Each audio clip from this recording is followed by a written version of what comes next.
93. Part 1. ATC. Book I. The Forest of La Saudra. During the last days of May, 1793, one of the Parisian battalions introduced into Brittany by Santerre was reconnoitring the formidable La Saudra woods in a stele. Decimated by this cruel war, the battalion was reduced to about 300 men. This was at the time when, after Argonne, Jemmapes, and Valmy of the 1st Battalion of Paris, which had numbered 600 volunteers, only 27 men remained, 33 of the 2nd and 57 of the 3rd, a time of epic combats. The battalion sent from Paris into La Vendée numbered 912 men. Each regiment had 3 pieces of cannon. They had been quickly mustered. On the 25th of April, Goyer being Minister of Justice and Bouchat Minister of War, the section of Bon Conseil had offered to send volunteer battalions into La Vendée. The report was made by Lubin, a member of the Commune. On the 1st of May, Santerre was ready to send off 12,000 men, 30 field pieces, and 1 battalion of gunners. These battalions, notwithstanding they were so quickly formed, serve as models even at the present day, and regiments of the line are formed on the same plan. They altered the former proportion between the number of soldiers and that of non-commissioned officers. On the 28th of April, the Paris Commune had given to the volunteers of Santerre the following order: no mercy, no quarter.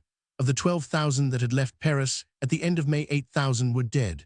The battalion which was engaged in La Saudra held itself on its guard. There was no hurrying. Every man looked at once to right and to left, before him, behind him. Kleber has said, "The soldier has an eye in his back." They had been marching a long time. What o'clock could it be? What time of the day was it? It would have been hard to say, for there is always a sort of dusk in these wild thickets, and it was never light in that wood. The forest of La Saudra was a tragic one. It was in this coppice that from the month of November 1792, civil war began its crimes. Mousqueton, the fierce cripple, had come forth from those fatal thickets. The number of murders that had been committed there made one's hair stand on end. No spot was more terrible. The soldiers forced cautiously. Everything was in full bloom. They were surrounded by a quivering wall of branches whose leaves diffused a delicious freshness. Here and there sunbeams pierced these green shades. At their feet the gladiolus, the German iris, the wild narcissus, the wood daisy, that tiny flower, forerunner of the warm weather, the spring crocus, all these embroidered and adorned a thick carpet of vegetation, abounding in every variety of moss, from the kind that looks like a caterpillar to that resembling a star. The soldiers advanced silently, step by step, gently pushing aside the underbrush. The birds twittered above the bayonets. La Saudra was one of those thickets where formerly, in time of peace, they had pursued the huichebe, the hunting of birds by night. Now it was a place for hunting men. The coppice consisted entirely of birch trees, beeches, and oaks. The ground was level. The moss and the thick grass deadened the noise of footsteps. No paths at all, or paths no sooner found than lost. Holly, wild sloe, brakes, hedges of rest harrow, and tall brambles. It was impossible to see a man 10 paces distant. Now and then a heron or a moorhen flew through the branches, showing the vicinity of a swamp. They marched along at haphazard, uneasy, and fearing lest they might find what they sought. From time to time they encountered traces of encampments, a burnt place, trampled grass, sticks arranged in the form of a cross, or branches spattered with blood.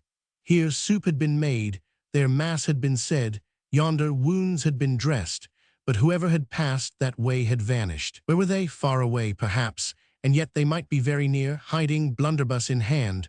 The wood seemed deserted. The battalion redoubled its precaution. Solitude, therefore distrust. No one was to be seen, all the more reason to fear someone. They had to do with a forest of ill repute. An ambush was probable. 30 grenadiers, detached as scouts and commanded by a sergeant, marched ahead at a considerable distance from the main body. The vivandières of the battalion accompanied them. The vivandières like to join the vanguard. They run risks, but then they stand a chance of seeing something. Curiosity is one of the forms of feminine courage. Suddenly, the soldiers of this little advanced guard received that shock familiar to hunters, which shows them that they are close upon the lair of their prey. They heard something like breathing in the middle of the thicket, and it seemed as if they caught sight of some commotion among the leaves. The soldiers made signs to each other. When this mode of watching and reconnoitering is confided to the scouts, officers have no need to interfere. What has to be done is done instinctively. In less than a minute, the spot where the movement had been observed was surrounded by a circle of leveled muskets, aimed simultaneously from every side at the dusky center of the thicket, and the soldiers, with finger on trigger and eye on the suspected spot, awaited only the sergeant's command to fire. Meanwhile, the vivandière ventured to peer through the underbush, and just as the sergeant was about to cry, "Fire!" this woman cried, "Halt!" And turning to the soldiers, "Do not fire!" she cried, and rushed into the thicket, followed by the men. There was indeed someone there. In the thickest part of the copse on the edge of one of those small circular clearings made in the woods by the charcoal furnaces that are used to burn the roots of trees, in a sort of hole formed by the branches, a bower of foliage, so to speak, half open, like an alcove, sat a woman on the moss, with a nursing child at her breast, and the fair heads of 2 sleeping children resting against her knees. This was the ambush. "What are you doing here?" called out the vivandière. The woman raised her head, and the former added angrily, "Are you insane to remain there?" She went on, "A little more, and you would have been blown to atoms." Then, addressing the soldiers, she said, "It's a woman." "Pardieu, that's plain to be seen," replied a grenadier. The vivandière continued, "To come into the woods to get oneself massacred. Can you conceive of anyone so stupid as that?" The woman, surprised, bewildered, and stunned, was gazing around as though in a dream at these muskets, sabers, bayonets, and savage faces. The 2 children awoke and began to cry. "I am hungry," said one. "I am afraid," said the other. The baby went on nursing. The vivandière addressed it. "You are the wise one," she said. The mother was dumb with terror. "Don't be afraid," exclaimed the sergeant. "We are the battalion of the Bonnet Rouge." The woman trembled from head to foot. She looked at the sergeant, of whose rough face she could see only the eyebrows, mustache, and eyes like 2 coals of fire. "The battalion formerly known as the Red Cross," added the vivandière. The sergeant continued, "Who are you, madam?" The woman looked at him in terror. She was thin, young, pale, and in tatters. She wore the large hood and woolen cloak of the Breton peasants, fastened by a string around her neck. She left her bosom exposed with the indifference of an animal. Her feet, without shoes or stockings, were bleeding. "It's a beggar," said the sergeant. The vivandière continued in her martial yet womanly voice, a gentle voice withal. "What is your name?" The woman stammered in a scarce audible whisper, "Michel Fléchard." Meanwhile, the vivandière stroked the little head of the nursing baby with her large hand. "How old is this midget?" she asked. The mother did not understand. The vivandière repeated, "I ask you how old it is." "Oh, 18 months, said the mother. "That's quite old," said the vivandière. "It ought not to nurse any longer, you must wean it. We will give him soup." The mother began to feel more at ease.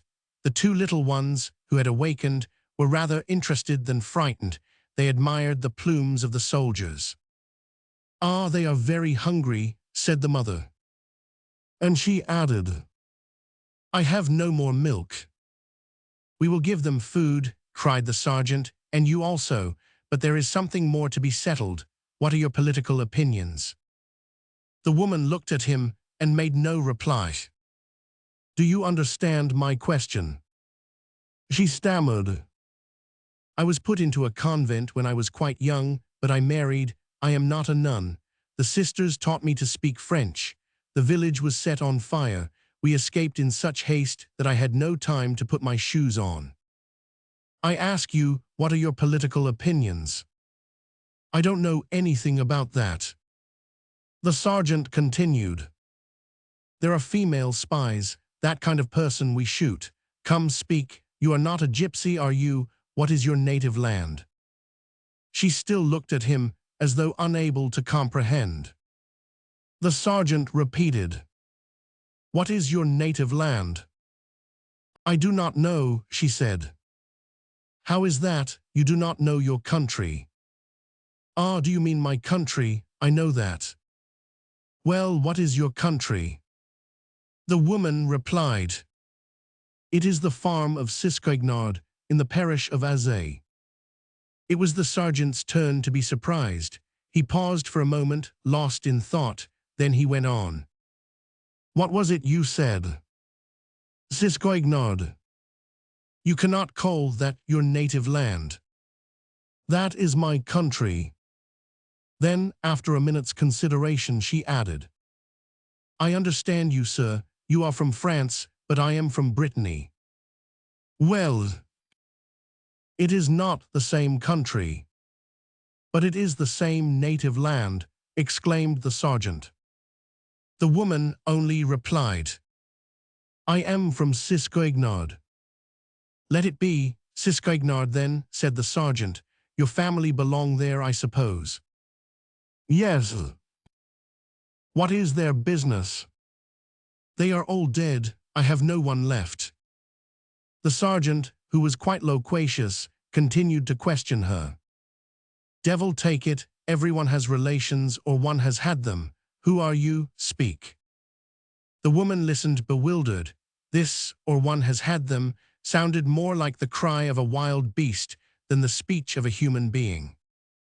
The vivandière felt obliged to interfere. She began to caress the nursing child and patted the other two on the cheeks. What is the baby's name? It's a little girl, isn't it? The mother replied, Georgette. And the oldest one, for he is a man, the rogue. René Jean. And the younger one, for he is a man too, and a chubby one into the bargain. Gros Elaine, replied the mother. They are pretty children, said the vivandière. They look already as if they were somebody. Meanwhile the sergeant persisted. Come speak, madam, have you a house? I had one once. Where was it? At Azay. Why are you not at home? Because my house was burned. Who burned it? I do not know, there was a battle. Where do you come from? From over there. Where are you going? I do not know. Come to the point, who are you? I do not know. Don't know who you are. We are people running away. To what party do you belong? I do not know. To the blues or the whites, which side are you on? I am with my children. There was a pause, the vivandière spoke. For my part, I never had any children, I have not had time. The sergeant began again. But what about your parents? See here, madam, tell me the facts about your parents. Now, my name is Radub, I am a sergeant, I live on the Rue Church Midi, my father and my mother lived there, I can talk of my parents. Tell us about yours, tell us who your parents were. Their name was Flaychard, that's all. Yes, the Flaychards are the Flaychards, just as the Radubs are the Radubs, but people have a trade. What was your parents' trade? What did they do, these Flaychards of yours? They were laborers. My father was feeble and could not work. On account of a beating which the Lord, his Lord, our Lord, gave him, it was really a mercy, for my father had poached a rabbit, a crime of which the penalty is death. But the Lord was merciful and said, you may give him only 100 blows with a stick, and my father was left a cripple. And then, my grandfather was a Huguenot. The curé had him sent to the galleys. I was very young then. And then, my husband's father was a salt smuggler. The king had him hung. And what did your husband do? He used to fight in those times. For whom? For the king. And after that? Ah, for his lord. And then? For the curé. By all the names of beasts, cried the grenadier. The woman jumped in terror. You see, madam, we are Parisians, said the vivandière affably. The woman clasped her hands, exclaiming, Oh my God and Lord Jesus! No superstitions here, rejoined the sergeant. The vivandière sat down beside the woman and drew the oldest child between her knees. He yielded readily. Children are quite as easily reassured as they are frightened, with no apparent reason. They seem to possess instinctive perceptions. My poor worthy woman of this neighborhood, you have pretty little children at all events. One can guess their age. The big one is 4 years, and his brother is 3. Just see how greedily the little rascal sucks. The wretch, stop eating up your mother. Come, madam, do not be frightened. You ought to join the battalion. You should do as I do. My name is Houssard. It's a nickname, but I had rather be called Houssard than Mademoiselle Bicorno, like my mother. I am the canteen woman, which is the same as saying, she who gives the men to drink when they are firing grape shot and killing each other. The devil and all his train. Our feet are about the same size. I will give you a pair of my shoes. I was in Paris on the 10th of August. I gave Westerman a drink. Everything went with a rush in those days. I saw Louis XVI, guillotined, Louis Capet, as they call him. I tell you he didn't like it. You just listen now.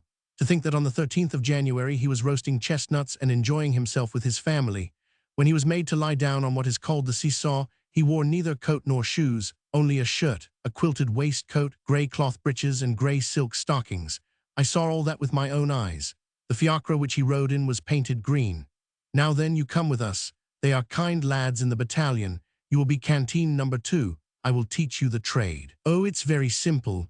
You will have a can and a bell. You are right in the racket, amid the firing of the platoons and the cannons, in all that hubbub, calling out, Who wants a drink, my children? It is no harder task than that. I offer a drink to all, you may take my word for it, to the whites as well as to the blues, although I am a blue and a true blue at that. But I serve them all alike. Wounded men are thirsty, people die without difference of opinions, dying men ought to shake hands. How foolish to fight, come with us. If I am killed you will fill my place. You see I am not much to look at, but I am a kind woman and a good fellow, don't be afraid. When the vivandière ceased speaking, the woman muttered to herself. Our neighbor's name was Marie-Jean, and it was our servant who was Marie-Claude. Meanwhile Sergeant Raydub was reprimanding the grenadier. Silence, you frightened madam, a man should not swear before ladies. I say this is a downright butchery for an honest man to hear about, replied the grenadier, and to see Chinese Iroquois, whose father-in-law was crippled by the Lord, whose grandfather was sent to the galleys by the curé, and whose father was hung by the king, and who fight, zounds, and who get entangled in revolts, and are crushed for the sake of the Lord, the curé, and the king. Silence in the ranks, exclaimed the sergeant. One may be silent, sergeant, continued the grenadier, but it is all the same provoking to see a pretty woman like that running the risk of getting her neck broken for the sake of a calatin. Grenadier, said the sergeant, we are not in the Pike Club, save your eloquence. And turning to the woman, and your husband, madam, what does he do? What has become of him? Nothing since he was killed. Where was that? In the hedge. When? 3 days ago. Who killed him? I do not know. How is that, you don't know who killed your husband? No. Was it a blue or a white? It was a bullet. Was that 3 days ago? Yes. In what direction? Towards Ernay, my husband fell, that was all. And since your husband died, what have you been doing? I have been taking my little ones along. Where are you taking them? Straight along. Where do you sleep? On the ground. What do you eat? Nothing. The sergeant made that military grimace which elevates the mustache to the nose. Nothing. Well, nothing but sloes, blackberries when I found any left over from last year, whortleberries and fern shoots. Yes, you may well call it nothing. The oldest child, who seemed to understand, said, I am hungry. The sergeant pulled from his pocket a piece of ration bread and handed it to the mother. Taking the bread, she broke it in two and gave it to the children, who bit into it greedily. She has not saved any for herself, growled the sergeant. Because she is not hungry, remarked a soldier. Because she is a mother, said the sergeant. The children broke in. Give me something to drink, said one. To drink, repeated the other. Is there no brook in this cursed wood, said the sergeant. The vivandière took the copper goblet suspended at her belt together with a bell, turned the cock of the can that was strapped across her shoulder, and pouring several drops into the goblet, held it to the children's lips. The first drank and made a grimace. The second drank and spit it out. It is good, all the same, said the vivandière. Is that some of the old cutthroat? Asked the sergeant. Yes, some of the best, but they are peasants. She wiped the goblet. And so, madam, you are running away, resumed the sergeant. I couldn't help it. Across the fields, with no particular object. Sometimes I run with all my might, and then I walk, and once in a while I fall. Poor countrywoman, said the vivandière. They were fighting, stammered the woman. I was in the middle of the firing. I don't know what they want. They killed my husband. That was all I know about it. The sergeant banged the butt of his musket on the ground, exclaiming, What a beast of a war, in the name of all that is idiotic. The woman continued, Last night we went to bed in an amuse. All four of you. All four. Went to bed. Went to bed. Then you must have gone to bed standing, and he turned to the soldiers. Comrades, a dead tree, old and hollow, wherein a man can sheathe himself like a sword in a scabbard, is what these savages call an amuse. But what would you have? All are not obliged to be Parisians. The idea of sleeping in the hollow of a tree, and with 3 children, exclaimed the vivandière. And when the little one bawled, it must have seemed queer to the passers-by, who could see nothing, to hear the tree calling out, Papa, Mama. Fortunately, it is summertime, said the woman with a sigh. She looked down resigned, with an expression in her eyes of one who had known surprising calamities. The silent soldiers surrounded this wretched group. A widow, 3 orphans, flight, desolation, solitude, the rumblings of war on the horizon, hunger, thirst, no food but herbs, no roof but the sky. The sergeant drew near the woman and gazed upon the nursing infant. The baby left the breast, turned her head, and looked with her lovely blue eyes on the dreadful hairy face, bristling and fierce, that was bending over her, and began to smile. The sergeant drew back, and a large tear was seen to roll down his cheek, clinging to the end of his mustache like a pearl. He raised his voice. Comrades, I have come to the conclusion that this battalion is about to become a father. Are you willing we adopt these 3 children? Hurrah for the Republic, shouted the grenadiers. So be it, exclaimed the sergeant, and he stretched out both hands over the mother and the children. Behold the children of the battalion of the Bonnet Rouge, he said. The vivandière jumped for joy. 3 heads under 1 cap, she cried. Then she burst out sobbing and embraced the widow excitedly, saying, She looks like a rogue already, that little girl. Hurrah for the Republic, repeated the soldiers. Come, citizens, said the sergeant to the mother. Book I lie. The corvette Claymore. 1. England and France united. In the spring of 1793, when France, attacked at one and the same time on all her frontiers, experienced the pathetic diversion of the downfall of the Girondists, the following events were taking place in the Channel Islands. In Jersey, one evening on the 1st of June, about an hour before sunset, from the lovely little bay of Bonannuit, a corvette set sail in that foggy kind of weather dangerous for navigation, and for that very reason better suited for escape than for pursuit. The ship, although it was manned by a French crew, belonged to the English squadron which had been stationed to watch the eastern point of the island. The Prince of Tour d'Auvergne of the House of Bouillon commanded the English fleet, and it was by his order, and for a special and pressing service, that the corvette had been detached.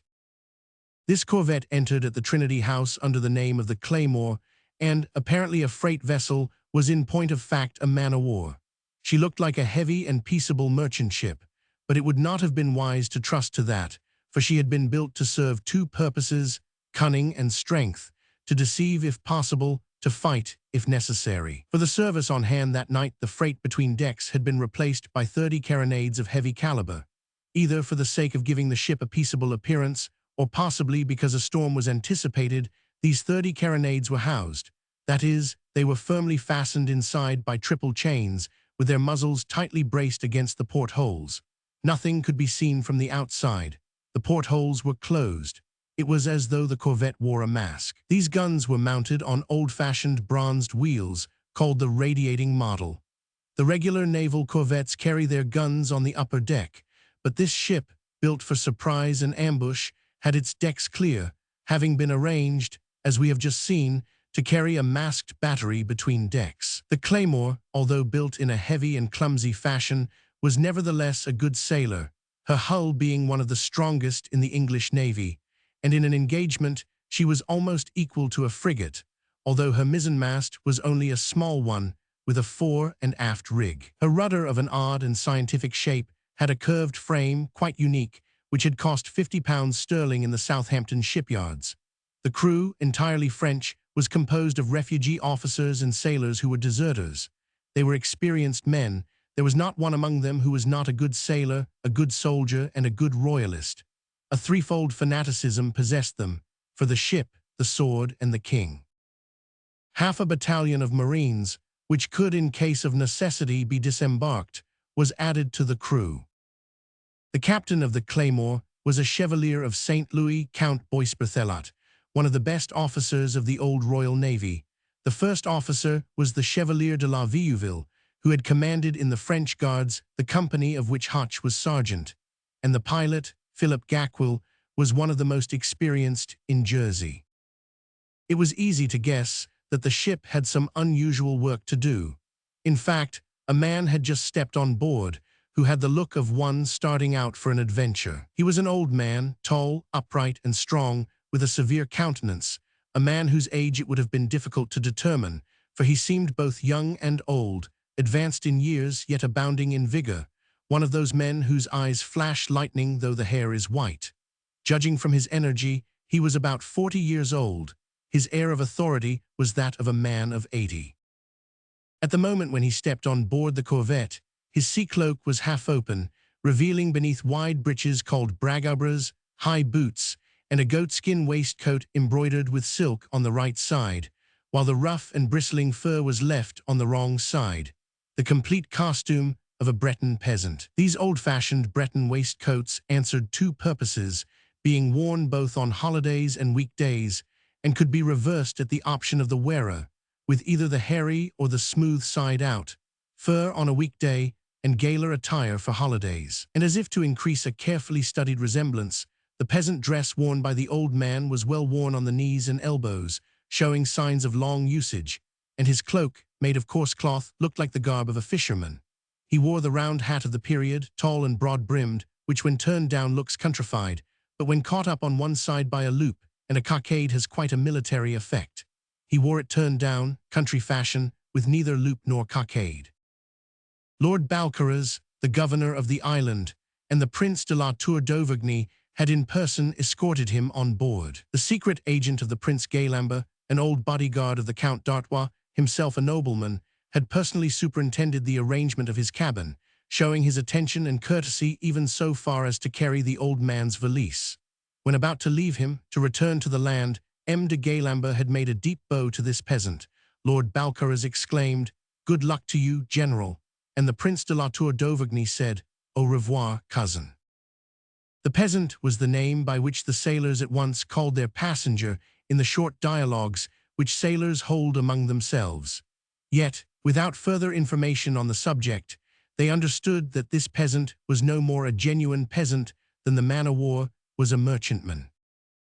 There was scarcely any wind.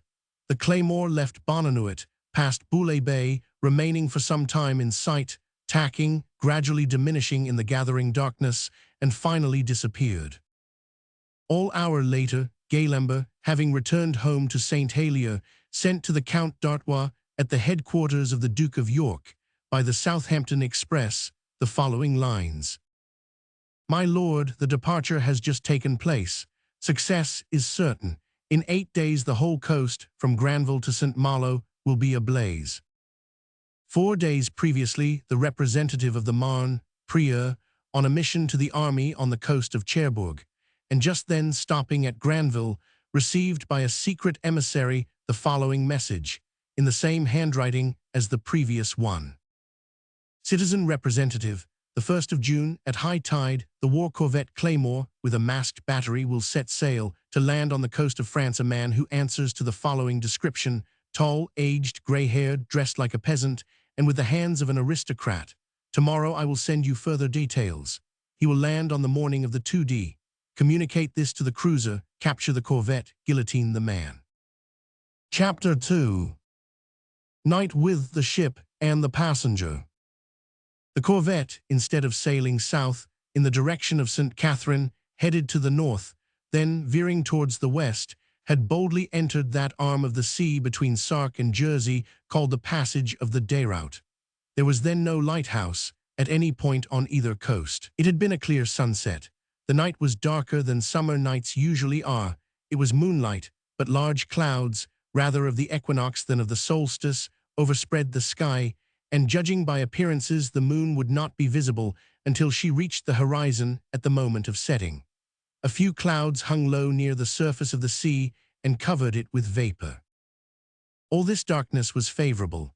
Gacquil, the pilot, intended to leave Jersey on the left, Guernsey on the right, and by boldly sailing between Hanoï and Dover, to reach some bay on the coast near St. Malo, a longer but safer route than the one through Minquiers, for the French coaster had standing orders to keep an unusually sharp lookout between St. Helier and Granville. If the wind were favorable and nothing happened, by dint of setting all sail Gacquil hoped to reach the coast of France at daybreak. All went well. The corvette had just passed Gros Nez. Towards 9 o'clock the weather looked sullen, as the sailors express it, both wind and sea rising, but the wind was favorable and the sea was rough, yet not heavy, waves now and then dashing over the bow of the corvette. The peasant, whom Lord Balcarres had called General, and whom the Prince de la Tour d'Auvergne had addressed as cousin, was a good sailor, and paced the deck of the corvette with calm dignity. He did not seem to notice that she rocked considerably. From time to time, he took out of his waistcoat pocket a cake of chocolate, and breaking off a piece, munched it. Though his hair was gray, his teeth were sound. He spoke to no one, except that from time to time he made a few concise remarks in an undertone to the captain, who listened to him deferentially, apparently regarding his passenger as the commander rather than himself. Unobserved in the fog and skillfully piloted, the Claymore coasted along the steep shore to the north of Jersey, hugging the land to avoid the formidable reef of Pierres de Lique, which lies in the middle of the strait between Jersey and Sark. Gacquil, at the helm, sighting in turn Grove de Lique, Gros Nez, and Playmont, making the corvette glide in among those chains of reefs, felt his way along to a certain extent, but with the self-confidence of one familiar with the ways of the sea. The corvette had no light forward, fearing to betray its passage through these guarded waters. They congratulated themselves on the fog. The Grand Etape was reached. The mist was so dense that the lofty outlines of the pinnacle were scarcely visible. They heard it strike 10 from the belfry of Seine Town, a sign that the wind was still aft. All was going well. The sea grew rougher because they were drawing near La Corbière. A little after 10, the Count Boisberthelot and the Chevalier de la Vieuville escorted the man in the peasant garb to the door of his cabin, which was the captain's own room. As he was about to enter, he remarked, lowering his voice, "You understand the importance of keeping the secret, gentlemen, silence up to the moment of explosion. You are the only ones here who know my name." "We will carry it to the grave," replied Boisberthelot. "And for my part, I would not reveal it were I face to face with death," remarked the old man. And he entered his stateroom. Chapter 3. Patrician and Plebeian United. The commander and the first officer returned on deck and began to pace up and down side by side, talking as they walked. The theme was evidently their passenger, and this was the substance of the conversation which the wind wafted through the darkness. Boisberthelot grumbled half-audibly to La Vieuville. "It remains to be seen whether or no he is a leader." La Vieuville replied, "Meanwhile he is a prince. Almost a nobleman in France, but a prince in Brittany. Like the Tramels and the Rohans, with whom he is connected."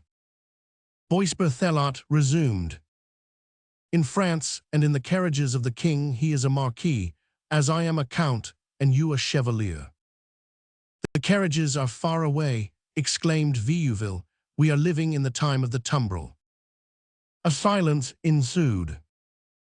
Boisberthelot went on, "For lack of a French prince, we take one from Brittany. For lack of thrushes, no, since an eagle is not to be found, we take a crow." "I should prefer a vulture," remarked Boisberthelot. La Vieuville replied, "Yes, indeed, with a beak and talons." "We shall see." "Yes," replied Vieuville, "it is time there was a leader. I agree with Tintaniac, a leader and gunpowder. See here, Commander, I know nearly all the possible and impossible leaders, those of yesterday, those of today, and those of tomorrow. Not one of them has the head required for war. In this cursed Vendée, a general is needed who would be a lawyer as well as a leader. He must harass the enemy, dispute every bush, ditch, and stone. He must force unlucky quarrels upon him and take advantage of everything. Vigilant and pitiless, he must watch incessantly, slaughter freely, and make examples. Now, in this army of peasants there are heroes, but no captains. 500 Elbay is a nonentity, Lescure an invalid, Bonchamps is merciful, he is kind, and that implies folly. La Roche-Jacqueline is a superb sub-lieutenant. Sills is an officer good for the open field, but not suited for a war that needs a man of expedience. Cathalino is a simple teamster. Stofflet is a crafty gamekeeper. Bayrard is inefficient. Boulainvilliers is absurd. Charette is horrible. I make no mention of Gaston the barber. Mordemontbleu, what is the use of opposing revolution, and what is the difference between ourselves and the Republicans if we set barbers over the heads of noblemen? The fact is that this beastly revolution has contaminated all of us. It is the itch of France. It is the itch of the tiers état, rejoined Boisberthelot. England alone can help us. And she will, Captain, undoubtedly. Meanwhile, it is an ugly state of affairs. Yes, rustics everywhere. A monarchy that has Stofflet, the gamekeeper of M. de Maulevrier, for a commander has no reason to envy a republic whose minister is Pache, the son of the Duc de Castries Porter. What men this Vendean war brings face to face. On one side Santerre the brewer, on the other Gaston the hairdresser. My dear La Vieuville, I feel some respect for this Gaston. He behaved well in his command of Guimené. He had 300 blues neatly shot after making them dig their own graves. Well enough done, but I could have done quite as well as he. Pardieu, to be sure, and I too. The great feats of war, said Vieuville, require noble blood in those who perform them. These are matters for knights, and not for hairdressers. But yet there are estimable men in this third estate, rejoined Vieuville. Take that watchmaker Joly, for instance. He was formerly a sergeant in a Flanders regiment. he becomes a Vendian chief and commander of a coast band. He has a son, a Republican, and while the father serves in the ranks of the Whites, the son serves in those of the Blues. An encounter, a battle, the father captures the son and blows out his brains. "He did well," said La Vieuville. "A royalist Brutus," answered Boisberthelot. "Nevertheless, it is unendurable to be under the command of a Coquereau, a Jean, a Moulin, a Foucault, a Baudu, a Choups. My dear Chevalier, the opposite party is quite as indignant. We are crowded with plebeians, they have an excess of nobles. Do you think the Sansculottes like to be commanded by the Count de Canclox, the Viscount de Miranda, the Viscount de Beauharnais, the Count de Valence, the Marquis de Custine, and the Duc de Bayern? What a combination! And the Duc de Chartres, son of Égalité, by the way, when will he be king? Never. He aspires to the throne, and his very crimes serve to promote his interests. And his vices will injure his cause," said Boisberthelot. Then, after another pause, he continued. "Nevertheless, he was anxious to be reconciled. He came to see the king. I was at Versailles when someone spit on his back. From the top of the grand staircase." "Yes, I am glad of it. We called him Bourbon le Berbier. He is bald-headed, he has pimples, he is a regicide, Poe." And La Vieuville added, "I was with him at Ouessant, on the Saint-Esprit." "Yes." Had he obeyed Admiral d'Orvilliers' signal to keep to the windward, he would have prevented the English from passing. True. Was he really hidden in the bottom of the hold? No, but we must say so all the same. And La Vieuville burst out laughing. Boisberthelot continued. "Fools are plentiful. Look here, I have known this Boulainvilliers of whom you were speaking. I knew him well. At first the peasants were armed with pikes. Would you believe it? He took it into his head to form them into pikemen. He wanted to drill them in crossing pikes and repelling a charge. He dreamed of transforming these barbarians into regular soldiers. He undertook to teach them how to round in the corners of their squares and to mass battalions with hollow squares.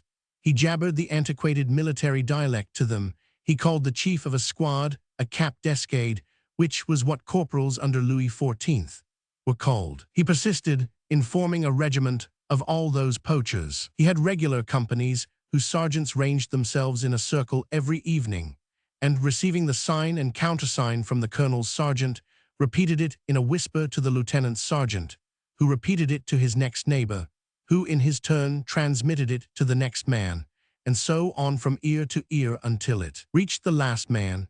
He cashiered an officer for not standing bareheaded to receive the watchword from the sergeant. You may imagine how he succeeded.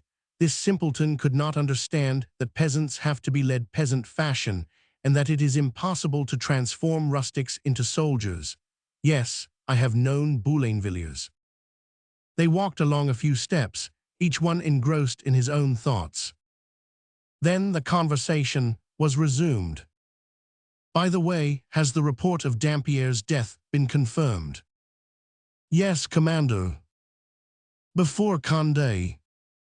At the camp of Pamers, he was hit by a cannonball." Boisberthelot sighed. "Count Dampierre, another of our men who took sides with them." "May he prosper wherever he may be," said Vieuville. "And the ladies, where are they?" "At Trieste." "Still there?" "Yes." "Ah, this republic," exclaimed La Vieuville. "What havoc from so slight a cause! To think that this revolution was the result of a deficit of only a few millions. Insignificant beginnings are not always to be trusted." "Everything goes wrong," replied La Vieuville. "Yes, La Rouarie is dead. Du Dresnay is an idiot. What wretched leaders are all those bishops? This Coucy, Bishop of La Rochelle, Bopel Saint-Aulaire, Bishop of Poitiers, Mercy, Bishop of Lausanne, a lover of Madame de la Chasserie, whose name is Servanteau, you know, Commander, A chasserie is the name of an estate. And that false bishop of Agra, who is a curé of I know not what. Of Dol, his name is Gilot de Falville, but then he is brave and knows how to fight. Priests when one needs soldiers, bishops who are no bishops at all, generals who are no generals. La Vieuville interrupted Boisberthelot. Have you the monitor in your stateroom, Commander? Yes. What are they giving now in Paris? Adele and Pauline and La Caverne. I should like to see that. You may, we shall be in Paris in a month. Boisberthelot thought a moment and then added. At the latest, so Mr. Wyndham told Lord Hood. Then, Commander, I take it affairs are not going so very badly. All would go well, provided that the Breton War were well managed. De Vieuville shook his head. Commander, he said, are we to land the Marines? Certainly if the coast is friendly, but not otherwise. In some cases war must force the gates, in others it can slip through them. Civil war must always keep a false key in its pocket. We will do all we can, but one must have a chief. And Boisberthelot added thoughtfully, what do you think of the Chevalier de Dieuzy, La Vieuville? Do you mean the younger? Yes. For a commander. Yes. He is only good for a pitched battle in the open field. It is only the peasant who knows the underbrush. In that case, you may as well resign yourself to Generals Stafflet and Cathalino. La Vieuville meditated for a moment, then he said, what we need is a prince, a French prince, a prince of the blood, a real prince. How can that be, he who says prince? Says coward, I know it, Commander, but we need him for the impression he would produce upon the herd. My dear Chevalier, the princes don't care to come. We will do without them. Boisberthelot pressed his hand mechanically against his forehead, as if striving to evoke an idea. He resumed. Then let us try this general. He is a great nobleman. Do you think he will do? If he is one of the right sort, said La Vieuville. You mean relentless, said Boisberthelot. The Count and the Chevalier looked at each other. Monsieur Boisberthelot, you have defined the meaning of the word. Relentless, yes, that's what we need. This is a war that shows no mercy. The bloodthirsty are in the ascendant. The regicides have beheaded Louis XVI. We will quarter the regicides. Yes, the general we need is General Relentless. In Anjou and Upper Poitou, the leaders play the magnanimous. They trifle with generosity, and they are always defeated. In the Marais and the country of Retz, where the leaders are ferocious, everything goes bravely forward. It is because Charette is fierce that he stands his ground against Perrine, hyena pitted against hyena. Boisberthelot had no time to answer. Vieuville's words were suddenly cut short by a desperate cry, and at the same instant they heard a noise unlike all other sounds. This cry and the unusual sounds came from the interior of the vessel. The captain and the lieutenant rushed to the gun deck, but were unable to enter. All the gunners came running up, beside themselves with terror. A frightful thing had just happened. Chapter 4. Tormentum Belli. One of the carronades of the battery, a 24-pound cannon, had become loose. This is perhaps the most dreadful thing that can take place at sea. Nothing more terrible can happen to a man-of-war under full sail. A cannon that breaks loose from its fastenings is suddenly transformed into a supernatural beast. It is a monster developed from a machine. This mass runs along on its wheels as easily as a billiard ball. It rolls with the rolling, pitches with the pitching, comes and goes, stops, seems to meditate, begins anew, darts like an arrow from one end of the ship to the other, whirls around, turns aside, evades, rears, hits out, crushes, kills, exterminates. It is a ram battering a wall at its own pleasure. Moreover, the battering ram is iron, the wall is wood. It is matter set free. One might say that this eternal slave is wreaking its vengeance. It would seem as though the evil in what we call inanimate objects had found vent and suddenly burst forth. It has the air of having lost its patience and of taking a mysterious, dull revenge. Nothing is so inexorable as the rage of the inanimate. The mad mass leaps like a panther. It has the weight of an elephant, the agility of a mouse, the obstinacy of the axe. It takes one by surprise, like the surge of the sea. It flashes like lightning. It is deaf as the tomb. It weighs 10,000 pounds, and it bounds like a child's bowl. It whirls as it advances, and the circles it describes are intersected by right angles. And what help is there? How can it be overcome? A calm succeeds the tempest, a cyclone passes over, a wind dies away, we replace the broken mass, we check the leak, we extinguish the fire. But what is to be done with this enormous bronze beast? How can it be subdued? You can reason with a mastiff, take a bull by surprise, fascinate a snake, frighten a tiger, mollify a lion, but there is no resource with the monster known as a loosened gun. You cannot kill it. It is already dead, and yet it lives. It breathes a sinister life bestowed on it by the infinite.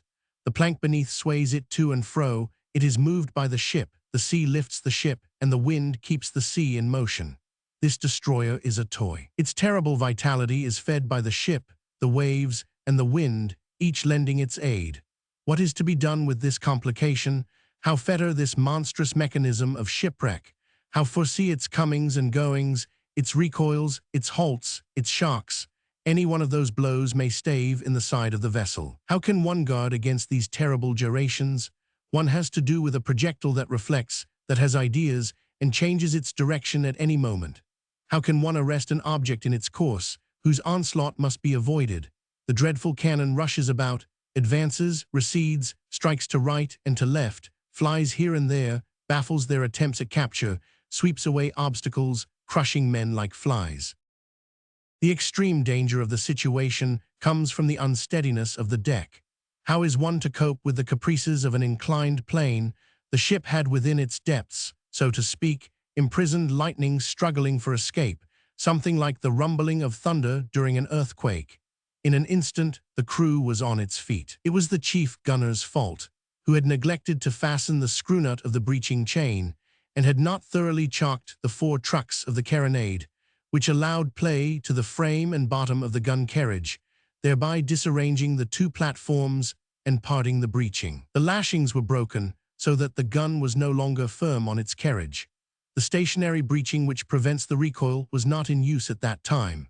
As a wave struck the ship's side, the cannon, insufficiently secured, had receded, and having broken its chain, began to wander threateningly over the deck. In order to get an idea of this strange sliding, fancy a drop of water sliding down a pane of glass.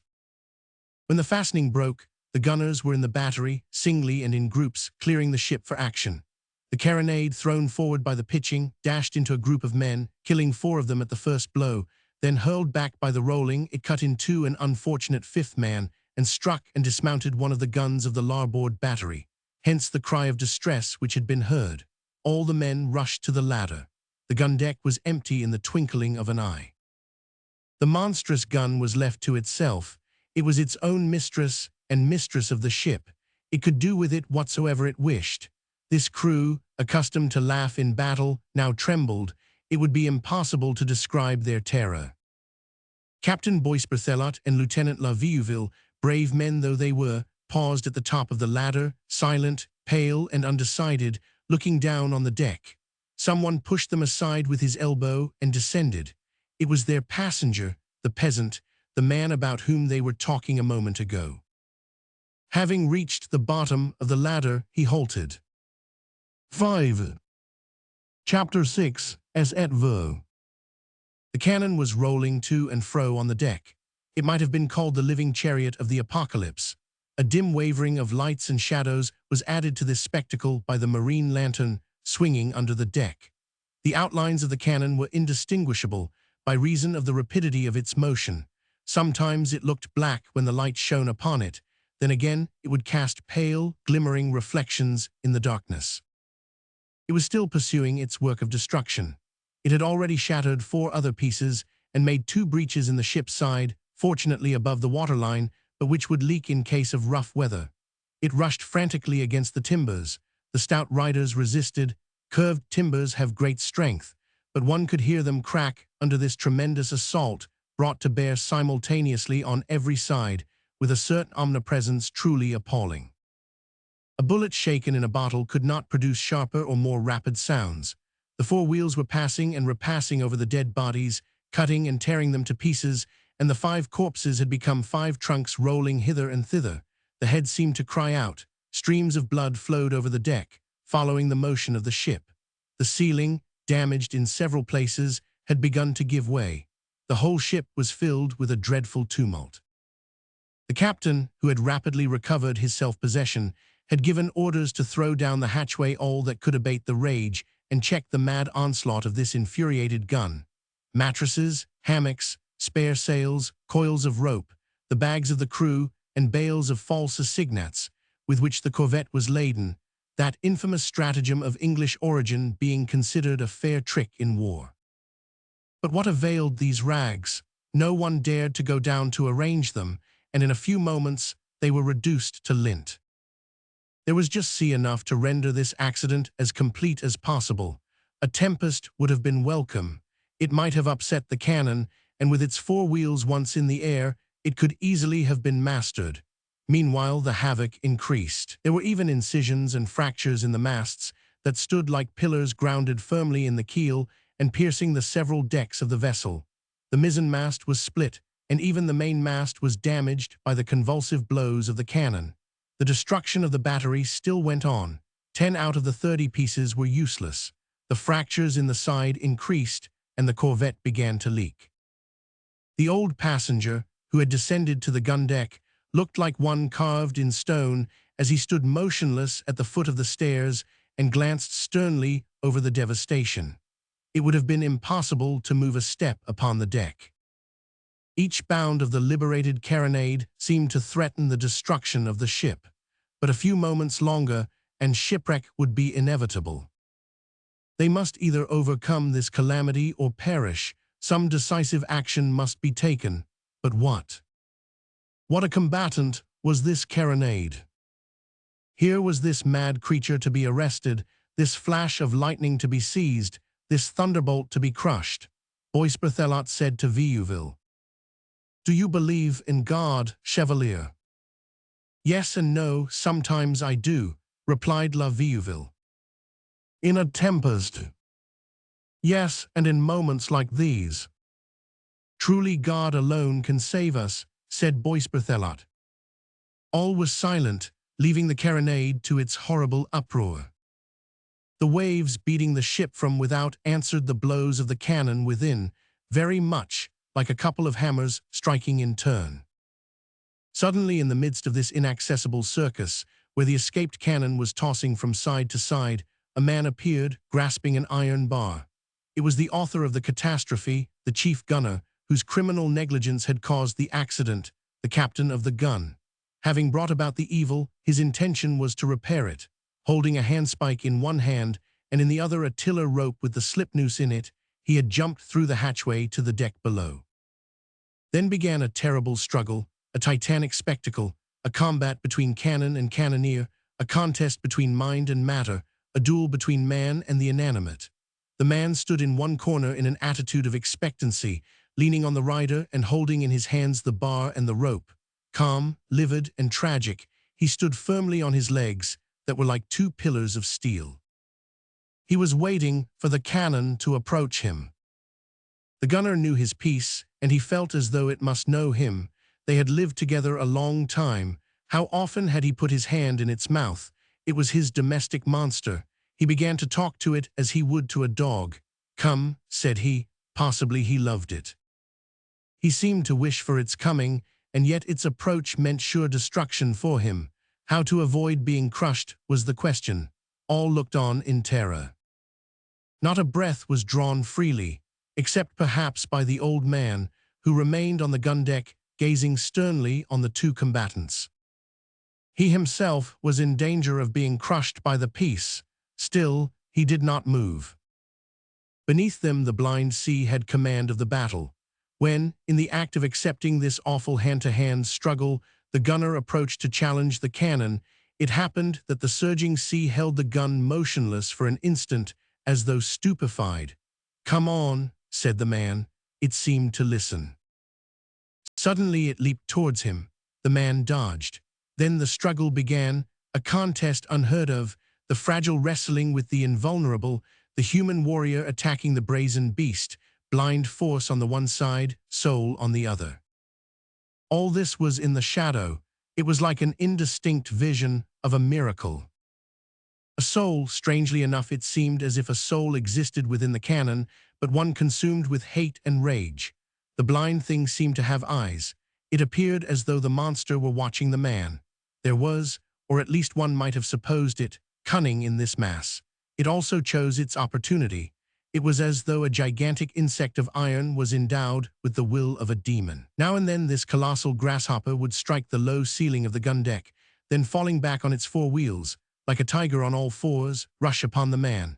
He supple, agile, adroit, writhed like a serpent before these lightning movements.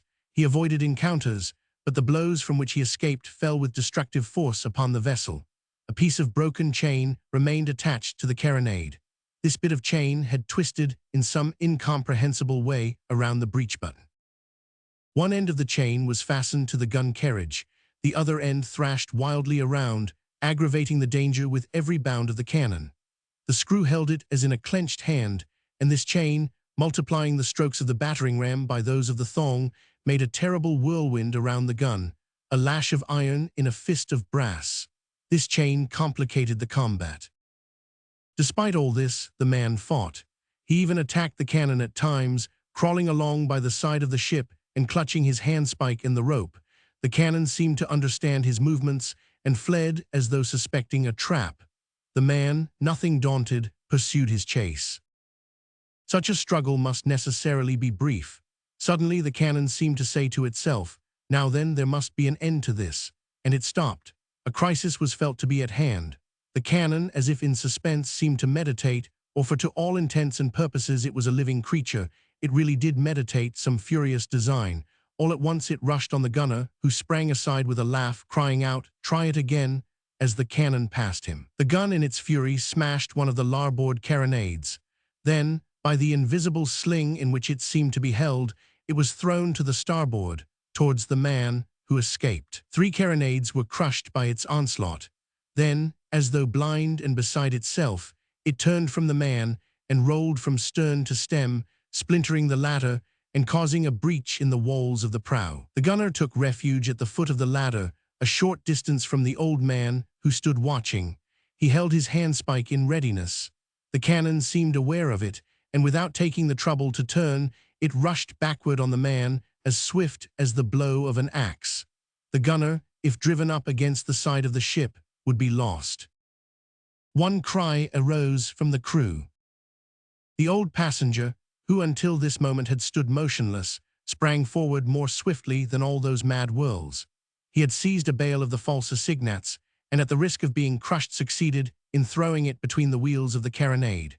This decisive and perilous maneuver could not have been executed with more precision and adroitness by an adept in all the exercises given in the work of Durosel's Manual of Naval Gunnery. The bale had the effect of a plug. A pebble may block a log, a branch sometimes changes the course of an avalanche.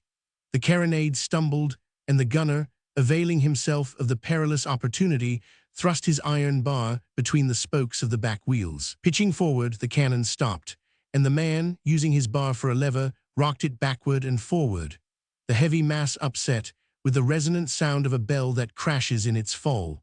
The man, reeking with perspiration, threw himself upon it and passed the slip noose of the tiller rope around the neck of the defeated monster. The combat was ended. The man had conquered. The ant had overcome the mastodon.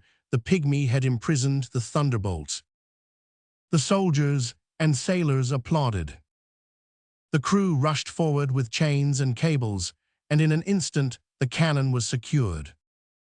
Saluting the passenger, the gunner exclaimed, "Sir, you have saved my life." The old man had resumed his impassible attitude and made no reply.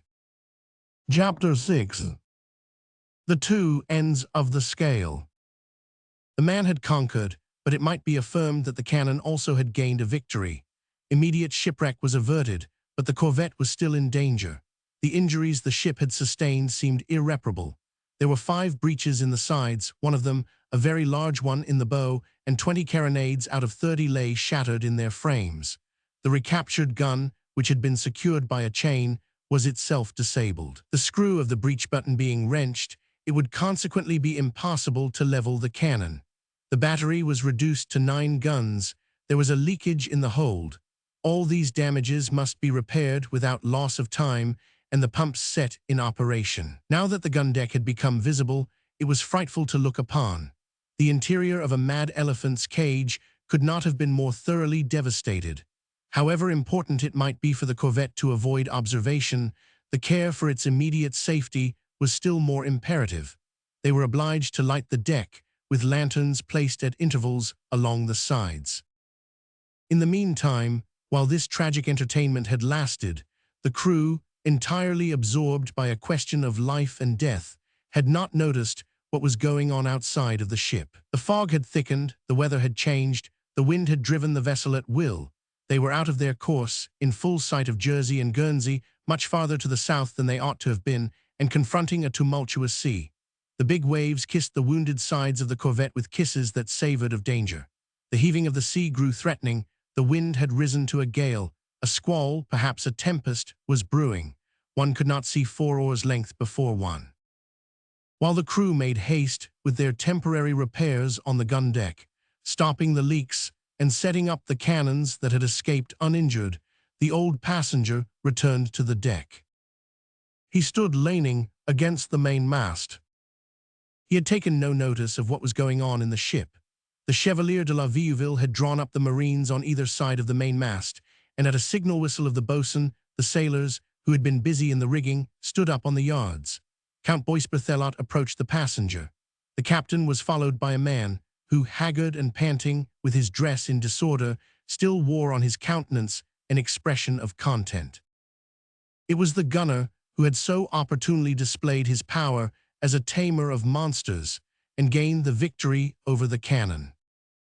The count made a military salute to the old man in the peasant garb and said to him, "Here is the man, General." The gunner, with downcast eyes, stood erect in a military attitude. "General," resumed Count Boisberthelot, "considering what this man has done, do you not think that his superiors have a duty to perform?" "I think so," replied the old man. "Be so good as to give your orders," resumed Boisberthelot.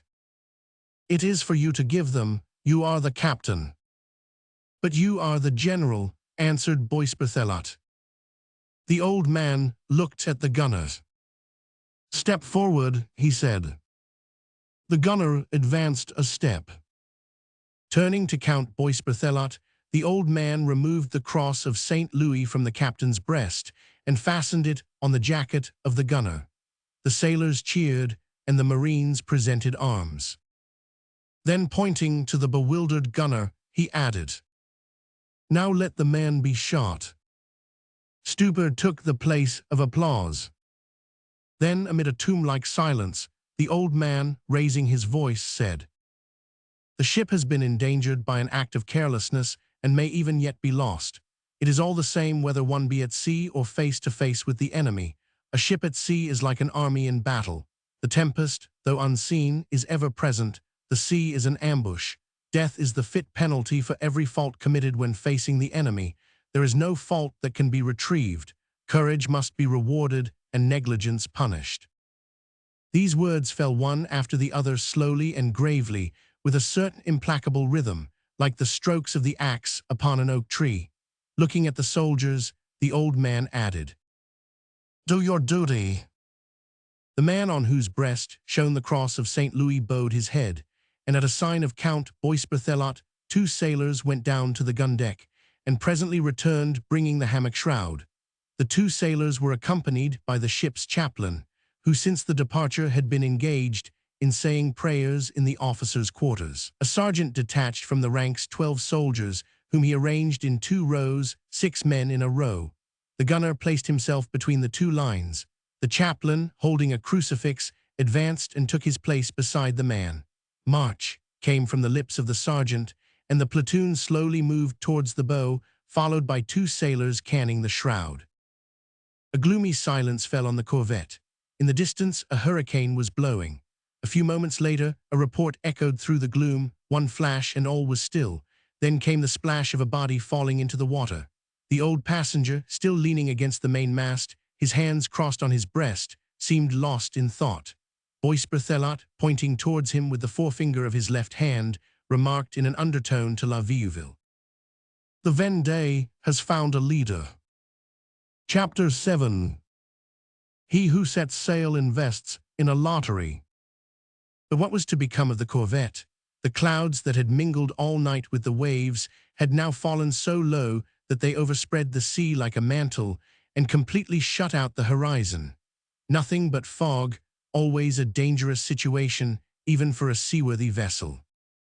A heavy swell was added to the mist. They had improved their time. The corvette had been lightened by throwing into the sea everything that they had been able to clear away after the havoc caused by the carronade. Dismantled cannons, gun carriages, twisted or loosened timbers, splintered pieces of wood and iron. The portholes were opened, and the corpses and parts of human bodies, wrapped in tarpaulin, were slid down on planks into the sea. The sea was running high, not that the tempest was imminent. On the other hand, it seemed as if the hurricane that was rumbling afar off on the horizon and the wind were both decreasing and moving northward, but the waves were still high, showing an angry sea, and the corvette in its disabled condition could with difficulty resist the shocks, so that the high waves might prove fatal to it.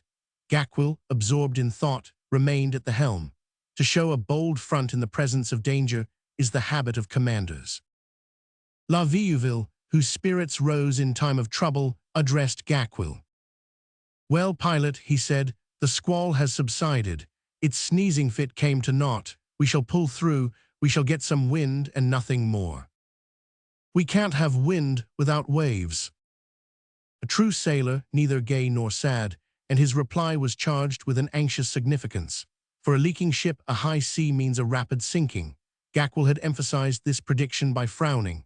Perhaps he thought that after the catastrophe with the cannon and the gunner, La Vieuville had been too quick to use light-hearted, almost cheerful words. Certain things bring ill luck at sea. The sea is reticent, one never knows its intentions, and it is well to be on one's guard. La Vieuville felt obliged to resume his gravity. "Where are we, pilot?" he asked.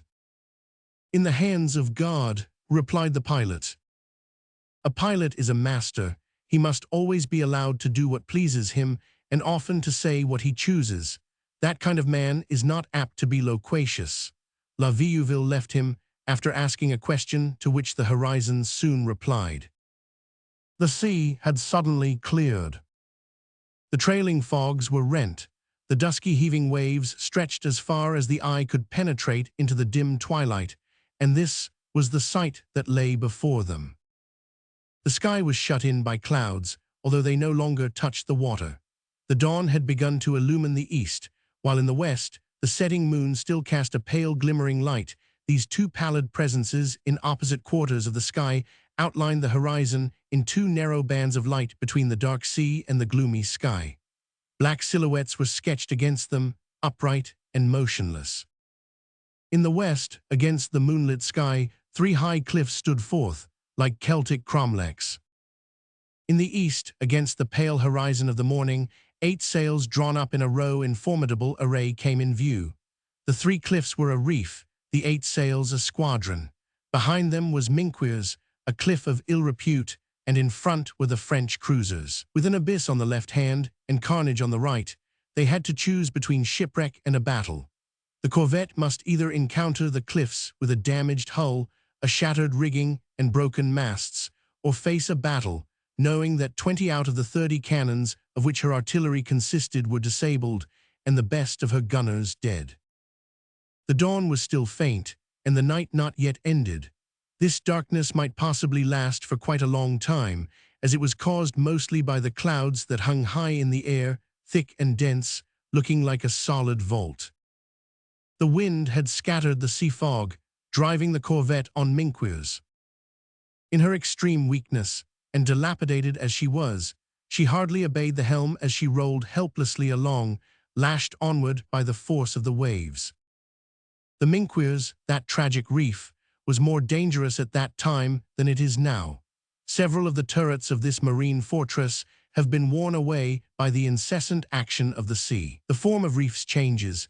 Waves are fitly likened unto swords. Each tide is like the stroke of a saw.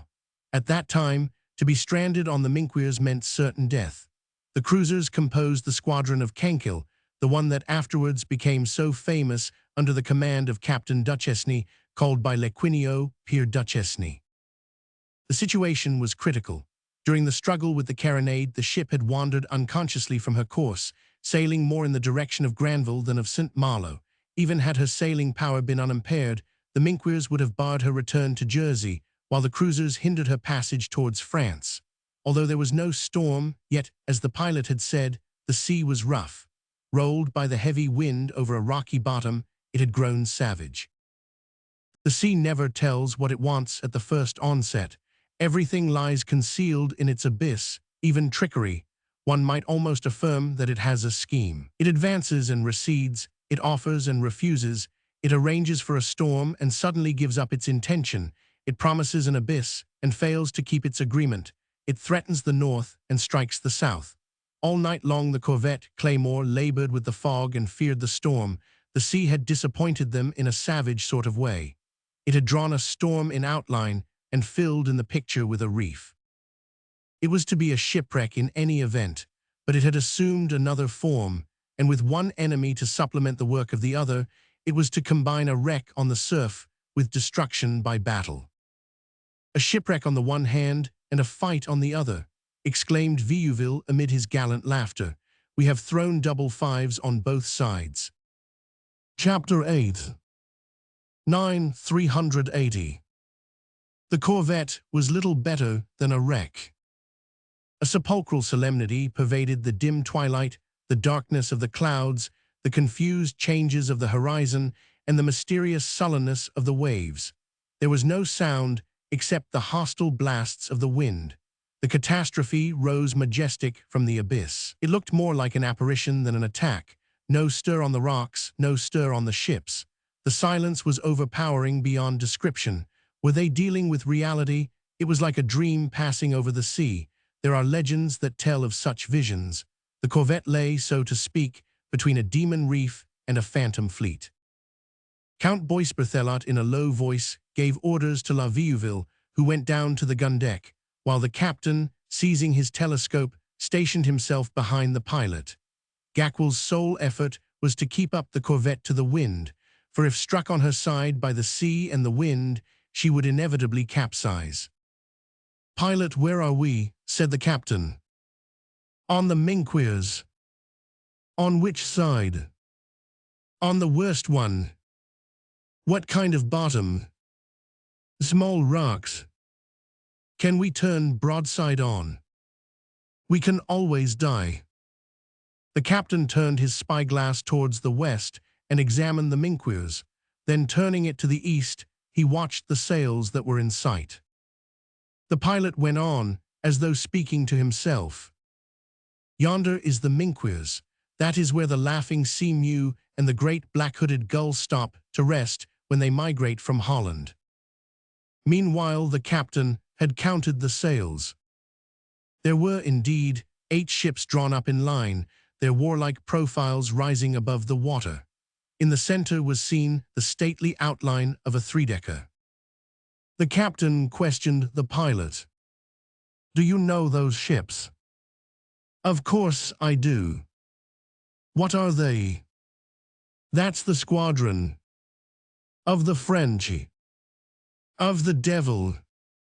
A silence ensued, and again the captain resumed his questions. "Are all the cruisers there?" "No, not all." In fact, on the 2d of April, Valazay had reported to the convention that 10 frigates and 6 ships of the line were cruising in the channel. The captain remembered this. "You are right," he said. "The squadron numbers 16 ships, and only 8 are here. The others are straggling along the coast down below, "On the lookout," said Gackwill. Still gazing through his spyglass, the captain murmured, "1 three-decker, 2 first-class, and 5 second-class frigates." "I too have seen them close at hand," muttered Gackwill. "I know them too well to mistake one for the other." The captain passed his glass to the pilot. "Pilot, can you make out distinctly the largest ship?" "Yes, Commander, it is the Côte d'Or. They have given it a new name. It used to be the Etats de Bourgogne, a new ship of 128 cannon." He took a memorandum book and pencil from his pocket and wrote down the number 128. "Pilot, what is the first ship on the port?" "The Experimenté. A frigate of the first class, 52 guns. She was fitting out at Brest 2 months ago." The captain put down on his notebook the number 52. "What is the second ship to port, pilot?" "The Dryade. A frigate of the first class, 40 18-pounders. She has been in India and has a glorious military record." And below the 52, he wrote the number 40. Then, raising his head, he said, "Now on the starboard." "They are all second-class frigates, Commander. There are 5 of them." "Which is the first one from the ship?" "The Racelou. 32 18-pounders, the second." "The Richmond." "Same next." "The Athlée. A queer name to sail under, next." "The Calypso." "Next." "The Prenouse." 5 frigates, each of 32 guns. The captain wrote 160 under the first numbers. "You are sure you recognize them, pilot?" he asked. "You also know them well, Commander. It is something to recognize them, but it is better to know them." The captain, with his eyes on the notebook, was adding up the column to himself. 128, 52, 40, 160. Just then La Vieuville came up on deck. "Chevalier," exclaimed the captain, "we are facing 380 cannon." "So be it," replied La Vieuville. "You have just been making an inspection, La Vieuville. How many guns have we fit for service?" 9. "So be it," responded Boisberthelot in his turn, and taking the telescope from the pilot, he scanned the horizon. The 8 black and silent ships, though they appeared immovable, continued to increase in size. They were gradually drawing near us. La Vieuville saluted the captain. "Commander," he said, "here is my report. I mistrusted this corvette, Claymore. It is never pleasant to be suddenly ordered on board a ship that neither knows nor loves you. An English ship is a traitor to the French. That slut of a carronade proved this. I have made the inspection. The anchors are good. They are not made of inferior iron, but hammered out of solid bars. The flukes are solid.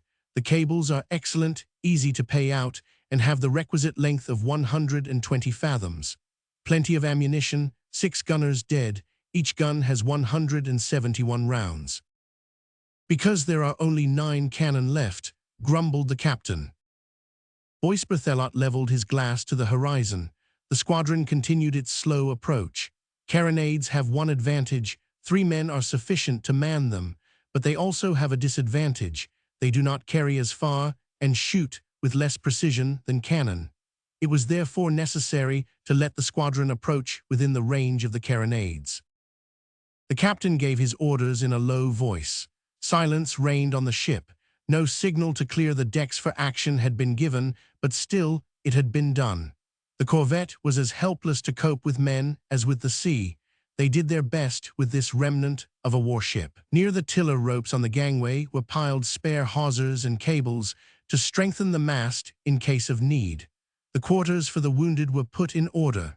According to the naval practice of those days, they barricaded the deck, which is a protection against balls, but not against bullets. The ball gauges were brought, although it was rather late to ascertain the caliber, but they had not anticipated so many incidents. Cartridge boxes were distributed among the sailors, and each one secured a pair of pistols and a dirk in his belt. Hammocks were stowed away, guns were pointed, and muskets, axes, and grapplings prepared. The cartridge and bullet stores were put in readiness. The powder magazine was opened. Every man stood at his post. Not a word was spoken while these preparations went on amid haste and gloom, and it seemed like the room of a dying person. Then the corvette was turned broadside on. She carried 6 anchors, like a frigate, and all of them were cast, the spare anchor forward, the kedger aft, the sea anchor towards the open, the ebb anchor towards the breakers, the bower anchor to starboard, and the sheet anchor to port. The 9 uninjured carronades were placed as a battery on the side towards the enemy. The squadron, equally silent, had also finished its evolutions. The 8 ships now stood in a semicircle, of which minquiers formed the chord. The claymore, enclosed within this semicircle and held furthermore by its own anchors, was backed by the reef, signifying shipwreck.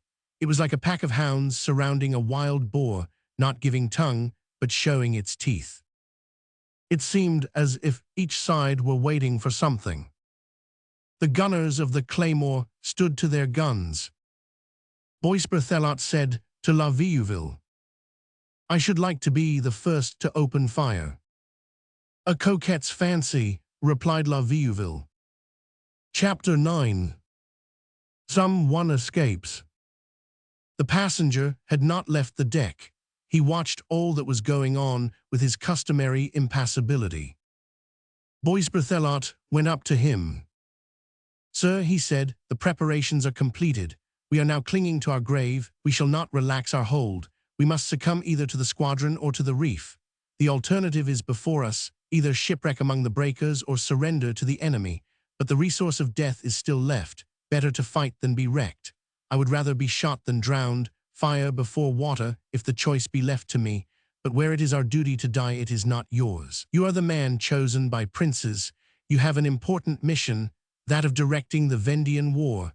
Your death might result in the failure of monarchy, therefore you must live.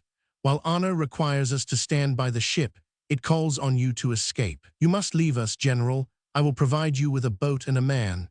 You may succeed in reaching the shore by making a detour. It is not yet daylight, the waves are high and the sea dark. You will probably escape. There are occasions when to flee means to conquer." The old man bent his stately head in token of acquiescence. Count Boisberthelot raised his voice. "Soldiers and sailors," he called. Every movement ceased, and from all sides faces were turned in the direction of the captain. He continued, "This man who is among us represents the king. He has been entrusted to our care. We must save him. He is needed for the throne of France. As we have no prince, he is to be, at least we hope so, the leader of the Vendée. He is a great general. He was to land with us in France. Now he must land without us. If we save the head, we save all." "Yes, yes, yes," cried the voices of all the crew. The captain went on. "He too is about to face a serious danger. It is not easy to reach the coast. The boat must be large enough to live in this sea and small enough to escape the cruisers. He must land at some safe point, and it will be better to do so nearer Fougers than Coutances. We want a hardy sailor, a good oarsman and a strong swimmer, a man from that neighborhood, and one who knows the straits. It is still so dark that a boat can put off from the corvette without attracting attention, and later there will be smoke enough to hide it from view. Its size will be an advantage in the shallows. Where the panther is caught, the weasel escapes. Although there is no outlet for us, there may be for a small rowboat. The enemy's ships will not see it, and what is more, about that time we shall be giving them plenty of diversion. Is it decided?" "Yes, yes, yes," cried the crew. "Then there is not a moment to be lost," continued the captain. "Is there a man among you willing to undertake the business?" In the darkness, a sailor stepped out of the ranks and said, "I am the man." 10. Does he escape? A few minutes later, one of those small boats called a gig, which are always devoted to the use of the captain, pushed off from the ship. There were 2 men in this boat, the passenger in the stern and the volunteer sailor in the bow. The night was still very dark. The sailor, according to the captain's instructions, rowed energetically towards the Minquiers. For that matter, it was the only direction in which he could row. Some provisions had been placed in the bottom of the boat, a bag of biscuits, a smoked tongue, and a barrel of water. Just as they were lowering the gig, La Vieuville, a very scoffer in the presence of destruction, leaning over the stern post of the corvette, cried out in his cool, sneering voice a parting word. "Very good for escaping, and still better for drowning." "Sir, let us joke no more," said the pilot. They pushed off rapidly, and soon left the corvette far behind. Both wind and tide were in the oarsman's favor, and the small skiff flew rapidly along, wavering to and fro in the twilight and hidden by the high crests of the waves. A gloomy sense of expectation brooded over the sea. Suddenly, amid this illimitable, tumultuous silence, a voice was heard, exaggerated by the speaking trumpet, as by the brazen mask of ancient tragedy. It seemed almost superhuman. It was Captain Boisberthelot speaking.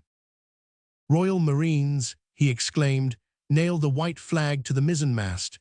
We are about to look upon our last sunrise." And the corvette fired a shot. "Long live the king," shouted the crew.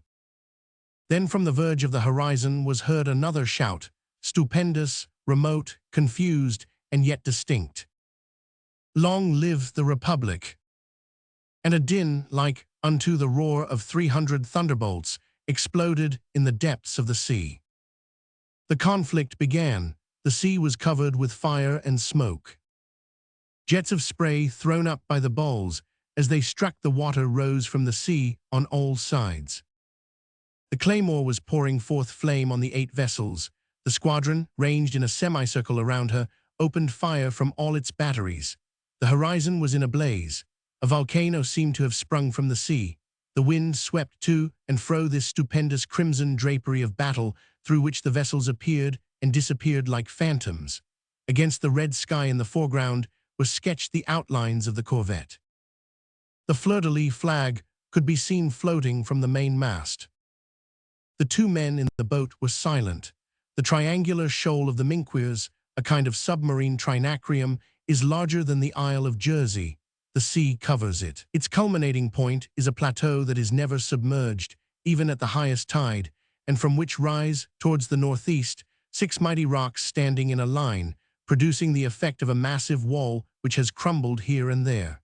The strait between the plateau and the 6 reefs is accessible only to vessels drawing very little water.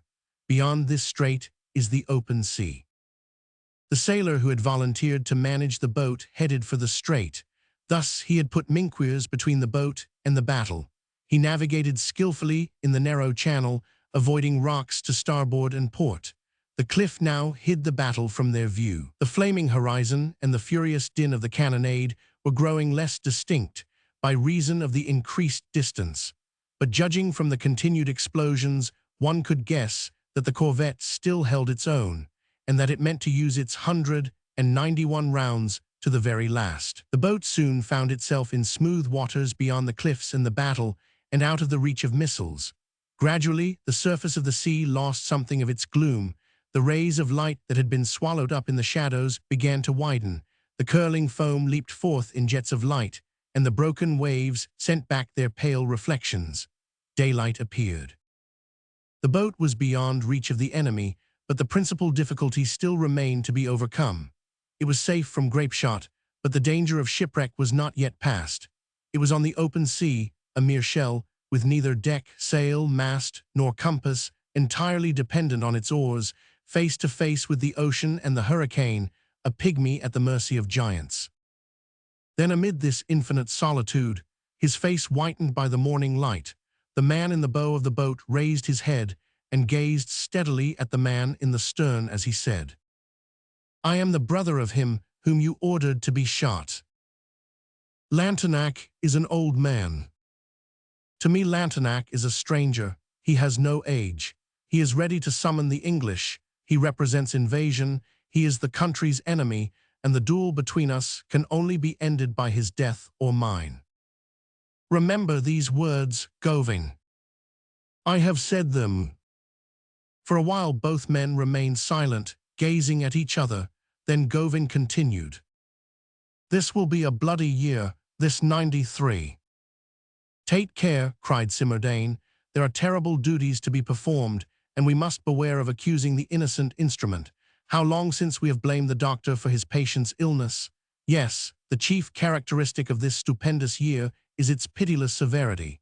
And why is this? Because it is the great revolutionary year, the year which is the very incarnation of revolution. Revolution feels no more pity for its enemy, the old world, than the surgeon feels for the gangrene against which he is fighting. The business of revolution is to extirpate royalty in the person of the king, aristocracy in that of the nobleman, despotism in that of the soldier, and superstition and barbarism in the persons of the priest and the judge. In one word, of every form of tyranny in the image of the tyrant. The operation is a fearful one, but revolution performs it with a steady hand. As to the amount of sound flesh that must be sacrificed, ask a Boerhaave what he thinks of it. Do you suppose it possible to remove a tumor without loss of blood? Can a conflagration be extinguished without violent efforts? These terrible necessities are the very condition of success. A surgeon may be compared to a butcher, or a healer may seem like an executioner. Revolution is devoted to its fatal work. It mutilates that it may save. What can you expect it to take pity on the virus? Would you have it merciful to poison? It will not listen. It holds the past within its grasp, and it means to make an end of it. It cuts deeply into civilization, that it may promote the health of mankind. You suffer, no doubt, but consider for how short a time it will endure, only so long as the operation requires, and after that is over you will live. Revolution is amputating the world, hence this hemorrhage. 93. A surgeon is calm, said Gawain, and the men I see are violent. Revolution requires the aid of savage workmen, replied Simardane. It repulses all trembling hands. It trusts only such as are inexorable. Danton is the impersonation of the terrible, Robespierre of the inflexible, Saint Just of the immovable, and Marat of the implacable. Take note of it, Gawain. We need these names. They are worth as much as armies to us. They will terrify Europe. And possibly the future also, replied Gawain. He paused and then continued. But really, master, you are mistaken. I accuse no one. My idea of revolution is that it shall be irresponsible. We ought not to say this man is innocent or that one is guilty. Louis XVI is like a sheep cast among lions. He wishes to escape, and in trying to defend himself he would bite if he could, but one cannot turn into a lion at will.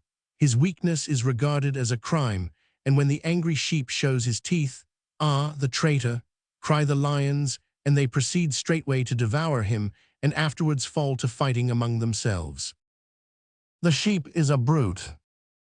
And what are the lions? This answer set Simardane thinking. The lions, he replied, represent the human conscience, principles, ideas. It is they who have caused the reign of terror. Some day the revolution will justify all that. Take care lest terror should prove the calumny of the revolution. Gawain continued. Liberty, equality, fraternity, these are the dogmas of peace and harmony. Why give them so terrible an aspect? What are we striving to accomplish? To bring all nations under one universal republic. Well then, let us not terrify them.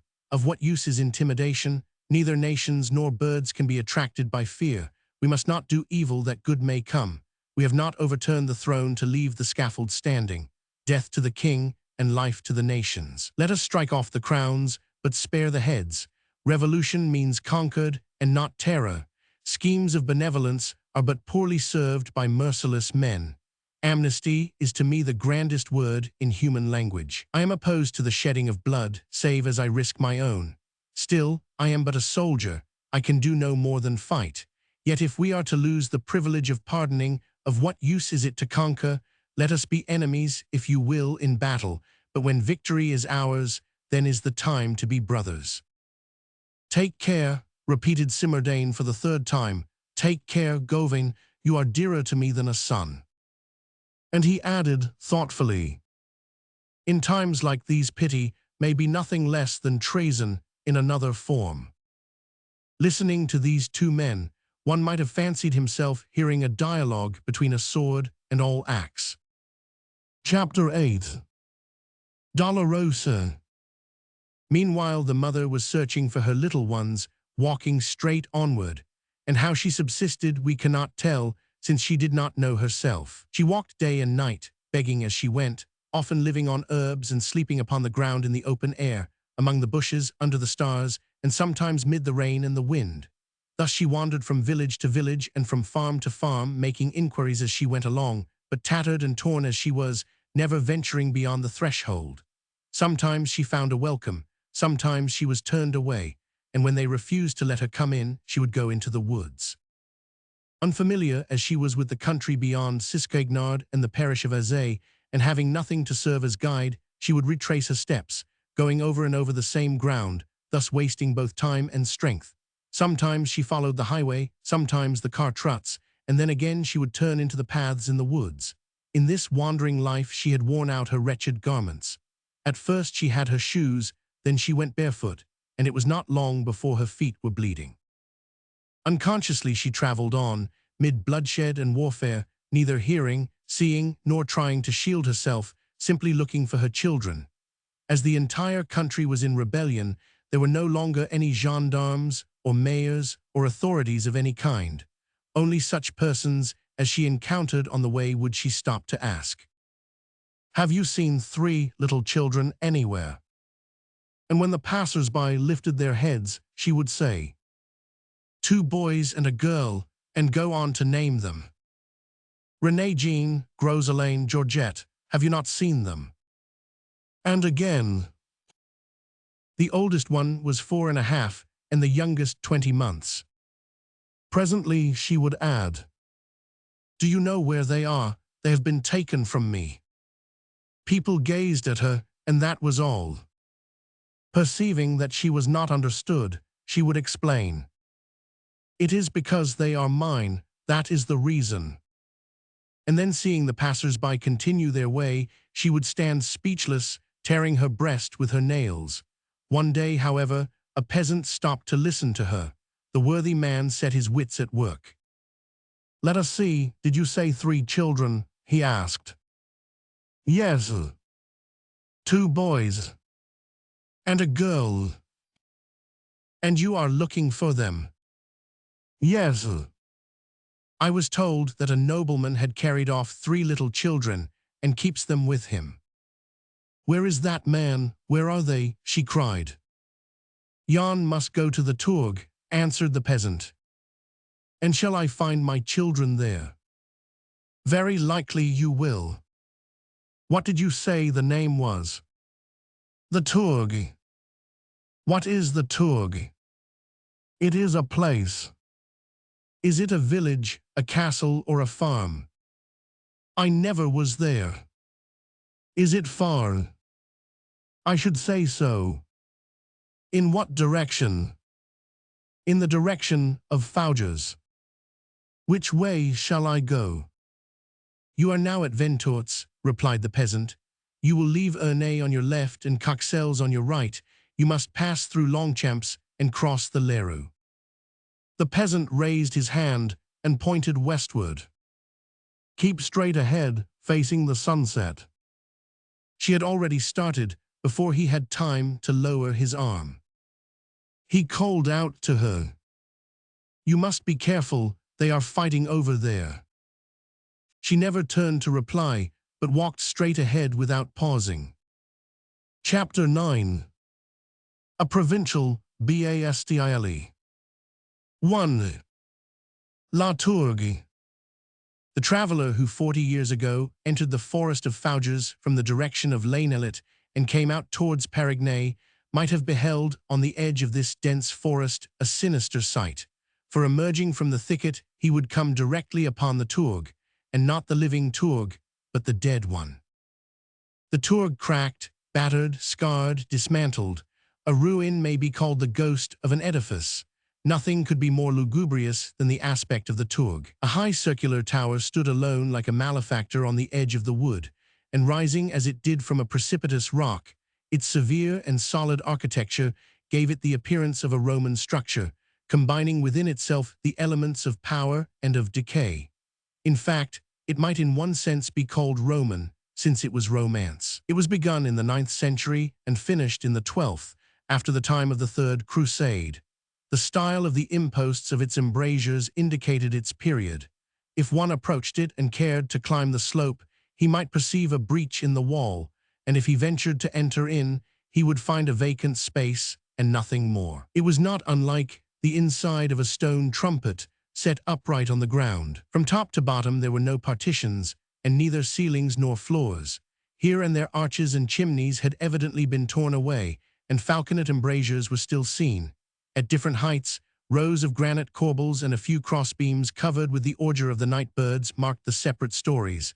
A colossal wall, 15 feet thick at its base and 12 at its summit, cracks here and there, and holes which once were doors, and through which one caught glimpses of staircases within the gloomy walls.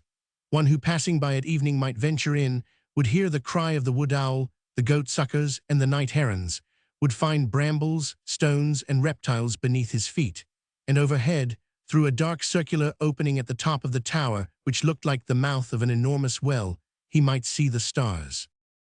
Local tradition relates that there were secret doors in the upper stories of this tower, like those in the tombs of the kings of Judah, composed of one large stone turning on a pivot, which when closed could not be distinguished from the wall itself, a fashion in architecture brought home by the Crusaders together with the pointed arch.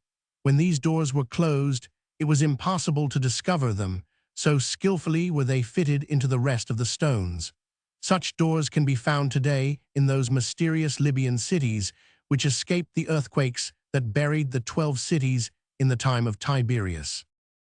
Chapter 2. The Breach. The breach by which one gained access to the ruin was the opening of a mine. A connoisseur familiar with Erod, Sardi, and Pagan would have appreciated the skill with which this mine was planned. The fire chamber, in the shape of a beretta, was of a size accurately proportioned to the strength of the keep, which it was intended to destroy.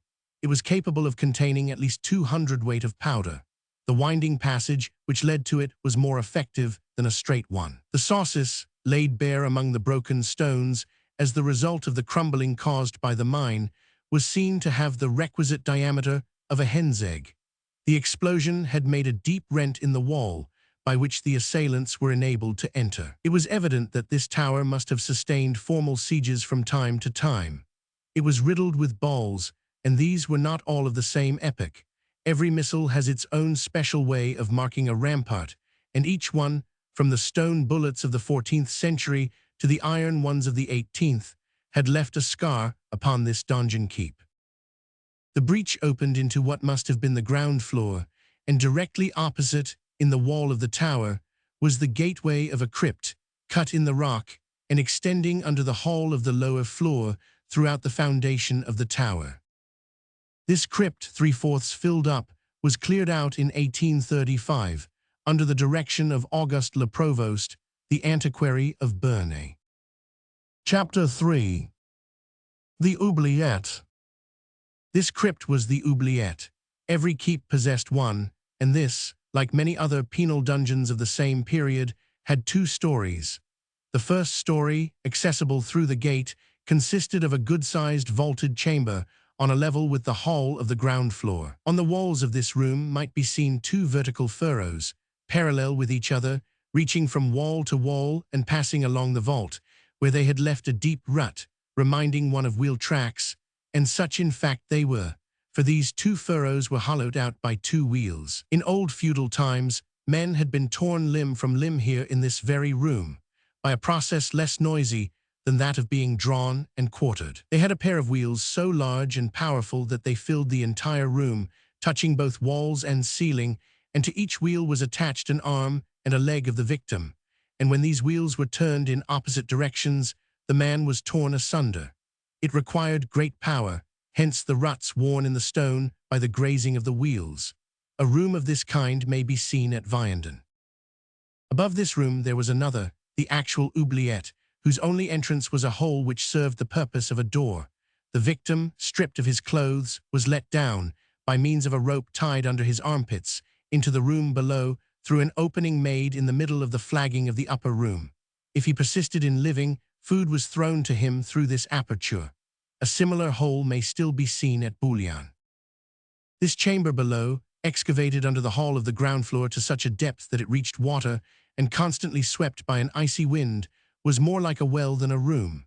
But the wind so fatal to the prisoner in the depths was, on the other hand, favorable to the one overhead, groping about beneath the vault, who could breathe the easier on account of it. Indeed, all the air he had came up through this hole. But then any man who entered, or rather fell, into this tomb never came out again. It behooved the prisoner to look out for himself in the darkness, for it needed but one false step to change the scene of his sufferings. That, however, was his own affair. If he were tenacious of life, this hole was his danger, but if he were weary of it, it was his resource. The upper story was the dungeon, the lower one the tomb, a superposition not unlike that of the society of the period. This is what our ancestors called a moat dungeon, but since the thing itself has disappeared, the name has no longer any meaning for us. Thanks to the revolution, we can listen with indifference to the sound of these words. On the outside of the tower, and above the breach, which 40 years ago was its only entrance, might be seen an embrasure somewhat wider than the other loopholes, from which hung an iron grating, loosened and broken. Chapter 4. The Bridge Castle. A stone bridge whose 3 arches were but slightly damaged was connected with this tower on the side opposite to the breach. This bridge had once supported a building whose few remaining fragments bore the traces of a conflagration. It was only the framework that was left standing, and as the light shone through its interstices as it rose side by side with the tower, it had the effect of a skeleton beside a phantom. Today this ruin is utterly demolished, leaving no trace whatever behind. A single peasant can destroy in one day structures that kings have labored for centuries to erect. La Tourgue, a peasant abbreviation, signifies La Tourgauvain, just as La Jupelle stands for La Jupelière, and Pinson La Torte, the name of a hunchback leader, for Pinson La Tortue. La Tourgue, which even 40 years ago was a ruin, and which today is but a shadow, was a fortress in 1793. It was the old Bastille of the Gauvains, and served to guard, towards the west, the entrance of the forest of Fougères, which is now little more than a grove. This fortress was built on one of those great blocks of slate, which are found in abundance between Mayence and Dinan, scattered in all directions among the copses and along the heath like the missiles of some titanic combat. The tower composed the entire fortress, and below the tower stood the rock, at whose base flowed one of those watercourses which swells into a torrent in January and dries up in June. Simple as were its means of defense, this tower was almost impregnable in the Middle Ages, but the bridge had proved a source of weakness. The Gauvains of Gothic times had built it without a bridge. It was formerly accessible by means of one of those swinging bridges that could be instantly severed by the stroke of an axe. So long as the Gauvains remained viscounts, it pleased them just as it was, and they were satisfied with it. But when they became marquises and exchanged the keep for the court, they spanned the stream with 3 arches and thus offered access in the direction of the plain very much as they had yielded to the advances of the king. The marquises of the 17th century and the marchionesses of the 17th no longer prided themselves on their impregnability. They abandoned the traditions of their ancestors to follow the fashions of Versailles. Facing the tower towards the west was a somewhat elevated plateau adjoining 2 plains. This plateau was very near the tower, only separated from it by a deep ravine through which flowed a stream tributary to the Cauesnon. The bridge that connected the fortress with the plateau stood on lofty piles, and on these piles was constructed, as at Chenonceau, a building in the mansard style of architecture, but more comfortable than the tower. Customs were still very rude, and the lords continued to occupy chambers in the keep that were more like dungeons than bedrooms. As to the building on the bridge, which was a diminutive kind of castle, a long corridor had been added to it, by way of entrance, which was called the Hall of the Guards. Over this hall, which was like an entresol, was the library, and above that a granary. Separated by pillars stood the long windows with their small panes of Bohemian glass. Medallions were sculptured on the walls. The fortress was 3 stories high. Halberds and muskets were to be found below, books in the middle, and over all the bags of oats, a somewhat barbarous arrangement, but princely to the last degree. The tower loomed above this coquettish building, presenting a stern and gloomy contrast. The platform offered a point of attack from which the bridge could be destroyed. Between these two buildings, there was no harmony whatsoever, the roughness of the one jarred against the elegance of the other. It would seem as if two semicircles ought to be identical, yet no two styles have less in common than that of a Roman semicircle and a classic archivolt. That tower, a worthy companion for the forest, was a strange neighbor for the bridge, which might have come from Versailles. Fancy Louis XIV, leaning on the arm of a lane barbed tort. There was something appalling in this juxtaposition. An inexpressible spirit of terror pervaded the combined majesty of these structures. Let us repeat that from a military point of view, the bridge went far towards betraying the tower, for while it added to its beauty, it diminished its strength, ornamenting it on the one hand and weakening it on the other.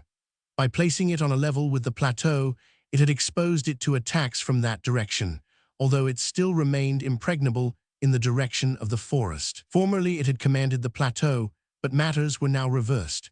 An enemy installed on the plain would speedily become master of the bridge. The library and the granary were advantageous to the besiegers rather than to the besieged, since the contents of both are of a combustible nature. For an assailant who knows how to avail himself of fire as a means of assault, it matters but little whether it be a homer or a bundle of hay, provided it burns. The French offered a proof of this fact to the Germans when they burned the library at Heidelberg, as did the Germans in burning that of Strasbourg. In short, this bridge built onto the Tourgue was a strategic mistake. But in the 17th century, under Colbert and Louvois, the Princes Gauvain, like the Princes de Rohan or La Tremble, believed themselves henceforth safe from assault. Still, the builders of the bridge had taken certain precautions. In the first place, anticipating the chances of fire, they had fastened crosswise below the three windows looking towards the stream, by iron clamps which no longer than 50 years ago were still to be seen, a strong ladder equal in length to the height of the first 2 stories of the bridge, a height surpassing that of 3 ordinary stories. Secondly, foreseeing the possibility of a siege, they had isolated the bridge from the tower by means of a low and heavy iron door, arched at the top and locked with a large key, whose hiding place was known to the master alone. Once closed, it could defy the battering ram and almost brave the cannonball. One must cross the bridge to reach this door, which was the only means of access to the tower. 5. The iron door. As a result of the elevation of this castle on the bridge by means of piles, its second story was on a level with the corresponding story of the tower, and here, for greater safety, the iron door had been placed. This iron door led from the bridge into the library and from the tower into a large vaulted hall with a pillar in the center. As already stated, this hall was in the second story of the keep. Like the tower itself, it was circular in its form and was lighted by deep embrasures overlooking the fields. The stones of its rough and naked walls, unhidden from the view, were however symmetrically adjusted. This hall was reached by a spiral staircase built in the wall, quite a simple matter when walls are 15 feet thick. In the Middle Ages, they used to capture a city by streets, a street by houses, and a house by rooms, and thus a fortress was besieged story by story. In this respect, La Tourgue was very skillfully arranged and very difficult to cope with. An uncomfortable staircase connected one story with another. The doors were sloping and not high enough to admit a man unless he bent his head, and where at every door the besieged stood in waiting for their assailants, a bowed head was certain death. Below the circular hall with the pillar were 2 similar rooms, composing the first story and the ground floor, and above these 3 more. The tower was closed, so to speak, by a platform which rested on these 6 rooms like a stone cover, and a narrow watchtower led up to the platform. As they were obliged to pierce this wall, in which the iron door was sealed to a depth of 15 feet, it was thereby framed in a deep archway, which when the door was closed formed a porch 6 or 7 feet deep, towards the bridge as well as towards the tower, and when it was open these 2 porches united to form the entrance arch. Set in the wall under the porch, towards the bridge, was a low gate with a St. Gilles bolt leading into the corridor of the first story under the library. This was another difficulty for the besiegers. That side of the castle on the bridge looking towards the plateau ended in a perpendicular wall, and there the bridge was severed. The drawbridge set up against a low gate to connect it with the plateau, and which on account of the height of the latter could only be lowered like an inclined plane, led into the long corridor called the guardroom. The besiegers who found themselves in possession of this corridor would have been obliged to carry by main force the St. Gilles winding stairway that led to the second story, in order to reach the iron gate. Chapter 6. The Library. As to the library, it was an oblong room of the same length and width as the bridge, with a single door, and that the iron one. A false folding door covered with green cloth, which only needed to be pushed, concealed within the entrance arch of the tower. The walls of the library were lined from floor to ceiling with glass bookcases in the fine taste of the 17th century cabinetwork, and lighted by 6 large windows, 3 on a side, that is, 1 over each arch. Through these windows, the interior of the room was visible from the height of the platform. Between the windows stood 6 marble busts on pedestals of carved oak, Hermolaus of Byzantium, the grammarian Athanos of Naucrates, Suidas, Casaubon, Clovis, King of France, and his chancellor Anachalus, who for that matter was no more a chancellor than Clovis was a king. There were various books in the library. One has remained famous. It was an ancient quarto, enriched with prints, with the title Saint Bartholomew in large letters, together with the subtitle Gospel according to Saint Bartholomew, preceded by a dissertation by Pantonus, Christian philosopher, on the question as to whether this gospel should be considered apocryphal and whether Saint Bartholomew is identical with Nathanael. This book, supposed to be a unique copy, was placed on a reading desk in the middle of the library. In the last century, people came to see it as a curiosity. Chapter 7. The Granary. As for the granary, which, like the library, followed the oblong form of the bridge, it was merely the space under the woodwork of the roof. It consisted of a large room filled with hay and straw, and lighted by 6 mansard windows, with no other ornament than the statue of Saint Barnabas sculptured on the door, and below it the following verse: Barnabas sanctus falsum jubit ire per herbam. A lofty and massive tower, 6 stories in height, pierced here and there by a few embrasures, its sole means of entrance and egress an iron door opening into a bridge castle closed by a drawbridge. Behind the tower a forest, before it a heath-covered plateau, higher than the bridge, lower than the tower. Below the bridge, between the tower and the plateau, a deep narrow ravine filled with underbrush, a torrent in winter, a stream in the springtime, and a rocky bed in summer. Such was the Tourgoving, called La Tourgue. 10. The Hostages. July passed away and August came. A blast, fierce and heroic, had swept over France. 2 spectres had but just crossed the horizon, Marat with a dagger in his side, and Charlotte Corday headless. Events looked threatening. As to the Vendée, defeated in her grand strategic schemes, she turned her attention to others on a smaller scale, which, as we have already said, were likely to prove more dangerous. This war had now become one monstrous battle scattered about in the woods. The disasters of the Grand Army, Royal and Catholic, so called, had begun. A decree had been passed to send the army of Mayence into the Vendée. 8,000 Vendians were killed at Ancenis. They were repulsed from Nantes, dislodged from Montaigu, expelled from Thouars, driven out of Noirmoutier, pitched headlong out of Collet, Mortagny, and Saumur. They had evacuated. Parthenay abandoned Clisson and lost ground at Chatelain. At Saint-Hilaire their flag was captured. They were defeated at Pornic, Sables, Fontenay, Douai, Châteaudoux, and Ponce de Ce. They were checkmated at Luçon, retreated from Châtaigneraie, and were routed at the Roche-sur-Yon. At present, while they threatened La Rochelle on the one hand, on the other an English fleet, riding in the waters of Guernsey, commanded by General Craig, and carrying several regiments of the English army, together with some of the best officers of the French navy, was only waiting for the signal of the Marquis de Lantenac to disembark, a descent which might once more turn the tide of victory in favor of the Royalists. Pitt was but a political malefactor. As the dagger to an armament, even so is treason to political warfare. Pitt stabbed our country and betrayed his own, since to dishonor is to betray. Through his influence, and under his administration, England waged Punic warfare. She spied, cheated, and deceived. Poacher and forger, she stopped at nothing, stooping to the petty details of hatred. She established a monopoly of tallow that cost 5 francs a pound. A letter from Prigent, Pitt's agent in the Vendée, which was seized on the person of an Englishman at Lille, contained the following lines: "I beg you to spare no money. In regard to the assassinations, we hope that prudence will be exercised. Disguised priests and women are the most suitable for this work. Send 60,000 livres to Rouen and 50,000 to Caen." This letter was read by Barra at the convention on the first day of August.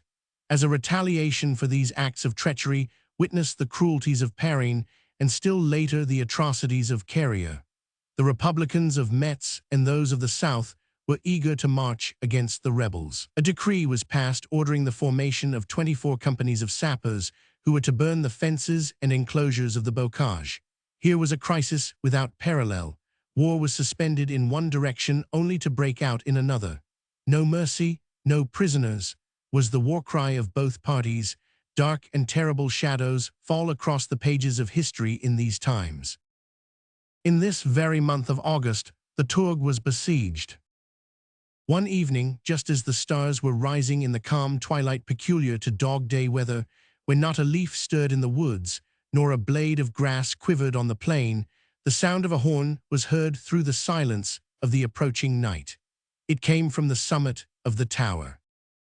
This peal was answered by the ring of a clarion from below.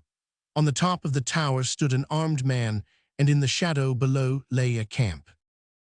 In the obscurity around the Tourgovain, one could dimly distinguish the moving to and fro of dark figures. This was the bivouac. A few fires had been kindled beneath the forest trees and among the heather of the plateau, their shining points of light pricking through the darkness here and there, as if earth as well as sky would deck itself out with stars, though it were but with the lurid stars of war. Towards the plateau the bivouac stretched as far as the plain, and in the direction of the forest it extended into the thicket. The Tourgue was invested. The extent of the besiegers' bivouac indicated a numerous force. The camp pressed hard upon the fortress, reaching to the rock in the direction of the tower, and as far as the ravine on the side of the bridge. Another peal from the horn was heard, followed by a second blast from the clarion. The horn asked the question, and the clarion made reply. The horn was the voice of the tower asking the camp, "May we speak with you?" To which the clarion, speaking for the camp, answered, "Yes." At that time, the convention did not regard the Vendeans in the light of belligerents, and it being forbidden by a decree to exchange flags of truce with the brigands, they supplemented as best they could the usual means of communication which international law authorizes in ordinary warfare, but interdicts in civil conflicts. Consequently, in time of need, a certain understanding existed between the peasant horn and the military clarion. The first call simply broached the subject. The second asked the question, "Will you listen?" If the clarion made no reply to the second question, it meant refusal. If, on the other hand, the clarion replied, it was consent and signified a truce for a few minutes. When the clarion answered this second call, the man who stood on the top of the tower spoke, and these were his words. "Be it known to all ye who hear me, I am Gaugelebruant, surnamed Brisebleu, because I have killed many of your people, and also surnamed the Amanus, because I mean to kill many more. In the attack at Granville, while my finger rested on the barrel of my gun, it was chopped off by a saber stroke. At Laval, you guillotined my father, my mother, and my 18-year-old sister Jacqueline. And now you know me. I speak to you in the name of my master, Monseigneur le Marquis Gauvin de Lantenac, Vicomte de Fontenay, Breton prince, and owner of the 7 forests. It is well for you to learn that, before shutting himself up in this tower, where you hold him blockaded, Monsieur le Marquis distributed the command among 6 chiefs, his lieutenants. To Delière he assigned the country between the woods of Brest and Ernier. To Tretton, that which lies between the Rye and Laval. To Jacquet, called Taillefer, the border of the Hautemain. To Gaulier, called Grandpierre Chateaugontier, to Lecomte Crayon, to Monsieur Dubois Fougers, and to Monsieur de Rochambeau Mayenne, so that the capture of this fortress by no means ends the war for you, and even were Monsieur le Marquis to die, the Vendée of God and the King will still live. I say this for your information. Monseigneur is here beside me. I am but his mouthpiece. Silence, besiegers. It will be well for you to consider my words. Remember that the war you are waging against us is unjust. We are men living in our own land and fighting honestly. Submissive to the will of God, we are as simple and upright as the grass beneath the dew. It is the Republic who has attacked us. She comes to trouble us in our fields. She has burned our houses and our harvests and destroyed our farms, and our women and children have been forced to run barefoot in the woods while the hedge sparrow was still singing. You who are down there listening to me, you have pursued us through the forest and surrounded us in this tower. You have killed or scattered our allies.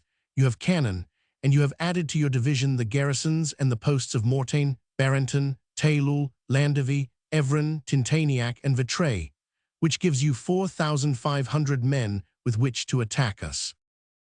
We, who are 19 for the defense, are supplied with provisions and munitions. You have succeeded in undermining and blowing up a part of our rock and wall, thus making a breach at the foot of the tower, through which you can enter, although it is not open, while the tower stands strong and upright, forming an arch above it. Now you are preparing for the assault.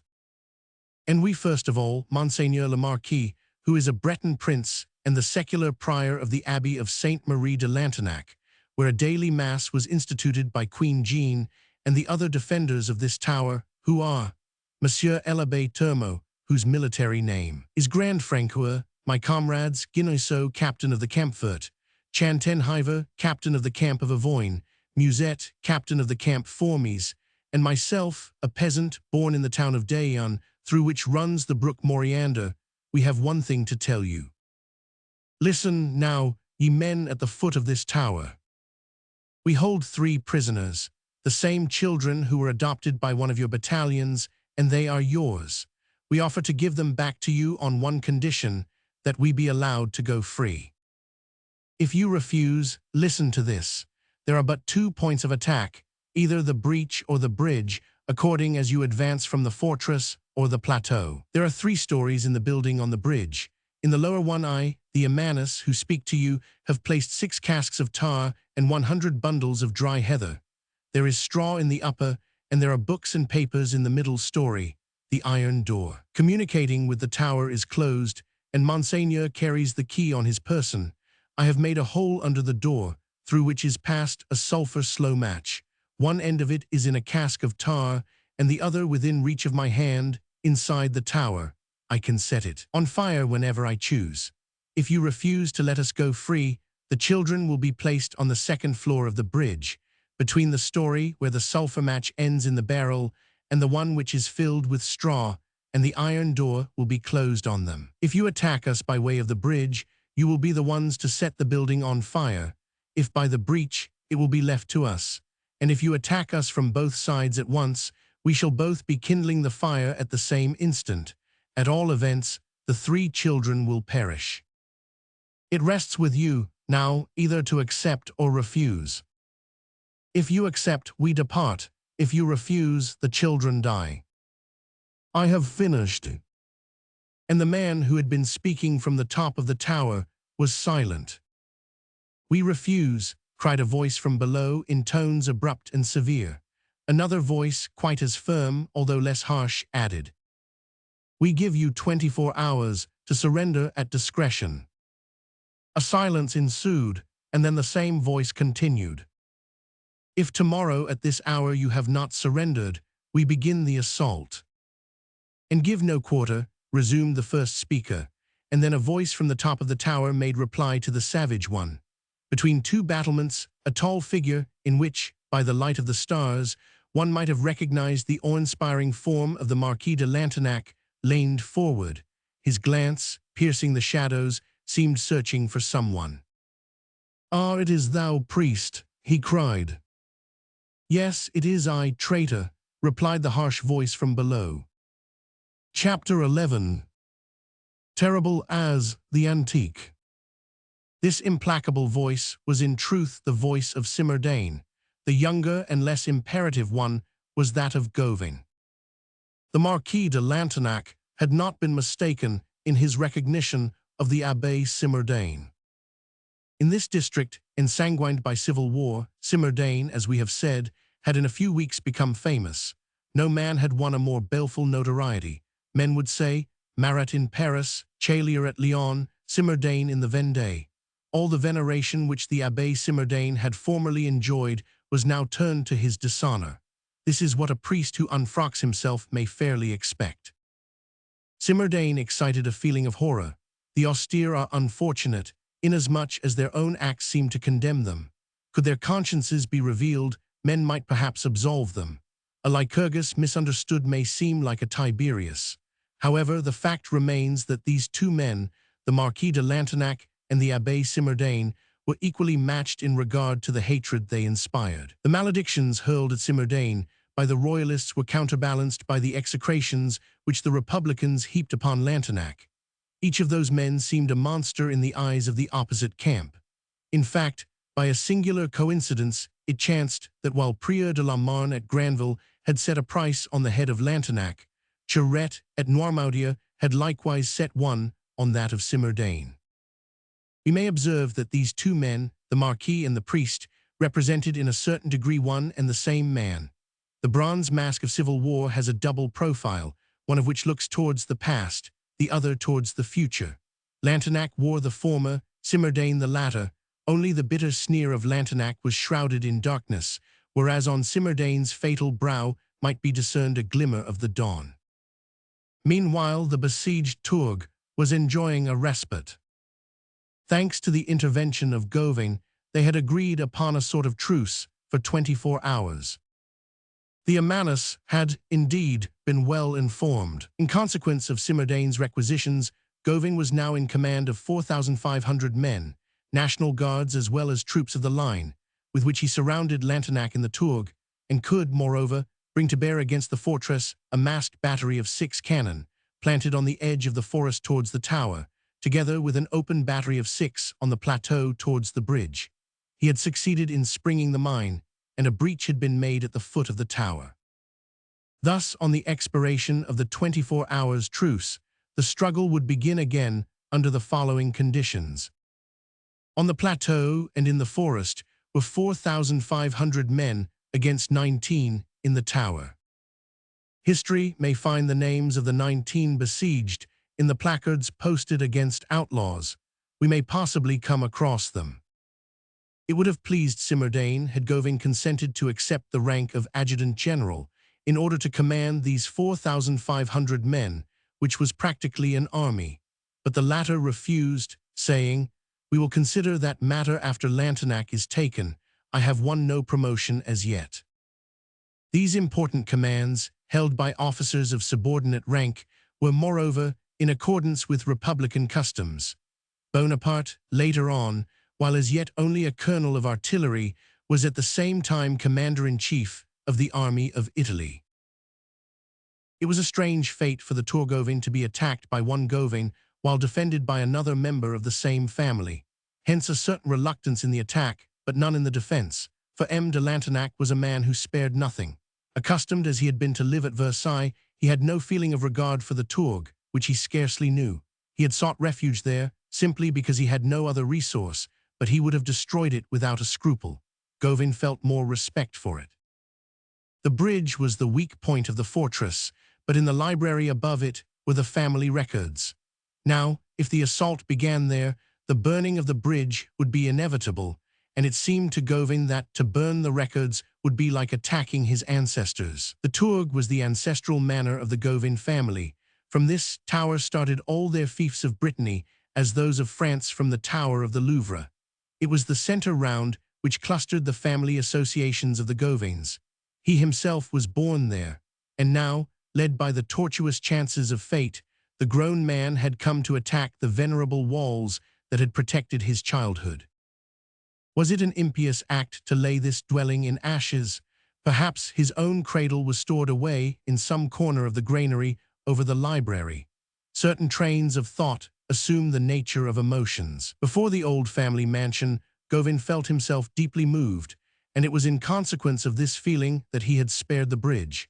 Contenting himself with making it impossible for the enemy to sally forth or attempt an escape at this point of egress, he held the bridge in check by a battery and chose the opposite side for the attack, hence the mining and sapping at the foot of the tower. Simardane had allowed him to take his own course, meanwhile reproaching himself, for these Gothic antiquities were odious to his severe soul, and he was no more indulgent towards buildings than towards human beings. Sparing a castle was the first step in the direction of mercy, and he knew that mercy was Govind's weak point. Simardane, as we are aware, kept watch over him and arrested his progress down this slope, so fatal in his eyes. And yet even he, and he acknowledged it to himself with a sort of indignation, had been unable to see the Tourgue again without a secret emotion. He was affected by the sight of that schoolroom containing the first books in which he had taught Govind to read. He had been the curé of the neighboring village Perigny, had occupied an upper room in the castle on the bridge. It was in the library that he held little Govind between his knees and taught him the alphabet. Within these four old walls he had seen his beloved pupil, the child of his soul, growing up to manhood, and watched the development of his mind. Was he about to burn and destroy this library, this castle, these walls, wherein he had so often blessed the child? He had spared them, but it had not been done without compunction. He had allowed Govind to begin the siege from the opposite point. The tower might have been called the savage side of the Tourgue, and the library its civilized side. Simardane had allowed Govind to make the breach only in the former. This ancient castle in the midst of the revolution had, after all, only resumed its feudal customs, in being at the same time attacked and defended by a Govind. The history of the Middle Ages is but a record of wars between kinsmen. Eteocles and Polyneices are Gothic as well as Grecian, and Hamlet but repeats in Elsinore what Orestes did in Argus. Chapter 12. The rescue planned.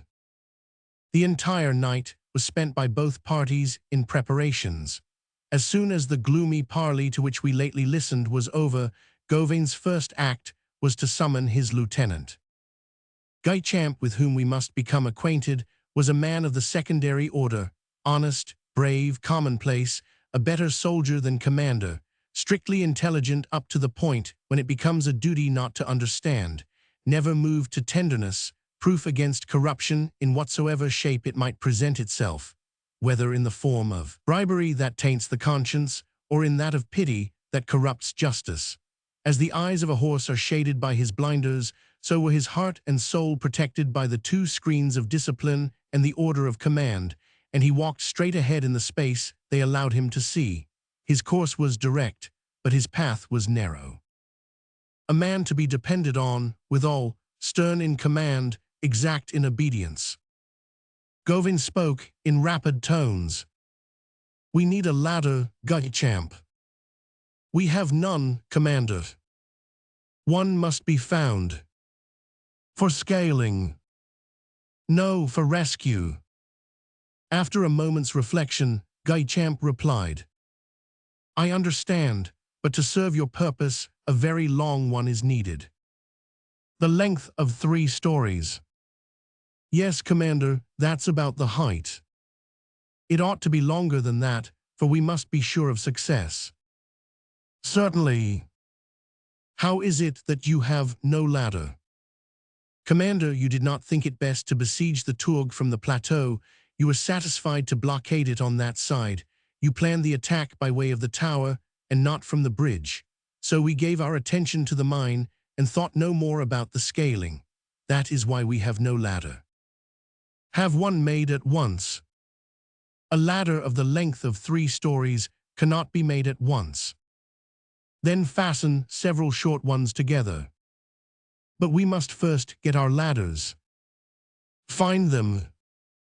"There are none to be found. All through the country the peasants destroy ladders, just as they break up the carts and cut the bridges." "True, they intend to paralyze the Republic. They mean that we shall neither transport baggage, cross a river, nor scale a wall." "But I must have a ladder, in spite of all that. I was thinking, Commander, that at Javanais near Fougères there is a large carpenter's shop. We might get one there. There is not a moment to lose. When do you want the ladder? By this time tomorrow, at the latest. I will send a messenger at full speed to Javanais to carry the order for a requisition. A post of cavalry stationed there will furnish an escort. The ladder may be here tomorrow before sunset. Very well, that will answer, said Gauvin. Only be quick about it. Go. 10 minutes later, Guy-Champ returned and said to Gauvin, "The messenger has started for Javanais." Gauvin ascended the plateau and for a long time stood gazing intently on the bridge castle across the ravine.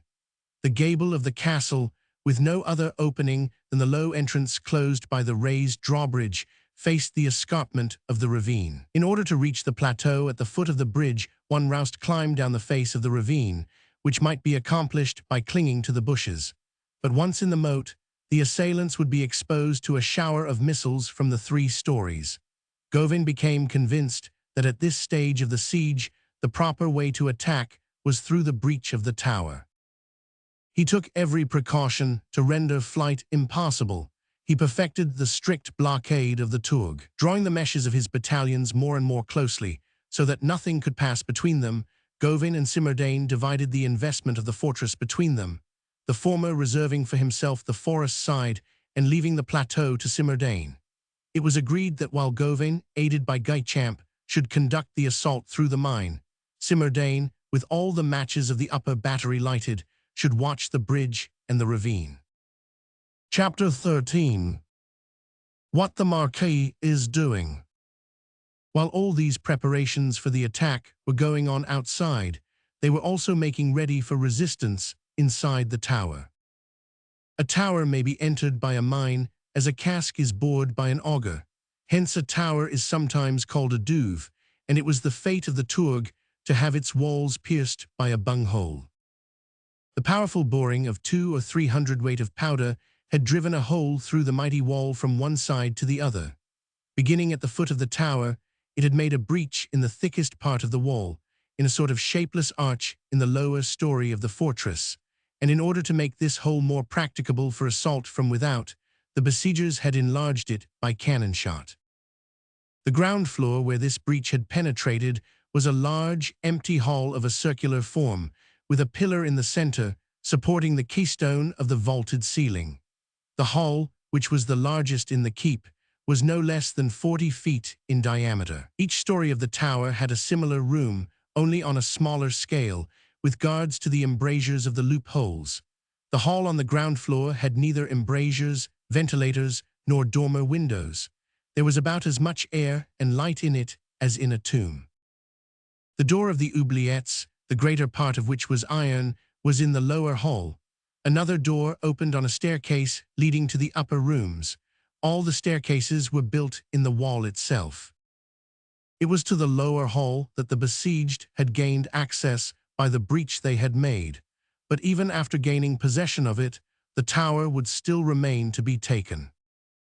One could scarcely breathe in this lower hall, and formerly no one could remain in it 24 hours without suffocating, but now, thanks to the breach, one could exist there.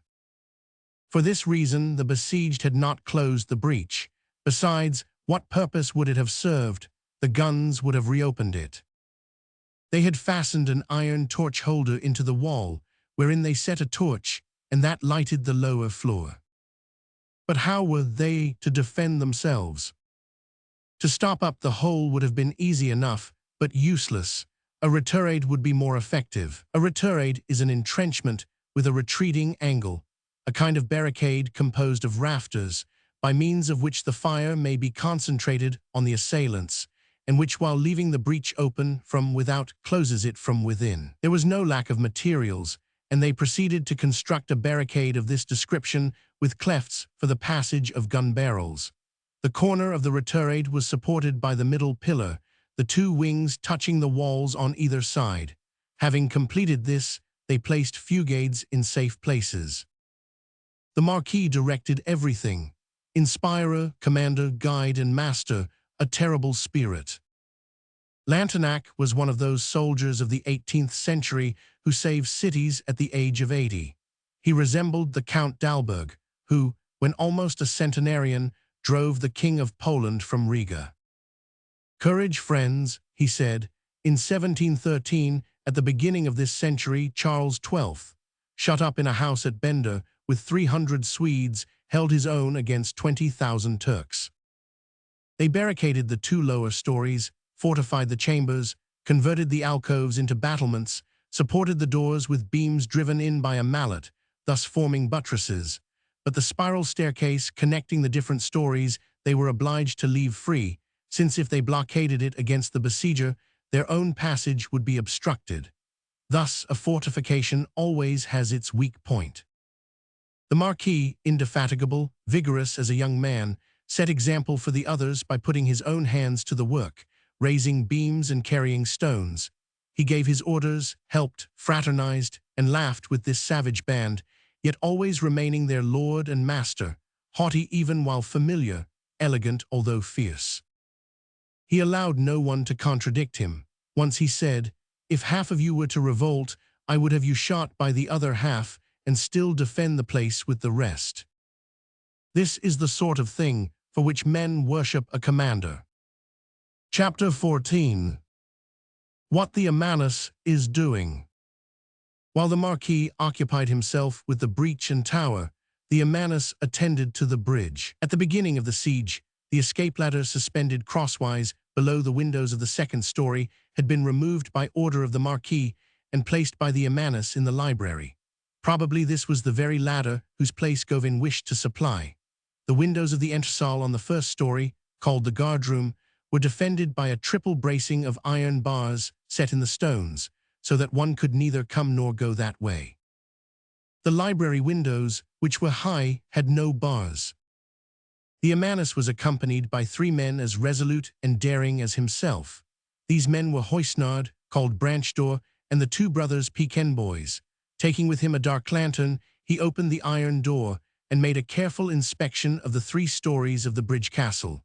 Huysnard Branchdor, whose brother had been killed by the Republicans, was as implacable as the Amanus. The latter investigated the upper story, filled with hay and straw, as well as the lower one, into which he had several pots à feu brought, which he placed near the tar barrels. He ordered bundles of dry heather to be so arranged that they would touch the tar casks, after which he made sure that the sulphur match, one end of which was on the bridge and the other in the tower, was in good working order. Over the floor, under the casks and the bundles, he poured a pool of tar into which he dipped the end of the sulphur match. Then he ordered his men to bring into the library, between the ground floor and the attic, with tar beneath and straw overhead, 3 cradles containing Renée Jean, Groselane, and Georgette, who were all sound asleep. The cradles were brought in very gently, that the children might not be roused. They were simple little village cribs, something like an osier basket, which when placed on the floor were low enough for a child to climb in and out without help. Beside each cradle, the Amanus ordered them to place a porringer of soup, together with a wooden spoon. The escape ladder, taken off its hooks, was laid on the floor against the wall, and the 3 cradles were placed end to end along the opposite wall, facing the ladder. Then, thinking that a current of air might be useful, he flung wide open the 6 windows of the library. It was a warm and clear summer night. He sent the brothers Piquenboys to open the windows in the stories above and below. On the eastern facade of the building, he had observed a large ivy, old and withered, about the color of tinder, which entirely covered one side of the bridge, framing the windows of the 3 stories, and thought that this ivy would do no harm.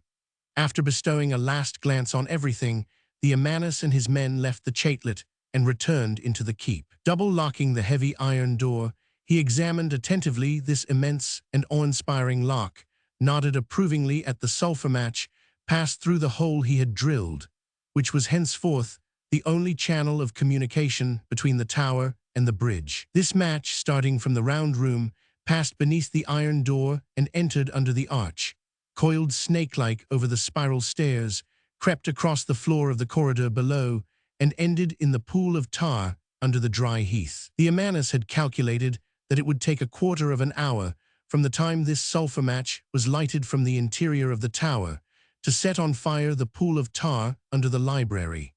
Having completed and reviewed all these preparations, he carried the key of the iron door to the Marquis de Lantenac, who put it in his pocket.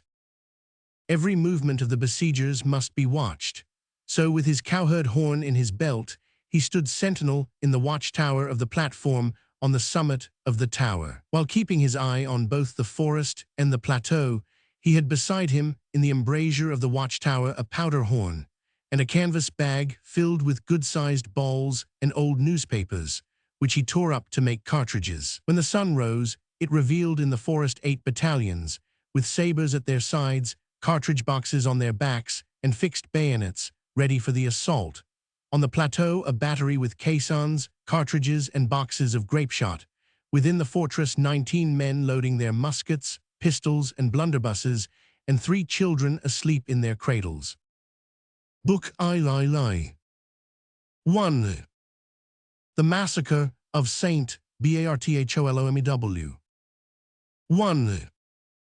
The children awoke. The little girl was the first to open her eyes. The waking of children is like the opening of flowers, and like the flowers, these pure little souls seem to exhale fragrance. Georgette, the youngest of the 3, who last May was but a nursing infant, and now only 20 months old, lifted her little head, sat up in her cradle, looked at her toes, and began her baby talk. A ray of light fell upon the crib. It would have been difficult to say which was the rosier, Georgette's foot or the dawn. The other 2 children still slept. Boys always sleep more soundly than girls, while Georgette, contented and peaceful, began to prattle. René-Jean's hair was brown, Groselaine's auburn, and Georgette's blonde, all shades peculiar to their ages, which would change as the children grew older. René-Jean looked like an infant Hercules as he lay there on his stomach fast asleep, with his 2 fists in his eyes. Groselaine had thrust his legs outside his little bed. All 3 were in rags. The clothes given them by the battalion of the Bonnetrouge were in tatters. They had not even a shirt between them. The 2 boys were almost naked, and Georgette was bundled up in a rag which had formerly been a petticoat, but which now served the purpose of a jacket. Who had taken care of these little ones? It would be impossible to tell. Certainly not a mother. Those savage peasants who had carried them along as they fought their way from forest to forest gave them their share of the soup and nothing more. The little ones lived as best they could. They had masters in plenty, but no father. Yet childhood is enveloped by an atmosphere of enchantment that lends a charm to its very rags, and these 3 tiny beings were delightful. Georgette chattered away. The child prattles as the bird sings, but it is always the same hymn, indistinct, inarticulate, and yet full of deep meaning. Only the child, unlike the bird, has the dark fate of humanity before it. None can listen to the joyous song of a child without a sense of sadness. The lisping of a human soul from the lips of childhood may well be called the most sublime of earthly songs. This confused murmuring of thought, which is as yet mere instinct, contains an unconscious appeal to eternal justice. Perhaps it is a protest uttered on the threshold of life, an unconscious protest, distressing to hear. Ignorance, smiling on the infinite, seems to make all creation responsible for the fate allotted to a weak and defenseless being. Should misfortune befall, it would seem like an abuse of confidence. The prattle of a child is more and less than speech. It is a song without notes, a language without syllables, a murmur that begins in heaven but is not to end on earth. As it began before birth, so it will go on after death. As the lispings are the continuance of what the child said when he was an angel, they are likewise a foreshadowing of what he will say in eternity. The cradle has its yesterday, as the grave has its morrow, and the double mystery of both mingles with this unintelligible babble. There is no such proof of God, of eternity, of responsibility, and of the duality of destiny, as is this awe-inspiring shadow which we see resting upon a bright young soul. Still, there was nothing melancholy about Georgette's chatter, for her sweet face was wreathed in smiles.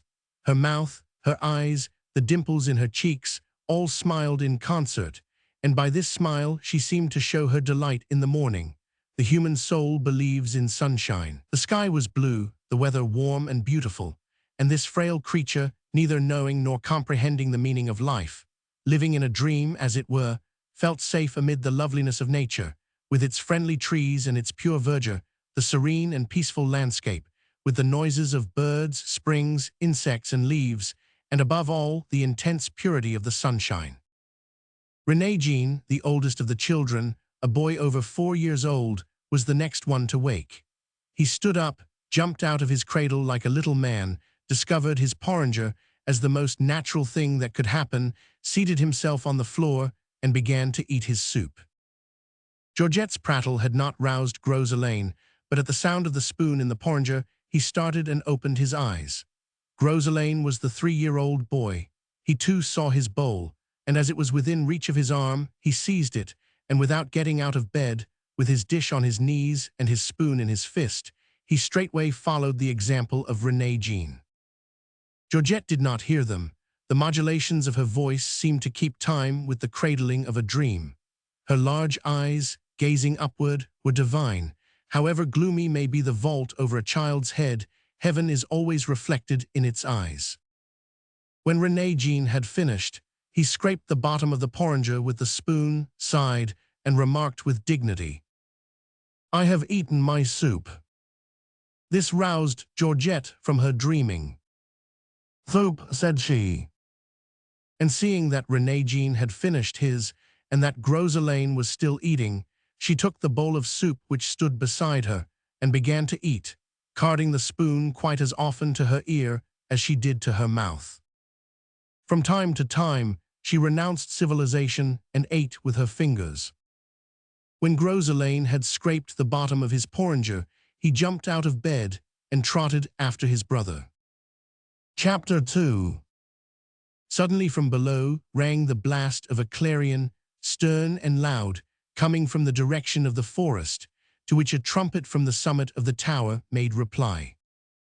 This time the clarion called, and the trumpet answered, and again came the summons from the clarion, followed by the reply of the trumpet.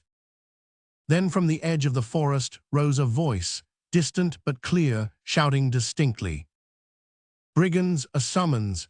If by sunset you have not surrendered at discretion, we shall begin the assault." A voice that sounded like the roar of a wild beast answered from the top of the tower. "Attack!" The voice from below replied, "A cannon will be fired as a last warning half an hour before the assault." And the voice from above repeated, "Attack!" The children did not hear these voices, but the clarion and the horn echoed louder and more distinctly, and at the first sound, Georgette craned her neck and ceased eating. She had dropped her spoon into the porringer, and at the second blast from the clarion, she lifted the tiny forefinger of her right hand, and alternately raising and letting it fall, she marked the time of the trumpet, that was prolonged by the second call of the horn. When the horn and the clarion were silent, with her finger still uplifted, she paused dreamily, and then murmured to herself, "Music." She probably meant music. The two older ones, René Jean and Gros Alain, had paid no attention to the horn and the clarion. They were absorbed by another object. Gros Alain, who had spied a woodlouse in the act of crawling across the library floor, exclaimed, "A creature!" René Jean ran up to him. "It pricks," continued Gros Alain. "Don't hurt it," said René Jean. And both the children set themselves to watch the traveler. Meanwhile Georgette, having finished her soup, was looking about for her brothers, who, crouching in the embrasure of a window, hung gravely over the woodlouse, their heads so close together that their hair intermingled. Holding their breath, they gazed in astonishment at the creature, which, far from appreciating so much admiration, had stopped crawling and no longer attempted to move. Georgette, seeing that her brothers were watching something, desired to know what it might be. It was no easy matter to reach them, but she undertook it nevertheless. The journey fairly bristled with difficulties. All sorts of things were scattered over the floor. Stools turned upside down, bundles of papers, packing cases which had been opened and left empty, trunks, all sorts of rubbish. around which she had to make her way, a very archipelago of reefs, but Georgette took the risk. Her first achievement was to crawl out of the crib. Then she plunged among the reefs. Winding her way through the straits and pushing aside a footstool, she crawled between two boxes and over a bundle of papers, climbing up on one side, rolling down on the other, innocently exposing her poor little naked body, and finally reached what a sailor would call the open sea, that is to say, quite an expanse of floor unencumbered by rubbish and free from perils. Here she made a rush, and with the agility of a cat, she crept across the room on all fours as far as the window, where she encountered a formidable obstacle in the shape of the long ladder, which lying against the wall ended at this window, reaching a little beyond the corner of the embrasure, thus forming a sort of promontory between Georgette and her brothers. She paused and seemed to consider the subject, and when she had solved the problem to her satisfaction, she resolutely clasped her rosy fingers about one of the rungs, which, as the ladder rested on its side, were not horizontal but vertical, and tried to pull herself up onto her feet. And when, after 2 unsuccessful attempts, she at last succeeded, she walked the entire length of the ladder, catching one rung after the other. On reaching the end her support failed, she stumbled and fell, but nothing daunted, she caught at the end of one of its enormous poles with her tiny hands, pulled herself up, doubled the promontory, looked at Renée Jean and Gros Elaine, and burst out laughing. Chapter 3. Just then Renée Jean, satisfied with the result of his investigations of the woodlouse, raised his head and affirmed, "It is a female." Georgette's laughter made Renée Jean laugh, and Gros Elaine laughed because his brother did. Georgette having effected her object and joined her brothers, they sat round upon the floor as in a sort of diminutive chamber, but their friend, the woodlouse, had vanished. It had taken advantage of Georgette's laughter and hidden itself away in a crack. Other events followed the visit of the woodlouse. First, some swallows flew by. Their nests were probably under the eaves. They flew quite close to the window, somewhat startled at the sight of the children, describing great circles in the air and uttering their sweet spring note. This made the 3 children look up, and the woodlouse was forgotten. Georgette pointed her finger at the swallows, crying, "Biddies." Renée Jean reprimanded her. "You mustn't say biddies, missy, you must say birds." "Burrs," said Georgette. And all 3 watched the swallows. Then a bee flew in.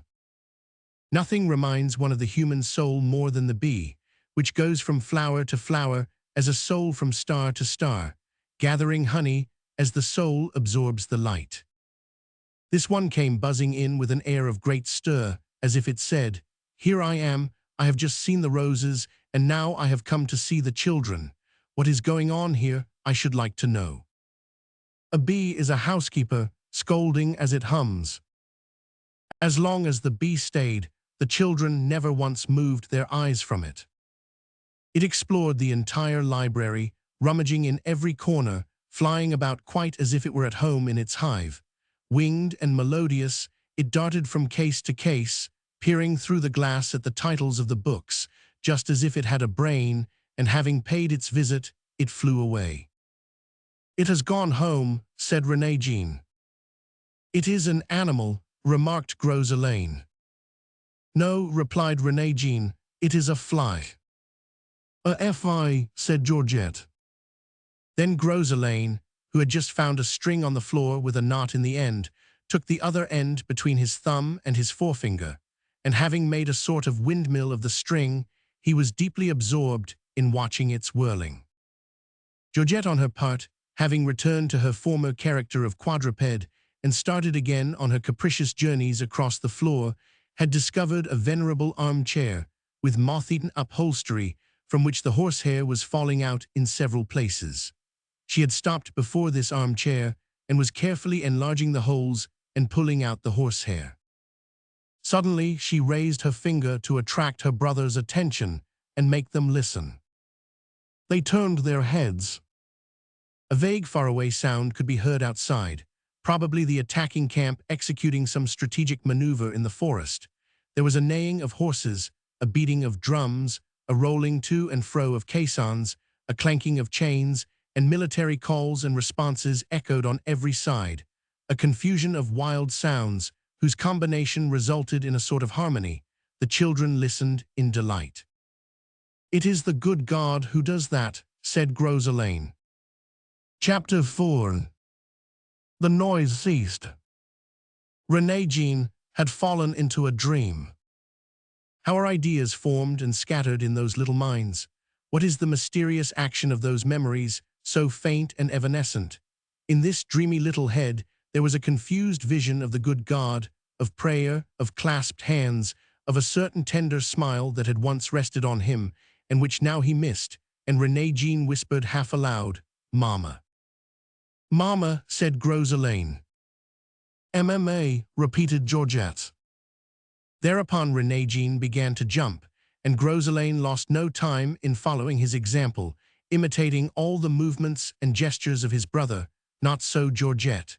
3 years may copy 4, but 20 months preserves its independence. Georgette remained seated, uttering a word now and then. She had as yet achieved no success in sentences. She was a thinker, and only uttered monosyllabic apothegms.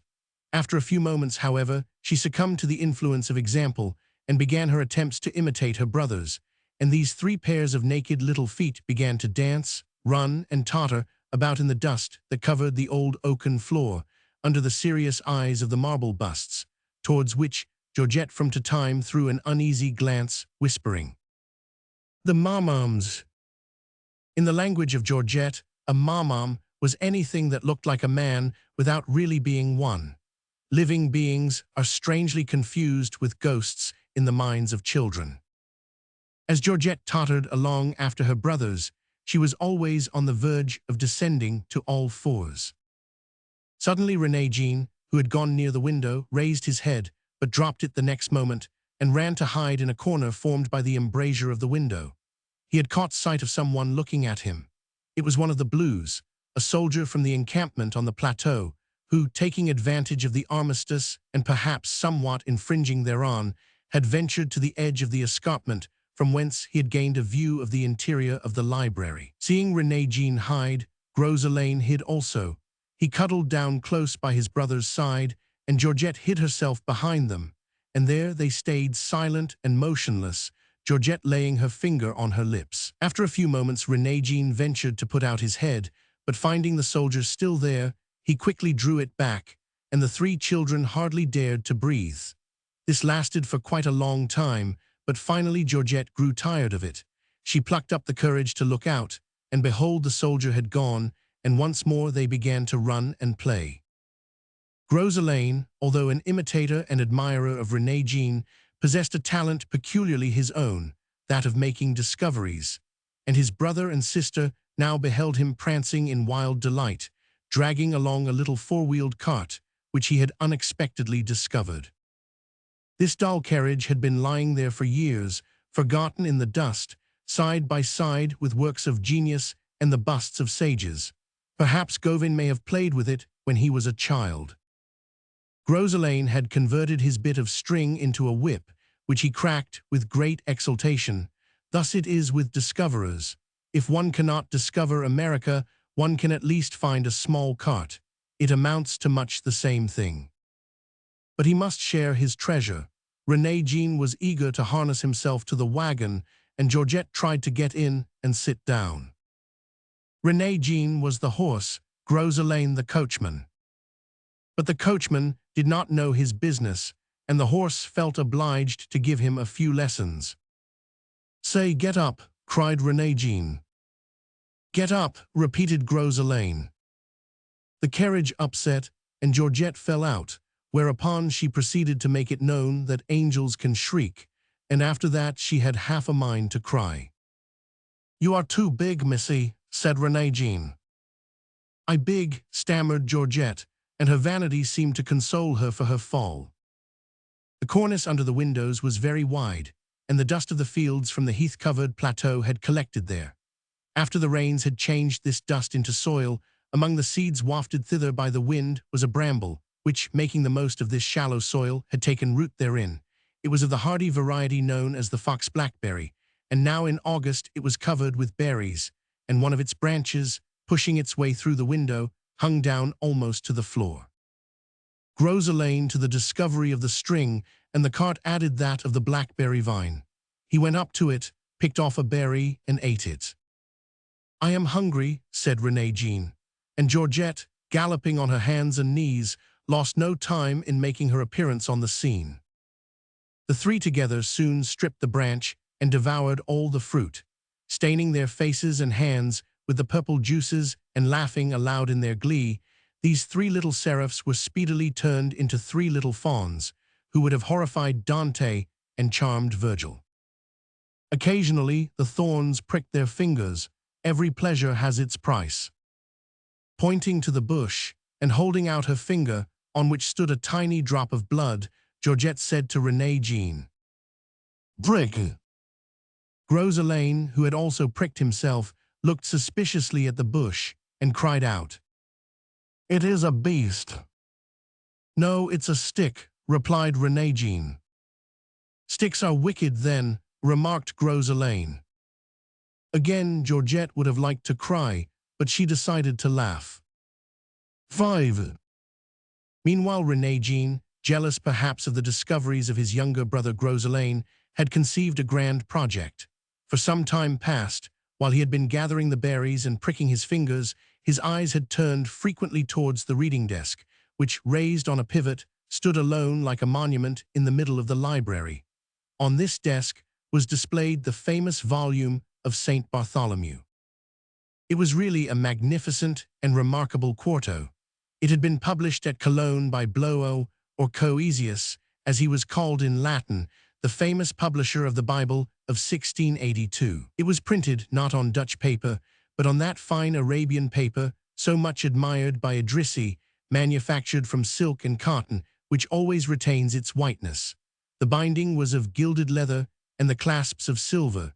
The fly-leaves were of that parchment which the Parisian parchment sellers swore to buy at the Hall St. Mathurin and nowhere else. This volume was full of woodcuts, engravings on copper, and geographical maps of many countries.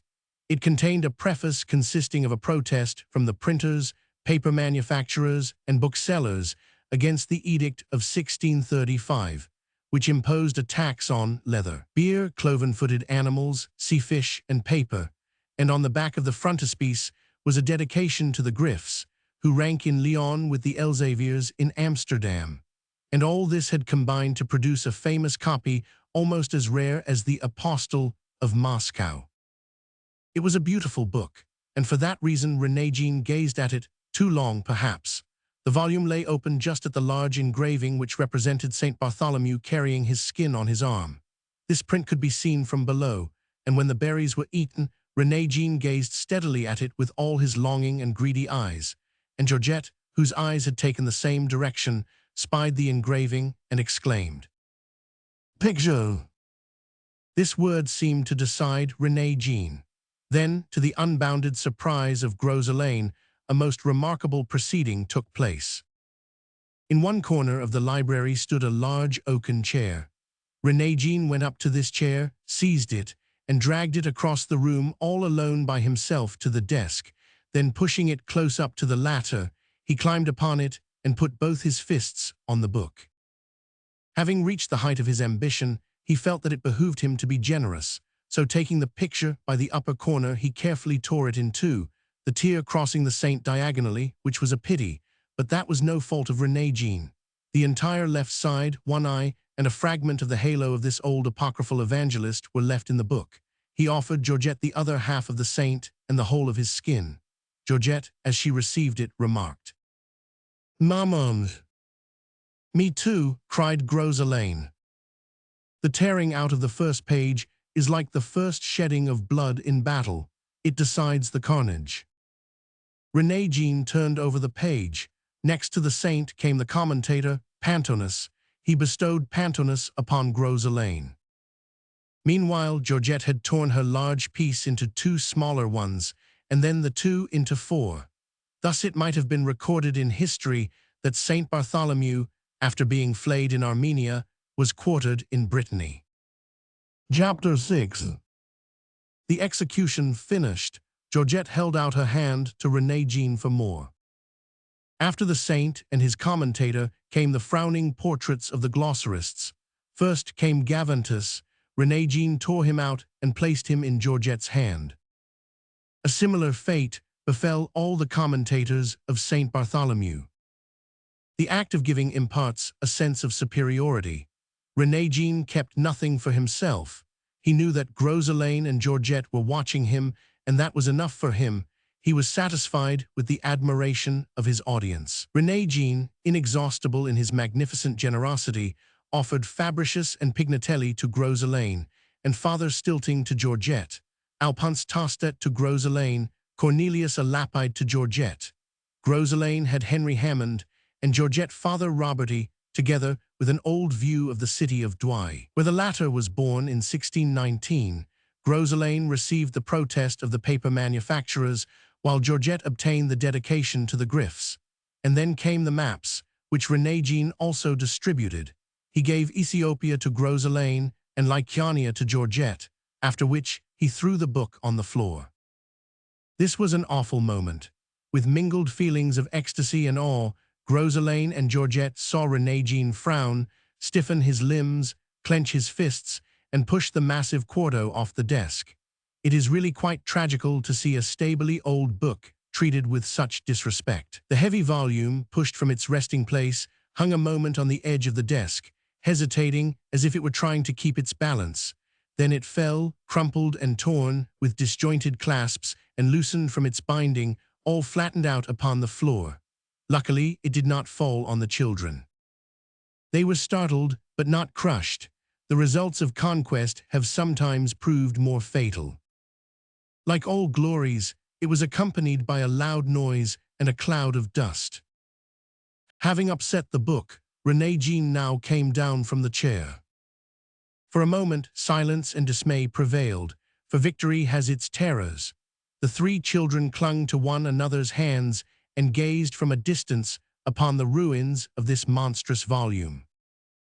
After a brief pause, however, Groselane went up to it with an air of determination and gave it a kick. This was quite enough. The appetite for destruction is never sated. Renée Jean gave it a kick too, and Georgette gave it another, which landed her on the floor, but in a sitting position, of which she at once took advantage to throw herself on Saint Bartholomew. All respect was now at an end. Renée Jean and Groselane pounced upon it, jubilant, wild with excitement, triumphant and pitiless, tearing the prints, slashing the leaves, tearing out the markers, scratching the binding, detaching the gilded leather, pulling the nails from the silver corners, breaking the parchment, defacing the noble text, working with hands, feet, nails, and teeth. Rosy, laughing, and fierce, they fell upon the defenseless evangelist like three angels of prey. They annihilated Armenia, Judea, and Benevento, where the relics of the saint are to be found. Nathanael, who is supposed by some authorities to be the same as Bartholomew, Pope Gelasius, who declared the Gospel of Nathanael Bartholomew apocryphal, and every portrait and map. Indeed, they were so utterly engrossed in their pitiless destruction of the old book that a mouse ran by unobserved. It might well be called extermination. To cut to pieces history, legend, science, miracles true or false, ecclesiastical Latin, superstition, fanaticism, and mysteries, thus to tear a whole religion to tatters, might be considered a work of time for three giants. And even for three children it was no small matter. They labored for hours, but at last they conquered, and nothing remained of Saint Bartholomew. When they came to the end, when the last page was detached and the last print thrown on the floor, when all that was left in the skeleton binding were fragments of text and tattered portraits, Renée Jean rose to his feet, looked at the floor all strewn with scattered leaves, and clapped his hands in triumph. Groselane immediately did the same. Georgette rose, picked up a leaf from the floor, leaned against the windowsill that was just on a level with her chin, and began to tear the big page into tiny bits and throw them out of the window. When Renée Jean and Groselane saw what she was doing, they were at once eager to follow her example, and picking up the pages, they tore them over and over again, page by page, and threw the fragments outside the window as she had done. Thus almost the whole of that ancient book, torn by those destructive little fingers, went flying to the winds. Georgette dreamily watched the fluttering groups of tiny white papers blown about by every wind and cried, "Butterflies!" And here ended the massacre, its last traces vanishing in thin air. Chapter 7. Thus, for the second time, was Saint Bartholomew put to death, he who had already suffered martyrdom in the year of our Lord.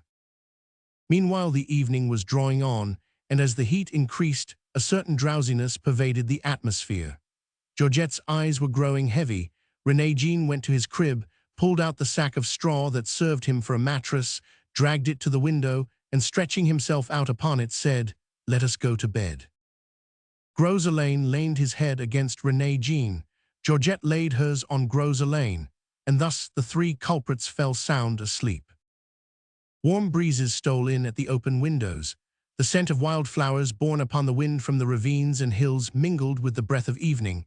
Nature lay calm and sympathetic. Radiance, peace, and love pervaded the world. The sunlight touched each object with a soft caress, and one felt in every pore of his being the harmony that springs from the profound tenderness of inanimate things. Infinity holds within itself the essence of motherhood. Creation is a miracle in full bloom, whose magnitude is perfected by its benevolence. One seemed to be conscious of an invisible presence exercising its mysterious influence in the dread conflict between created beings, protecting the helpless against the powerful. Beauty, meanwhile, on every side, its splendor only to be equaled by its tenderness. The landscape, calm and peaceful, displayed the enchanting hazy effects of light and shade over the fields and river.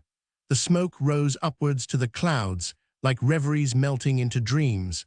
Flocks of birds circled above the tourgue. The swallows peeped in at the windows, as much as to say, "We have come to see if the children are sleeping comfortably." And pure and lovable they looked as they lay motionless, prettily grouped, like little half-naked cupids, their united ages amounting to less than 9 years. Vague smiles hovered round their lips, reflecting dreams of paradise. Perchance Almighty God was whispering in their ears, since they were of those whom all human tongues unite to call the weak and the blessed. Theirs was the innocence that commands veneration. All was silent, as if the breath that stirred those tender bosoms were the business of the universe, and all creation paused to listen. Not a leaf rustled, not a blade of grass quivered.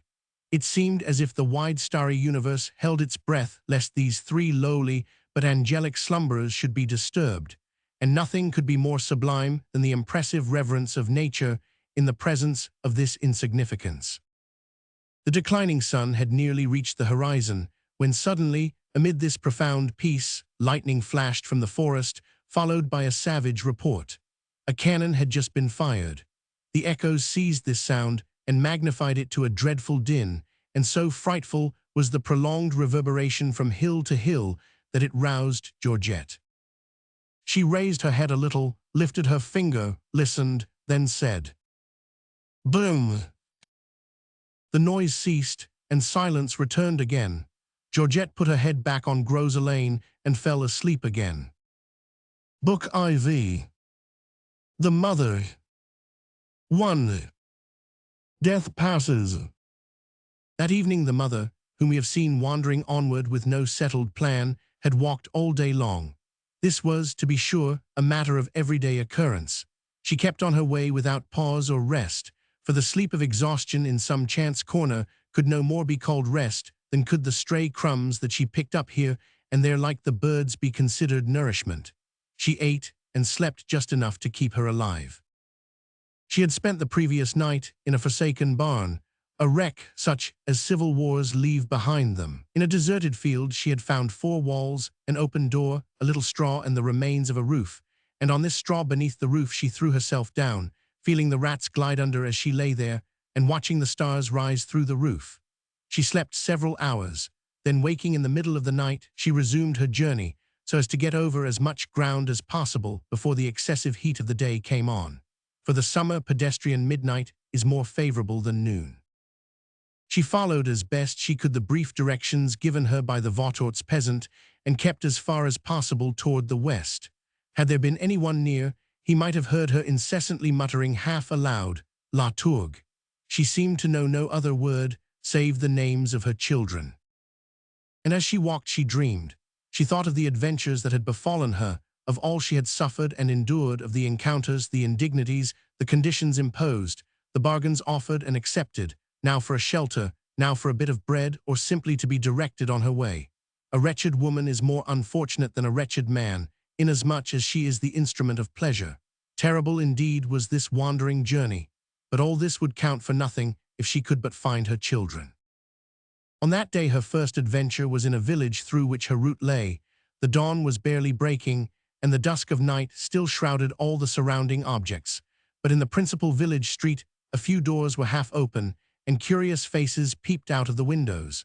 The inhabitants seemed restless, like a startled hive of bees, a disturbance due to the noise of wheels and the clanking of iron, which had reached their ears. On the square in front of the church, a frightened group was staring at some object that was descending the hill towards the village. It was a four-wheeled wagon drawn by 5 horses, whose harness was composed of chains, and upon which could be seen something that looked like a pile of long joists, in the middle of which lay an object whose vague outlines were hidden by a large canvas resembling a pall. 10 horsemen rode in front of the wagon and 10 behind. They wore 3-cornered hats, and above their shoulders rose what seemed like the points of naked sabers. The whole procession advanced slowly, its dark outlines sharply defined against the horizon. Everything looked black: the wagon, the harness, and the riders. On entering the village, they approached the square with the pale glimmer of the dawn behind them. It had grown somewhat lighter while the wagon was descending the hill, and now the escort was plainly to be seen, a procession of ghosts to ale in tents, for no man uttered a word. The horsemen were gendarmes. They really were carrying drawn sabers, and the canvas that covered the wagon was black. The wretched wandering mother, entering the village from the opposite direction, just as the wagon and the gendarmes reached the square, approached the crowd of peasants and heard voices whispering the following questions and answers. "What is that?" "It's the guillotine." "Where does it come from?" "From Fouger's." "Where is it going?" "I don't know. They say it is going to some castle near Paragnay." "Paragnay?" "Let it go wherever it will, so that it does not stop here." There was something ghost-like in the combination of this great wagon with its shrouded burden, the gendarmes, the clanking chains of the team, and the silent men in the early dawn. The group crossed the square and passed out from the village, which lay in a hollow between 2 hills. In a quarter of an hour, the peasants who had stood there like men petrified saw the funereal procession reappear on the summit of the western hill. The great wheels jolted in the ruts. The chains of the harness rattled as they were shaken by the early morning wind. The sabers shone. The sun was rising, and at a bend of the road all vanished from the sight. It was at this very moment that Georgette woke up in the library beside her still sleeping brothers and wished her rosy feet good morning. Chapter 2. Death Speaks. The mother had watched this dark object as it passed by, but she neither understood nor tried to understand it, absorbed as she was in the vision that pictured her children lost in the darkness. She too left the village soon after the procession which had just passed, and followed the same road at some distance behind the second squad of gendarmes. Suddenly the word guillotine came back to her, and she repeated it to herself. Now this untaught peasant woman, Michelle Fletcher, had no idea of its meaning, but her instinct warned her. She shuddered involuntarily, and it seemed dreadful to her to be walking behind it, so she turned to the left, quitting the highway, and entered a wood, which was the forest of Fouger's. After roaming about for some time, she spied a belfry and the roofs of houses, evidently a village on the edge of the forest, and she went towards it, for she was hungry. It was one of those hamlets where the Republicans had established a military outpost. She went as far as the square in front of the mayoralty house. Here too there was agitation and anxiety. A crowd had gathered in front of the flight of steps leading to the hall, and here, standing on one of these steps, was a man accompanied by soldiers who held in his hand a large unfolded placard. A drummer stood on his right, and on his left a bill sticker with his brush and paste pot. Upon the balcony, over the door, stood the mayor, wearing a tricolored scarf over his peasant's dress. The man with the placard was a public crier. He wore a shoulder belt from which hung a small wallet, in token that he was going from village to village, proclaiming certain news throughout the district. Just as Michel Fléchard arrived, he had unfolded the placard and was beginning to read in a loud voice. The French Republic one and indivisible. The drum beat, there was a stir in the crowd. A few took off their caps, others jammed their hats more firmly on their heads.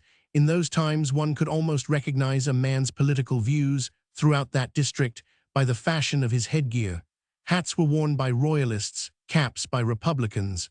The confused murmur of voices ceased, and all listened as the crier proceeded to read. By virtue of the orders given to us, and of the authority vested in us by the Committee of Public Safety. Again the drum beat, and again the crier continued. And in execution of the decree of the National Convention, that outlaws all rebels taken with arms in their hands, and declares that capital punishment shall be inflicted on any man who harbors them or aids and abets in their escape. One peasant whispered to his neighbor, "What does capital punishment mean?" "I don't know," the neighbor replied. The crier waved the placard. In accordance with Article 17 of the law of the 30th of April, that gives to the delegates and subdelegates full authority over the rebels. Here he made a pause, then resumed. The individuals designated under the following names and surnames are declared outlawed. The audience listened with a close attention. The voice of the crier sounded like thunder. "Lantenac, brigand." "That's Monseigneur," muttered a peasant. And the whisper ran through the crowd, "It's Monseigneur." And the crier pursued. "Lantenac, ci devant Marquis, brigand, the Amanus, brigand." Two peasants looked askance at each other. "That's Gouge le Bruant." "Yes, that's Brisbleu." The crier went on reading the list.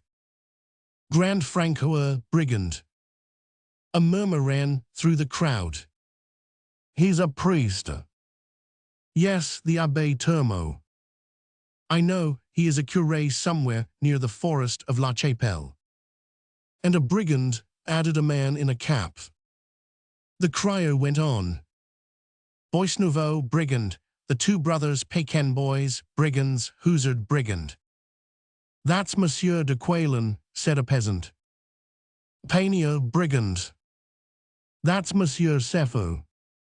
"Placenet, brigand." "That's Monsieur Jamois." Paying no heed to these remarks, the crier continued. "Guineusseau, brigand, Chatenay, called Roby, brigand." One peasant whispered, "Guineusseau is the same person we call Le Blond. Chatenay comes from Seine-Towan." "Hoisnard, brigand," continued the crier. "He is from Rouillé," someone in the crowd was heard to say. "Yes, that's Branchdor. His brother was killed at the attack of Pontorson." "Yes, Hoisnard Malinière. A fine-looking fellow of 19. "Attention," called out the crier, "here is the end of the list. Belvine, brigand, La Musette, brigand, Sabertout, brigand, Brindamore, brigand." Here a lad jogged the elbow of a young girl. She smiled. The crier continued. "Chantenhiver, brigand, Le Chat, brigand." "That's Moulard," said a peasant. "Tabou's, brigand." "That's Goffer," said another. "There are two of the Goffers," added some woman. "Good fellows, both of them," muttered a lad. The crier waved the placard, the drum beat to command silence, and then he resumed the reading. "And the above-named, wheresoever they may be taken, as soon as their identity is proved, will be put to death upon the spot." There was a movement in the crowd. The crier pursued. "And any man who protects them or aids them to escape will be brought before a court-martial and forthwith put to death. Signed. The silence grew intense. Signed, Delegate of the Committee of Public Safety. CIMOURDAIN. A priest, said a peasant. The former curé of Paragnay, remarked another. Termo and Simmerdane added a townsman, a white priest and a blue one. And both of them black, remarked another townsman. The mayor, who stood on the balcony, lifted his hat as he cried, "Long live the Republic!" A roll of the drum made it known that the crier had not yet finished. He waved his hand. "Listen," he said, "to the last 4 lines of the government proclamation. They are signed by the chief of the exploring column of the Côtes du Nord, Commander Gauvin." "Listen," cried voices in the crowd. The crier reads, "Under penalty of death." All were silent. "It is forbidden, in pursuance with the above, to lend aid or succor to the 19 rebels herein named, who are at present shut up and besieged in the Tourgue." "What's that?" cried a voice. It was a woman's voice, the voice of the mother. Chapter 3. Mutterings among the peasants. Michelle Fletcher had mingled with the crowd. She had not listened, but some things one may hear without listening. She had heard the word Tourgue and raised her head. "What's that? Did he say La Tourgue?" People looked at her. The ragged woman seemed like one dazed. Voices were heard to murmur, "She looks like a brigand." A peasant woman, carrying a basket of buckwheat cakes, went up to her and whispered, "Keep still." Michelle Fletcher stared stupidly. Again she had lost all power of comprehension. That name, La Tourgue, passed like a flash of lightning, and night closed once more. Had she no right to ask for information? What made the people look at her so strangely? Meanwhile the drum had beaten for the last time. The bill poster pasted up the notice. The mayor went back into the house. The crier started for some other village, and the crowd dispensed. One group was still standing in front of the notice. Michelle Fletcher drew near. They were commenting on the names of the outlaws. Both peasants and townsmen were there, that is to say, both whites and blues. "After all, they have not caught everybody," said a peasant. 19 is just 19 and no more. They have not got Rieu, nor Benjamin Moulins, nor Goupil from the parish of Andouillé. "Nor L'Oreal of Mongian," remarked another. And thus they went on. "Nor Brice Denise. Nor Francois Dudouet. Yes, they have the one from Laval.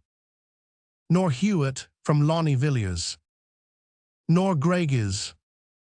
Nor Pylons. Nor Philul. Nor Mainacent. Nor Guyaharay. Nor the 3 brothers Lodrais. Nor Monsieur Lechandelier de Pierreville." "Idiots," exclaimed a stern-looking, white-haired man. "They have them all, if they have Lantenac." "They have not got him yet," muttered one of the young fellows. "Lantenac once captured, the soul is gone. The death of Lantenac means death to the Vendée," said the old man. "Who is this Lantenac?" asked a townsman. "He is a ci-devant," replied another. And another added, "He is one of those who shoot women." Michelle Fletcher heard this and said, "That's true." When people turned to look at her, she added, "Because he shot me." It was an odd thing to say, as if a living woman were to call herself dead. People looked at her suspiciously. And truly she was a startling object, trembling at every sound, wild-looking, shivering with an animal-like fear. So terrified was she that she frightened other people. There is a certain weakness in the despair of a woman that is dreadful to witness. It is like looking upon a being against whom destiny has done its worst. But peasants are not analytical. They see nothing below the surface. One of them muttered, "She might be a spy." "Keep still and go away," whispered the kind-hearted woman who had spoken to her before. "I am doing no harm," replied Michel Fléchard. "I am only looking for my children." The kind woman winked at those who were staring at Michel Fléchard, and touching her forehead with her finger said, "She is a simpleton." Then drawing her aside, she gave her a buckwheat cake. Without even stopping to thank her, Michel Fléchard began to devour the cake like one ravenous for food. "You see, she eats just like an animal. She must be a simpleton," and one by one the crowd gradually dispersed. After she had eaten, Michel Fléchard said to the peasant woman, "Well, I have finished my cake. Now where is the tourgue?" "There she is at it again," cried the peasant woman. "I must go the tourgue. Show me the road to La Tourgue." "Never," cried the peasant woman. "You would like to be killed, I suppose, but whether you would or not, I don't know the way myself. You must surely be insane. Listen to me, my poor woman. You look tired. Will you come to my house and rest?" "I never test," replied the mother. "And her feet are all torn," muttered the peasant woman. "Didn't you hear me telling you that my children were stolen from me, one little girl and two little boys? I came from the Carnechat in the forest. You can ask Telmark le Caymand about me, and also the man I met in the field down yonder. The Caymand cared me. It seems I had something broken. All those things really happened. Besides, there is Sergeant Radub. You may ask him. He will tell you, for it was he who met us in the forest. I tell you, there were 3 children, and the oldest one's name was Renée Jean. I can prove it to you, and Groselane and Georgette were the 2 others. My husband is dead. They killed him. He was a farmer at Siskegnard.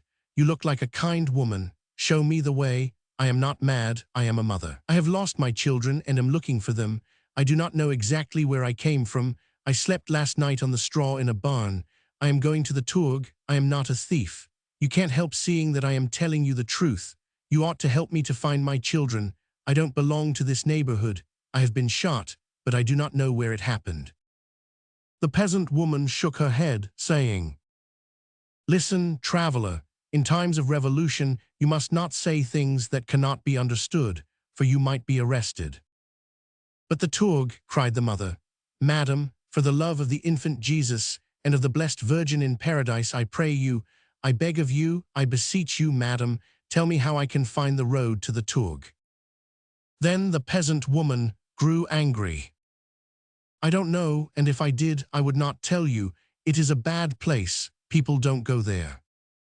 "But I am going there," said the mother. And once more she started on her way. The woman, as she watched her depart, muttered to herself, "She must have something to eat, whatever she does," and running after Michel Fléchard, she put a dark-looking cake in her hand, saying, "There is something for your supper." Michel Fléchard took the buckwheat cake, but she neither turned nor made reply as she pursued her way. She went forth from the village, and just as she reached the last houses, she met 3 little ragged and barefooted children trotting along. She went up to them and said, "Here are 2 boys and a girl," and when she saw them looking at her bread, she gave it to them. The children took the bread, but they were evidently frightened. She entered the forest. Chapter 4. A mistake. Meanwhile, on this very day, before dawn, amid the dim shadows of the forest, the following scene took place on the bit of road that leads from Javanais to Lakehouse. All the roads of the bocage are shut in between high banks, and those enclosing the one that runs from Javanais to Perignay by way of Lakehouse are even higher than usual. Indeed, the road, winding as it does, might well be called a ravine. It leads from Vitré, and has had the honor of jolting Madame de Sévignay's carriage. Shut in, as it is by hedges on the right and on the left, no better spot for an ambush could well be found. That morning, 1 hour before Michel Fléchard, starting from a different part of the forest, had reached the first village, where she beheld the funereal apparition of the wagon escorted by the gendarmes, a crowd of unseen men, concealed by the branches, crouched in the thickets through which the road from Javanais runs after it crosses the bridge over the Cowesnon. They were peasants dressed in coats of skin, such as were worn by the kings of Brittany in the 16th century and by the peasants in the 18th. Some were armed with muskets, others with axes. Those who had axes had just built in a glade a kind of funeral pile of dry faggots and logs, which was only waiting to be set on fire. Those who had muskets were posted on both sides of the road, in the attitude of expectancy. Could one have seen through the leaves, he might have discovered on every side fingers resting on triggers and guns aimed through the openings made by the interlacing of the branches. These men were lying in wait. All the muskets converged towards the road, which had begun to whiten in the rising dawn. Amid this twilight, low voices were carrying on a dialogue. "Are you sure of this?" "Well, that's what they say. She is about to go by. They say she is in this neighborhood. She must not leave it. She must be burned. We 3 villages have come out for that very purpose." "And how about the escort?" "It is to be killed." "But will she come by this road?" "So they say." "Then she is coming from Vitré." "And why shouldn't she?" "Because they said she was coming from Fougères." "Whether she comes from Fougères or from Vitré, she certainly comes from the devil." "That is true. And she must go back to him." "I agree to that." "Then she is going to Paragnay." "So it seems." "She will not get there." "No. No. Attention." It was the part of prudence to be silent now, since it was growing quite light. Suddenly these men lurking in ambush held their breath as they heard the sound of wheels and horses' feet.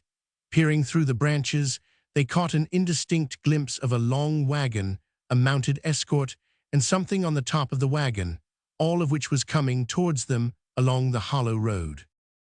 "There she is," cried the one who appeared to be the leader. "Yes, and the escort too," said one of the men who lay in wait. "How many are there?" 12. It was said that there were to be 20. 12 or 20, let us kill them all. Wait till they are within our reach." A little later, and the wagon with its escort appeared at a turn of the road. "Long live the king," cried the peasant leader, and as he spoke, 100 muskets were fired at the same instant. When the smoke scattered, the escort was scattered likewise. 7 horsemen had fallen, and the other 5 had made their escape. The peasants rushed to the wagon. "Hallo, this is not the guillotine," cried the leader, "it's a ladder." In fact, there was nothing whatever in the wagon but a long ladder. The 2 wounded horses had fallen, and the driver had been killed by accident. "There is something suspicious about a ladder with an escort, all the same," said the leader. "It was going in the direction of Paragnay. No doubt it was intended for scaling the Tourgue." "Let us burn the ladder," cried the peasants.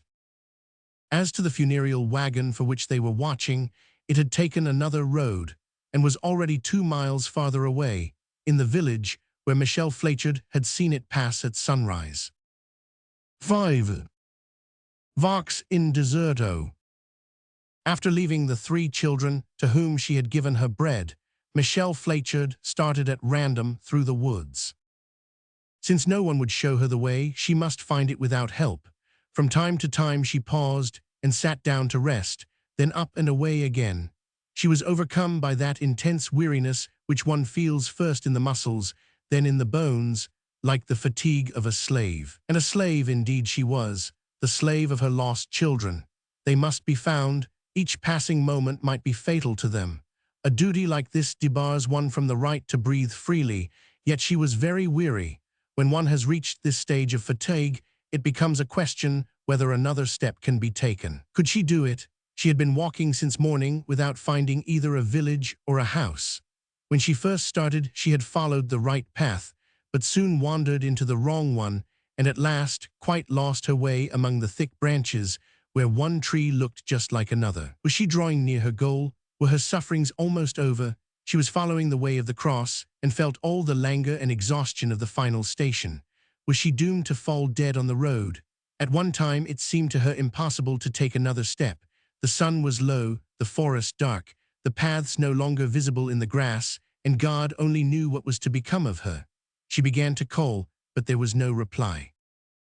Looking around, she perceived an opening among the branches, and no sooner had she started in that direction than she found herself out of the wood. Before her lay a valley no wider than a trench, across whose stony bottom flowed a slender stream of clear water.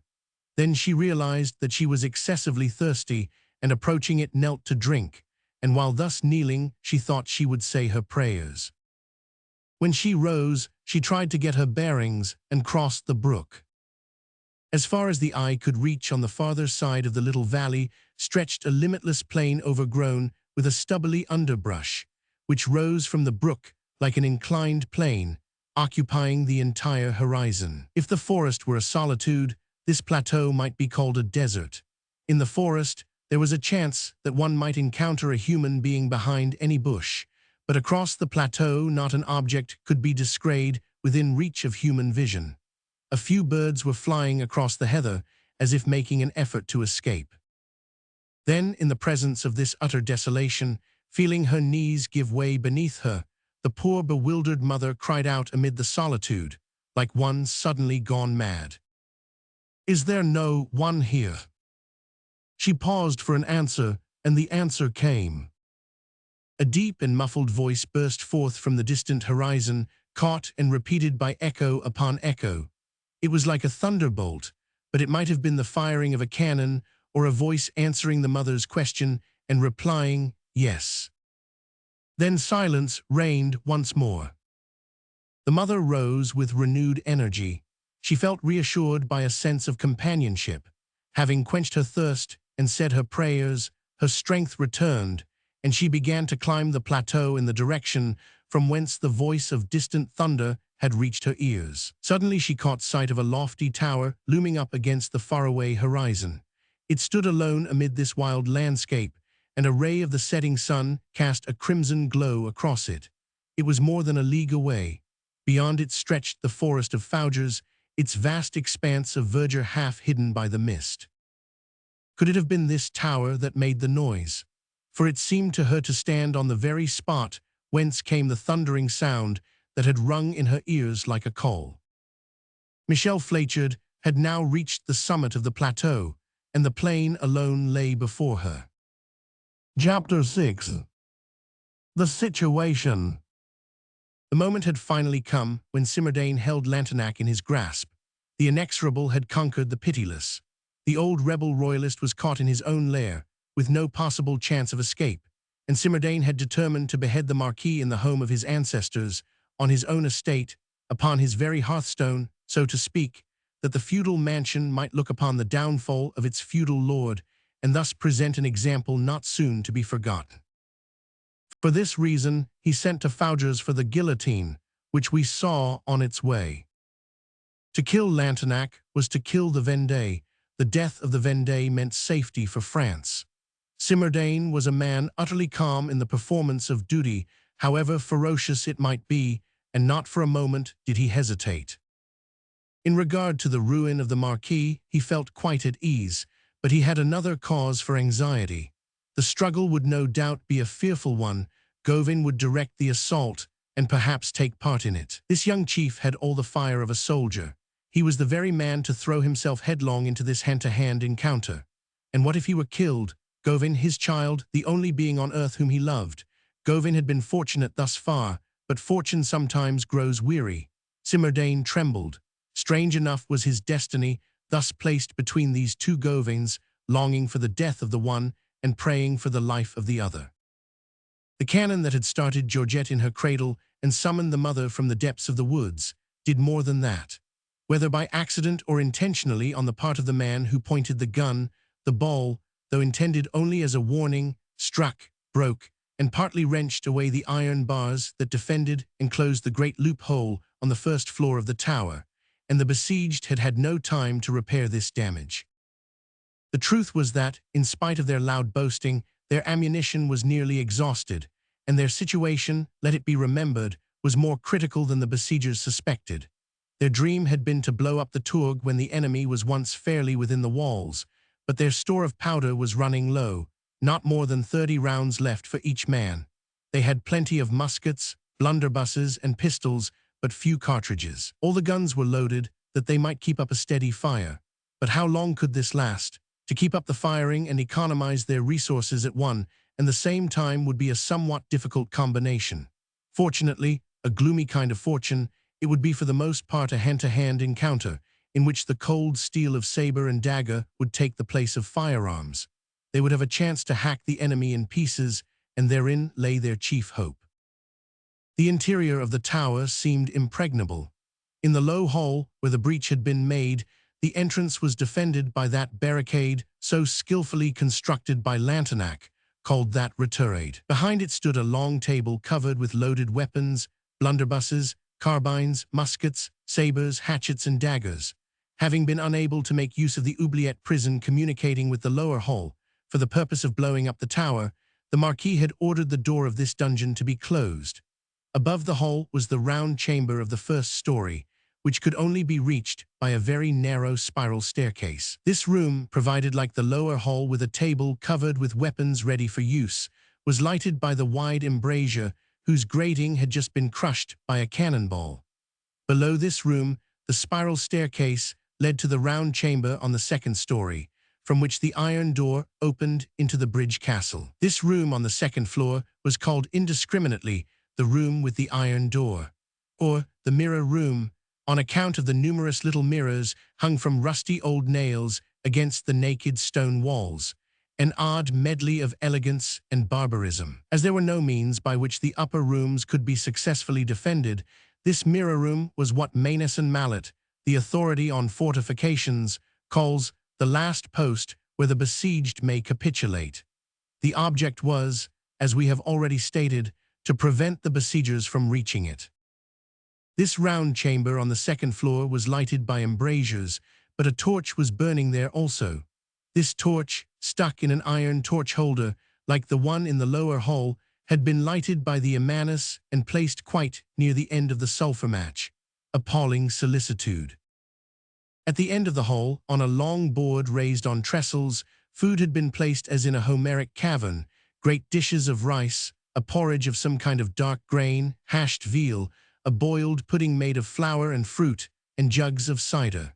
Whoever wished to eat and drink could do so. The cannon had set them all on the alert, and now they had but half an hour of repose before them. From the top of the tower, the Emmaus kept watch of the enemy's approach. Lantenac had given orders that the besiegers should be allowed to advance unmolested. "They are 4,500, he said. "It would be useless to kill them outside. Wait till they are within the walls, where we shall be equal to them." And he added, laughing, "Equality, fraternity." It had been agreed that, when the enemy began to advance, the Emmaus should give warning on his horn. Posted behind the retirade and on the steps of the staircase, they waited in silence, with a musket in one hand and a rosary in the other. The situation might be summed up as follows. On one side of the besiegers, a breach to scale, a barricade to carry, 3 rooms in succession, one above the other, to be taken by main force, 2 spiral staircases to be climbed, step by step, under a shower of bullets, the besieged meanwhile standing face to face with death. Chapter 7. Preliminaries. Gauvin, on his side, was preparing for the attack. He had given his last instructions to Simardane, who, it will be remembered, was to guard the plateau, taking no part in the action, as well as to Guichamp, who with the main body of the army was to be stationed in the forest camp. It was agreed that neither the lower battery of the wood nor the higher one of the plateau was to fire, unless a sortie or an attempt to escape were made. Gauvin reserved for himself the command of the storming column, and this it was that troubled Simardane. The sun had just set. A tower in the open country is like a ship in mid-ocean, and must be attacked in the same way. It is more like boarding than assaulting. Cannon is of no avail, for of what use would it be to cannonade walls 15 feet thick, a porthole through which men struggle to force a way, while others defend the entrance with axes, knives, pistols, fists, and teeth. This was the kind of combat that might be expected, and Gauvin knew that by no other means could the tour be taken. Nothing can be more deadly than an attack where the combatants can look into one another's eyes. He was familiar with the formidable interior of the tower, having lived there as a child. He stood wrapped in deep thought. A few paces from him, his lieutenant, Guchamp, with a spyglass in his hand, was scanning the horizon in the direction of Perigny. Suddenly he cried, "Oh, at last!" This exclamation roused Gauvin from his reverie. "What is it, Guchamp?" "The ladder is coming, Commander." "The escape ladder?" "Yes." "Is it possible that it has not arrived till now?" "No, Commander, and I felt anxious about it. The courier whom I sent to Javanais returned." "I am aware of that." He reported that he had found in a carpenter shop at Javanais a ladder of the required dimensions, that he had taken possession of it, and having had it put on a wagon, demanded an escort of 12 horsemen, that he had waited to see them set out for Perigny, the wagon, the escort, and the ladder, and had then started for home at full speed.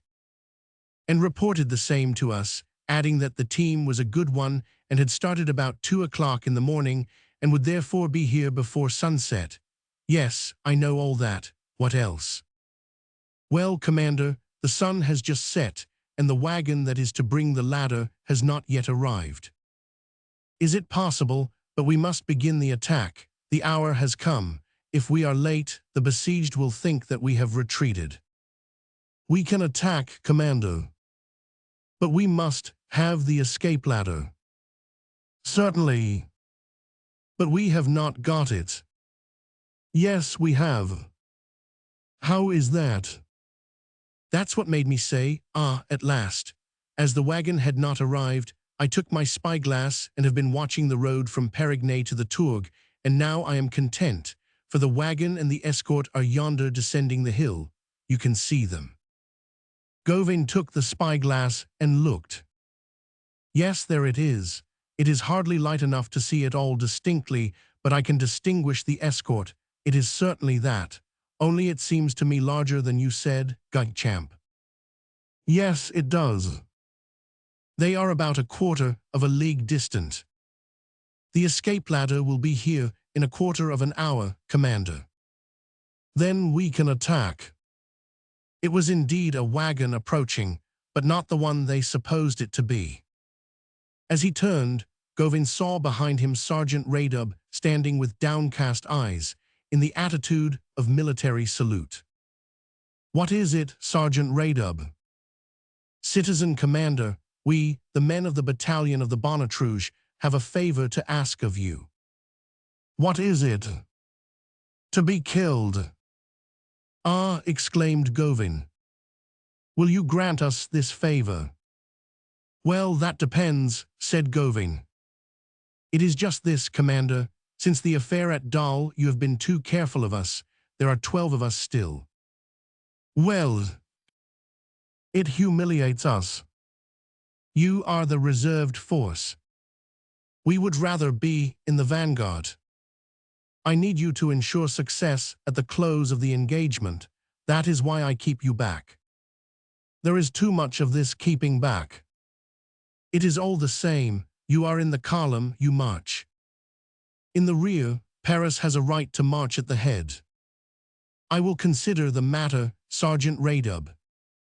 "Consider it today, Commander. The occasion is at hand. Hard knocks will be given on both sides. It will be lively work. He who lays a finger on the Tourgue will get himself burned. We request the favor of being in the thick of it." The sergeant paused, twisted his mustache, and continued in a changed voice. "And then you know, Commander, our little ones are in this tower. Our children are there. The children of the battalion are 3 children. That abominable wretch Brisebleu, called the Amanus, that Gouge Bruand, Bouge Gruand, Fouge Truand, that thundering devil of a man threatens our children. Our children are puppets, Commander. No harm must come to them, whatever convulsion shakes the Tourgue. Do you understand that, Commander? We will not endure it. Just now I took advantage of the truce, and climbing up the plateau, I looked at them through the window. Yes, they are certainly there. You can see them from the edge of the ravine. I saw them and frightened the darlings. Commander, if a single hair falls from the heads of those little cherubs, I swear it by the 1,000 names of all that is sacred, I, Sergeant Radub, will demand an account of God Almighty. And this is what the battalion says.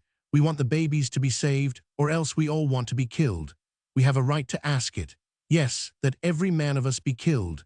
And now I salute you and present my respects. Govin held out his hand to Radub as he exclaimed, "You are brave fellows. You will join the attacking column. I shall divide you into 2 parties. 6 of you I shall place in the vanguard to ensure the advance, and 6 in the rearguard to prevent a retreat." "And am I still to command the 12? "Of course." "Thank you, Commander. In that case, I join the vanguard." Radub made the military salute and returned to the ranks. Govin drew out his watch, whispered a few words to Guitchamp, and the attacking column began to form. Chapter 8. The Speech and the Roar. Meanwhile, Simmerdane, who had not yet taken his position on the plateau, and who stood beside Govin, approached a trumpeter. "Sound the trumpet," he said to him. The clarion sounded, the horn replied. Again the clarion and the trumpet exchanged calls. "What does that mean?" asked Govin of Guitchamp. "What does Simmerdane want?" Simmerdane, with a white handkerchief in his hand, approached the tower, and as he drew near, he cried aloud, "You men in the tower, do you know me?" And the voice of the Emanus made answer from the heights, "We do." These 2 voices were now heard exchanging question and reply as follows. "I am the ambassador of the Republic. You are the former curé of Paragnay. I am a delegate of the Committee of Public Safety. You are a priest. I am a representative of the law. You are a renegade. I am a commissioner of the revolution. You are an apostate. I am Simmerdane. You are a demon. Do you know me? We abominate you. Would you like to have me in your power? There are 18 of us here who would give our heads to have yours. Well then, I have come to give myself up to you." A burst of savage laughter rang out from the top of the tower, with the derisive cry, "Come!" A deep silence of expectancy reigned in the camp. Simmerdane continued, "On one condition." "What is that?" "Listen." "Speak." "You hate me." "Yes." "And I love you. I am your brother." The voice from above replied, "Yes, our brother Cain." Simmerdane went on with a peculiar inflection of voice, soft but penetrating. "Insult me if you will, but listen to my words. I come here protected by a flag of truce. Poor misguided men, you are in very truth my brothers, and I am your friend. I am the light, trying to illumine your ignorance. Light is the essence of brotherhood. Moreover, have we not all one common mother, our native land? Then listen to me. Sooner or later, you, or at least your children or grandchildren, will know that every event of this present time is the result of the higher law, and that this revolution is the work of God himself. But while we wait for the time when, to the inner sense of every man, even unto yours, all these things will be made plain, and when all fanaticisms, including our own, will vanish before the powerful light that is to dawn, is there none to take pity on your ignorance? Behold, I come to you, and I offer you my head. More than this, I hold out my hand. I beg of you to take my life and spare your own. All power is vested in me, and what I promise I can fulfill. I make one final effort in this decisive moment. He who speaks to you is both citizen and priest. The citizen contends with you, but the priest implores you. I beseech you to hear me. Many among you have wives and children. It is in their behalf that I entreat you, O my brothers. Go on with your preaching, sneered the Emanus. Simmerdane continued. My brethren, avert this fatal hour. There will be frightful slaughter here. Many of us who stand before you will not see tomorrow's sun. Yes, many indeed will perish, and you will all die. Have mercy on yourselves. Why shed all this blood to no avail? Why kill so many men when two would suffice?" "Two," asked the Amanus. "Yes, two." "Who are they?" "Lantenac and myself." Here Simardane raised his voice. "We are the two men whose deaths would be most pleasing to our respective parties. This is my offer. Accept it, and you are saved. Give Lantenac to us and take me in his place. He will be guillotined, and with me you may do what you will." "Priest," howled the Amanus, "if we but had you, we would roast you over a slow fire." "So be it," said Simardane, and he went on. "You, the condemned who are in this tower, in 1 hour may all be safe and free. I offer you salvation. Will you accept?" The Amanus burst out. "You are a fool as well as a villain. Why do you interfere with us? Who invited you to come here with your speeches? You expect us to deliver up Monseigneur, do you? What do you want to do with him?" "I want his head, and I offer you your skin, for we would flay you like a dog, curé, but no, your skin is not worth his head. Begone. The slaughter will be terrible. Once more I beseech you to reflect."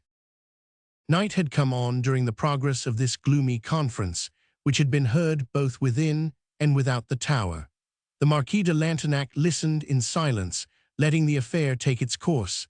Leaders sometimes exhibit this self-absorbed indifference as a kind of prerogative of responsibility. The Amanus raised his voice above that of Simardane, exclaiming, "You men who are about to attack us, we have declared our intentions. You have heard our offers. We shall make no change in them, and woe be unto you if you refuse them. But if you consent, we will give you back the 3 children whom we now hold, on condition that each one of us is allowed to depart in safety." "You may all go free, save one," replied Simardane. "Who is that?" "Lantenac." "Monseigneur, deliver Monseigneur, never." "We must have Lantenac." "Never." "We can treat with you on no other condition." "Then you had better begin the attack." Silence ensued. The Amanus, having given the signal on his horn, came down. The Marquis grasped his sword. The 19 besieged silently gathered in the lower hall behind the retirade and fell upon their knees. They heard the measured tread of the attacking column as it advanced towards the tower, drawing nearer and nearer in the darkness, until suddenly the sound was close upon them, at the very mouth of the breach. Then every man knelt and adjusted his musket or blunderbuss in an opening of the retirade, while one of their number, Grand Francoeur, the former priest Termo, rose, and holding in his right hand a drawn saber, and in his left a crucifix, solemnly uttered the blessing. "In the name of the Father, of the Son, and of the Holy Ghost." All fired at once, and the conflict began. Chapter 9. Titans against Giants. It was indeed a fearful scene. This hand-to-hand struggle surpassed all conception. To find its parallel, one must have recourse to the great duels of Aeschylus, or to the butcheries of old feudal times, to those attacks with short arms that continued in vogue until the 17th century, when men penetrated into fortified places by way of concealed breaches. Tragic assaults, where, says an old sergeant of the province of Alentejo, the mines having done their work, the besiegers will now advance, carrying boards covered with sheets of tin, armed with round shields and bucklers, and supplied with an abundance of grenades. And as they force those who hold the entrenchments and retirades to give way, they will take possession of them, vigorously expelling the besieged. The scene of the attack was terrible. It was one of those breaches technically termed a covered breach, and was, it must be remembered, not a wide breach open to daylight, but a mere crack, traversing the wall from side to side. The powder had worked like an auger. The effect of the explosion had been so tremendous that the tower was cracked for more than 40 feet above the chamber of the mine. But it was only a fissure, and the practicable rent that served as a breach and afforded an entrance into the lower hall, had the effect of having been pierced by the thrust of a lance rather than cleft by a blow from an axe. It was a puncture in the side of the tower, a long, deep cut, not unlike a well, horizontal with the ground, a narrow passage twisting and turning like an intestine through a wall 15 feet thick, a shapeless cylinder, abounding in obstacles, pitfalls, and all the debris of past explosions, where a man, blinded by the darkness and stumbling over the rubbish beneath his feet, would surely dash his head against the granite rock.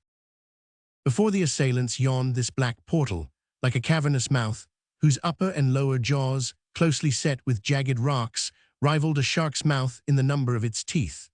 This cavity was the only means of entrance or exit, and while the grapeshot was raining within, on the other side, that is to say, in the lower hall of the ground floor, rose the retirade. The ferocity of the encounter can only be compared with the encounters of sappers in underground passages when a countermine has just cut across a mine, or with the cutlass butcheries that take place when in a naval battle a man-o-war is boarded. Fighting in the depths of a grave reaches the very climax of all that is dreadful. The fact that a ceiling is overhead seems to increase the horror of human slaughter. Just as the first of the assailants came surging in, the retirade was wrapped in a sheet of lightning, and it seemed like the bursting of a subterranean thunderclap, report answering report, as the besiegers returned the thunder of the ambuscade. Above the uproar rose the voice of Gawain shouting, "Break them in." Then Lantenac's cry, "Stand firm against the enemy." Then the cry of the Amanus, "Stand by me, men of Maine." Then the clang of sabers clashing one against the other, and terrible discharges following in swift succession, dealing death on every hand. The torch fastened to the wall but dimly lighted this scene of horror. A lurid glare enveloped all objects, amid which nothing could be clearly distinguished, and those who entered were straightway struck deaf and blind, deafened by the uproar, blinded by the smoke. The disabled lay here and there among the rubbish, while the combatants trampled upon the corpses, crushing the wounds and bruising the broken limbs of the injured men, who groaned aloud in their wild agony and sometimes set their teeth in the feet of those who were torturing them. Now and then a silence more appalling than sound would settle over all. Men seized each other by the throat, and then were heard fierce pantings, followed by gnashings of teeth, death rattles and imprecations, and directly all the din returned again. A stream of blood flowed through the breach in the tower, and spreading in the gloom, formed a dark, smoking pool outside upon the grass. One might have said that the tower herself was bleeding like a wounded giantess. Surprising to relate, all this tumult was hardly audible on the outside. The night was very dark, and around the besieged fortress an almost funereal sense of peace rested on forest and plain. Hell was within, a sepulchre without. This life and death struggle in the darkness, these volleys of musketry, this clamor and fury, all this tumult and confusion was subdued by the massive walls and arches. There was not air enough for reverberation, and a sense of suffocation was added to the carnage. Outside the tower, the noise was scarcely audible, and meanwhile the three little children still slumbered. The fury of the combat deepened, the retirade held its own. There is nothing more difficult to force than this kind of barricade, with a re-entering angle. If the besieged were at a disadvantage in numbers, their position was in their favor. The attacking column had suffered serious loss of men. Formed in a long line outside the tower, it gradually worked its way through the breach, shortening as it disappeared, like a snake twisting itself into its hole. Gawain, with the rashness peculiar to a youthful leader, was in the lower hall, in the thickest of the mêlée, with the bullets flying in all directions.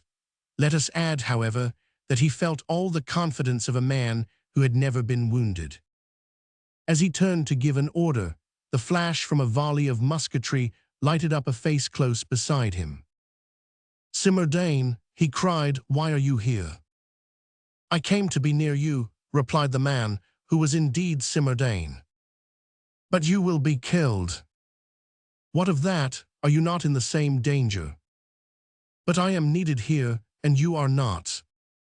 "Since you are here, my place is by your side." "No, my master." "Yes, my child." "And Simardane, remained near Gauvin. The dead lay in heaps on the pavement of the lower hall. Although the retirade had not as yet been carried, the majority would sooner or later gain the day. The assailants, it is true, were not protected, while the assailed were under cover, and 10 of the besiegers fell to one of the besieged, but the latter were constantly replaced. In proportion, as the besieged diminished, the besiegers increased. The 19 besieged were collected behind the retirade, since that was the center of attack, and among them were their dead and wounded. Not more than 15 of them were in fighting condition. One of the fiercest, Chantenhiver, had been frightfully mutilated. He was a thick-set Breton, with curling hair and short of stature, but full of life and energy. Although his jaw was broken and one of his eyes blown out, he could still walk, and he dragged himself up the winding staircase into the room on the first story, hoping there to be able to say his prayers and die. He leaned against the wall near the loophole, trying to get a breath of air. The butchery down below in front of the retirade had grown more and more horrible. Once, when there was a pause between two volleys, Simmerdane raised his voice. "Besieged," he cried, "why continue this bloodshed? You are conquered. Surrender. Remember, we are 4,500 against 19, which is over 200 to 1. Surrender." "Let us put an end to that idle babble," replied the Marquis de Lantenac. And 20 balls responded to Simmerdane's appeal. The retirade did not reach as high as the vaulted ceiling, thus the besieged were enabled to fire over it. But at the same time, it presented to the besiegers an opportunity for an escalade. "An assault on the retirade," cried Gauvin. "Is there a man among you who will volunteer to scale it?" "I," replied Sergeant Raydub. "10. Radoub." Sudden stupor fell upon the assailants. Raydub had been the sixth to enter the breach at the head of the attacking column, and of these 6 men of the Parisian battalion 4 had already fallen. After uttering the exclamation, he was seen to draw back instead of advancing, and bending over in a crouching attitude, he crawled between the legs of the combatants, until, reaching the opening of the breach, he rushed out. Was this flight? Was it possible for such a man to flee? What could it mean? Having escaped from the breach, Raydub, still blinded by the smoke, rubbed his eyes, as though to dispel the horror and gloom of the night, and by the faint glimmer of the stars began to scrutinize the wall of the tower. He nodded with an air of satisfaction, as much as to say, "So I was not mistaken." Raydub had noticed that the deep fissure caused by the explosion of the mine extended from the breach to that loophole on the first story, whose iron grating had been shattered and partially torn off by a cannonball, and thus hanging, the network of broken bars left just room enough for a man to pass through, provided he could climb up to it, and that was the question. Possibly it might be done by following the crack, supposing the man to be a cat, and Raydub was precisely like a cat. He was of the race which Pindar calls the agile athletes. Although a man may be an old soldier, it by no means follows that he is no longer young. Raydub, who had been in the French Guards, was not yet 40 years of age, and he was as active as Hercules. Laying his musket on the ground, he removed his shoulder belt, threw off his coat and waistcoat, keeping only his 2 pistols, which he stuck in the belt of his trousers, and his drawn saber, which he held between his teeth. The butts of his pistols projected from above his belt. Thus burdened by no unnecessary weight, and followed in the darkness by the eyes of all those of the attacking column who had not as yet entered the breach, he began the ascent, climbing the stones of the cracked wall as though they had been the steps of a staircase. It was an advantage to him that he wore no shoes. There is nothing like a naked foot for clinging, and he twisted his toes into the holes between the stones. While hoisting himself by means of his fists, he used his knees for support.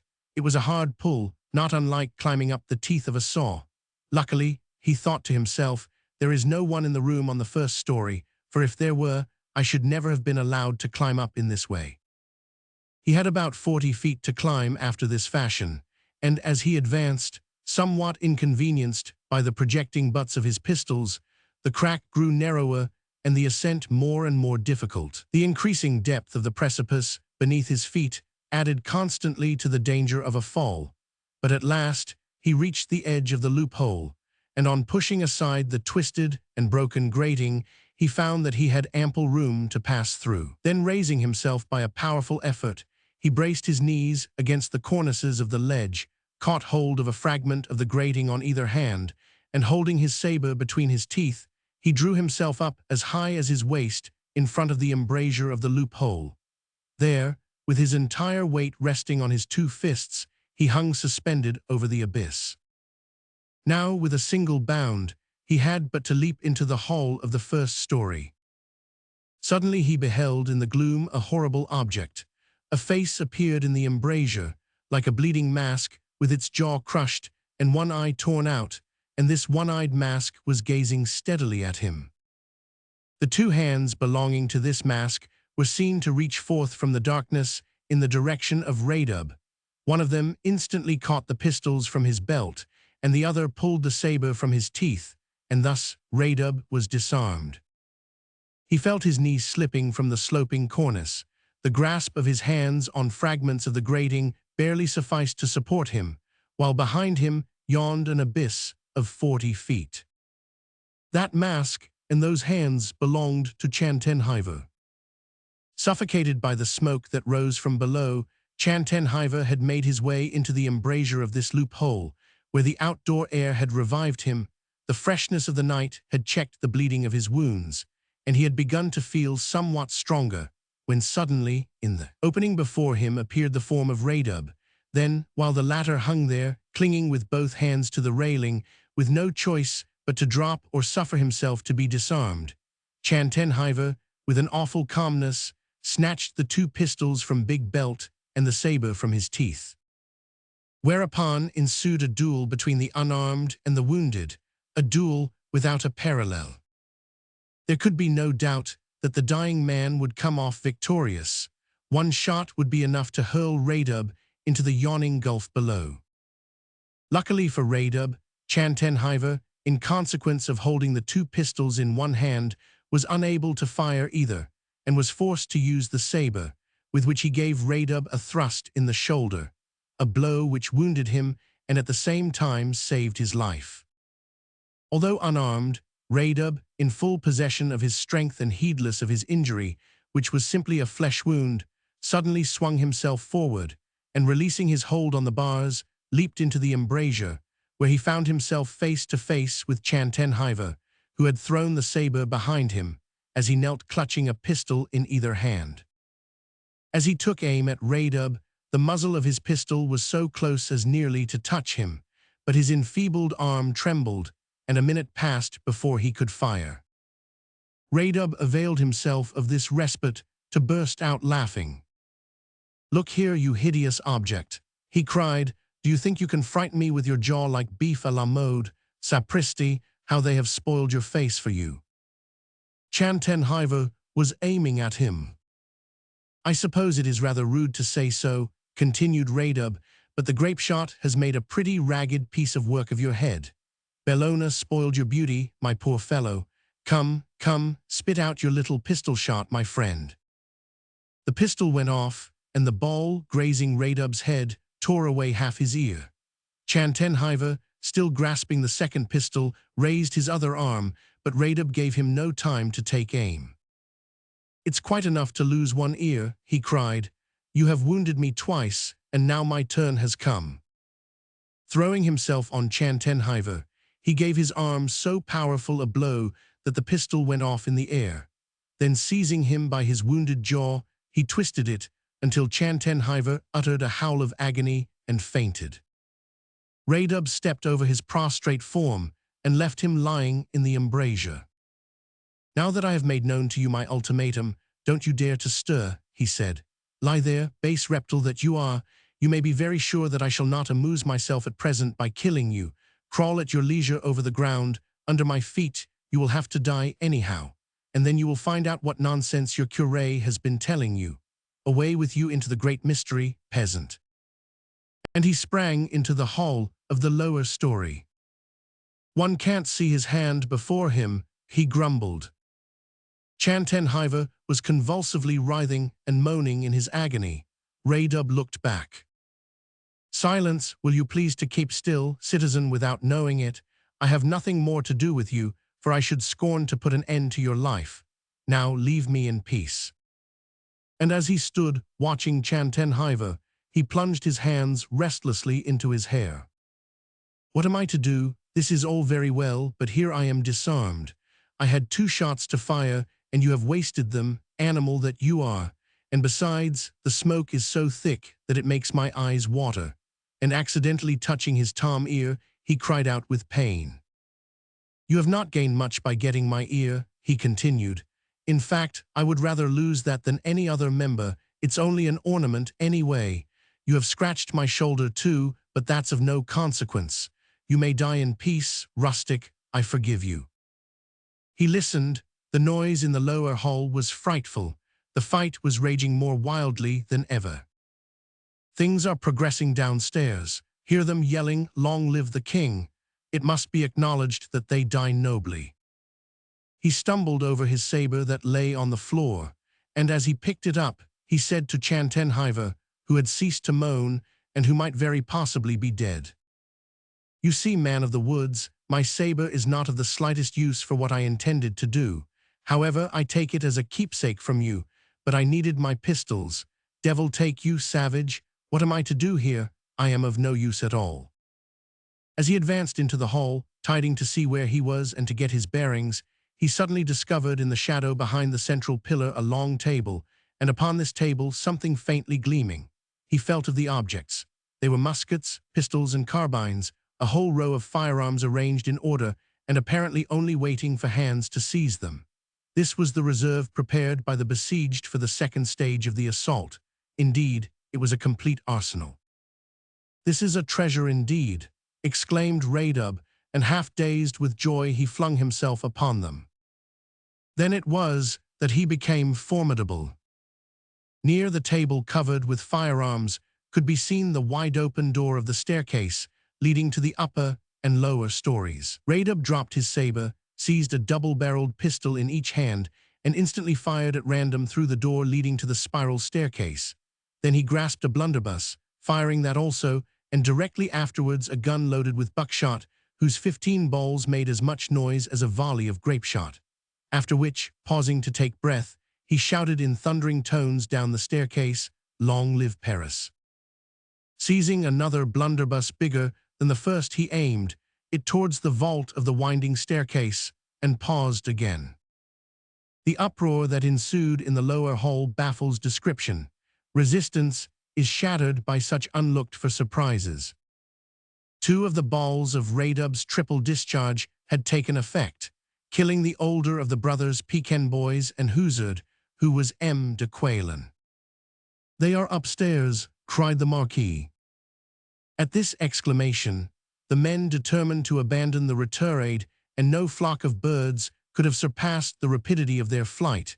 As they rushed pell-mell towards the staircase, the Marquis urging them onward. "Make haste," he cried, "now we must show our courage by flight. Let us all go up to the second floor and there begin anew." He himself was the last man to leave the retirade, and to this act of bravery he owed his life.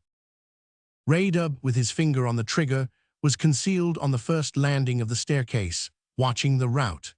The first men who appeared at the turn of the staircase received the discharge full in their faces and fell, and if the Marquis had been among them, he would have been a dead man. Before Raydub had time to seize another weapon, they had all passed, and the Marquis, moving more deliberately than the others, brought up the rear. Supposing, as they did, that the room on the first story was filled with the besiegers, they never paused until they reached the mirror room on the second story, the room with the iron door and the sulphur match, where they must either capitulate or die.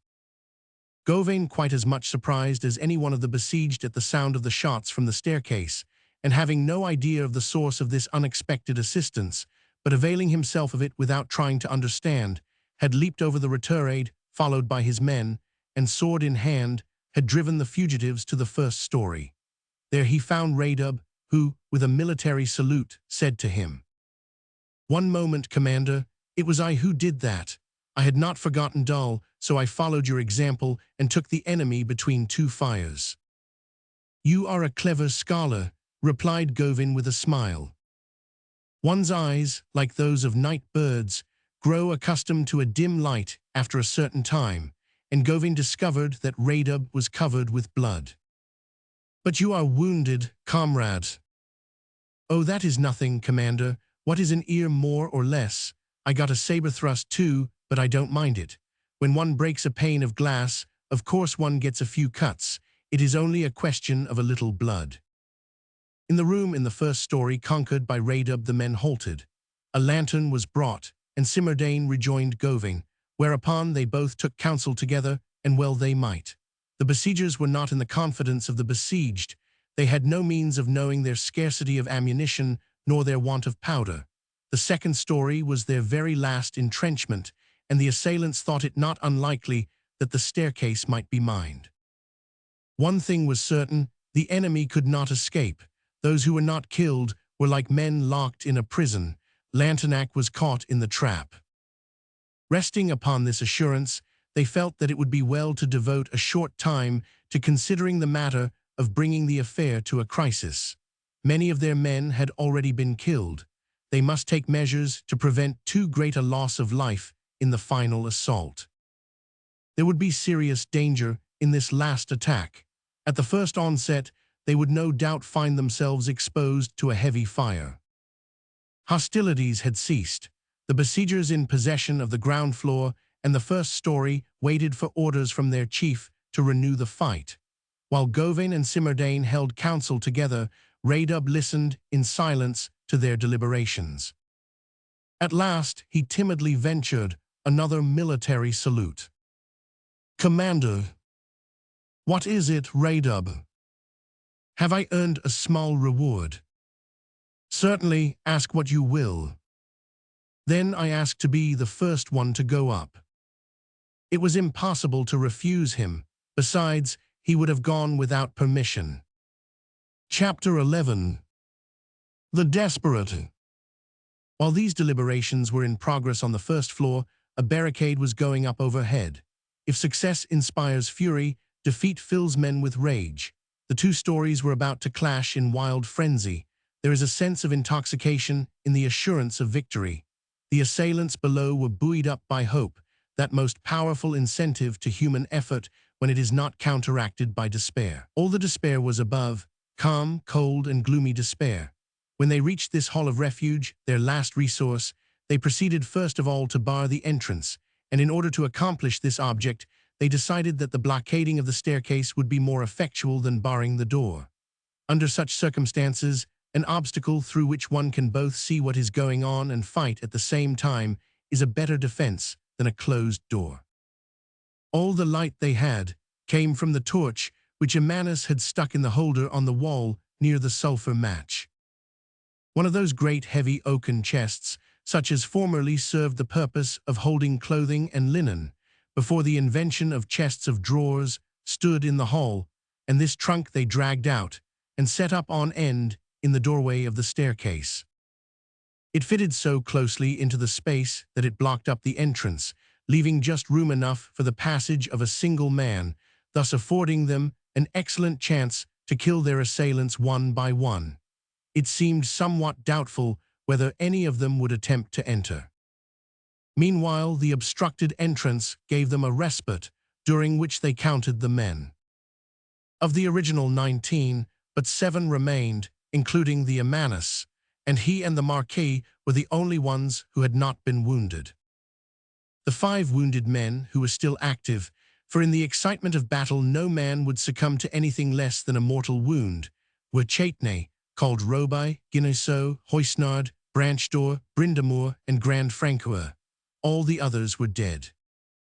Their ammunition was exhausted, and their cartridge boxes were empty. On counting the cartridges, they found that there were just 4 rounds apiece among the 7 men. Death was now their only resource. Behind them yawned the dreadful precipice. They could hardly have been nearer to the edge. Meanwhile, the attack had just begun again, slowly, it is true, but none the less determined. As the assailants advanced, they could hear the butt end of their muskets strike on each stair by way of testing its security. All means of escape were cut off. by way of the library. 6 guns stood on the plateau, with matches lighted. Through the rooms overhead, to what avail? Opening onto the platform as they did, they simply offered an opportunity to hurl themselves from the summit of the tower into the depths below. And now the 7 survivors of this epic band realized the hopelessness of their position. Within that solid wall, which, though protecting for the moment, would in the end betray, they were practically prisoners, although not as yet really captured. The voice of the Marquis broke the silence. "My friends, all is over," he said. Then, after a pause, he added, "Grand Francois will for the time being resume the duties of the Abbé Termo." All knelt, rosary in hand. The sounds of the butt ends of the besiegers' guns came nearer and nearer. Grand Francois, bleeding from a gunshot wound which had grazed his skull and torn away his hairy leathern cap, raised a crucifix in his right hand.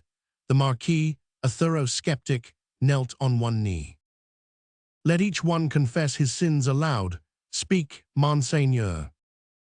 And the Marquis replied, "I have killed my fellow men." "And I the same," said Hoisnard. "And I," said Guineau. "And I," said Brindamour. "And I," said Chatenay. "And I," said the Amanus. Then Grand Francois repeated, "In the name of the most holy Trinity I absolve you. May your souls depart in peace." "Amen," replied all the voices. The Marquis rose. "Now let us die," he said. "And kill as well," said the Amanus. The blows from the butt ends of the muskets already shook the chest that stood within the door, barring the entrance. "Turn your thoughts to God," said the priest. "Earth no longer exists for you." "Yes," rejoined the Marquis, "we are in the tomb." All bowed their heads and smote their breasts. The priest and the Marquis alone remained standing. All eyes were fixed on the ground, the priest and the peasants absorbed in prayer, the Marquis buried in his own thoughts. The chest, under the hammer-like strokes of the guns, sent forth its dismal reverberations. At that moment, a powerful, resonant voice suddenly rang out behind them, exclaiming, "I told you so, Monseigneur." All the heads turned in amazement. A hole had just opened in the wall. A stone fitting perfectly with the others, but left without cement and provided with a pivot above and below, had revolved on itself like a turnstile, and as it turned had opened the wall. In revolving on its axis it opened a double passage to the right and left, narrow, it is true, yet wide enough to allow a man to pass, and through this unexpected door could be seen the first steps of a spiral staircase. A man's face appeared in the opening, and the Marquis recognized Halmelo. Chapter 12. The Deliverer. "Is that you, Halmelo?" "It is I, Monseigneur. You see I was right about the turning stones, and that there is a way of escape. I have come just in time, but you must make haste. 10 minutes more, and you will be in the heart of the forest." "God is great," said the priest. "Save yourself, Monseigneur," cried the men. "Not until I have seen every one of you in safety," said the Marquis. "But you must lead the way, Monseigneur," said the Abbé Termo.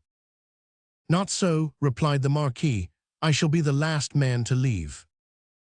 And in a severe tone, he continued, "Let there be no strife in this matter of generosity. We have no time for a display of magnanimity. Your only chance for life is in escape. You hear my commands. Make haste now and take advantage of this outlet, for which I thank you, Halmelo." "Are we, then, to separate, Monsieur le Marquis?" asked the Abbé Termo. "Certainly after we have left the tower. Otherwise, there would be small chance for escape." "Will Monseigneur appoint some place of rendezvous?" "Yes, a glade in the forest, the Pierre Gauvin. Do you know the spot?" "We all know it." "All those who are able to walk will find me there tomorrow at noonday. Every man will be on the spot. And then we will begin the war over again," said the Marquis. Meanwhile Halmelo, bringing all his strength to bear on the turning stone, found that it would not stir. and therefore the opening could not be closed. "Let us make haste, Monseigneur," he cried. "The stone will not move. I managed to open the passage, but now I cannot close it." In fact, the stone, from a long disuse, had stiffened, so to speak, in its groove, and it was impossible to start it again. "Monseigneur," said Halmelo, "I hoped to close the passage, so that when the Blues came in and found no one here, they would not know what to make of it, and might imagine that you had all vanished in smoke. But the stone is not to be moved, and the enemy will find the outlet and probably pursue us, so let us lose not a minute, but reach the staircase as quickly as we can." The Amanus laid his hand on Halmelo's shoulder. "Comrade," he said, "how long will it take to go through this passage and reach the woods in safety?" "Are any of the men seriously wounded?" asked Halmelo. "None," they answered. "In that case, a quarter of an hour will be sufficient." "So if the enemy does not get in here for a quarter of an hour," rejoined the Amanus, "he might pursue, but he could not overtake us." "But they will be upon us in 5 minutes," said the Marquis. "That old chest cannot keep them out much longer. A few blows from their muskets will settle the affair. A quarter of an hour. Who could hold them at bay for a quarter of an hour?" "I," said the Amanus. "You, Gouge le Bruant." "Yes, I, Monseigneur. Listen. Out of 6 men 5 of us are wounded. I have not even a scratch." "Nor I either," said the Marquis. "Yes, but you are the chief, Monseigneur. I am a soldier. The chief and the soldier are 2 different persons. Our duties are not alike, it is true. Monseigneur, at this moment, we have but one duty between us, and that is to save your life." The Amanus turned to his companions. "Comrades," he said, "we must hold the enemy in check and delay pursuit until the last moment. Listen, I have not lost a drop of blood. Not having been wounded, I am as strong as ever and can hold out longer than any of the others. Go now, but leave me your weapons, and I promise to make good use of them. I will undertake to keep the enemy at bay a good half-hour. How many loaded pistols are there?" "4." "Put them down on the floor." They did as he required. "That is well. I remain here, and they will find someone to entertain them. Now, get away as fast as you can." In moments of imminent peril, gratitude finds but brief expression. Hardly had they time to press his hand. "We shall soon meet again," said the Marquis. "I hope not, Monseigneur, not quite at once, for I am about to die." One by one, they made their way down the narrow staircase, the wounded in advance. And as they went, the Marquis drew a pencil from his notebook and wrote a few words on the stone that, refusing to turn, had thus left an open passageway. "Come, Monseigneur, you are the only one left," said Halmelo as he went down. The Marquis followed him, and Amanus remained alone. Chapter 13. The Executioner. Upon the flagstones, which formed the only floor of the hall, the 4 pistols had been placed, and the Amanus, taking 2 of them, one in each hand, advanced stealthily towards the entrance of the staircase, obstructed and concealed by the chest. The assailants evidently suspected a snare. They might be on the verge of one of those decisive explosions that overwhelm both conqueror and conquered in one common ruin. In proportion as the first attack had been impetuous, the last was cautious and deliberate. They could not, or perhaps did not care to batter down the chest by main force. They had destroyed the bottom of it with the butts of their muskets and pierced its lid with their bayonets. And now through these holes they attempted to see the interior of the hall before venturing within it. The glimmer of the lanterns, by means of which the staircase was lighted, fell through these chinks, and the Amanus, catching sight of an eye peering through one of them, instantly adjusted the barrel of his pistol to the spot and pulled the trigger. No sooner had he fired than to his great joy he heard a terrible cry. The ball passed through the head by way of the eye, and the soldier, interrupted in his gazing, fell backward down the staircase. The assailants had broken open the lower part of the lid in 2 places, forming something not unlike loopholes, and the Amanus, availing himself of one of these apertures, thrust his arm in it, and fired his second pistol at random among the mass of the besiegers. The ball probably rebounded, for several cries were heard, as though 3 or 4 had been killed or wounded, and a great tumult ensued as the men, losing their footing, fell back in confusion. The Amanus threw down the 2 pistols which he had discharged and caught up the remaining ones. Grasping one in each hand, he peered through the holes in the chest and beheld the result of his first assault. The besiegers had retreated down the stairs, and the dying lay writhing in agony upon the steps. The form of the spiral staircase prevented him from seeing beyond 3 or 4 steps. He paused. So much time gained, he thought to himself. Meanwhile, he saw a man crawling up the steps flat on his stomach, and just at that moment, a little farther down, the head of a soldier emerged from behind the central pillar of the winding stairs. The Amanus aimed at this head and fired. The soldier fell back with a cry, and as the Amanus was transferring his last pistol from his left hand into his right, he himself felt a horrible pain, and in his turn uttered a yell of agony. Some tone had thrust a saber into his vitals, and it was the very man whom he had seen crawling along the stair, whose hand, entering the other hole in the bottom of the chest, had plunged a saber into the body of the Amanus. The wound was frightful. The abdomen was pierced through and through. The Amanus did not fall. He ground his teeth as he muttered, "That is good." Then, tottering, and with great effort, he dragged himself back to the torch still burning near the iron door. This he seized, after putting down his pistol, and then, supporting with his left hand the protruding intestines, with his right he lowered the torch until it touched the sulphur match, which caught fire, and the wick blazed up in an instant. Dropping the still burning torch upon the ground, he grasped his pistol, and although he had fallen on the flags, he lifted himself and used the scanty breath that was left him to fan the flame, which, starting, ran along until it passed under the iron door and reached the bridge castle.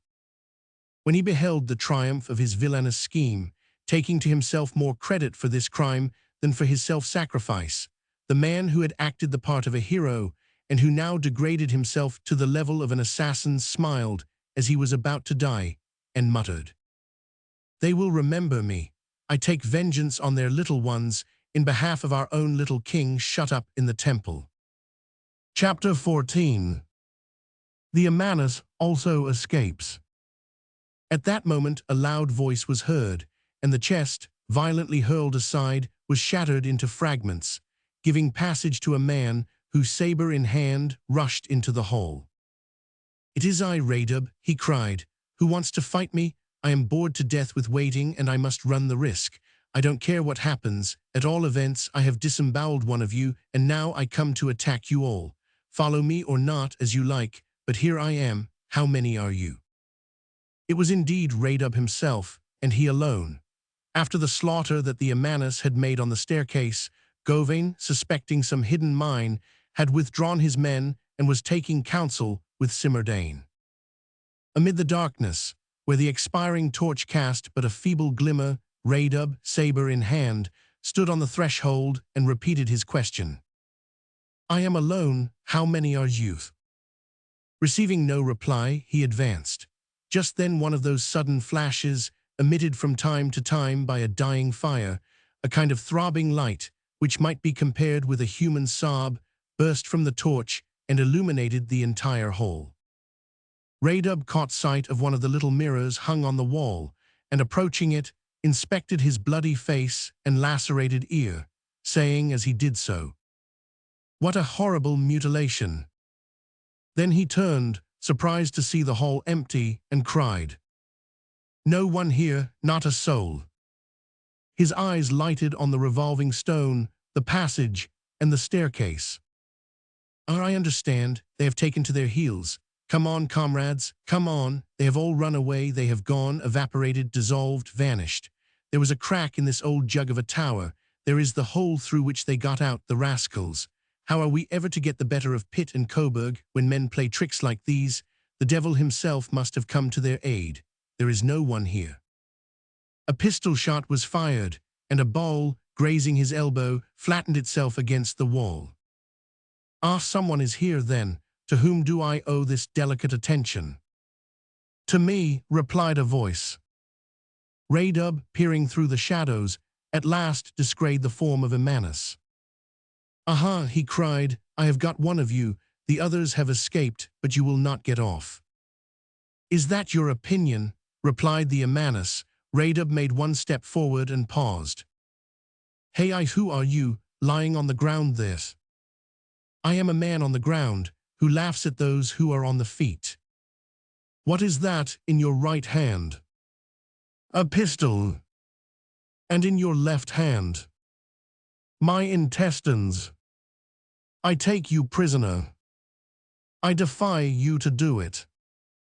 And the Emmanus, stooping over the burning wick, blew feebly upon its flame, and with that breath expired.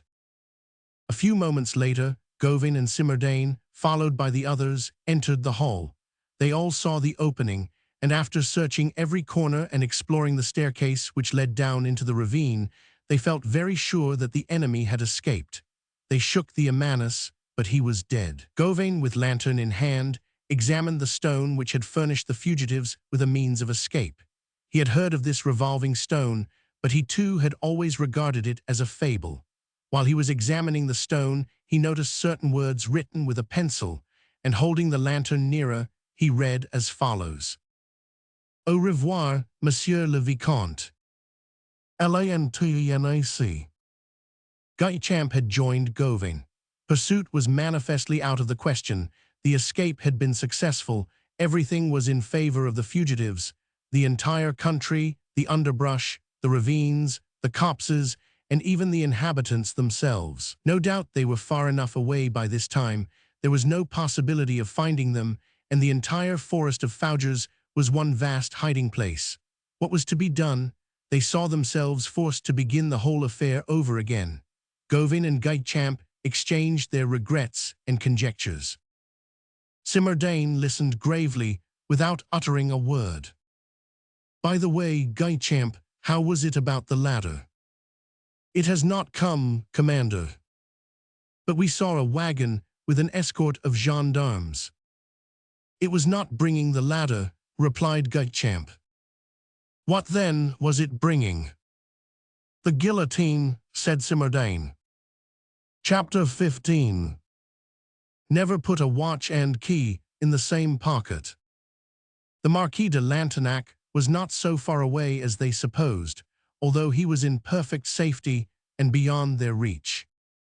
He had followed Halmelo. The staircase by which they had descended, following the other fugitives, ended in a narrow passage quite near the ravine and the arches of the bridge. This passage led into a deep natural fissure in the ground, which formed a connecting link between the ravine and the forest. In this fissure, twisting and turning as it did through impenetrable thickets and utterly hidden from the human eye, no man could ever have been captured. He had but to follow the example of a snake, and his safety was assured. The entrance to this secret passage was so overgrown with brambles that its constructors had deemed it unnecessary to provide it with any other screen. The Marquis had now no further need even to consider the matter of disguise. Since his arrival in Brittany, he had continued to wear the peasant dress, feeling himself to be more truly a grand seigneur when thus attired. He had contented himself with taking off his sword, unfastening, and throwing aside the belt. When Halmelo and the Marquis emerged from the passage into the fissure, nothing was to be seen of the five others: Guineisseau, Hoisnard Branchdor, Bryn de Moor, Chatenay, and the Abbé Termo. They have lost no time, said Halmelo. Follow their example, replied the Marquis. Does Monseigneur wish me to leave him? Of course, I have told you so already. A man who is trying to escape must remain alone if he would ensure success. One man can often pass where two would find it impossible. Were we together, we should attract attention and imperil each other. Does Monseigneur know the neighborhood? Yes. And the rendezvous is still to be the same, at the Pierre Gauvin. Tomorrow at noon. I will be there, we shall all be there. Halmelo paused. Ah, Monseigneur, when I remember the time we were alone together on the open sea, when I wanted to kill you, you who were my lord and master and might have told me, but did not, what a man you are. The sole reply of the Marquis was, England is our only resource. In 15 days the English must be in France. I have a great many things to tell Monseigneur. I have given all his messages. We will attend to all that tomorrow. Farewell till then, Monseigneur. By the way, are you hungry? Perhaps I am, Monseigneur. I was in such a hurry to get here that I have forgotten whether I had anything to eat today or not. The Marquis drew from his pocket a cake of chocolate, broke it in two, and giving one half to Halmelo, he began to eat the other himself. Monseigneur, said Halmelo, you will find the ravine on your right and the forest on your left. Very well, leave me now, go your own way. Halmelo obeyed and was at once lost in the darkness. At first there was a rustling of the underbrush, soon followed by silence, and in a few moments every trace of his passage had disappeared.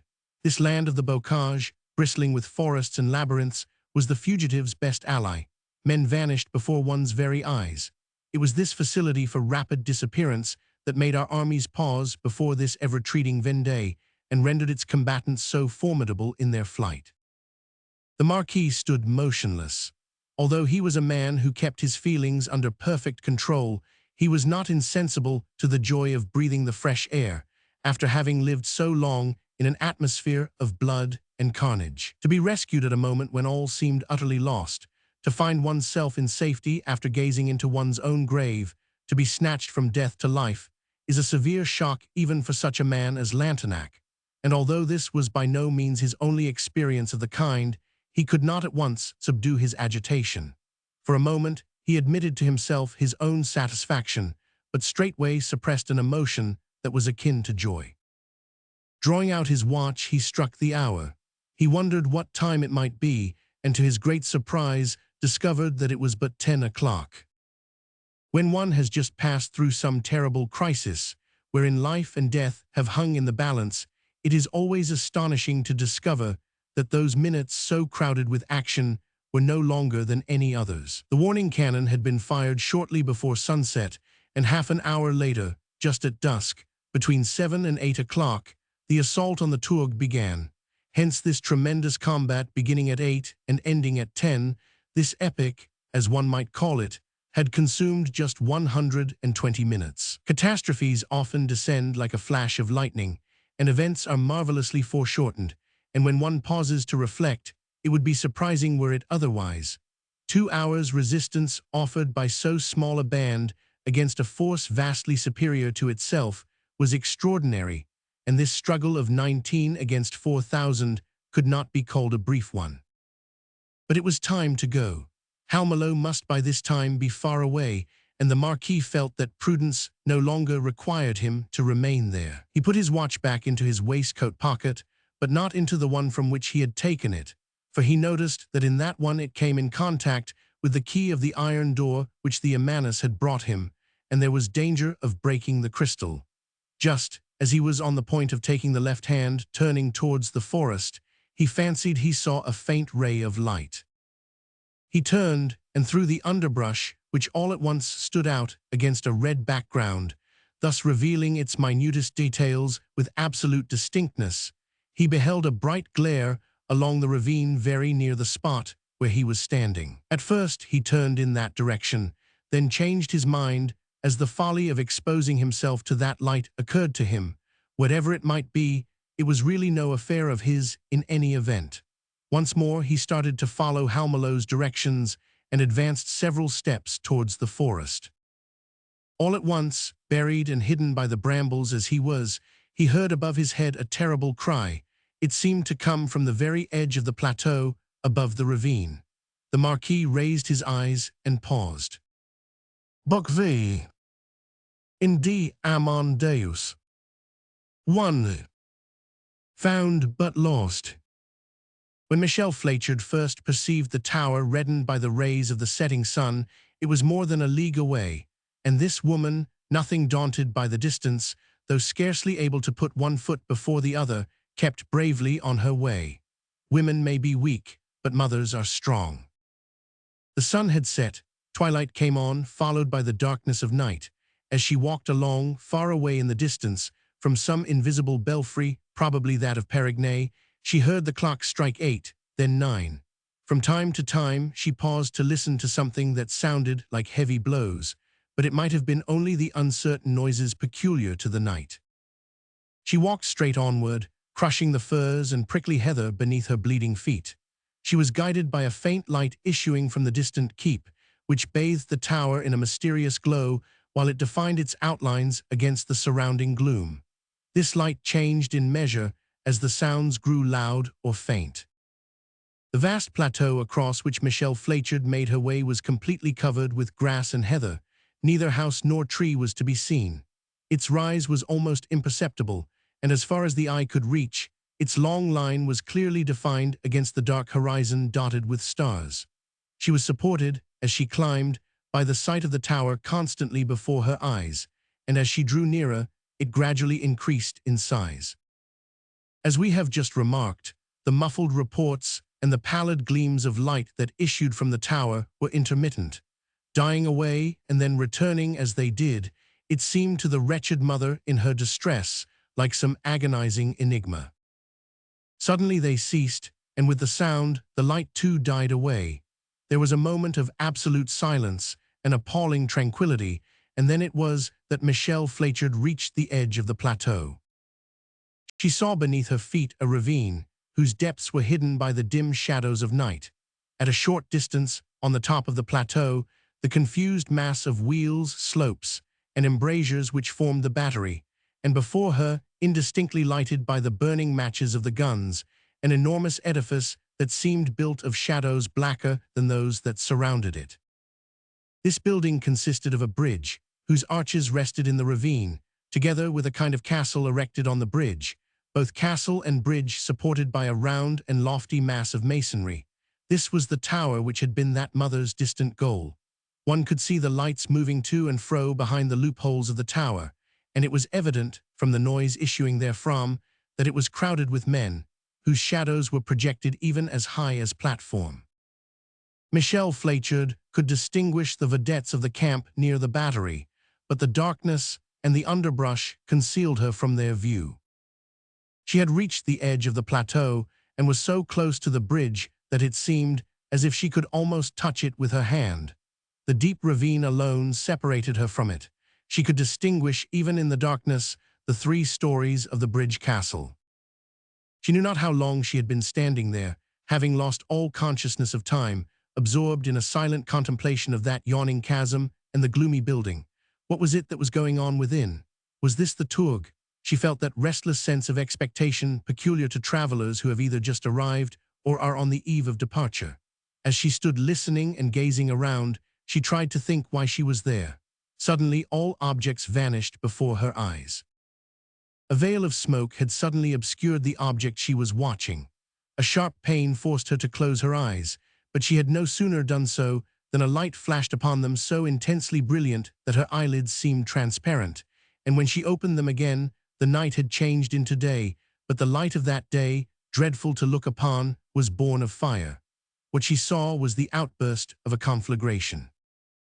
The smoke had changed from black to scarlet, from which at times a mighty flame leaped forth, with those fierce contortions peculiar to the lightning and the serpent. It darted forth like a tongue from some monstrous jaw, but it was really a window filled with fire, whose iron bars were already red-hot, a casement in the lower story of the bridge castle, and the only part of the entire building that could now be seen. Even the plateau was shrouded in the smoke, and the edge of the ravine alone could be distinguished against the crimson flames. Michelle Fletcher looked on in amazement. Smoke is a cloud, dreams come from the clouds. Hardly realizing what she saw, she knew not what to do. Should she stay or try to make her escape? She almost felt herself transported beyond the actual world. There came a gust of wind that rent the curtain of smoke and revealed through this gap the tragic Bastille in all its grandeur, with its keep, its bridge, and its castle, dazzling and terrible, magnificently gilded by the light of the flames which were reflected upon it from summit to base. Michelle Fletcher could see everything by the awful glare of the flames. Only the lower story of the bridge castle was as yet burning. Above it could be seen the two other stories, still intact, though resting as it were upon a bed of flames. From the edge of the plateau where she stood, through the smoke and fire, Michelle Fletcher caught an occasional glimpse of the interior. All the windows were open. Through those of the second story, which were very large, she could see cases along the walls, which seemed to her to be filled with books. And in front of one of the windows, lying on the floor in the shadow, she noticed a little group whose outline had no definite form. It lay in a heap, like a nest or brood of young birds, and from time to time she thought she saw it stir. She watched it. What could this little group of shadows be? Sometimes she fancied it was composed of living forms. She was feverish and exhausted, for she had not eaten a mouthful since morning, had walked incessantly, and she felt as if she were the victim of some sort of hallucination which she instinctively mistrusted. But her eyes were now riveted upon this dark group of objects, whatsoever they might be.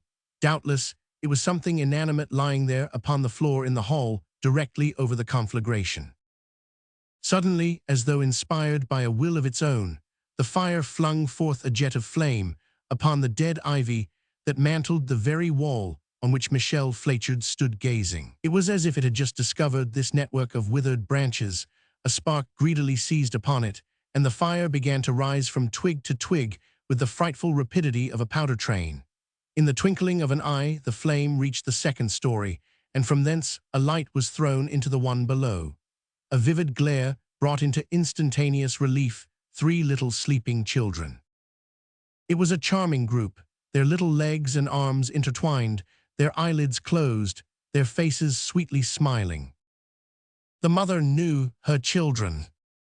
She uttered a terrible cry. That cry of inexpressible anguish is given only to mothers. No sound can be more savage and yet pathetic. Uttered by a woman, it is like the cry of a she-wolf, and when one hears it from a wolf, it might well come from a woman. This cry of Michelle Fletcher was a howl. Hecuba howled, Homer tells us. And this was the cry just heard by the Marquis de Lantenac. We saw him pause to listen. He was between the outlet of the passage through which Halmelo had guided him in his escape, and the ravine. Through the tangled wildwood about him, he saw the burning bridge, and the tourgue reddened by the reflection. He pushed aside the branches, and discovered on the opposite side, above his head, on the edge of the plateau, in front of the burning castle, and in the full light of the conflagration, the haggard and woeful face of a woman bending over the ravine. This face was no longer the face of Michelle Fletcher. It was a Medusa. There is something formidable in intense agony. This peasant woman had changed into one of the Eumenides.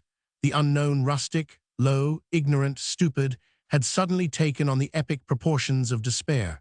Great sorrows expand the soul to gigantic proportions. This mother was the embodiment of maternity. A summary of humanity rises to the superhuman. She stood towering above the edge of the ravine, within sight of the conflagration, in presence of that crime like a power from beyond the grave. Moaning like a wild beast, she stood in the attitude of a goddess, with a countenance like a flaming mask, hurling forth imprecations. Nothing could have been more imperious than the lightning that flashed from those eyes drowned in tears. Her look was like a thunderbolt hurled against the conflagration. The Marquis listened. These reproaches fell upon his head. He heard her inarticulate, heart-rending cries, more like sobs than words. "My children, oh my lord, they are my children. Help, fire, fire, fire. You must be brigands. Is there no one here?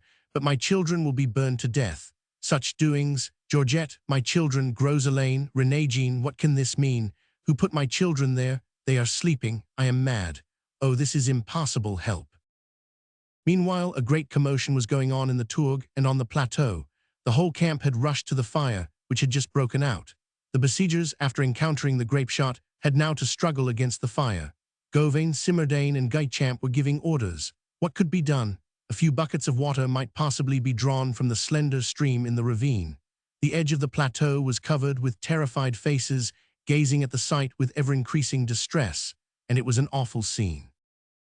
There they stood looking on, but none could lend a helping hand.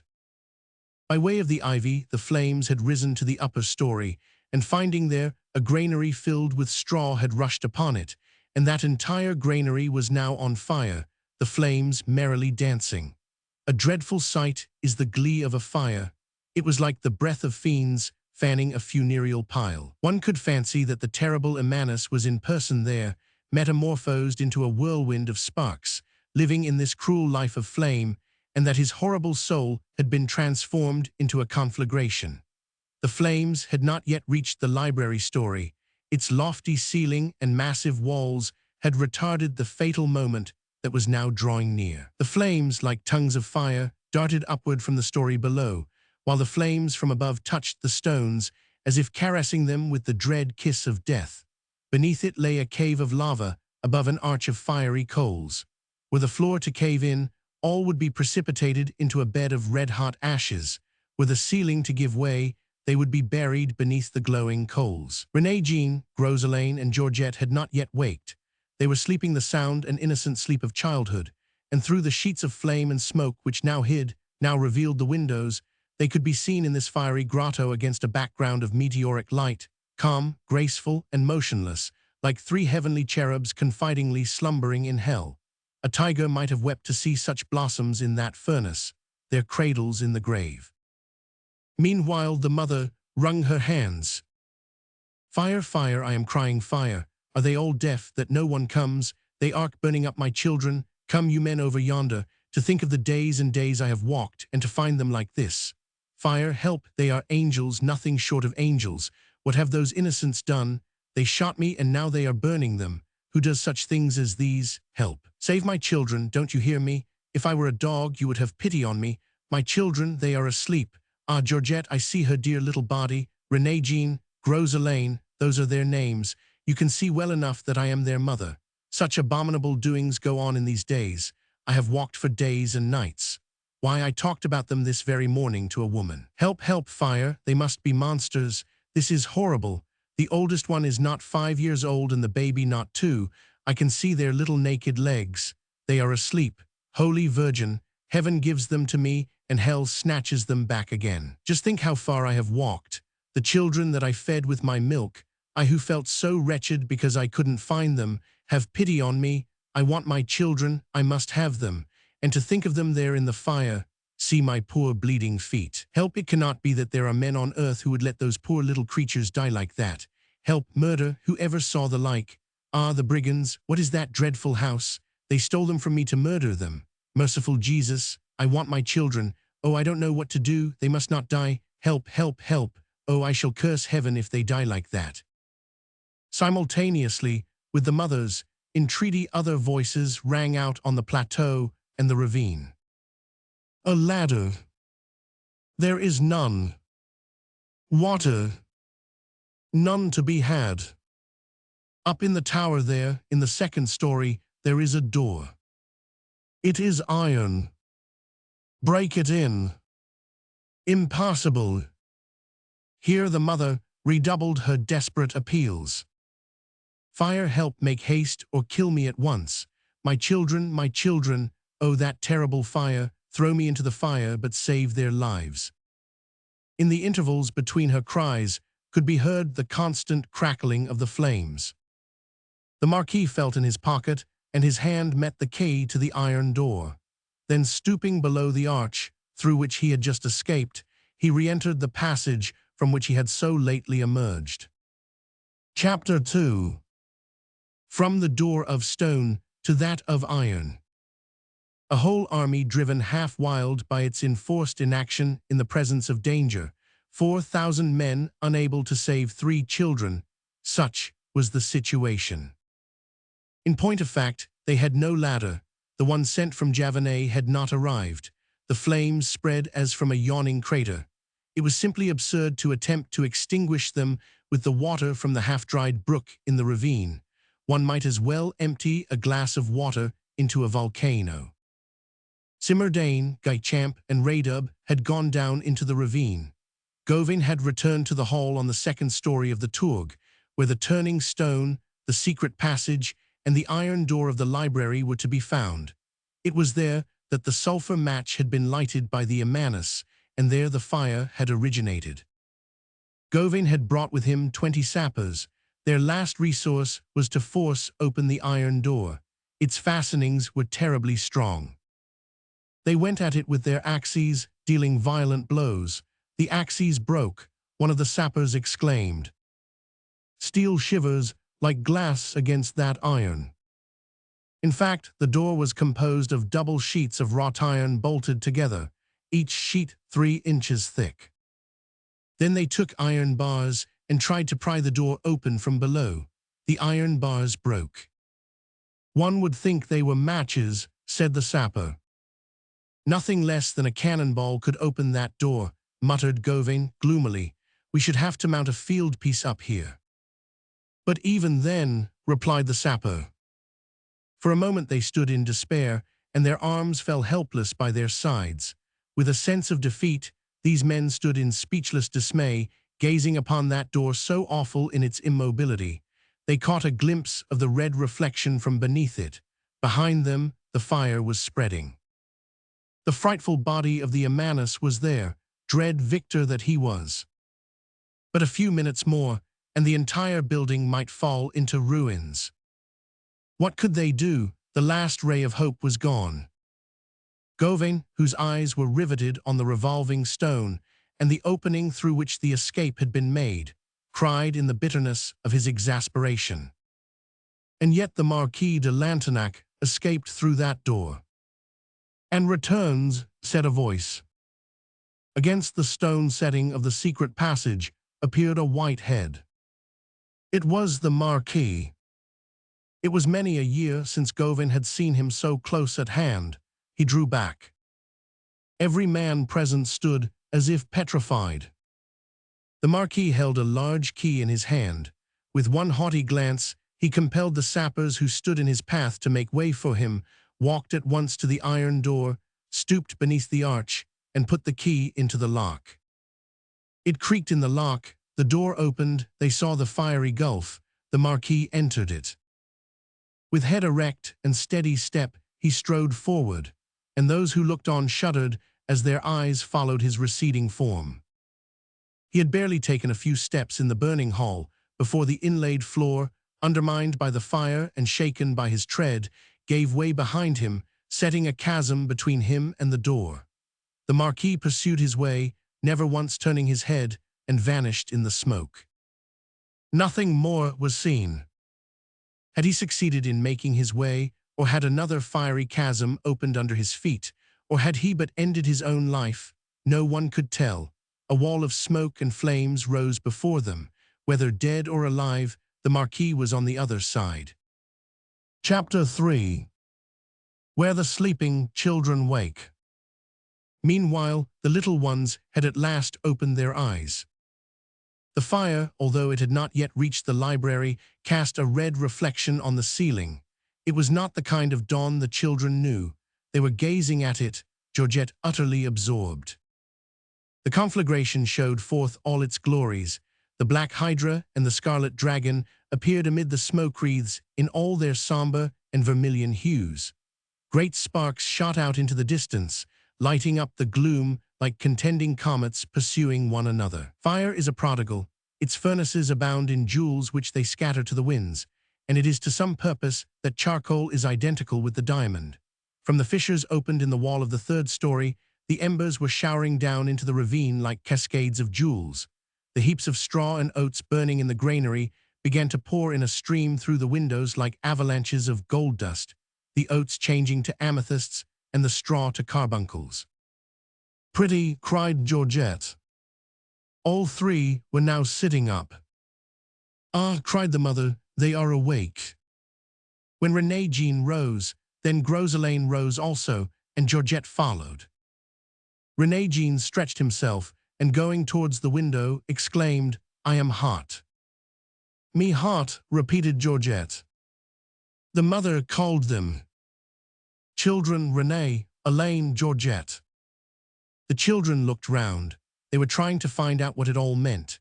Where men feel terrified, children are simply curious. He who is open to surprise is not easily alarmed. Ignorance is closely allied to intrepidity. Children have so little claim upon hell that were they to behold it, it would but excite their admiration. The mother kept repeating, "Renee, Elaine, Georgette."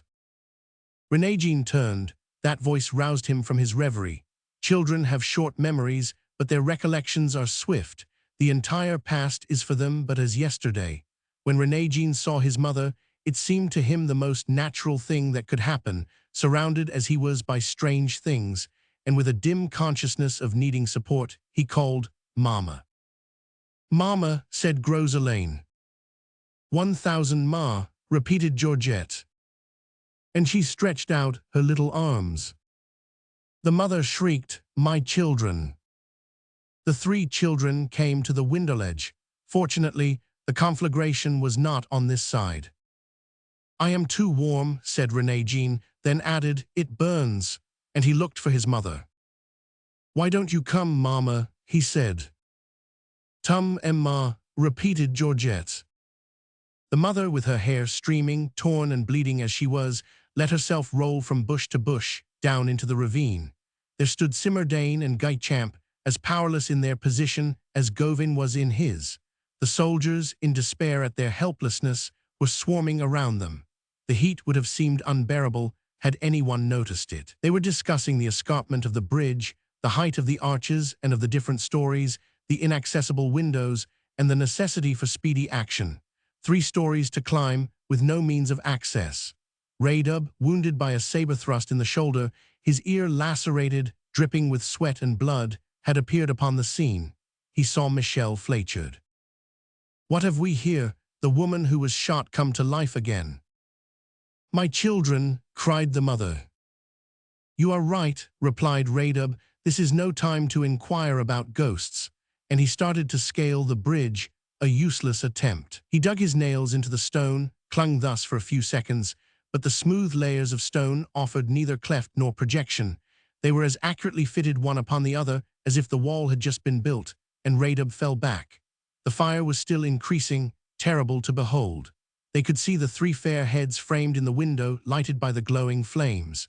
Then Raydub shook his fist towards heaven as though he beheld someone, and exclaimed, "Has Almighty God no mercy?" The mother, kneeling, clasped her arms around one of the piers of the bridge, crying, "Mercy." The hollow sound of crashing timbers mingled with the crackling of the flames. The glass doors of the bookcases in the library cracked and fell with a crash. There could be no doubt that the woodwork was giving way. Human strength was of no avail. One moment, and the entire building would be swallowed up in the abyss. They were only waiting for the final catastrophe. The little voices could be heard repeating, "Mama, Mama." They were in paroxysms of terror. Suddenly, against the crimson background of the flames, a tall figure came into view, standing in the window next to the one where the children stood. All heads were raised, all eyes were riveted upon the spot. A man up there in the hall of the library, a man in that furnace. His face looked black against the flames, but his hair was white. They recognized the Marquis de Lantenac. He vanished, but only to appear again. This appalling old man stood in the window, managing an enormous ladder. It was the escape ladder, which had been lying along the library wall, and which he had dragged to the window. He seized one end of it, and with the masterly agility of an athlete, he let it slip out of the window over the outer ledge down into the depths of the ravine. Raydub, standing below, wild with excitement, received the ladder in his outstretched arms, and clasping it to his breast, cried, "Long live the Republic!" "Long live the King," replied the Marquis. "You may cry what you please," muttered Raydub, "and talk all the nonsense you like. You are a very angel of mercy." The ladder was firmly planted, and communication thereby established between the burning hall and the ground. 20 men, led by Raydub, rushed forward, and in the twinkling of an eye grouped themselves on the ladder from top to bottom, leaning back against the rungs, like masons carrying stones up and down, thus forming a human ladder over the wooden one. Raydub, standing on the uppermost rung, facing towards the fire, was just on a level with the window. The little army, dispersed across the heath and along the slopes, overcome by contending emotions, hastened towards the plateau down into the ravine and up to the platform of the tower. Again, they lost sight of the Marquis, but he reappeared, carrying a child in his arms. The applause was tremendous. He had caught up the first child that came within his reach, and it chanced to be Groselane, who cried out, "I am frightened." The Marquis handed him to Radub, who passed him on to a soldier standing just behind him, a little farther down, who in his turn delivered him to the next one.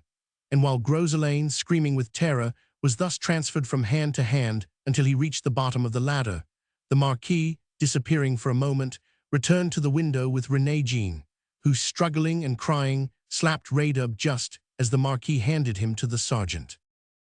Again the Marquis went back into the burning room.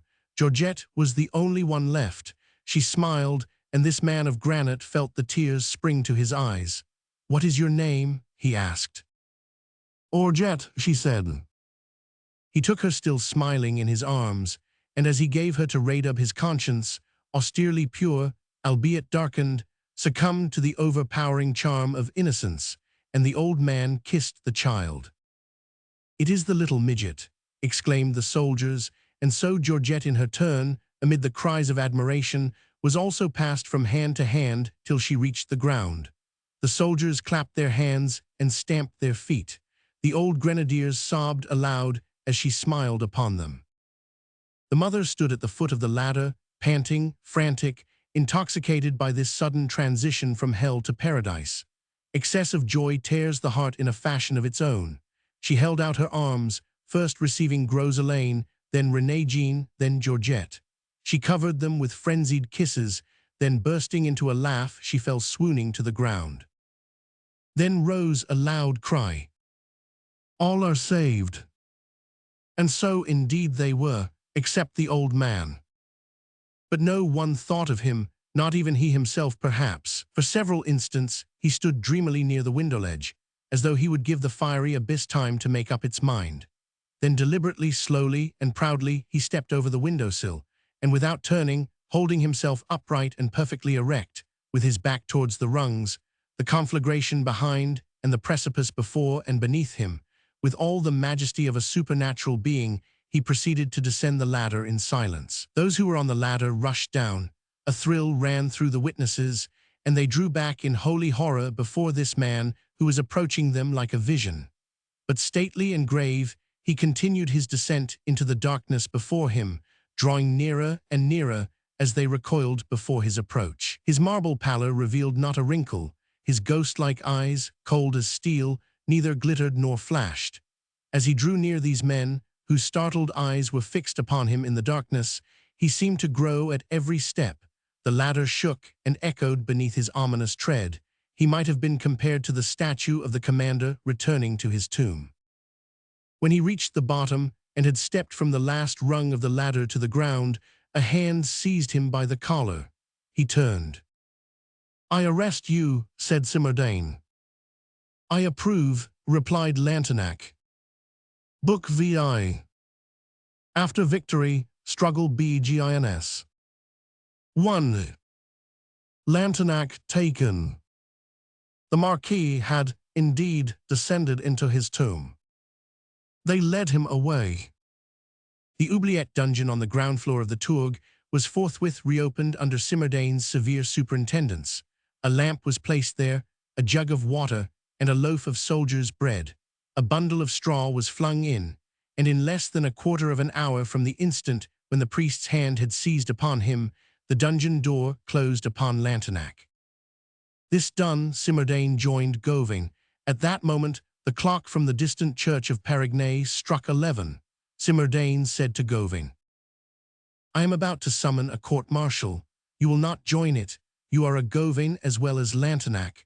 You are too nearly related to be a judge, and I do not approve of egalite sitting in judgment upon capit. The court-martial will consist of 3 judges, 1 officer, Captain Guitchamp, 1 non-commissioned officer, Sergeant Radub, and myself, who will preside. You need have no further concern in the matter. We shall be governed by the decree of the convention. All we have to do is simply to prove the identity of the ci-devant Marquis de Lantenac. Tomorrow the court-martial, the day after tomorrow the guillotine. The Vendée is dead." Gauvin made no reply, and Simardane, preoccupied with the important business that lay before him, departed. He now had to appoint the hour and select the place. Like Lequinio at Granville, Tallien at Bordeaux, Chalier at Lyon, and Saint Just at Strasbourg, he had made a practice of superintending executions in person.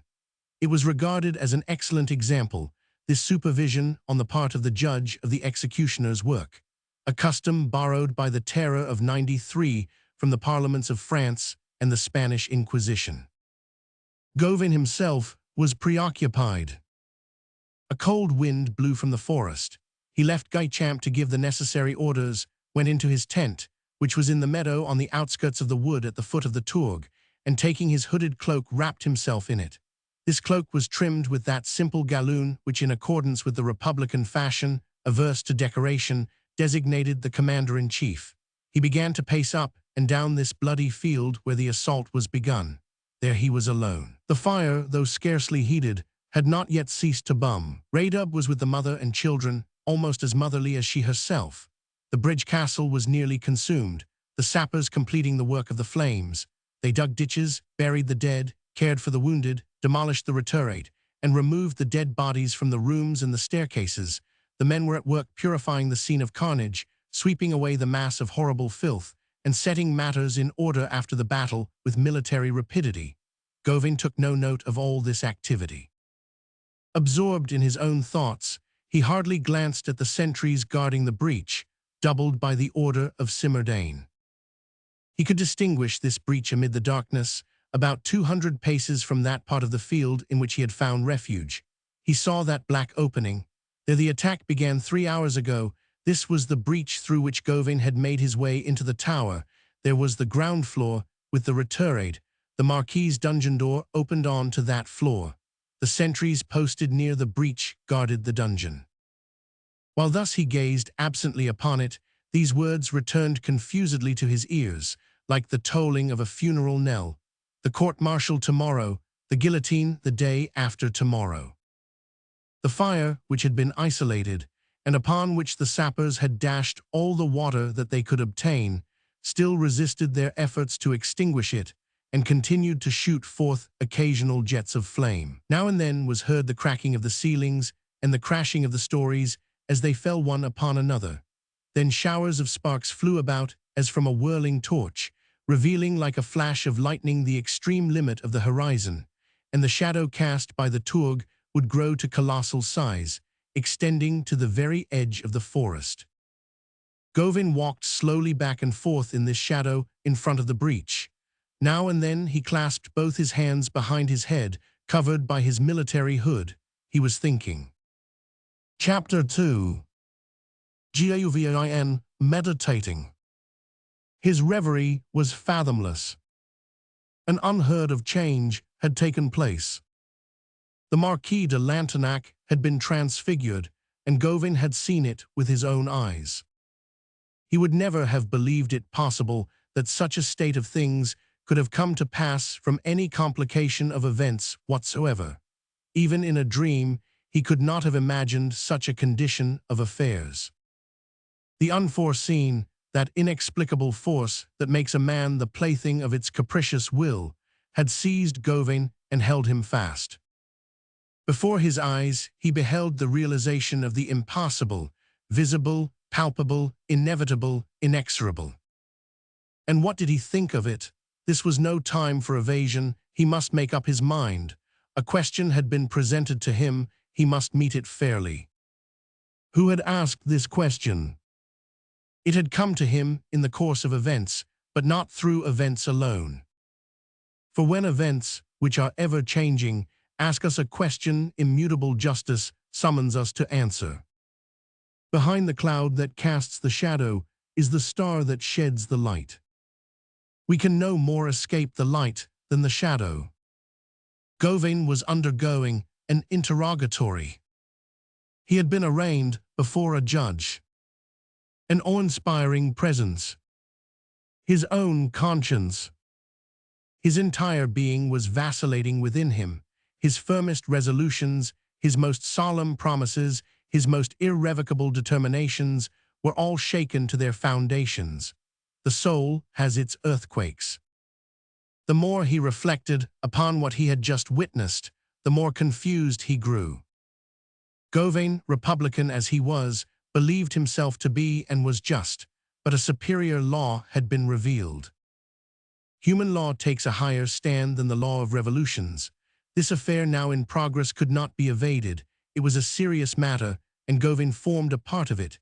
He was involved in it, and could not extricate himself, and however much Simardane might say, "This matter no longer concerns you," he felt all the sensations of a tree torn up by its roots. Every man has a basis. A shock to this basis produces a serious disturbance, and this was what Gauvain now felt. He pressed his head between his hands as if to express from it the truth. It was no easy task to gain a clear idea of a situation like his. Nothing could be more uncomfortable. He saw before him a formidable array of ciphers to be added up. To add up the columns of human destiny, the bare thought made him dizzy, and yet he was endeavoring to do this. He was trying to explain matters to himself, to collect his ideas, to subdue the resistance that he felt within him, and to review the facts. He revolved them again and again in his mind. Is there one among us who has not been called upon to consider some important subject in all its bearings, or has not asked himself at a serious crisis which road to follow, whether to advance or to retreat? Gauvain had been witness to a miracle. While the earthly combat was still in progress, a celestial one had begun. A contest between good and evil. A merciless heart had just been conquered. In the man before him, with all the evil inherent to his nature, violence, error, blindness, and unwholesome obstinacy, selfishness, and pride, Gauvain had witnessed a miracle, a victory won by humanity over the man. The human victorious over the inhuman. And by what means? How was it achieved? How had it overthrown a colossus of anger and hatred? What weapons had it used? What machinery of warfare? Simply the cradle.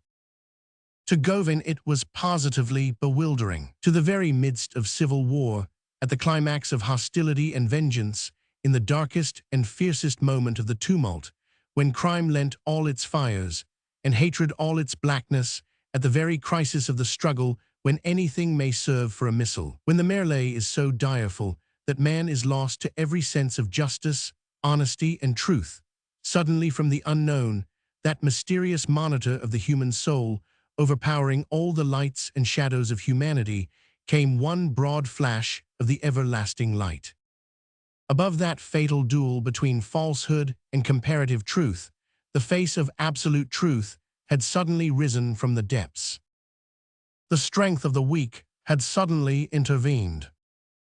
The triumph of three poor little beings, but lately born into the world, unconscious of wrong, orphans, forsaken and alone, lisping and smiling, with all the gorgons of civil war, retaliation, the terrible logic of reprisals, murder, carnage, fratricide, wrath, and malice, had just been witnessed, together with the failure and defeat of an infamous conflagration kindled with criminal intent. Cruelty had been frustrated, and baffled ancient feudal ferocity, inexorable disdain, the professed experience of the necessities of war, reasons of state, all the arrogant resolves of savage old age vanished before the innocent blue eyes of infant life. And what could be more simple? The infant whose little life has just begun has done no evil. It is the embodiment of justice, truth, and innocence. The highest angels of heaven dwell in little children. And truly it was an edifying sight. These frenzied combatants in a merciless war had, in the face of all their evil deeds, their crimes, fanaticism, and murder, vengeance fanning the funeral piles, death advancing torch in hand, suddenly seen innocence rise in its omnipotence above this countless legion of crimes. And innocence had won the day.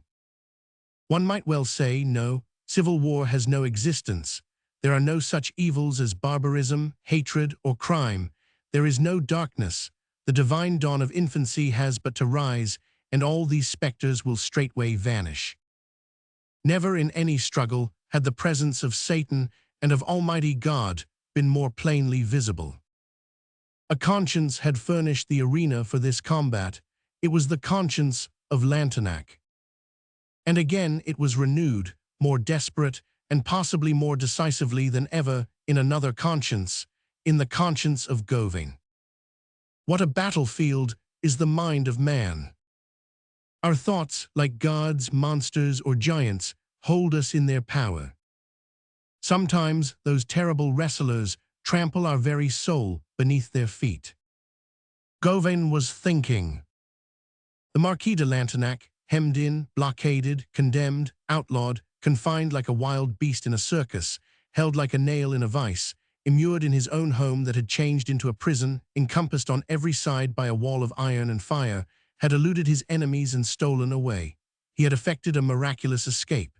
He had achieved a masterpiece, the most difficult of all accomplishments in a war like this, flight. He had regained possession of the forest to entrench himself therein, of the district where he would renew the combat, and of the impenetrable shadows among which he might vanish from sight. Once more he had become formidable, ever on the wing, a knight-errant whose presence boded evil, the captain of invisible forces, the leader of men who dwell beneath the ground, the master of the woods.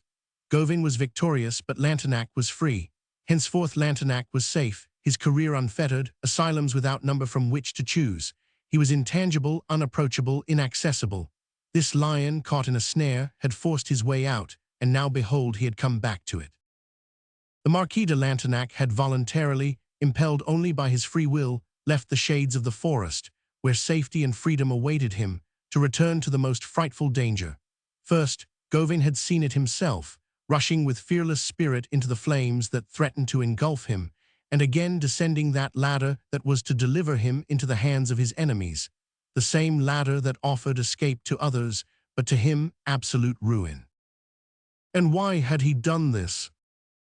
To save 3 children. And what were they now about to do with this man? Guillotine him.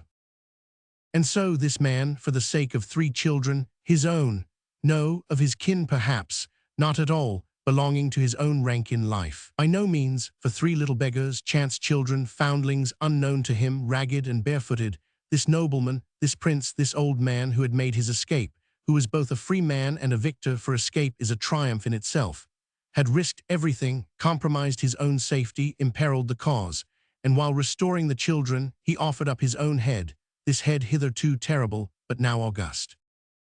And what were they about to do with it? To accept it. The Marquis de Lantenac had had the opportunity to choose between the life of others and his own, and when this splendid option lay before him, he chose his death. And it was to be granted him. They would put him to death. What a reward for heroism, to return a generous action by a deed of barbarity. To cast this reproach upon the revolution. Thus to humiliate the Republic. While he, a man still in the bondage of prejudices and slavery, suddenly assumed another form and re-entered the lists of humanity, they, the champions of deliverance and freedom, would still remain plunged in civil war, with its routine of blood and fratricide. And they who fought on the side of error respected the supreme law of divine forgiveness, of abnegation, of redemption, and of sacrifice, while for the soldiers of truth it had apparently ceased to exist. What, was there to be no rivalry in magnanimity? Were they, who were now in the ascendant, to resign themselves to defeat, to acknowledge their weakness, to take advantage of their victory, to commit murder, and to allow men to say that, while the defenders of monarchy save little children, republicans kill old men? This grand soldier, this powerful octogenarian, this disarmed warrior, betrayed rather than captured, seized in the very act of doing a good deed, bound by his own consent, with the moisture of a superb devotion still upon his brow, would be seen mounting the steps of the scaffold as if borne upward in an apotheosis, and they would offer to the knife that head round which the 3 souls of the little angels he had saved would hover in supplication. And standing face to face with a death so infamous for the executioners, a smile would be seen on the face of that man, while a blush of shame would overspread that of the Republic. And that was to take place in the presence of Gauvin, the chief. And he, possessing the power to prevent this, was he to hold his peace? Was he to content himself with that haughty dismissal, "You have no further concern in this matter," and not to realize that in a case like this, abdication of authority was equivalent to complicity. And could he not see that in a deed so outrageous, the coward who allows the act is worse than the man who commits it? But had he not promised that this death should take place? Had not he, Gauvin the Merciful, declared that Lantenac was to be excluded from mercy, and that he would deliver him to Simmerdain? This head was a debt which he owed, and he paid it, that was all. But was this, indeed, the same head? Hitherto Gauvin had seen in Lantenac nothing but a barbarous warrior, enslaved by the fanaticisms of royalty and feudality, the murderer of prisoners, an assassin let loose by war, a man of blood. And of that man he felt no fear. This prescriber of others he would himself proscribe. This relentless man would find him relentless also. Nothing could be more simple. The road was already mapped out and terribly plain to follow. All had been anticipated. He who had killed others was now to suffer the same fate. They were in the direct path of the horrible. Suddenly this straight line changed. An unlooked-for turn revealed a new horizon. A transformation had been effected. Lantenac had appeared on the scene in an unexpected character. A hero had come forth from the monster, yea, one greater than a hero, a man, something higher than a mind, a heart. He stood before Gauvin no longer a murderer, but a savior. Gauvin was overwhelmed by a flood of celestial light. Lantenac had felled him to the ground by a thunderbolt of virtue. And had not this transfigured Lantenac in his turn the power to transfigure Gauvin? What? Was this flood of light to meet with no responsive flash? Was the man of the past to lead the van of progress, and the man of the future to fall back to the rear? Was the man of barbarism and superstition suddenly to spread his wings and soar upward, all the while gazing down at the man with the lofty ideal, groping below him in the mire amid the murky shadows of the night? Gauvin would lie prostrate in the savage old rut, while Lantenac soared higher and higher in his new career. And another thing must be considered, the family. This blood that he was about to shed, for to allow its shedding amounted to the same as shedding it himself. Was not this his own blood? His grandfather was dead, it is true, but his great-uncle still lived in the person of the Marquis de Lantenac. Would not he, who already rested in the grave, rise to bar the entrance against his brother? Would he not lay his command upon his grandson henceforth, to pay the same veneration to that crown of white hair as to his own halo? Would not the indignant glance of a departed spirit rise between Gauvin and Lantenac? Was it then the object of revolution to destroy the natural affections, to sever all family ties, and to stifle every sense of humanity? Far from it. The dawn of '89 came to affirm those higher truths and not to deny them. The destruction of Bastilles signified the deliverance of humanity. The overthrow of feudalism was the signal for the building up of the family. Since authority takes rise from and is centered in its author, there can be no real authority save in fatherhood. Thus, we see the legitimacy of the queen bee who gives birth to her subjects and combines the mother with the queen, and also the absurdity of the king-man, who, not being the father, has no right to be the master, hence the suppression of the king and the rise of the republic. And what is the meaning of all this? It is family, humanity, revolution. Revolution is the accession of the people, and in reality, the people is man. It had now become important to ascertain whether, since Lantenac had returned to humanity, Gauvin would return to the family. The question was whether the uncle and the nephew would meet again in the higher light, or whether the decline of the nephew would correspond to the progress of the uncle. In this pathetic struggle between Gauvin and his conscience, the question thus presented itself, and the answer seemed instinctive: Lantenac must be saved. Yes, but France. Here the puzzling problem suddenly assumed a different aspect. What France at the last extremity, betrayed, exposed to attack on all sides, dismantled. Her moat was gone, Germany could cross the Rhine. Her walls were overthrown, Italy might leap over the Alps and Spain over the Pyrenees. All that was left to her was the ocean, whose infinite abyss was on her side. She could lean against it, and giantess as she was, supported by the expanse of the sea, fight the whole world. An invincible position, one might well call it. But no, she was on the point of losing this position.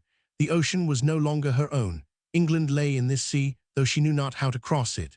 Well, there stood a man ready to throw a bridge across, to lend her a helping hand, a man who was about to say to Pitt, to Cornwallis, to Dundas, to the pirates, "Come," a man who would cry out, "England, come over and seize upon France." And this man was the Marquis de Lantenac, whom they now held in their grasp. After 3 months of an eager, passionate chase, they had finally seized him. The hand of revolution had swooped down upon the accursed one. The clenched fist of '93 grasped the royalist murderer by the collar, and by one of those mysterious dispensations of Providence which enter into human affairs, it was in his own family dungeon that the parricide now awaited his punishment. The feudal lord lay in the feudal oubliette.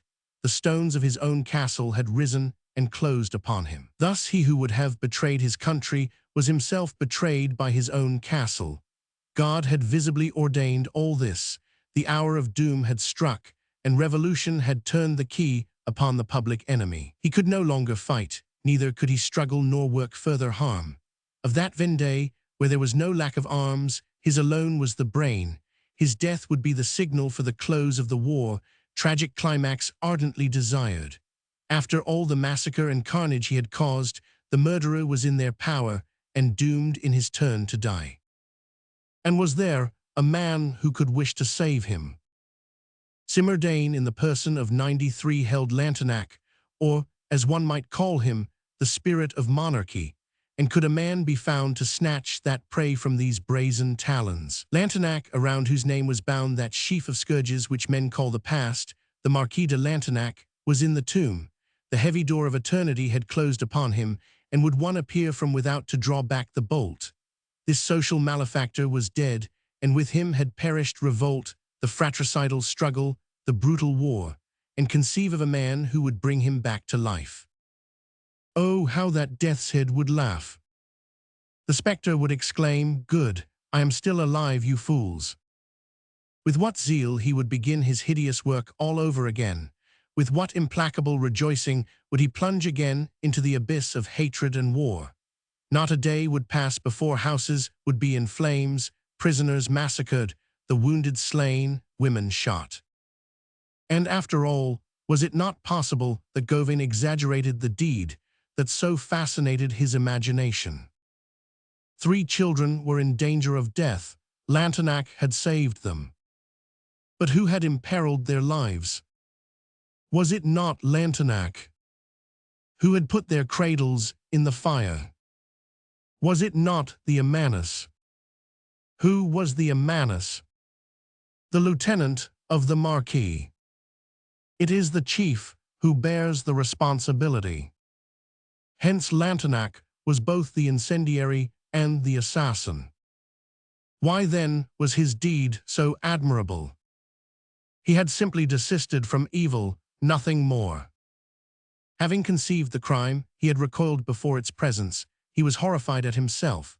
The mother's shriek had stirred within him the dregs of human pity, the deposit of universal life which exists in every soul, even in the most cruel. At this cry he had retraced his steps. From the darkness towards which he was plunging, he had turned back towards the light. Having committed the crime, he made haste to retrieve it. He had not continued a monster to the very end. Herein lay all his merit.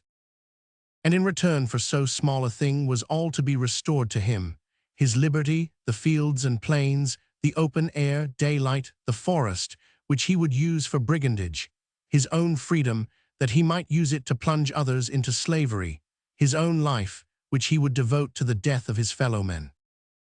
As for trying to come to an understanding with him, as for attempting to treat with this arrogant soul, offering to save his life under conditions, to ask him whether he would agree, provided his life were spared, to abstain henceforth from hostility and revolt, what a mistake would such an offer be, what an advantage it would give him, with what scorn would he greet the proposal, how he would scourge the question by the answer.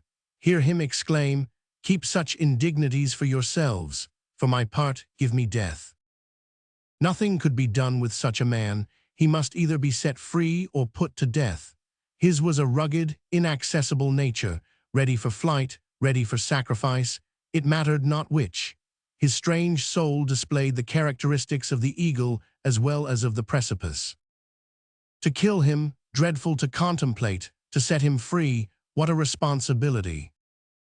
Suppose Lantenac were saved, it would simply be a return to the beginning of the Vendée, like a struggle with a hydra whose head is not yet severed.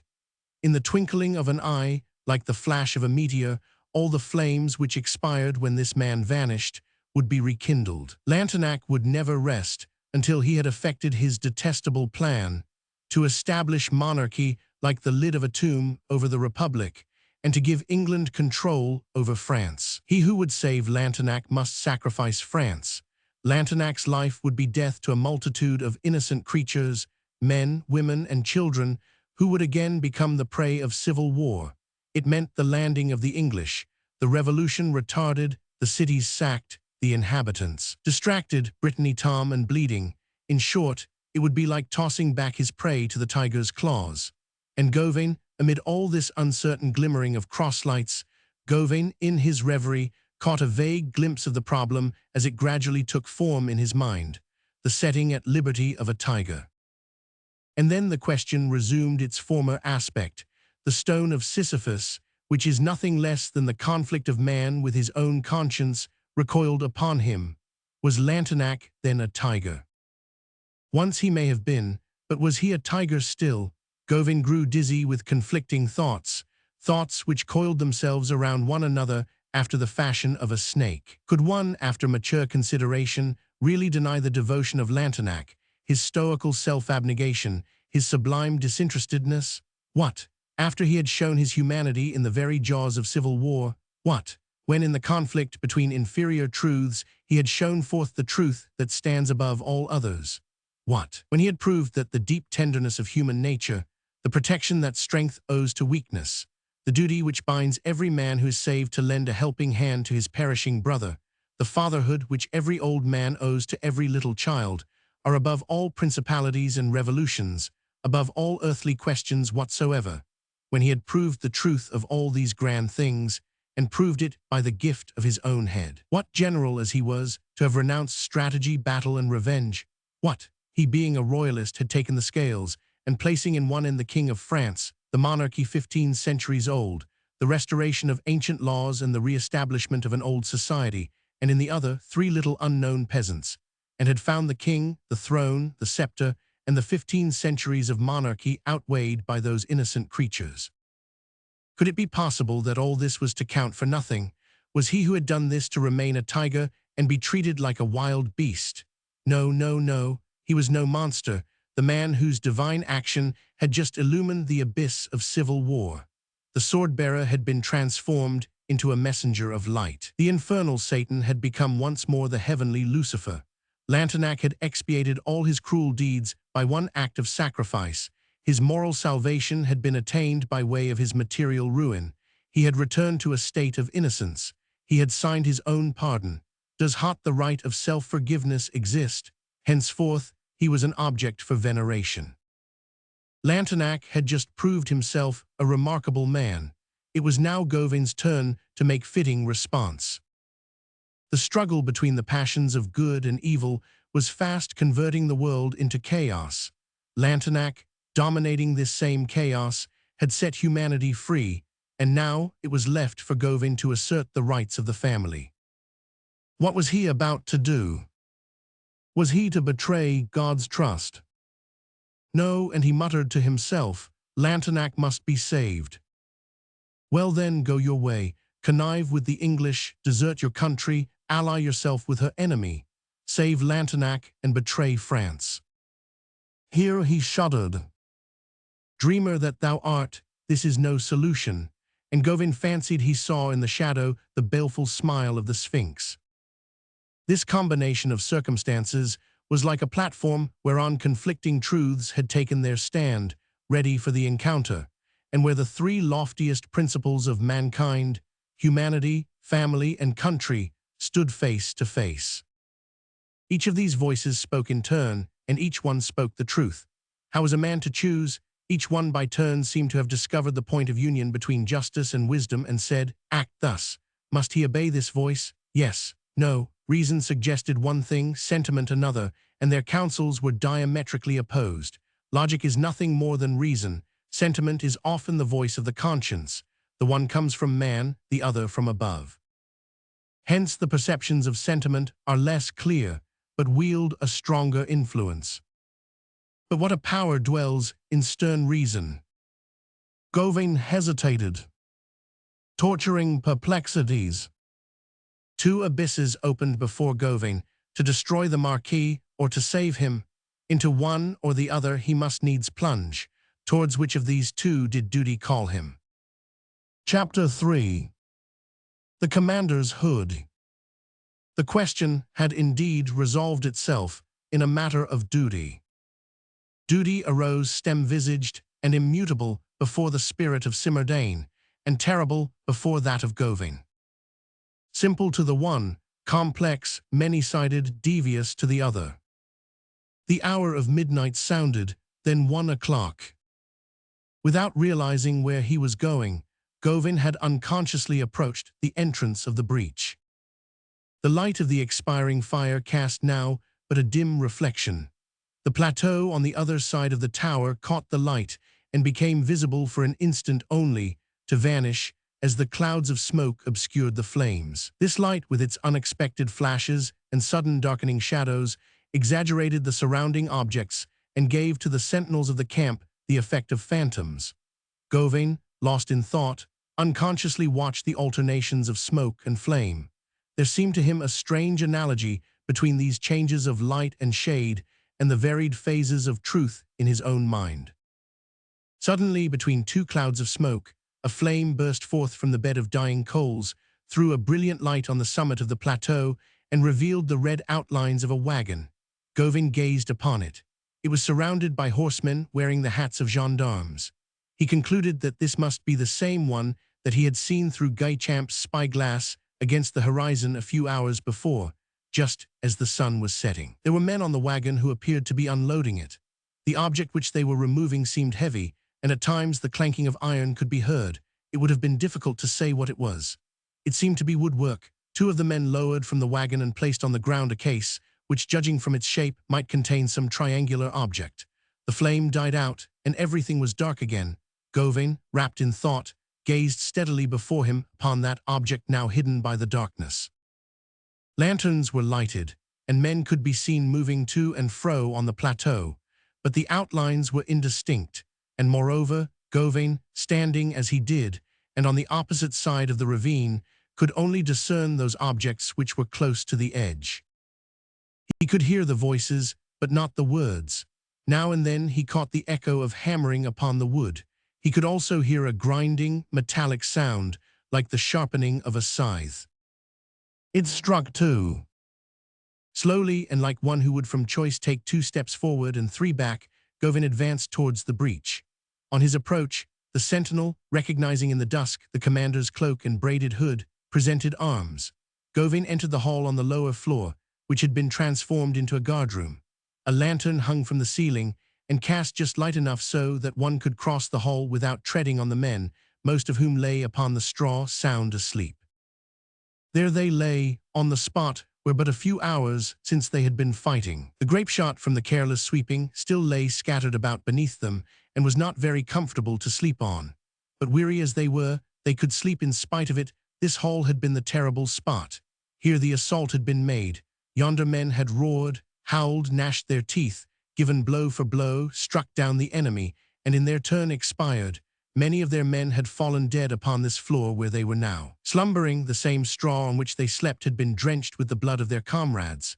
Now all was ended, all the blood was staunched, and the sabers dried. The dead were dead, peacefully slumbering.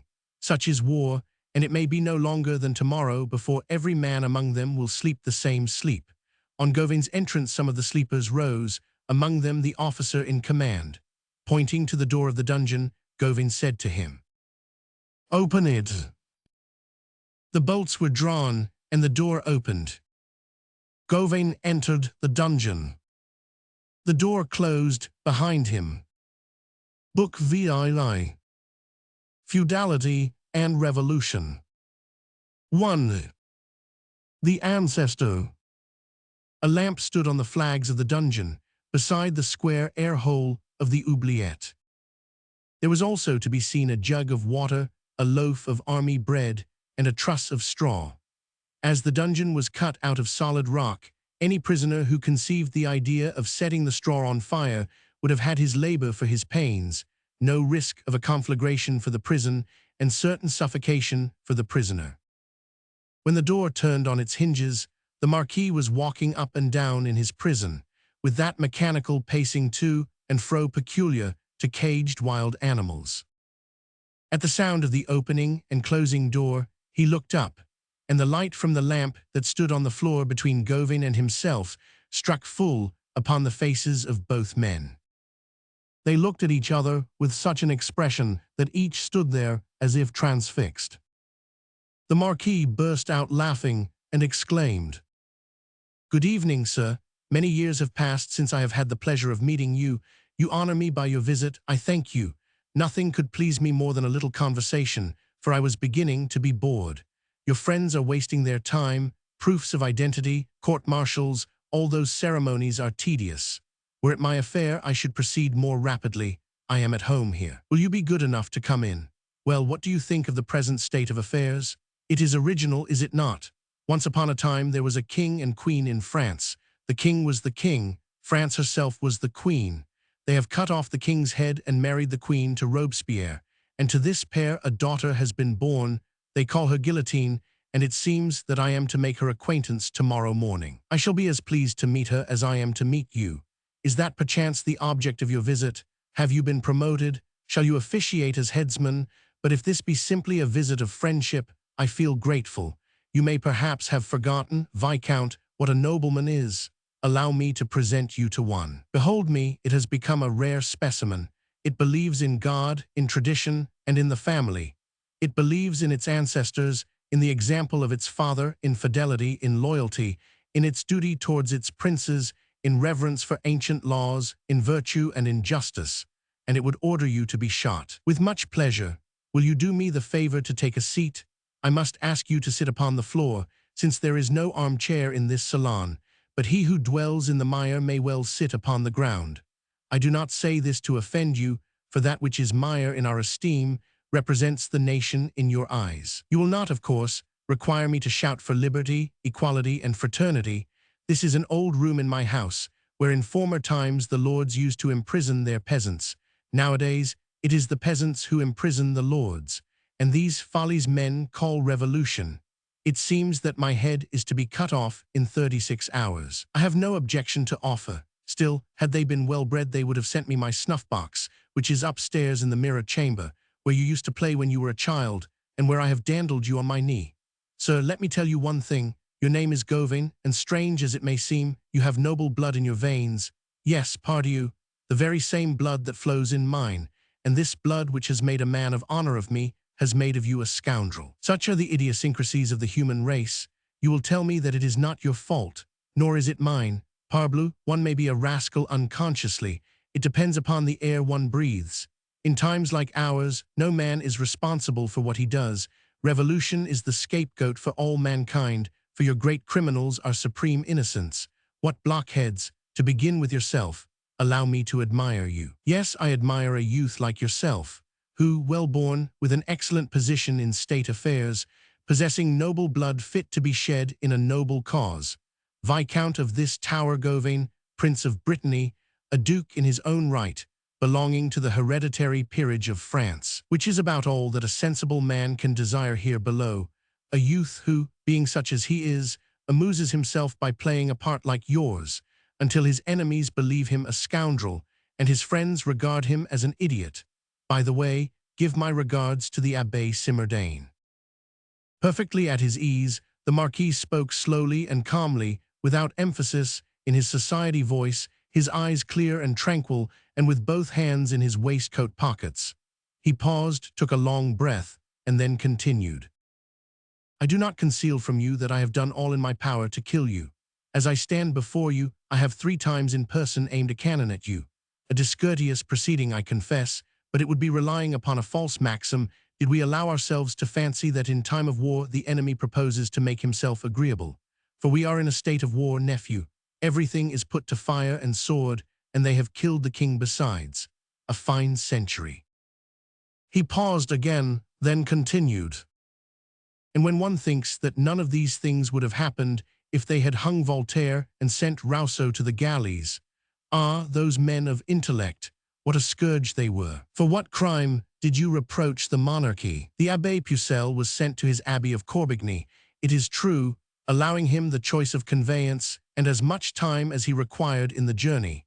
And as for your Monsieur Titon, who was, begging your pardon, a wretched libertine, who visited abandoned women before going to the miracles of Deacon Paris, he was transferred from Vincennes to the fortress of Ham in Picardy, which is, I admit, rather a disagreeable place. Those are your grievances, I remember them, for I too inveighed against them in my day. I have been as stupid as you. The Marquis fumbled in his pocket as though he expected to find his snuff-box. Then he continued. But not so wicked. We talked for the sake of talking. There was, moreover, the mutiny of demands and petitions, and then those gentlemen, the philosophers, appeared upon the scene, whose works they burned. They would have done better had they burned the authors. Court intrigues were mixed up in the affair. Then came all the dunces, Turgot, Quesnay, Malesherbes, the physiocratists, and so forth, and the wrangling began. All this was the work of scribblers and rimsters. The Encyclopaedia, Diderot, 500 a Lambert. Ah, the malicious scamps! Fancy a well-born man like the King of Prussia joining hands with them. I would have made short work with all those paper scribblers. Ah, we know how to administer justice. You can see here on this wall the mark of the quartering wheels. There was no jesting in the matter. No, no, let us abolish scribblers. So long as there are Rowetts, there will be Marats. So long as there are men who scribble, there will be wretches who murder. While there is ink, there will be black stains. So long as men's claws can hold a goose quill, frivolous nonsense will engender atrocious follies. Books are the authors of crime. The word chimera has a double signification. It means a dream and it means a monster. What a price one pays for all this idle nonsense. What is it you keep repeating to us about your rights? The rights of man, the rights of the people. Has it any sense whatever? Could anything be more stupid, utterly imaginary, and devoid of meaning? When I state the fact that her voice, the sister of Conan II, brought the Comte of Bretagne to Hyle, Count of Nantes and of Cornwall, from whom the estate descended to Elaine Fergant, the uncle of that Bertha who married Elaine Lenoir, Lord of Roche-sur-Yon, and bore unto him Conan le Petit, grandfather of Guy or Gauvin de Thouars our ancestor, I make a plain statement and claim my rights. But the knaves, the rascals, the scoundrels of your party, what rights do they claim? Deicide and regicide. Is it not frightful? Ah, the ragamuffins, I am sorry for you, sir. Still, you come of that proud Breton blood. You and I have a Gauvin de Thouars for our grandfather, and furthermore we have an ancestor in that famous Duc de Montbazon, a peer of France and decorated with the Grand Collar, who attacked the Faubourg de Tours and was wounded at the Battle of Arques, and who died Grand Veneur of France in his house of Couzieres in Touraine at the age of 86. I could tell you of the Duke of Laudunnois, son of the Lady de la Garnache, of Claude de Lorraine, of the Duc de Chevreuse, of Henry du Lenoncourt, and of Francis de Laval-Boistefin. But to what purpose? Monsieur has the honor of being an idiot, and he delights to lower himself to the level of my groom. Learn this, I was already an old man when you were still a nursing infant. I watched you, and I would watch you still. As you grew up, you succeeded in degrading yourself. Since we ceased to meet, each of us has followed his inclinations. Mine have led me in the direction of honesty, while your course has been the very reverse. Ah, I know not how all this will end, but your friends are consummate villains. Oh yes, I acknowledge it is all very fine. The progress is marvelous. They have done away in the army with the punishment of the pint of water, inflicted for 3 days in succession on drunken soldiers. They have the maximum, the convention, Bishop Goebel, Monsieur Chaumet, and Monsieur Hebert. There has been a wholesale extermination of the past, from the Bastille to the calendar. The saints are replaced by vegetables. Very well, citizens, be our masters if you will, reign over us, take your ease, act your good pleasure, stand upon no ceremony. All that will not prevent religion from being religion, nor alter the fact that royalty has occupied 1500 years of our history, and that the old French nobility, even though beheaded, stands higher than you. And as to your sophistries concerning the historical right of royal races, what care we for that matter? Chilperic was really nothing but a monk by the name of Daniel. It was Rainfrey who invented Chilperic to annoy Charles Martel. We know that as well as you. That is not the question. The question is this.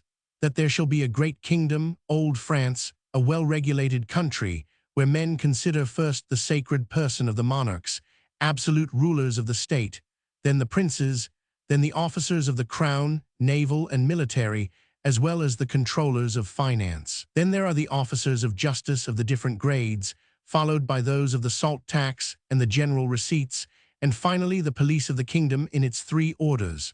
All this was fine and well regulated. You have destroyed it.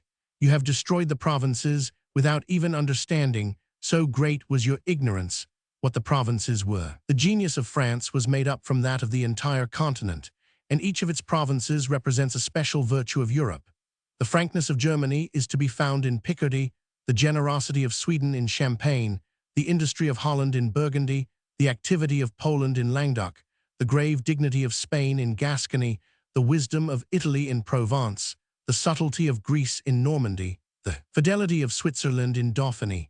You knew nothing of all this. You have broken, shattered, crushed, demolished, behaving like stupid beasts of the field. So you wish to have no more nobles?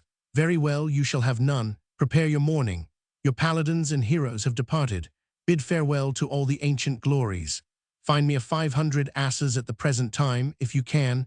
You are all trembling for your skins. You will have no more Chevaliers de Fontenoy who saluted the enemy before killing him. You will have no more combatants in silk stockings like those at the siege of Lerida. You will have no more of those days of military glory when plumes flashed by like meteors. Your days are numbered.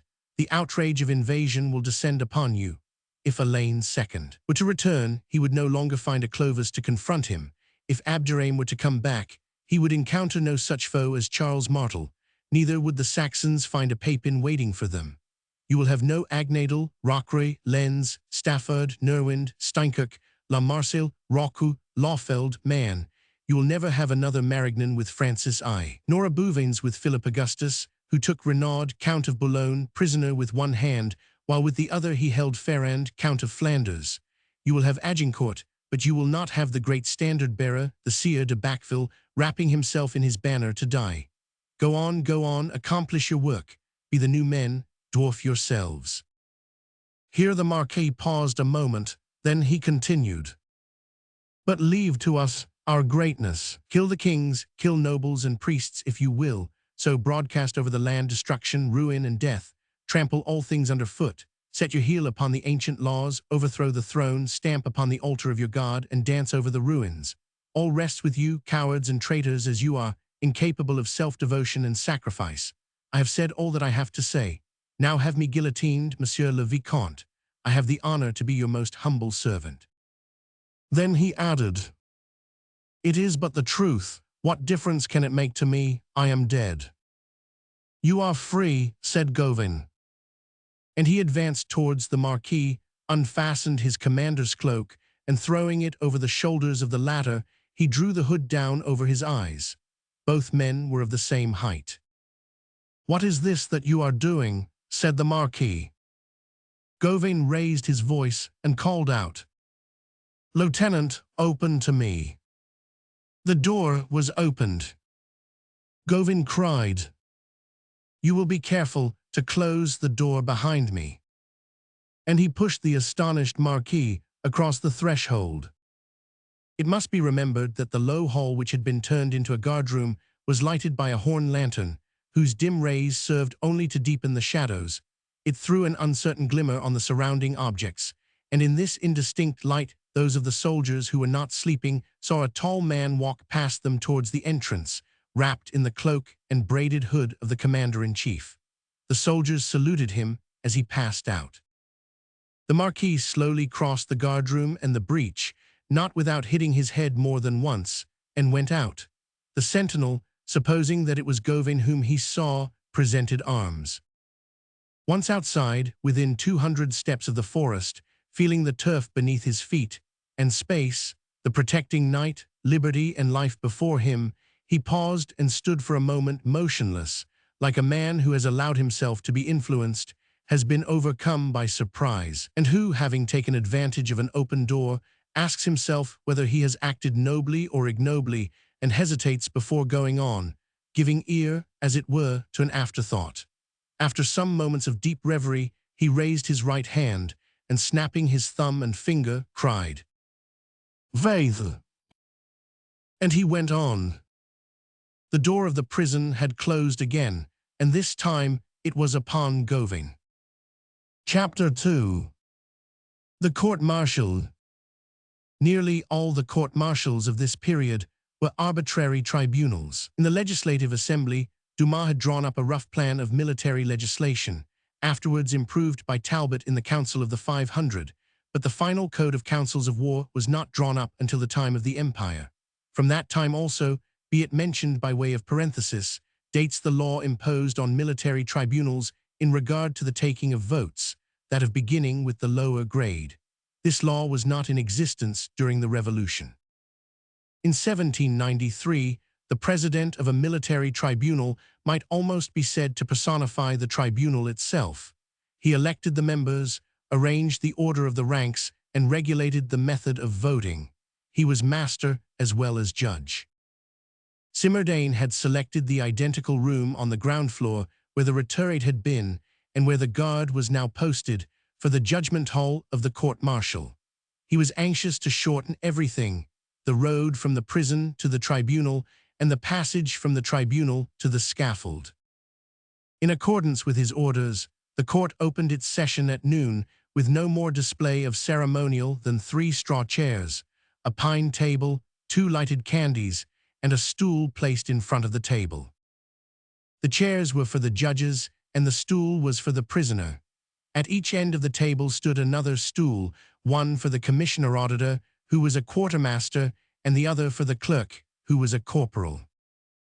On the table there was a stick of red sealing wax, a copper seal of the Republic, 2 inkstands, bundles of white paper, and 2 printed placards spread wide open, one containing the sentence of outlawry, the other the decree of the convention. The middle chair was pushed back against a group of tricolored flags. In those times of rude simplicity, decorations were quickly arranged, and but little time was needed to change a guard-hole into a court of justice. The middle chair, intended for the president, faced the prison door. The audience was composed of soldiers. 2 gendarmes stood on guard beside the stool. Simardane was seated in the middle chair, with Captain Guy Champ, the first judge, on his right, and Sergeant Raydub, the second, on his left. He wore a hat with tricolored plumes, a saber by his side, and 2 pistols on his belt. His scar, of a vivid red, increased the ferocity of his appearance. Raydub had at last consented to allow his wounds to be dressed. He wore a handkerchief tied round his head, on which a blood stain was gradually extending. At noon, before the court opened, a messenger stood beside the table of the tribunal, while his horse impatiently pawed the ground outside. Simardane was writing, and this was what he wrote. Citizen members of the calm, of public safety. Lantenac is taken, he will be executed tomorrow. After dating and signing the dispatch, he folded and sealed it, and then handed it to the messenger, who took his leave. Whereupon Simardane said in a loud voice, "Open the dungeon." 2 gendarmes drew back the bolts, opened the dungeon, and went in. Simardane raised his head, crossed his arms, glanced at the door, and exclaimed, "Bring forth the prisoner." Beneath the archway of the open door appeared a man between the 2 gendarmes. It was Gawain. Simardane started. "Gawain," he cried. Then continued, "I demand the prisoner." "It is I," said Gawain. "Thou." "I." "And Lantenac." "He is free." "Free." "Yes." "Escaped." "Escaped."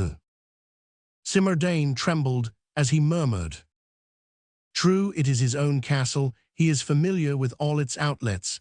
The crypt perhaps communicates with one of them. I ought to have thought of this. He probably found means of escape. He would need no help." "He has been helped," said Gawain. "To escape." "To escape." "Who helped him?" Eyes. Thou. Eyes. Thou art dreaming.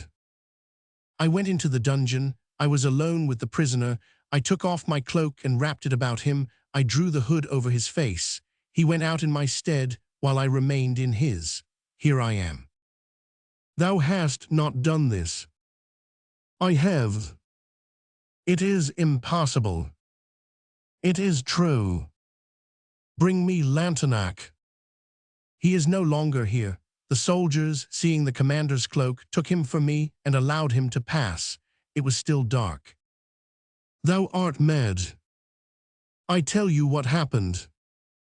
A silence ensued. Simardane stammered. Then thou deservest death, said Gawain. Simardane was as pale as a corpse and as motionless as a man who has been struck by lightning. He seemed to have lost the power of breathing. A great drop of sweat formed upon his forehead. He controlled his voice, forcing himself to speak firmly as he said, "Gendarmes, seat the accused." Gawain took his seat on the stool.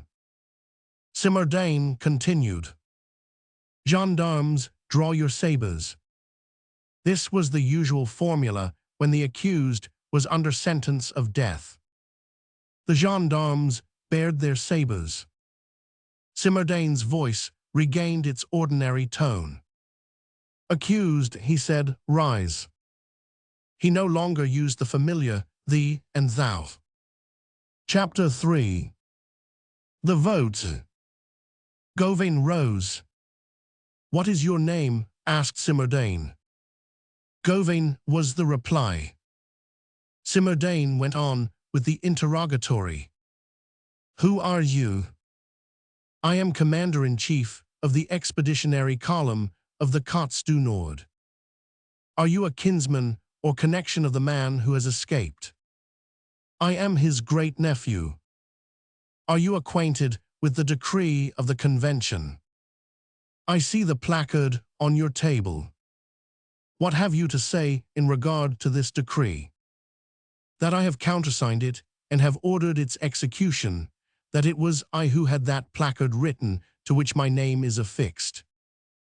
"Choose your defender." "I will defend myself."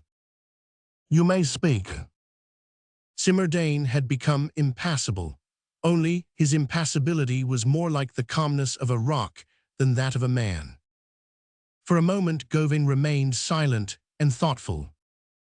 Simardane continued, "What have you to say in your defense?"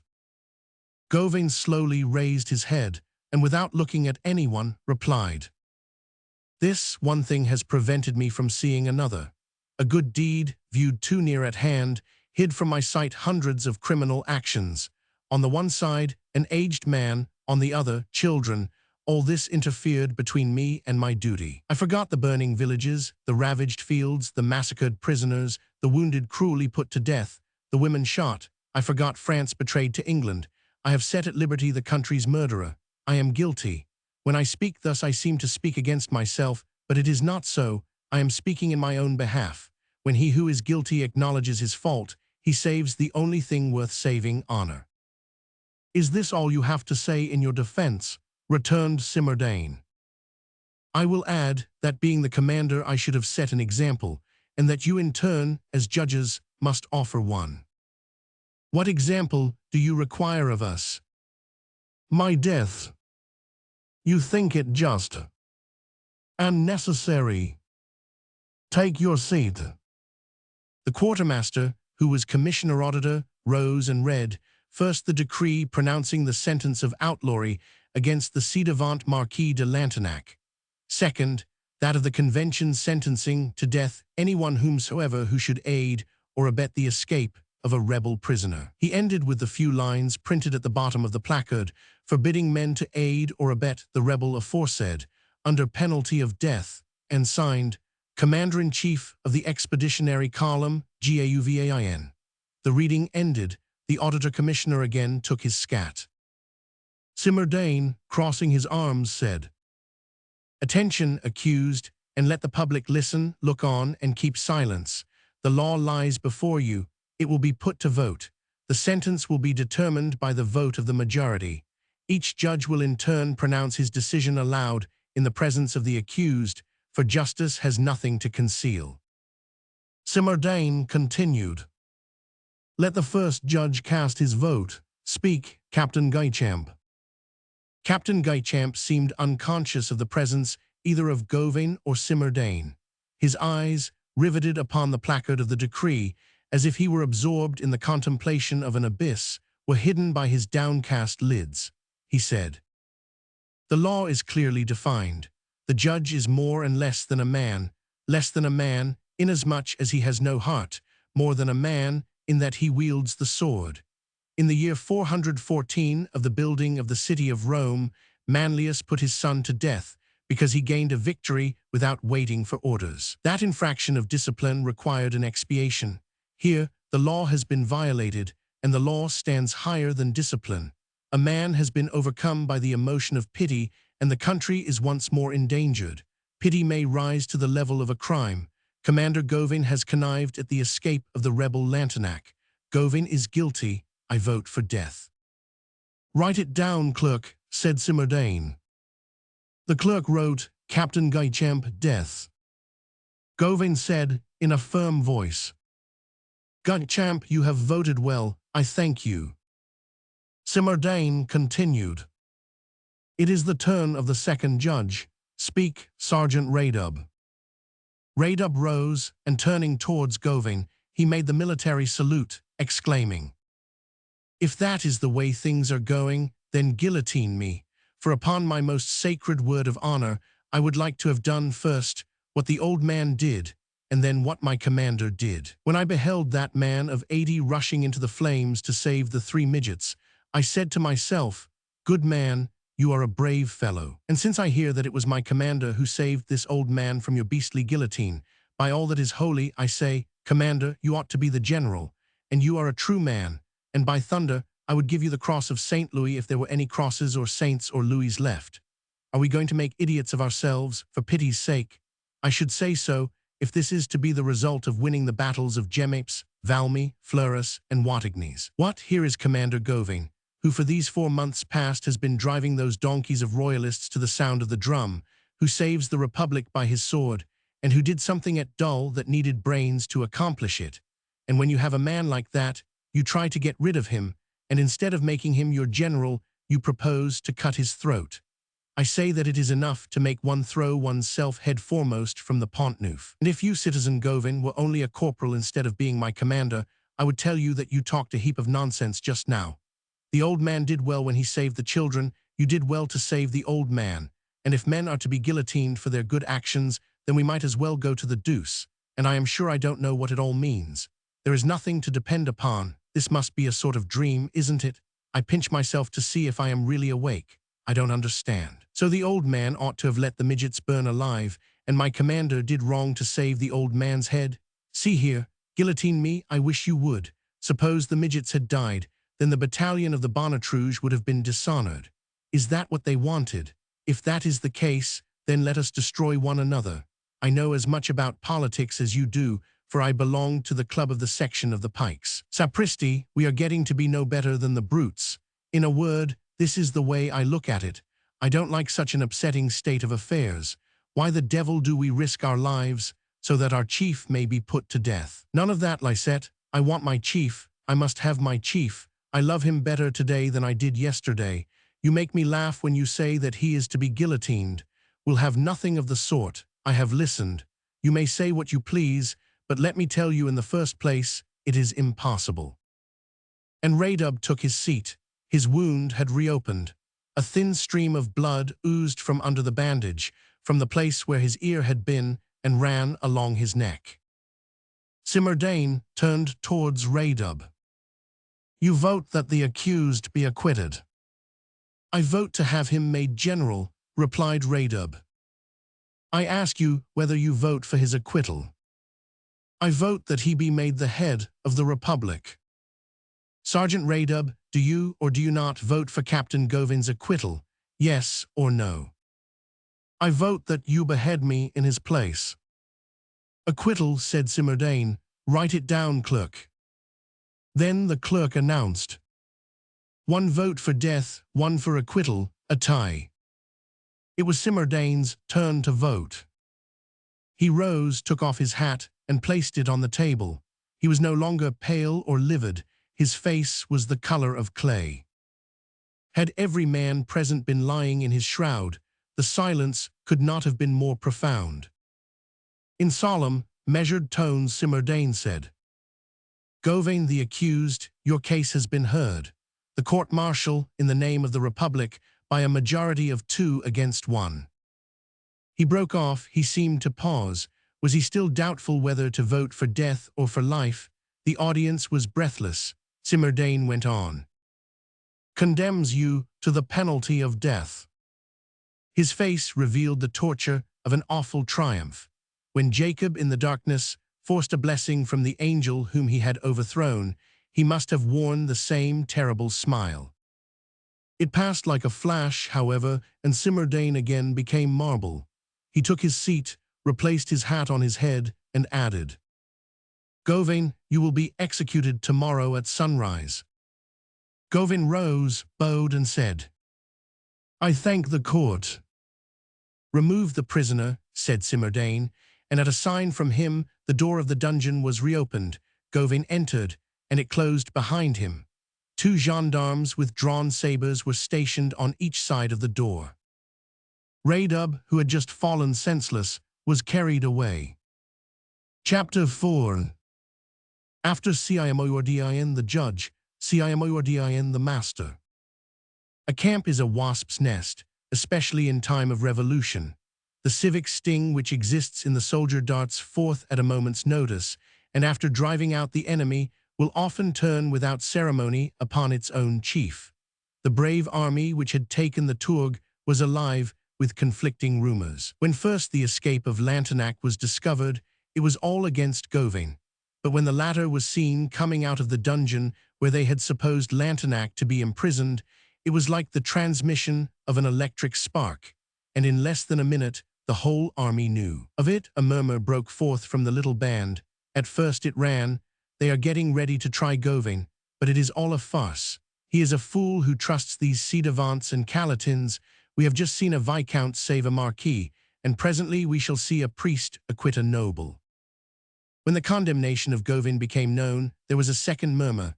"That is an outrage. Our chief, our brave chief, our young commander, a hero. He is a viscount, to be sure, but so much more to his credit that he is also a republican. What, he, the liberator of Pontorson, of Villedieu, of Pontaubault, the conqueror of Dol and of the Tourgue, the man who has made us invincible, the sword of the Republic in the Vendée, he who for 5 months holds his own against the Chouans and corrects all the blunders of Leichel and others. And Simmerdane dares to condemn him. Wherefore? Because he saved an old man who had rescued 3 children. Does it become a priest to put a soldier to death?"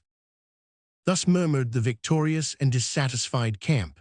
On every side, a dull sense of anger prevailed against Simmerdane. 4,000 men against 1 might be supposed to constitute a power, but it does not. These 4,000 men were nothing more than a crowd. Simmerdane was a will. They all knew that his frown was easily provoked, and this knowledge sufficed to hold the army in awe. In those times, it needed but the shadow of the Committee of Public Safety behind a man to make him formidable, and to convert an imprecation into a whisper, and that whisper into silence. Before, as well as after their murmuring, Simmerdane was absolute master of the fate of all, as well as of that of Gauvain.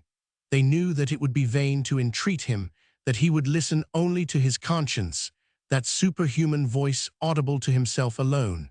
Everything depended upon him. What he had done simply in his capacity of military judge, he could undo as civil delegate. He alone could pardon. There were no limits to his authority. It needed but a sign from him to set Gauvain at liberty. Life and death were in his hands. The guillotine was at his command. In this tragic moment, he held supreme authority. There was no resource but to wait. The night came. 5. The dungeon. Once more the Hall of Justice was changed into a guardroom, and as on the previous evening, the sentinels were doubled, 2 of whom guarded the door of the closed dungeon. Toward midnight, a man, bearing a lantern in his hand, crossed the guardroom where he made himself known and ordered the dungeon to be opened. It was Simardane. He entered, leaving the door half open behind him. The dungeon was dark and silent. Taking one step forward in the gloom, he placed the lantern on the ground and stood still. The even breathing of a sleeping man could be heard through the darkness. Simardane stood dreamily listening to this peaceful sound. On the truss of straw, at the farther end of the dungeon lay Gauvin sound asleep. It was his breathing that he heard. Simardane moved as noiselessly as possible, and when he had drawn near, he fixed his eyes upon Gauvin. No mother gazing upon her sleeping infant could have worn a look more unutterably tender. The expression was probably beyond his control. He pressed his clenched hands against his eyes as children sometimes do, and for a moment stood perfectly still. Then he knelt, gently lifted Gauvin's hand, and carried it to his lips. Gauvin stirred. He opened his eyes with the vague surprise of sudden waking. The feeble glimmer of a lantern dimly lighted the dungeon. He recognized Simardane. "Ah, is that you, master?" he said. Then he added, "I dreamed that death was kissing my hand." A sudden influx of thoughts will now and then startle a man, and so it was with Simardane. At times, this wave rolls in so tumultuously that it threatens to submerge the soul. But Simardane's deep soul gave forth no sign. He could but utter the word Gauvin. And the two men stood gazing at each other, Simardane's eyes alight with flames that scorched his tears, Gauvin with his sweetest smile. Gauvin raised himself on one elbow and said, "That scar I see on your face is the saber cut you received in my stead. It was but yesterday you stood beside me in the melee, and all for my sake. If Providence had not placed you by my cradle, where should I be today? In ignorance. If I have any sense of duty, it is to you that I owe it. I was born in fetters, I mean the bonds of prejudice, which you have loosened. You promoted my free development, and from the mummy you have created a child. You have implanted a conscience in a being who bade fair to prove an abortion. Without you my growth would have been cramped. It is through your influence that I live. I was but a lord, you have made of me a citizen. I was only a citizen, you have made of me a mind. You have fitted me to lead the life of a man upon the earth, and have shown my soul the way to heaven. It is you who placed in my hands the key of truth that unlocks the domain wherein we find the realities of human life, and the key of light to the realms above. I thank you, my master. To you I owe my life." Simardane, seating himself on the straw beside Gauvin, said, "I have come to sup with you." Gauvin broke the black bread and offered it to him. After Simardane had taken a piece, Gauvin handed him the jug of water. "Drink first yourself," said Simardane. Gauvin drank, and then passed the jug to Simardane, who drank after him. Gauvin had taken but a swallow. Simardane took deep draughts. During this supper Gauvin ate, and Simardane drank, a proof of the calmness of the one and of the burning fever of the other. A certain awful tranquility pervaded this dungeon. The two men conversed. Gauvin was saying, "Grand events are taking form. No one can comprehend the mysterious workings of revolution at the present time. Behind the visible achievement rests the invisible, the one concealing the other.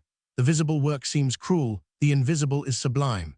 At this moment I can see it all very clearly. It is strange and beautiful. We have been forced to use the materials of the past. Hence this wonderful 93. Beneath a scaffolding of barbarism, we are building the temple of civilization." "Yes," replied Simardane, "these temporary expedients pave the way for the final adjustment, wherein justice and duty stand side by side, where taxation will be proportionate and progressive, and military service compulsory, where there is to be absolute equality in rank, and where, above all things else, the straight line of the law is to be maintained, the republic of the absolute." "I prefer the republic of the ideal," said Gauvin. He broke off, then continued, "But oh, my master, where in the picture you have just drawn in words do you place devotion, sacrifice, abnegation, the sweet intermingling of kindliness and love? An accurate adjustment of proportions is a good thing, but harmony is still better. The lyre stands higher than the scales. Your republic deals with the material interest of man. Mine transports him to the skies. it is like the difference between a theorem and an eagle. You are lost in the clouds, and you in your calculations. There is an element of dreaminess in harmony. So there is in algebra. I would have man fashioned according to Euclid, and I like him better as described by Homer. The stern smile of Simmerdane rested on Gawain as though to stay the flight of his soul. Poetry, beware of poets. Yes, that is a familiar warning. Beware zephyrs, beware of sunbeams, beware of perfumes, beware of flowers, beware of the stars. That sort of thing can never supply us with food. How can you tell there is mental nourishment? A man finds food in thought. Let us indulge in no abstractions. The Republic is like 2 and 2 in mathematics. 2 and 2 make 4, when I have given to each man his due. Then your duty is to give him what does not revert to him as a right. What do you mean by that? I mean those mutual concessions which each man owes his neighbor, and which go to make up the sum of social life. There is nothing beyond the just limits of the law. Ah, but there is everything. I see nothing but justice. I look higher. What stands higher than justice? Equity. Now and then both paused, as though a sudden light had flashed across their minds. Simmerdane continued. Explain your assertion. I challenge you to do it. Very well then, you demand compulsory military service. Against whom? Against mankind.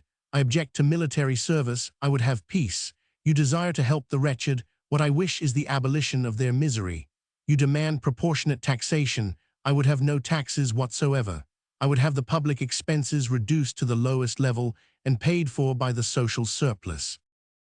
What do you mean by that? This, in the first place, it is for you to suppress sycophancy, that of the priest, the soldier, and the judge. Then use your wealth to the best advantage. Distribute over your furrows all that fertilizing matter which is now thrown into your sewers. 3/4 of the soil lies fallow. Plow it up. Redeem the waste pastures. Divide the communal lands. Let each man have a farm, and each farm a man. You will increase 100-fold the social product. At the present time, France affords her peasants meat but 4 times a year. Well cultivated, she could feed 3 millions of men, all Europe. Utilize nature, that gigantic auxiliary. Enlist every breeze, every waterfall, every magnetic current in your service. This globe has a subterranean network of veins, through which flows a marvelous circulation of water, oil, and fire. Pierce this vein of the globe, and let the water feed your fountains, the oil your lamps, and the fire your hearths. Consider the action of the waves, the ebb and flow of the tides. What is the ocean? A prodigious force wasted. How stupid is the earth to make no use of the ocean. There you go, in full career with your dreams. You mean with my realities. Gawain continued. And woman, how do you dispose of her?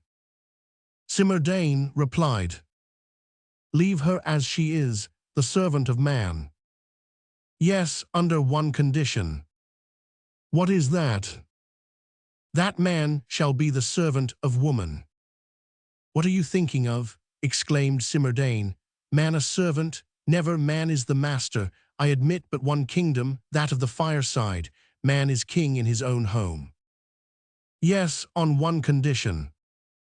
What is that? That woman shall be its queen. You mean that you demand for both man and woman?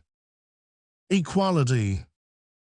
Equality? Can you dream of such a thing? The two beings are so entirely unlike. I said equality, not identity. There was another pause, a sort of truce as it were, between these two minds exchanging their lightning flashes. Simmerdane broke it. And the child, to whose care would you entrust that? First to the father who begets, then to the mother who gives him birth, later to the master who educates, and to the city that makes a man of him, then to the country which is his supreme mother, and lastly to humanity, which is his great ancestress. You have not mentioned God. Each step, father, mother, master, city, country, humanity, is but a rung in the ladder that leads to God. Simardane was silent, while Gauvin continued. When one climbs to the top of the ladder, one has reached God. God is revealed, and one has but to enter into heaven. Simardane made the gesture of one who calls another back. Gauvin, return to earth. We want to realize the possible. Do not begin, then, by making it impossible. The possible may always be realized. Not always. Rough usage destroys utopia. Nothing is more defenseless than the egg. Still, utopia must be seized and forced to wear the yoke of reality. She must be circumscribed by a system of actual facts. The abstract must be resolved into the concrete. What it loses in beauty, it gains in usefulness. Although contracted, it is improved. Justice must enter into law, and when justice has become law, it is absolute. That is what I call the possible. The possible includes more than that. Ah, there you go again, soaring away into the land of dreams. The possible is a mysterious bird, always hovering above the head of man. We must catch it. And take it alive too. Gauvin continued. My idea is this, ever onward. If God had intended that man should go backwards, he would have given him an eye in the back of his head. Let us look always towards the dawn, the blossom time, the hour of birth. Those things which are falling to decay encourage the new springing life.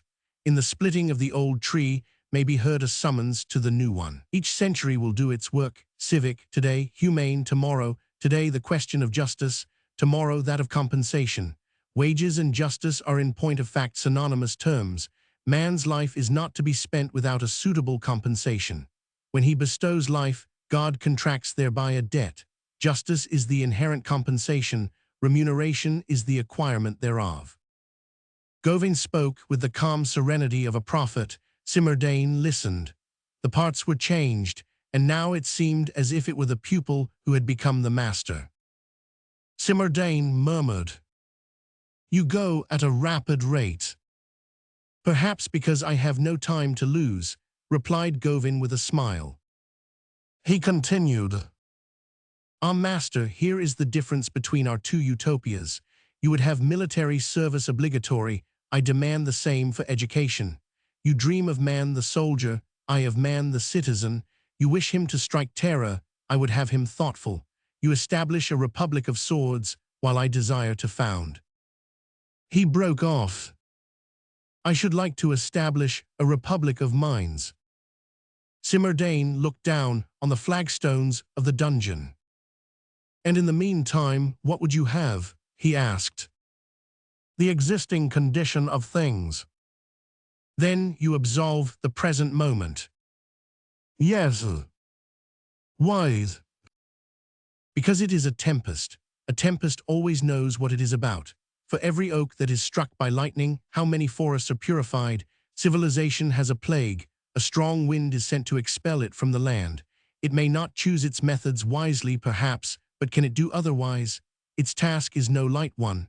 Viewing the horror of the miasma, I can understand the fury of the wind. Gauvin went on. But what matters the storm to me if I have a compass? And what power can events gain over me if I have my conscience? And he added in that undertone, which produces so solemn an effect. There is one to whose will we must always yield. Who is that? Asked Simardane. Gauvin pointed upwards. Simardane looked in the direction of the uplifted finger, and it seemed to him that he could see the starry sky through the dungeon vault. Once more they relapsed into silence. Simardane continued. A supernatural state of society, I tell you it is no longer possible, it is a mere dream. It is a goal, otherwise of what use is society? Better remain in a state of nature, be like the savages. Otaheite is a paradise, only in that paradise no one thinks. Better an intelligent hell than a stupid heaven, but no, we will have no hell whatever. Let us be a human society. Supernatural, yes. But if you are to add nothing to nature, why leave her? In that case, you may as well content yourself with work like the ant, and with honey like the bee. wrest content among the laboring classes instead of rising to the ranks of superior intelligence. If you add anything to nature, you must of necessity rise above her. To add is to augment is to increase. Society is the exaltation of nature. I would have what beehives and anthills lack: monuments, arts, poetry, heroes, men of genius. To bear eternal burdens is no fit law for man. No, no, no. Let us have no more pariahs, no more slaves, no more convicts, no more lost souls. I would have every attribute of man a symbol of civilization and an example of progress. I would present liberty to the intellect, equality to the heart, fraternity to the soul. Away with the yoke. Man is not made for dragging chains, but that he may spread his wings. Let us have no more of the reptile. Let the larva turn into a butterfly. Let the grub change into a living flower and fly away. I wish. He broke off. His eyes shone, his lips moved, he said no more. The door had remained open. Sounds from without penetrated into the dungeon. The distant echo of a trumpet reached their ears, probably the réveil. Then, when the guard was relieved, they heard the butt ends of the sentinels' muskets striking the ground. Again, apparently quite near the tower, so far as the darkness allowed one to judge, a noise like the moving of planks and beams, accompanied by muffled and intermittent sounds resembling the blows of a hammer. Simardane turned pale as he listened. Gawain heard nothing. Deeper and deeper grew his reverie. Hardly did he seem to breathe, so absorbed was he in the visions of his brain. Now and then he moved, like one slightly startled.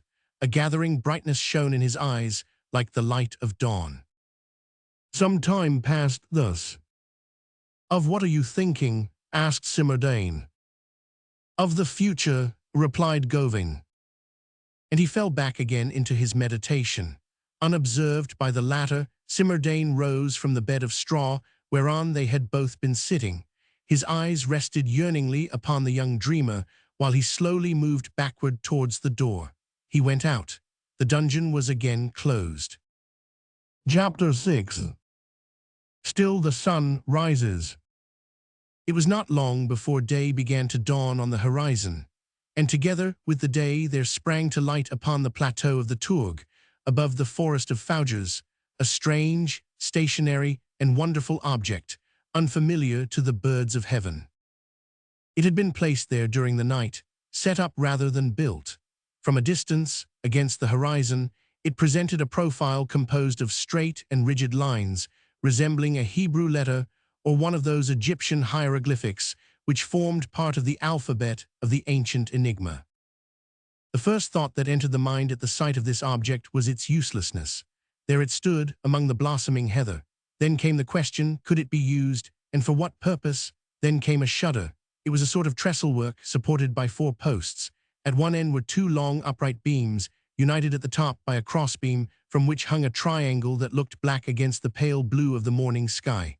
At the other end of this trestle stood a ladder. Between these 2 beams, beneath the triangle, could be distinguished a sort of panel composed of 2 movable sections, which, fitting into one another, offered to the eye a round hole about the size of a man's neck. The upper section of the panel ran in a groove, by means of which it could be raised or lowered. For the moment, the 2 semicircles that formed the collar were drawn apart. At the foot of the 2 pillars supporting the triangle was seen a plank that moved on hinges like a seesaw. Beside the plank stood a long basket, and in front, between the 2 posts at the end of the staging, a square one. This object was painted red, and made entirely of wood, except the triangle, which was of iron. One might know that it was built by men, so ugly, sordid, and contemptible did it look, and yet so formidable was it that it might well have been transported hither by genii. This shapeless structure was the guillotine. In front of it, a few paces off in the ravine, was another monster, La Tourgue, a stone monster, companion piece to the monster of wood. And let us add that after wood and stone have been manipulated by man, they lose something of their original substance, taking on a certain similitude to man himself. A building is a dogma, a machine is an idea. The Tourgue was that fatal product of the past called in Paris the Bastille, in England the Tower of London, in Germany the fortress of Spielberg, in Spain the Escurial, in Moscow the Kremlin, and in Rome the castle of St. Angelo. The Tourgue was the condensation of 1500 years. the period of the Middle Ages, with its vassalage, its servitude, and its feudality. The guillotine showed forth but 1 year, 93, but these 12 months were a fitting counterpoise for those 15 centuries. The tourg was the personification of monarchy, the guillotine of revolution. A tragic encounter. On the one hand, the debt, on the other, the requirement thereof. All the hopeless entanglement of the Gothic period. The serf, the lord, the slave, the master, the plebeian, the nobility, a complex code with all the ramifications of practice. The coalition of judge and priest, the infinite variety of shackles, fiscal duties, the salt tax, the mortmain, the poll tax, the exception, the prerogatives, the prejudices, the fanaticisms, the royal privilege of bankruptcy, the scepter, the throne, the arbitrary will, the divine right, opposed to that simple thing, a knife. On one side, a knot, on the other, the axe. For many a year the tourg had stood alone in this desert, and from its battlements had rained the boiling oil, the burning pitch, and the melted lead. There it stood, with its dungeons paved with human bones, its torture chamber alive with memories of its tragic past. For 15 centuries of savage tranquility, its gloomy front had towered above the shades of the forest. It had been the only power in the land, the one thing respected and feared. Its reign had been supreme, without a rival in its wild barbarity, when it suddenly saw rising before it, with an aspect of hostility, a thing, nay, more than a thing, a creature as hideous as itself, the guillotine. Stone seems at times endowed with the sense of sight. A statue observes, a tower watches, the front of a building contemplates. The tourg seemed to be examining the guillotine. It was as if questioning itself. What can this object be? One might fancy it to have sprung from the soil. And so, indeed, it had. Like a poisonous tree, it had sprouted from a fatal soil. From that soil so plentifully watered by human sweat, by tears, and by blood. From the soil wherein men had dug countless graves, tombs, caves, and ambushes. From the same soil wherein had rotted the innumerable victims of every kind of tyranny. From that soil covering so great a multitude of crimes, buried like frightful germs in the depths below, had sprung forth, on the appointed day, this stranger, this avenging goddess, this fierce sword-bearing instrument, and 93 cried out to the old world. Behold me! The guillotine had a right to say to the dungeon, I am thy daughter. And yet at the same time the keep, for these fatal objects live a certain obscure life, recognized its own death warrant. At the sight of this formidable apparition, the tourg seemed bewildered. One might have called it terror. The immense mass of granite was both majestic and infamous. That plank with its triangle was still more dreadful. Deposed omnipotence felt a horror of the rising power. It was criminal history studying judicial history. The violence of former days was comparing itself with the violence of the present time.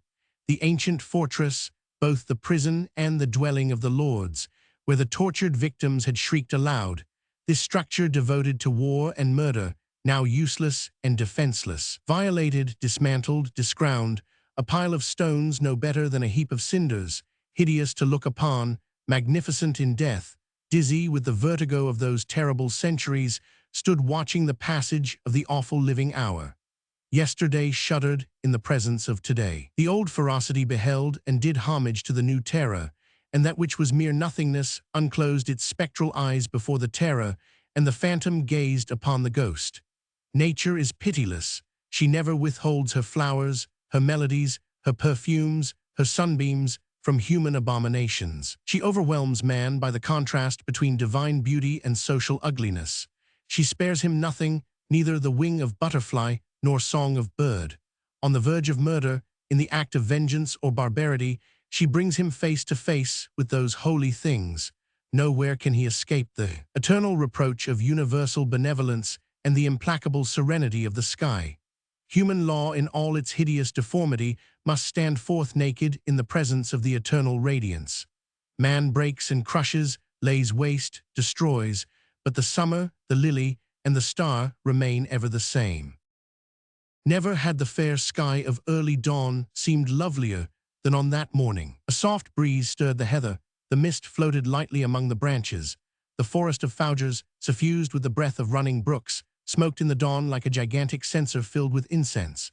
The blue sky, the snowy clouds, the clear transparency of the streams, the verdure with its harmonious scale of color, from the aquamarine to the emerald, the social groups of trees, the grassy glades, the far-reaching plains, all revealed that purity which is nature's eternal precept. Unto man, in the midst of all this appeared the awful depravity of man. There stood the fortress and the scaffold, war and punishment, the two representatives of this sanguinary epoch and moment, the screech owl of the gloomy night of the past and the bat of the twilight of the future. In the presence of a world all flowery and fragrant, tender and charming, the glorious sky bathed both the tourgue and the guillotine with the light of dawn, as though it said to man, "Behold my work and yours." The sun wields a formidable weapon in its light. This spectacle had its spectators. The 4,000 men of the expeditionary army were drawn up on the plateau in battle array. They surrounded the guillotine on three sides, forming themselves around it after a geometrical fashion in the shape of the letter E. The battery placed against the center of the longest line made the notch of the E. The red machine was, if we may so express it, shut in by these three battle fronts, a wall of soldiers, extending in a sort of coil and spreading as far as the edge of the escarpment of the plateau. The fourth side, left open, was the ravine itself, which looked upon the tourgue. This formed an oblong square, in the center of which stood the scaffold. The shadow cast upon the grass by the guillotine lessened as the sun rose. The gunners with lighted matches stood by their pieces. A faint blue smoke curled upward from the ravine, the last breath of the dying fire on the bridge. This smoke obscured without veiling the tourgue, whose lofty platform overlooked the entire horizon. Only the width of the ravine separated the platform from the guillotine, and voices could easily have been heard between them. The table of the tribunal and the chair shaded by the tricolored flags had been conveyed to this platform. The sun rising behind the tourgue brought into relief the black mass of the fortress, and upon its summit, seated on the chair of the tribunal, beneath the group of flags, the figure of a man, motionless, his arms crossed upon his breast. This man was Simardane. He wore, as on the previous evening, his civil delegate's uniform, a hat with the tricolored cockade upon his head, a saber by his side, and pistols in his belt. He was silent. The entire assembly was silent likewise. The soldiers, their eyes downcast, stood at order arms. They touched elbows, but no one spoke. They were thinking vaguely about this war, the numerous battles, the hedge fusillades so valiantly faced, of the hosts of furious peasants scattered by their prowess, the citadels conquered, the engagements won, the victories, and now it seemed as though all this glory would turn to their shame. A gloomy expectation oppressed every breast. They could see the executioner walking up and down the platform of the guillotine. The growing light of day deepened until it filled the sky with its majestic presence. Suddenly was heard that muffled sound peculiar to crepe-covered drums. Nearer and nearer came their funereal roll. The ranks opened, and the procession, entering the square, moved towards the scaffold. First came the black drums, then a company of grenadiers with lowered muskets, then a platoon of gendarmes with drawn sabers, then the prisoner, Gauvin. Gauvin walked without constraint. Neither hands nor feet were bound. He was in undress uniform and wore his sword. Behind him marched another platoon of gendarmes. The same pensive joy that had lighted his face when he said to Simardane, "I am thinking of the future," still rested upon it. Nothing could be more sublime and touching than this continued smile. When he reached the fatal spot, his first glance was turned to the summit of the tower. He disdained the guillotine. He knew that Simardane would feel it his duty to be present at the execution. His eyes sought him on the platform and found him there. Simardane was ghastly pale and cold. Even those who stood nearest heard no sound of his breathing. When he caught sight of Gauvin, not a quiver passed over his face, and yet he knew that every step brought him nearer to the scaffold. As he advanced, Gauvin looked at Simardane, and Simardane looked at him. It seemed as though Simardane found support in that glance. Gauvin reached the foot of the scaffold. He ascended it, followed by Percent, the officer in command of the grenadiers. He unbelted his sword and handed it to this officer. Then he loosened his cravat and gave it to the headsman. He was like a vision. Never had he looked more beautiful. His brown locks floated in the wind. At that time, they did not cut the hair of those about to be executed. His fair throat reminded one of a woman's. His heroic and commanding expression gave the idea of an archangel. He stood upon the scaffold, lost in reverie. There too was a height. Gawain stood upon it stately and calm. The sun streamed about him, crowning him, as it were, with a halo. Still the prisoner must be bound. Rope in hand, the executioner advanced. At that moment, when the soldiers saw their young leader so near the knife, they could no longer restrain themselves. The hearts of those warriors burst forth. Then was heard a startling sound, the sobs of an entire army. A clamor arose, "Mercy, mercy!" Some fell on their knees, others threw down their muskets, stretching their arms towards the platform where Simardane stood. One grenadier, pointing to the guillotine, cried, "Here I am, will you not take me as a substitute?" All repeated frantically, "Mercy, mercy!" The very lions would have been moved or terrified, for the tears of soldiers are terrible. The headsman paused, uncertain what to do. Then a voice, quick and low, and yet in its ominous severity distinctly heard by all, cried from the top of the tower, "Execute the law." They recognized the inexorable tone. Simardane had spoken. The army shuddered.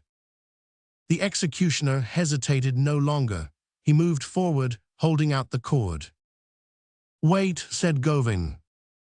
And turning towards Simardane, he waved his free right hand in token of farewell. Then he allowed himself to be bound. When he was tied, he said to the executioner, "Pardons one moment more, long live the Republic," he cried. He was laid upon the plank. The infamous collar clasped that charming and noble head. The executioner gently lifted his hair, then pressed the spring. The triangle detached itself, gliding first slowly, then rapidly. A frightful blow was heard. At the same instant another report sounded. The stroke of the axe was answered by a pistol shot. Simardane had just seized one of the pistols that he wore in his belt, and as Gawain's head rolled into the basket, Simardane sent a bullet through his own heart. A stream of blood gushed from his mouth, and he fell dead. Thus these twin souls, united in the tragic death, rose together, the shadow of the one blending with the radiance of the other. The End. Book II. HALMALO. 1. Speech is word. The old man slowly lifted his head. He who had addressed him was about 30 years of age. The tan of the sea was upon his brow. There was something unusual about his eyes, as if the simple pupils of the peasant had taken on the keen expression of the sailor. He held his oars firmly in his hands. He looked gentle enough. In his belt he wore a dirk, 2 pistols, and a rosary. "Who are you?" said the old man. "I have just told you. What do you wish?" The man dropped the oars, folded his arms, and replied, "To kill you." "As you please," replied the old man. The man raised his voice. "Prepare yourself."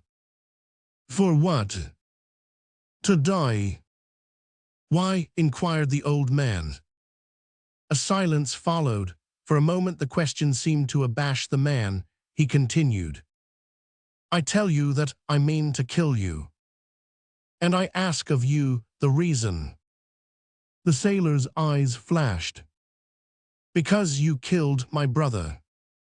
The old man answered quietly, "I saved his life at first."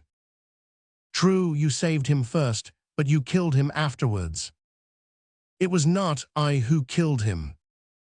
"Who was it then?" "His own fault."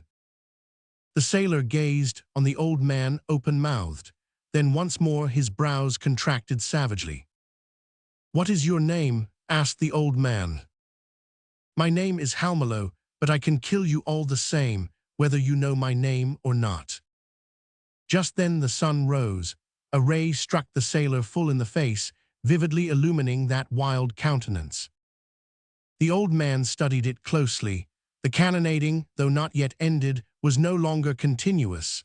A dense smoke had settled upon the horizon. The boat, left to itself, was drifting to leeward. With his right hand, the sailor seized one of the pistols at his belt, while in his left he held his rosary. The old man rose to his feet. "Do you believe in God?" he asked. "Our Father who art in heaven," replied the sailor. Then he made the sign of the cross. "Have you a mother?" He crossed himself again, saying, "I have said all I have to say. I give you 1 minute longer, my lord." And he cocked the pistol.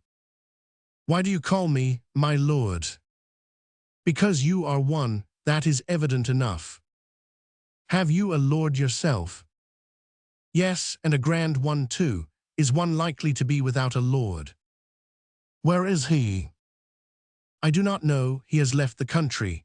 His name is Marquis de Lantenac, Viscount de Fontenay, Prince in Brittany. He is Lord of the Sept Forêts. I never saw him, but he is my master all the same." "If you were to see him, would you obey him?" "Of course I should be a heathen were I not to obey him. We owe obedience to God, and after that to the king, who is like unto God, and then to the Lord, who is like the king. But that has nothing to do with the question. You have killed my brother, and I must kill you." The old man replied, "Let us say, then, that I did kill your brother. I did well." The sailor had closed more firmly upon his pistol. "Come," he said. "So be it," said the old man. And he added composedly, "Where is the priest?" The sailor looked at him. "The priest?" "Yes, I gave your brother a priest, therefore it is your duty to provide one for me." "But I have none," replied the sailor. And he continued, "How do you expect to find a priest here on the open sea?" The convulsive explosions of the battle sounded more and more distant. "Those who are dying yonder have their priest," said the old man. "I know it," muttered the sailor. "They have the chaplain." The old man went on, "If you make me lose my soul, it will be a serious matter." The sailor thoughtfully bent his head. "And if my soul is lost," continued the old man, "yours will be lost also. Listen to me, I feel pity for you. You shall do as you like. For my part, I only fulfilled my duty when I first saved your brother's life and afterwards took it from him, and at the present moment I am doing my duty in trying to save your soul. Reflect, for it is a matter that concerns you. Do you hear the cannon shots? Men are dying over yonder, desperate men in their last agony, husbands who will never see their wives, fathers who will never see their children, brothers who, like yourself, will never see their brothers. And who is to blame for it? Your own brother. You believe in God, do you not? If so, you know that God is suffering now. He is suffering in the person of his son, the most Christian king of France, who is a child like the child Jesus, and who is now imprisoned in the temple. God is suffering in his church of Brittany, in his desecrated cathedrals, in his gospels torn to fragments, in his violated houses of prayer, in his murdered priests. What were we about to do with that ship, which is perishing at this moment? We were going to the relief of the Lord. If your brother had been a trustworthy servant, if he had performed his duties faithfully, like a good and useful man, no misfortune would have happened to the carronade. The corvette would not have been disabled. She would not have got out of her course and fallen into the hands of that cursed fleet, and we should all now be landing in France, brave sailors and soldiers as we were, sword in hand, with our white banner unfurled, a multitude of contented, happy men, advancing to the rescue of the brave Vendean peasants, on our way to save France, the King, and Almighty God. That is what we were intending to do, what we should have done, and what I, the only one remaining, still propose to do. But you intend to prevent me. In this struggle of impious men against priests, in this conflict of regicides against the King, of Satan against God, you range yourself in the ranks of Satan. Your brother was the devil's first assistant, you are his second. What he began you mean to finish. You are for the regicides against the throne. You take sides with the impious against the church. You take away the Lord's last resource. For as I shall not be there, I who represent the king, villages will continue to burn, families to mourn, priests to bleed, Brittany to suffer, the king to remain imprisoned, and Jesus Christ to grieve over his people. And who will have caused all this? You. Well, you're carrying out your own plans. I expected far different things from you, but I was mistaken. It is true that I killed your brother. He played a brave part, for that I rewarded him. He was guilty, therefore I punished him. He failed in his duty, I have not failed in mine. What I did I would do again, and I swear by the great Saint Anne of Auray, who looks down on us, that under like circumstances I would shoot my own son just as I shot your brother. Now you are the master. Indeed, I pity you. You have broken your word to the captain. You, Christian without faith, you, Breton without honor. I was entrusted to your loyalty, and you accepted the trust, meaning to betray it. You offer my death to those to whom you have promised my life. Do you realize whom you are destroying here? It is your own self. You rob the king of my life, and you consign yourself forever to the devil. Go on, commit your crime. You set a low value on your share in paradise. Thanks to you, the devil will conquer. Thanks to you, the churches will fall. Thanks to you, the heathen will go on turning bells into cannon. Men will be shot with the very instrument that once brought to mind the salvation of their souls. Perhaps at this moment, while I still speak to you, the same bell that pealed for your baptism is killing your mother. Go on with the devil's work. Do not pause. Yes, I have condemned your brother, but learn this, I am but a tool in the hands of God. You pretend to judge God's ways, you will next sit in judgment on the thunderbolt in the heavens. Wretched man, you will be judged by it. Beware what you do. Do you even know whether I am in a state of grace? No. Never mind, go on, do your will. You have the power to hurl me to perdition, and yourself likewise. Your own damnation, as well as mine, rests in your hands. You will be answerable before God. We are alone, face to face with the abyss. Complete your work, make an end of it. I am old and you are young. I have no weapons, you are armed, kill me. While the old man, standing erect, was uttering these words in a voice that rang above the tumult of the sea, the undulations of the waves showed him now in shadow, now in light. The sailor had turned ghostly pale, large drops of moisture fell from his brow, he trembled like a leaf. Now and then he kissed his rosary. When the old man finished, he threw away his pistol and fell on his knees. "Pardon, my lord, forgive me," he cried. "You speak like our Lord himself. I have been wrong. My brother was guilty. I will do all I can to make amends for his crime. Dispose of me, command me, I will obey." "I forgive you," said the old man. Chapter 2. A peasant's memory is worth as much as the captain's science. The provisions with which the boat had been stocked were far from superfluous, for the two fugitives were forced to make long detours and were 36 hours in reaching the coast. They passed the night at sea, but the night was fine, with more moonlight than is pleasing to people who wish to escape observation. At first they were obliged to keep away from the French coast and gain the open sea in the direction of Jersey. They heard the final volley from the unfortunate corvette, and it sounded like the roar of a lion whom the hunters are killing in the forest. Then a silence fell upon the sea. The corvette Claymore perished like the Vengeur, but glory has kept no record of its deeds. One can win no laurels who fights against his native land. Halmelo was a remarkable sailor. He performed miracles of skill and sagacity. The route that he improvised amid the reefs, the waves, and the vigilance of the enemy was a masterpiece. The wind had abated, and the struggle with the sea was over. Halmelo had avoided the Coques des Minquiers, and having rounded the Chaussee aux Buffs, took refuge there so as to get a few hours of rest in the little creek formed by the sea at low tide. Then, rowing southward, he continued to pass between Granville and the Chaussee Islands without being noticed by the lookout either of Chaussee or Granville. He entered the Bay of St. Michel, a daring feat, considering that the cruising squadron was anchored at Canquil. On the evening of the second day, about an hour before sunset, he passed the hill of St. Michel and landed on a shore that is always avoided on account of the danger from its shifting sand. Fortunately, the tide was high. Halmelo pushed the boat as far as he could, tried the sand, and finding it firm, grounded the boat and jumped ashore, the old man following. with eyes turned anxiously towards the horizon. "My lord," said Halmelo, "this is the mouth of the Cowesnon. We have Beauvoir to starboard and Huisnes to port. The belfry before us is Ardevon." The old man bent over the boat, took from it a biscuit, which he put in his pocket, and said to Halmelo, "You may take the rest." Halmelo put what remained of meat and biscuit in the bag and hoisted it on his shoulder. Having done this, he said, "My lord, am I to lead the way or to follow you?" "You will do neither." Halmelo looked at the old man in amazement. The latter went on, "We are about to separate, Halmelo. 2 men are of no use whatever. Unless they are 1,000, it is better for 1 man to be alone." He stopped and pulled out of his pocket a knot of green silk resembling a cockade, with a fleur-de-lis embroidered in gold in the center.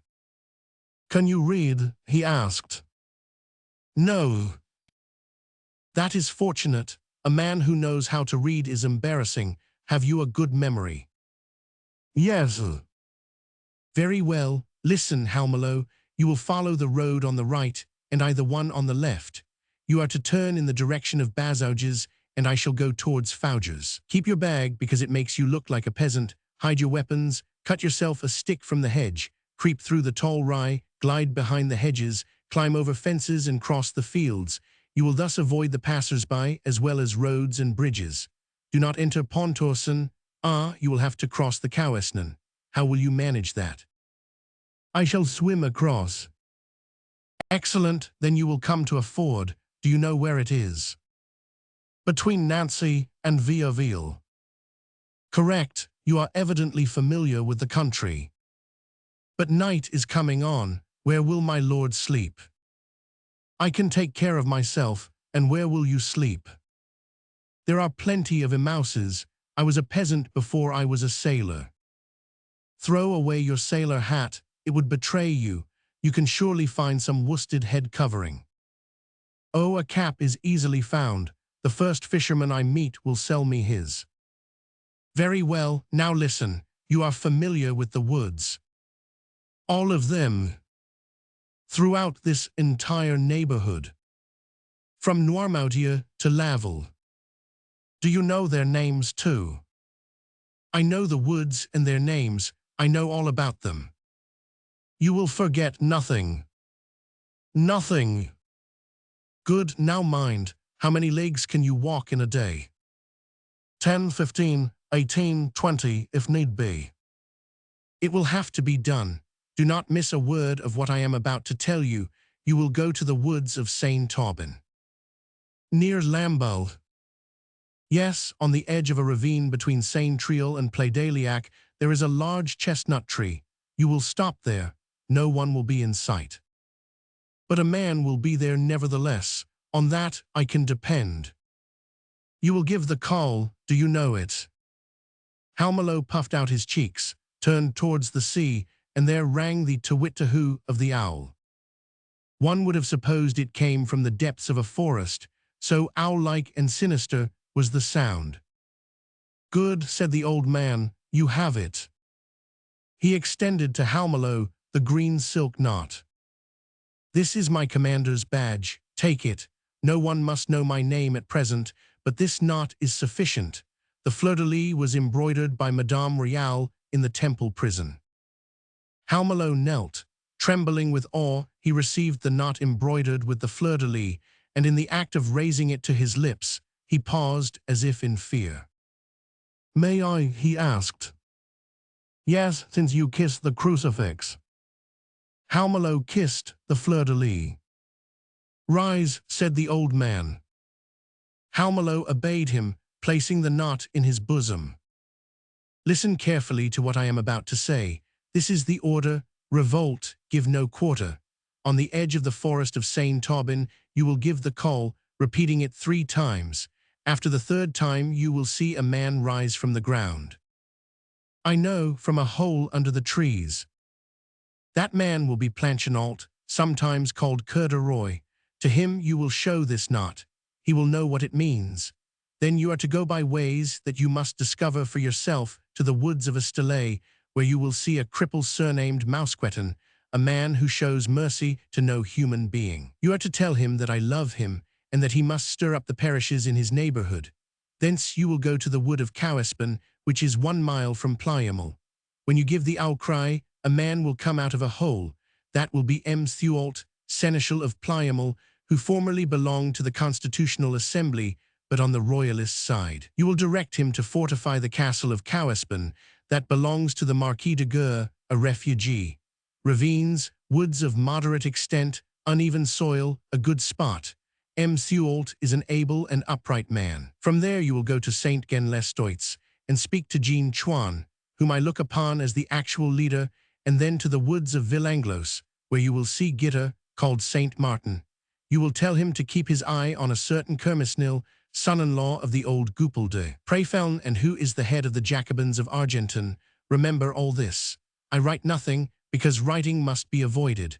Larouarie made out a list, which ruined everything. Thence you will go to the wood of Rougefeu, where Merlet lives, he who leaps across ravines by the help of a long pole. They call it a leaping pole. Do you know how to use it? Am I not a Breton peasant? The leaping pole is our friend. It makes our arms bigger, our legs longer.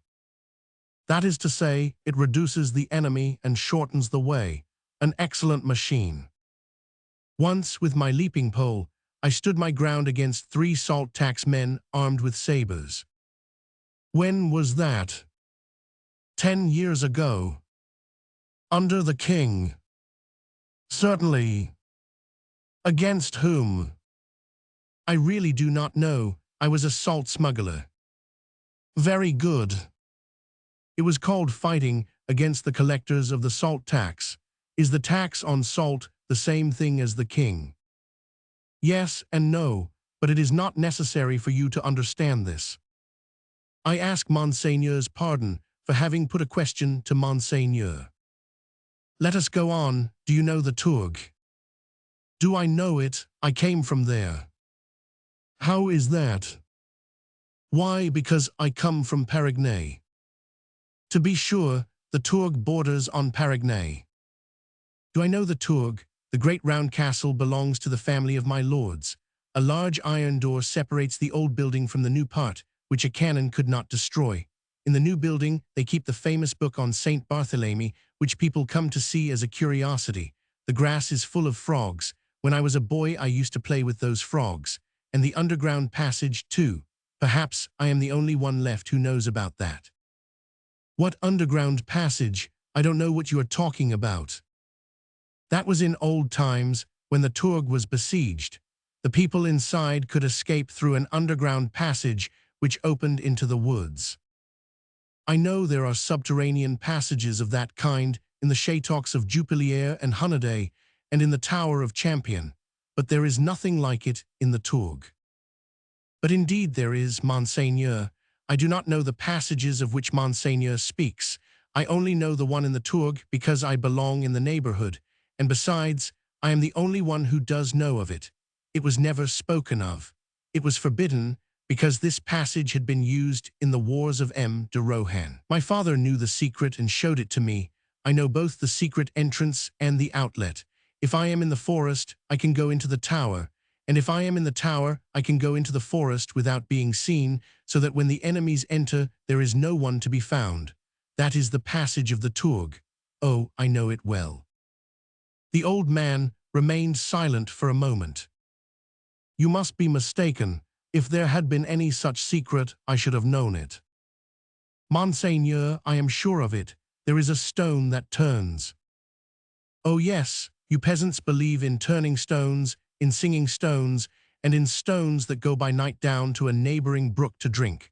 A pack of idle tales. But when I turned the stone myself, yes, just as others have heard it sing, my friend, the Tourgue is a bastille, safe and strong and easily defended, but he would be a simpleton indeed who depended for escape on a subterranean passage. But, Monseigneur, the old man shrugged his shoulders. Let us waste no more time, but speak of business. This peremptory tone checked Halmelow's persistence. The old man resumed. Let us go on. Listen. From Rougeview you are to go into the wood of Montchevrier, where you will find Bénédicité, the leader of the 12. He is another good man. He recites his Bénédicite while he has people shot. There is no room for sensibility in warfare.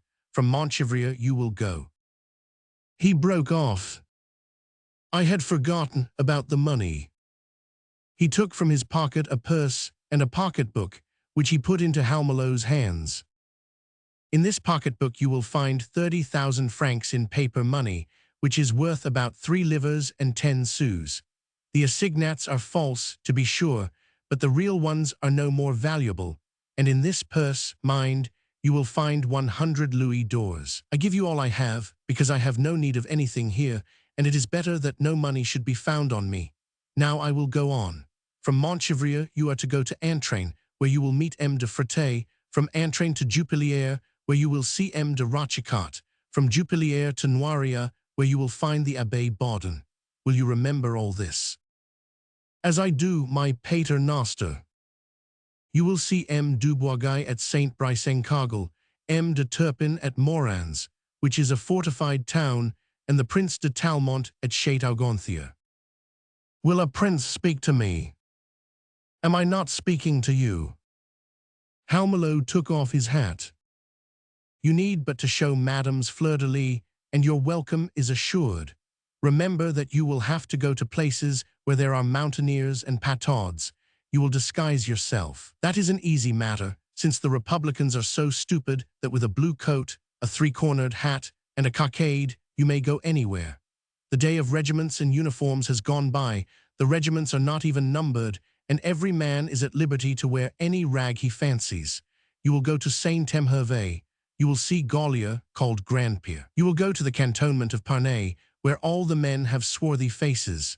They put gravel in their muskets and use a double charge of powder to make more noise. They do well, but be sure and tell them to kill, kill, and kill. You will go to the camp of the Vache Noire, which is an elevation in the midst of the forest of La Charny, from Vache Noire to the camp of Elavoine, then to the Camp Vert, and afterwards to the camp of the Fourmies. You will go to Grand Bordage, also called Haut Dupré, where lives the widow whose daughter married Treton the Englishman. That is in the parish of Quellains. You will visit Epinax-le-Chevreul, Soleil-le-Guillaume, Guillaume, Parens, and all the men in hiding throughout the woods. You will make friends, and you will send them to the borders of Upper and Lower Maine.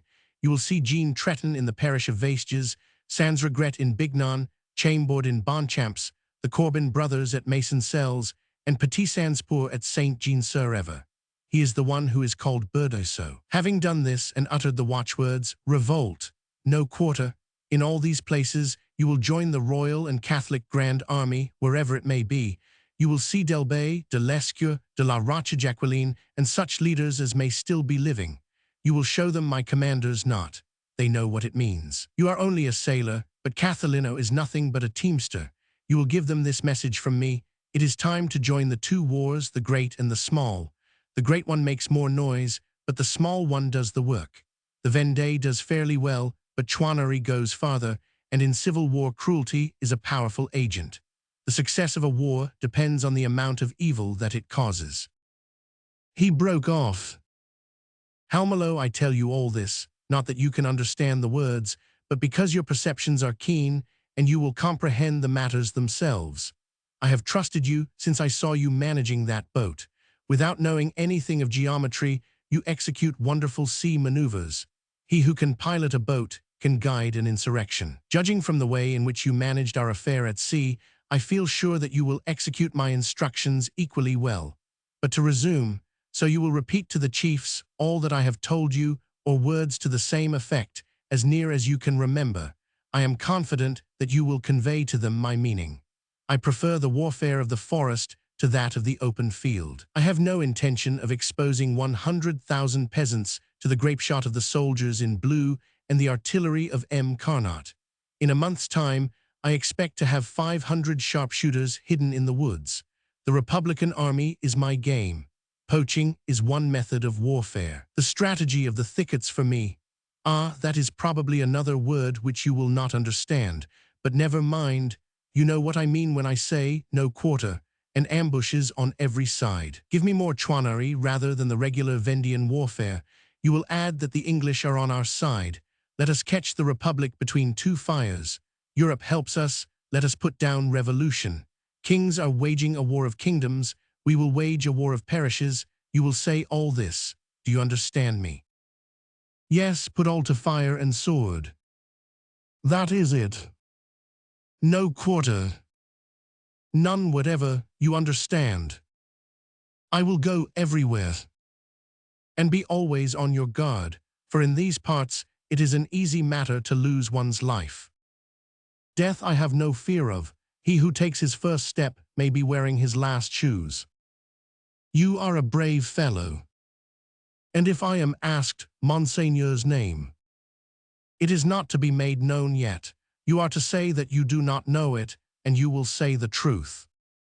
Where shall I see Monseigneur again? At the place where I am going. How shall I know where that is? All the world will know it. Before 8 days have gone by you will hear of me. I shall make examples. I shall avenge the king and religion, and you will know well enough that it is I of whom they are speaking. I understand. Do not forget anything. You may rest assured of that. Now go, and may God guide you. Go. I will do all you bid me. I will go, I will speak, I will obey, I will command. Good. And if I succeed, I will make you a knight of St. Louis. Like my brother, and if I fail, you will have me shot. Like your brother.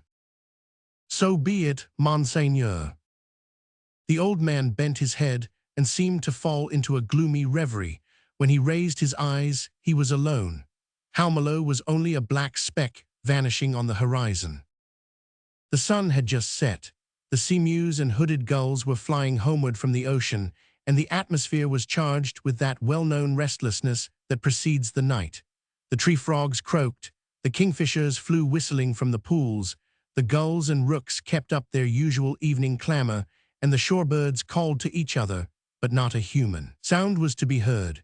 It was absolute solitude, not a sail on the bay, not a peasant in the fields, only a bleak expanse as far as the eye could reach. The tall sand thistles quivered, the pale twilight sky shed a livid light over all the shore, and the ponds far away on the dark plain looked like sheets of pewter laid flat upon the ground. A sea wind was blowing. Book IV. TLLMARCH. 1. On the top of the dune. The old man waited until Halmelo was out of sight. Then, drawing his sea cloak more closely around him, he started walking slowly, wrapped in thought. He took the direction of Huesnes. Halmelo had gone towards Beauvoir. Behind him rose the enormous triangle of Mont Saint-Michel, with its cathedral tiara and its cuirass-like fortress, whose two great eastern towers, the one round, the other square, helped the mountain to bear up under the burden of the church and the village. As the Pyramid of Cheops is a landmark in the desert, so is Mont Saint-Michel a beacon to the sea. The quicksands in the bay of Mont Saint-Michel act imperceptibly upon the dunes. At that time, between Huesnes and Ardevin, there was a very high one, which is no longer in existence. This dune, leveled by an equinoctial gale, was unusually old, and on its summit stood a milestone, erected in the 12th century in memory of the council held at Avranches against the assassins of St. Thomas of Canterbury. From its top one could see all the surrounding country and ascertain the points of the compass. The old man directed his steps to this dune and ascended it. When he reached the summit, he seated himself on one of the 4 projecting stones and, leaning back against the monument, began to examine the land that lay spread out like a geographical map at his feet. He seemed to be looking for a route in a country that had once been familiar to him. In this broad landscape, obscured by the twilight, nothing was distinctly visible but the dark line of the horizon against the pale sky.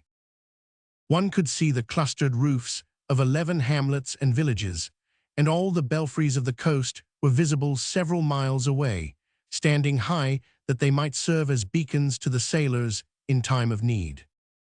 Some minutes later, The old man seemed to have found what he was looking for in this dim light. His eye rested on an enclosure of trees, walls, and roofs, partially visible between the valley and the wood.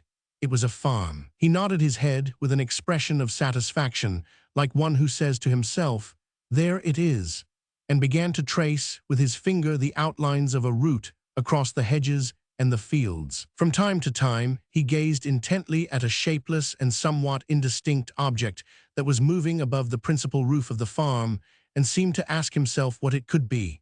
It was colorless and dim in consequence of the time of day. It was not a weather vane because it was floating, and there seemed to be no reason why it should be a flag.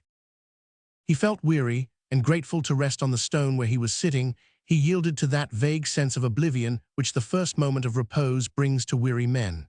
There is one hour of the day which may be called noiseless, the peaceful hour of early evening. That hour had come, and he was enjoying it. He gazed, he listened. To what? To perfect tranquility. Even savage natures have their moments of melancholy. Suddenly this tranquility was not exactly disturbed, but sharply defined by the voices of those who were passing below. They were the voices of women and children. It was like a joyous chime of bells heard unexpectedly in the darkness. The group from which the voices came could not be distinguished on account of the underbrush, but it was evident that the persons were walking along the foot of the dune in the direction of the plain and the forest. As those clear, fresh voices reached the old man where he sat absorbed in thought, they were so near that he lost not a word. A woman's voice said, "Let us hurry, Flaychard. Is this the way?" "No, it is over yonder." And the dialogue went on between the two voices, the one high and shrill, the other low and timid. "What is the name of this farm where we are living now?" "Herben Pale." "Are we still far from it?" "Fully a quarter of an hour's." "Let us make haste and get there in time for the soup." "Yes, I know we are late." "We ought to run, but your mites are tired. We are only 2 women and cannot carry 3 brats. And then, you Flaychard, you are carrying one as it is, a perfect lump of lead. You have weaned that little gormandizer and you still carry it. That is a bad habit. You had better make it walk. Well, the soup will be cold, worse luck." "Ah, what good shoes you gave me. They fit as though they were made for me." "It's better than going barefooted." "Do hurry, Renee Jean." "He is the one who makes us late. He has had to stop and speak to all the little village girls that we meet. He behaves like a man already." "Of course he does. He is going on 5 years old." "Tell us, Renee Jean, why did you speak to that little girl in the village?" A child's voice, that of a boy, replied, "Because I know her." "How is that, you know her?" said the woman. "Yes," answered the boy, "because we played games this morning." "Well, I must say," exclaimed the woman, "we have been here only 3 days, a boy no bigger than your fist, and he has found a sweetheart already." And the voices grew fainter in the distance, and every sound died away. Chapter 2. Aurius habit, etnon audit. The old man sat motionless. He was not consciously thinking, nor yet was he dreaming. Around him was peace, repose, assurance of safety, solitude. Although night had shut down upon the woods, and in the valley below it was nearly dark, broad daylight still rested on the dune.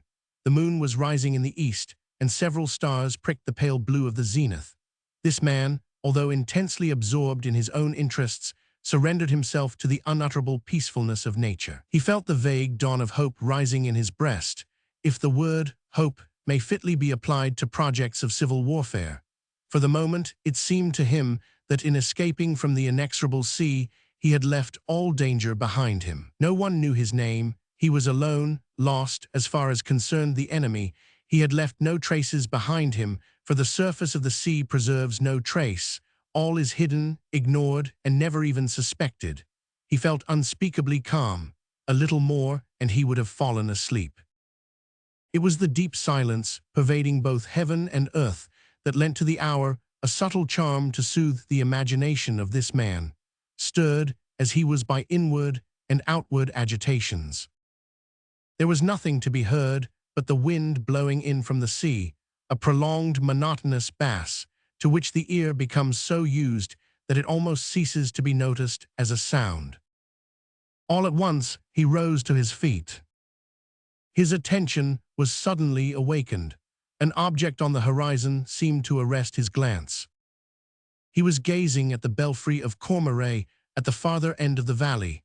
Something unusual was going on in this belfry. Its dark silhouette was clearly defined against the sky. The tower surmounted by the spire could be seen distinctly, and between the tower and the spire was the square cage for the bell, without a penthouse, and open on the four sides, after the fashion of Breton belfries. Now this cage seemed to open and shut by turns, and at regular intervals. Its lofty aperture looked now perfectly white, and the next moment black, the sky constantly appearing and vanishing, eclipse following the light, as the opening and shutting succeeded each other with the regularity of a hammer striking an anvil. This belfry of Cormeray lay before him at a distance of some 2 leagues.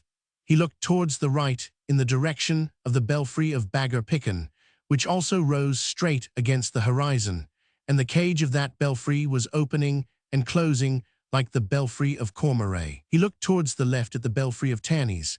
The cage of Tannies opened and closed like that of Bagger Pican. He examined all the belfries on the horizon, one after another, the belfries of Courtils, of Précy, of Crowland, and of Croix-Avranchin on his right hand, those of Raz-sur-Cowesnon, of Mordray, and of the Par on his left, and before him the belfry of Pontorson. Every belfry cage was changing alternately from white to black. What could it mean? It meant that all the bells were ringing, and they must be ringing violently to cause the light to change so rapidly. What was it then? The tocsin, beyond a doubt. They were ringing, and frantically too, from all the belfries in every parish and in every village, and yet not a sound could be heard. This was owing to the distance, combined with the sea wind, which, blowing from the opposite direction, carried all sounds from the shore away beyond the horizon. All these frantic bells ringing on every side, and at the same time this silence, what could be more appalling? The old man looked and listened. He could not hear the tocsin, but he could see it. Seeing the tocsin is rather a strange sensation. Against whom was this fury directed? Against whom was the tocsin ringing? Chapter 3. The usefulness of big letters. Someone was surely caught in a trap. Who could it be? A shudder shook this man of steel. It could not be he. His arrival could not have been discovered. It was impossible for the representatives to have learned it already, for he had but just stepped on shore. The corvette had surely foundered with all on board, and even on the corvette Bois Berthelot and La Vieuville were the only men who knew his name. The bells kept up their savage sport. He counted them mechanically, and in the abrupt transition from the assurance of perfect safety to a terrible sense of danger, his thoughts wandered restlessly from one conjecture to another. However, after all, this ringing might be accounted for in many different ways, and he finally reassured himself by repeating, "In short, no one knows of my arrival here, or even my name." For several minutes, there had been a slight noise overhead and behind him, a sound resembling the rustling of a leaf. At first, he took no notice of it, but as it continued, persisted, one might almost say, he finally turned. It was really a leaf of paper. The wind was struggling to tear off a large placard that was pasted on the milestone above his head. The placard had but just been pasted, for it was still moist and had become a prey to the wind, which in its sport had partly detached it. The old man had not perceived it, because he had ascended the dune on the opposite side. He stepped up on the stone where he had been sitting and placed his hand on the corner of the placard that fluttered in the wind. The sky was clear. In June the twilight lasts a long time, and although it was dark at the foot of the dune, the summit was still light. A part of the notice was printed in large letters. It was yet sufficiently light to read it, and this was what he read. The French Republic, one and indivisible. We prior of the Marne, representative of the people, in command of the army on the coast of Cherbourg, give notice that the ci-devant Marquis of Lantenac, Viscount of Fontenay, calling himself a Breton prince, and who has secretly landed on the coast of Granville, is outlawed. A price has been set upon his head. Whoever captures him dead or alive will receive 60,000 livres. This sum will be paid in gold and not in paper money.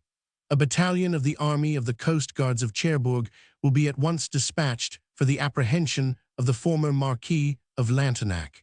The inhabitants of the parishes are ordered to lend their aid.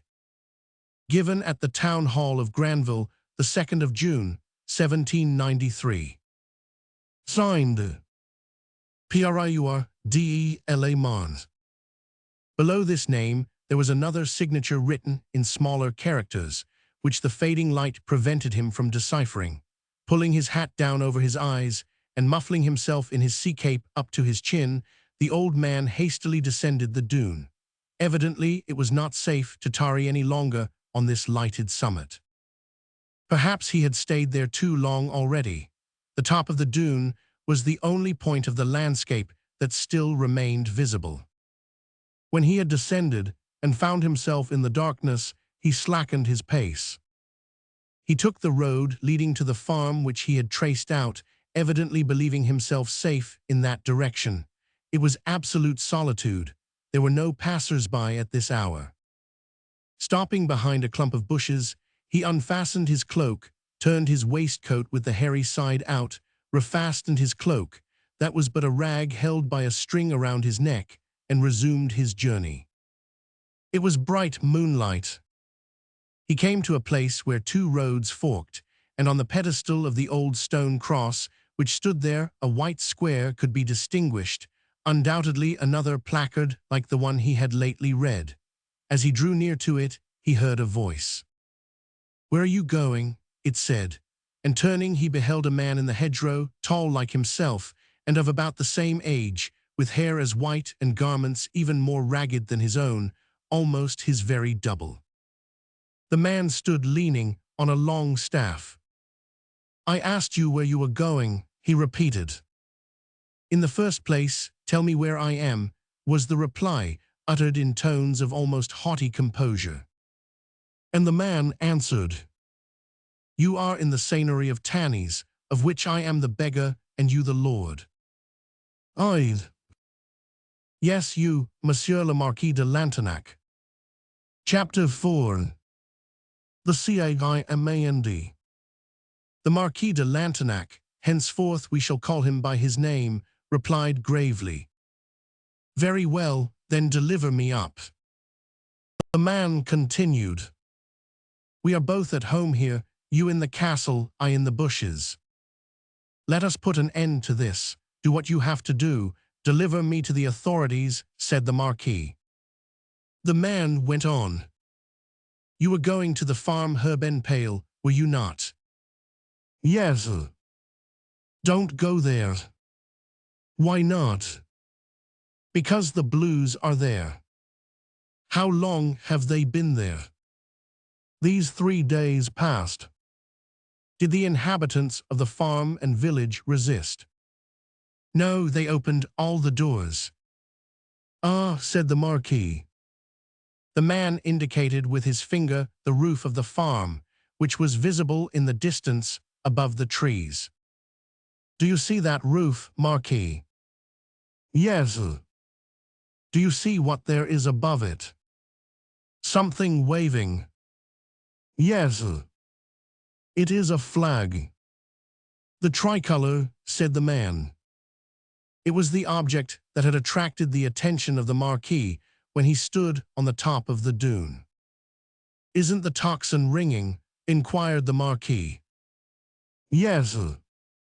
"On what account?" "Evidently on yours." "But one cannot hear it. The wind prevents it from being heard." The man continued, "Did you see that notice about yourself?" "Yes." "They are searching for you." Then glancing towards the farm, he added, "They have a demi-battalion over there." Of republicans. Of Parisians. Well, said the Marquis, let us go on. And he made a step in the direction of the farm. The man seized him by the arm. Don't go there.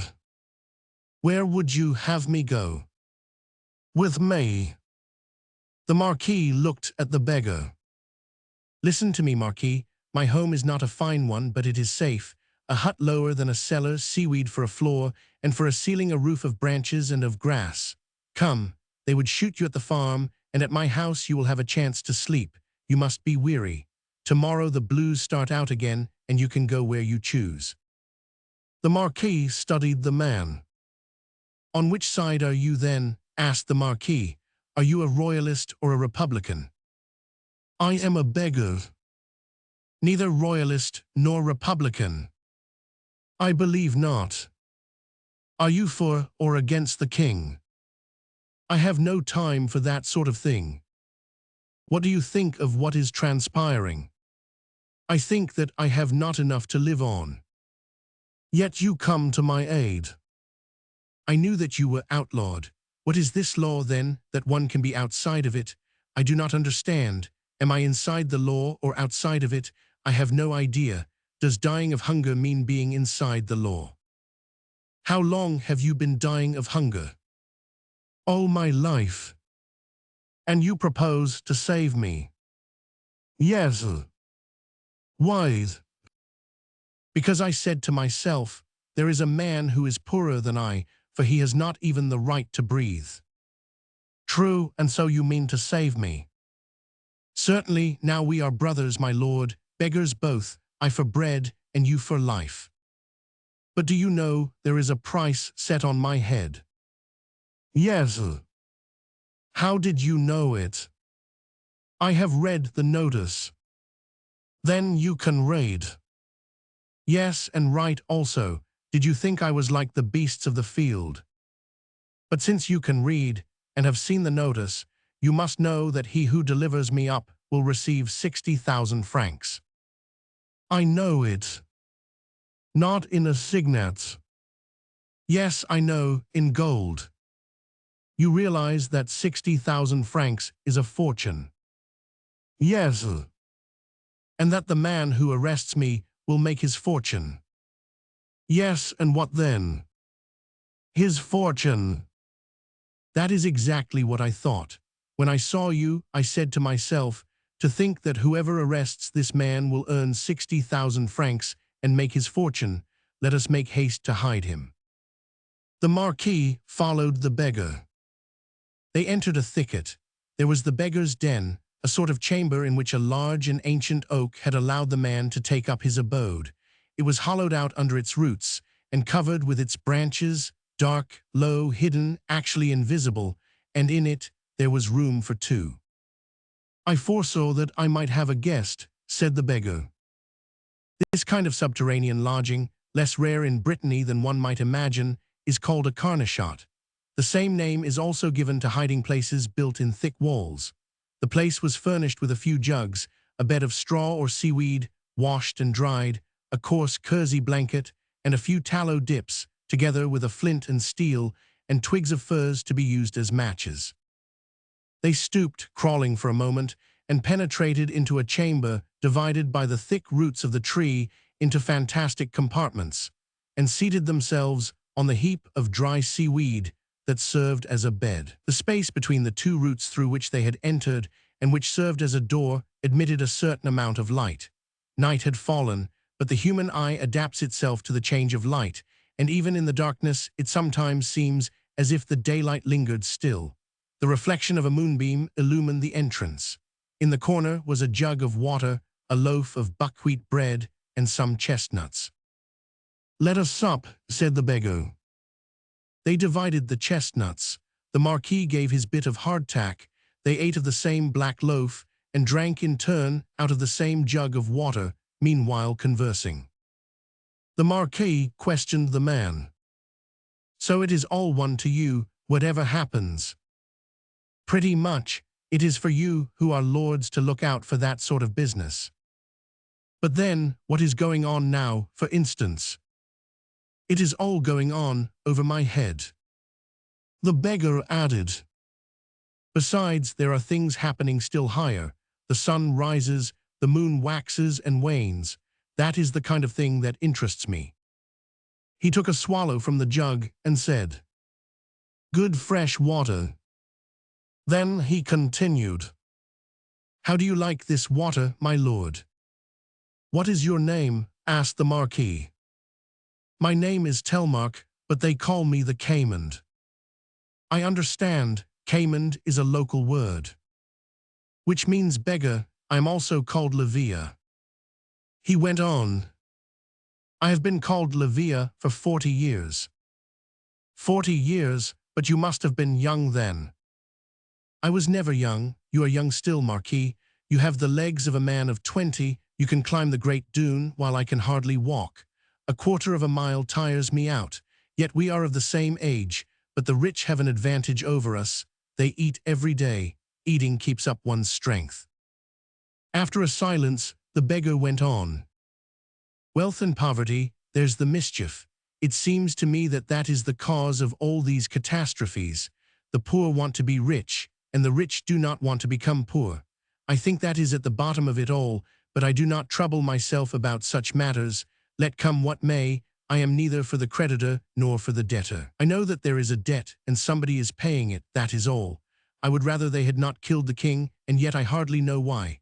And then one says to me, think how they used to hang people for nothing at all. Think of it. For a miserable shot fired at one of the king's deer. I once saw a man hung. He had a wife and 7 children. There is something to be said on both sides." He was silent again, then resumed, "Of course you understand. I do not pretend to know just how matters stand. Men go to and fro, changes take place, while I live beneath the stars." Again Telmark became thoughtful, then went on, "I know something of bone setting and medicine. I am familiar with herbs and the use of plants. The peasants see me preoccupied for no apparent reason, and so I pass for a wizard. Because I dream, they think that I am wise." "Do you belong to the neighborhood?" asked the Marquis. "I have never left it."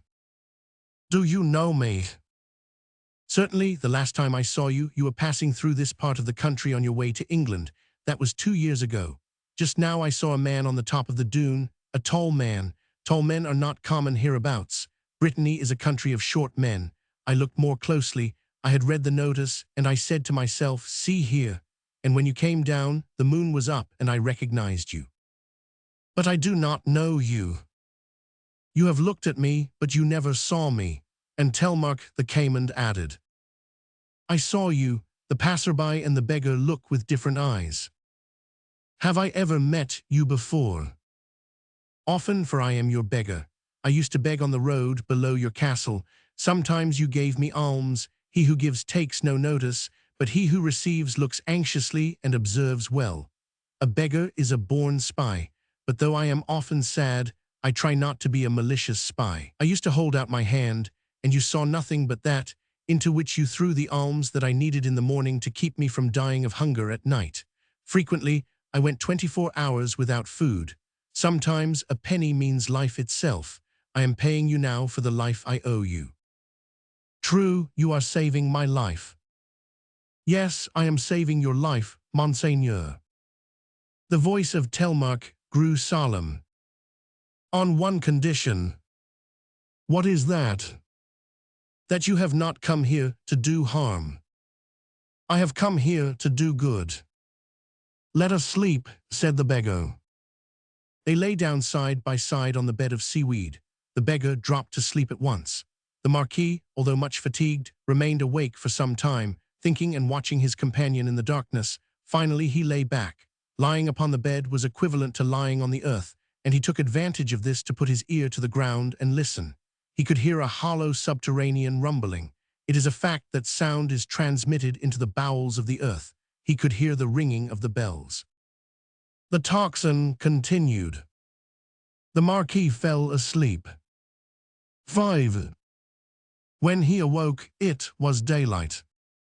The beggar was standing up, not in his den, for it was impossible to stand erect there, but outside on the threshold.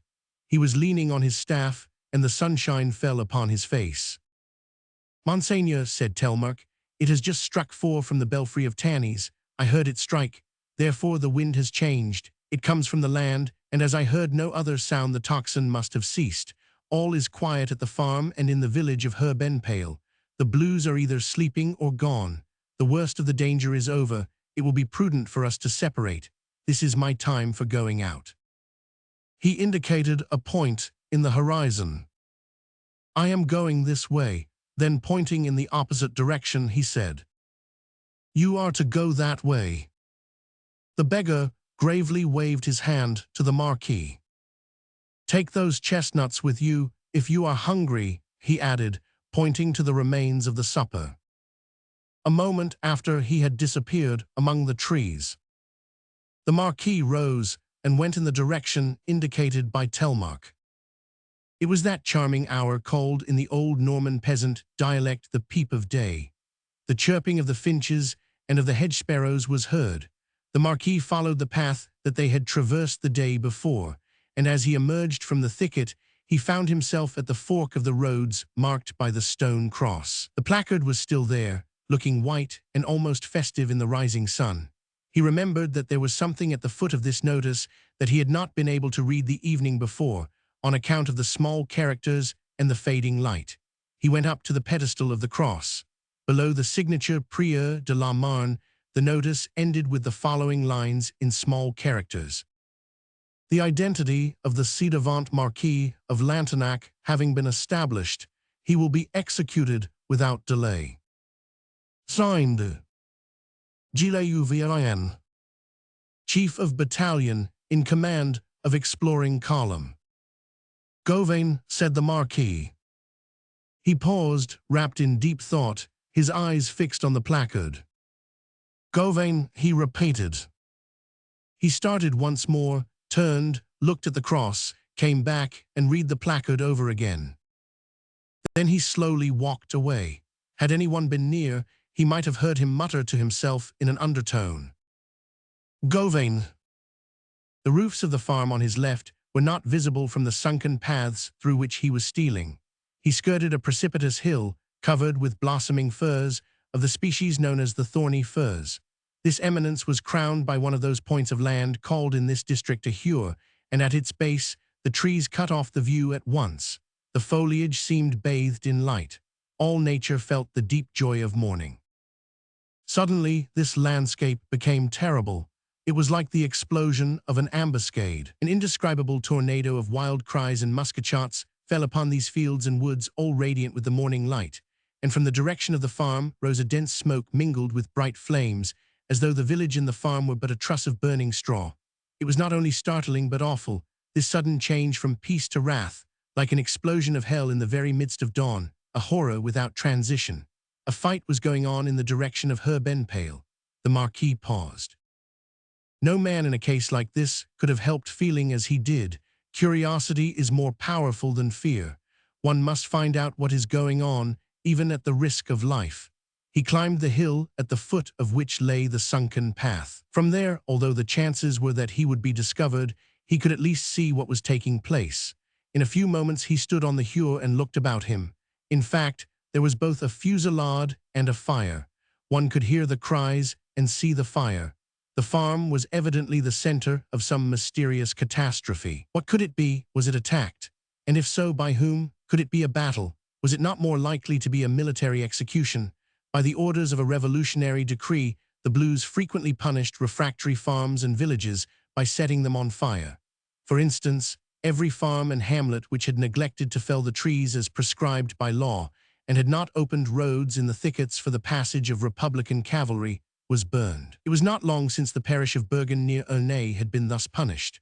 Was Herbenpale a case in point? It was evident that none of those strategic openings ordered by the decree had been cut, either in the thickets or in the environs of Tannies and Herbenpale. Was this the punishment thereof? Had an order been received by the advance guard occupying the farm?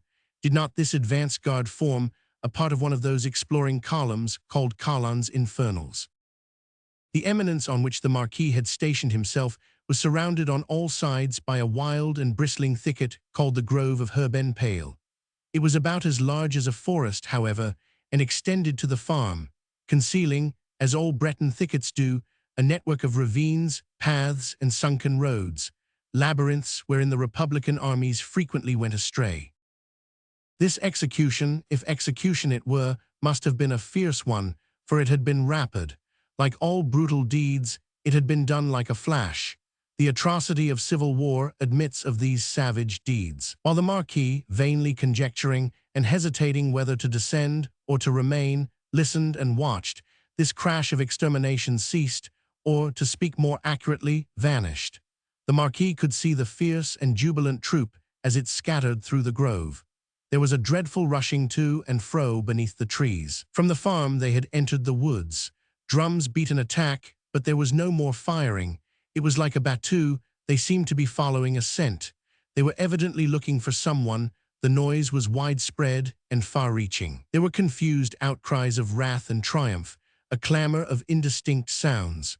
Suddenly, as an outline is revealed in a cloud of smoke, one sound became clearly defined and audible in this tumult. It was a name, repeated by thousands of voices, and the Marquis distinctly heard the cry.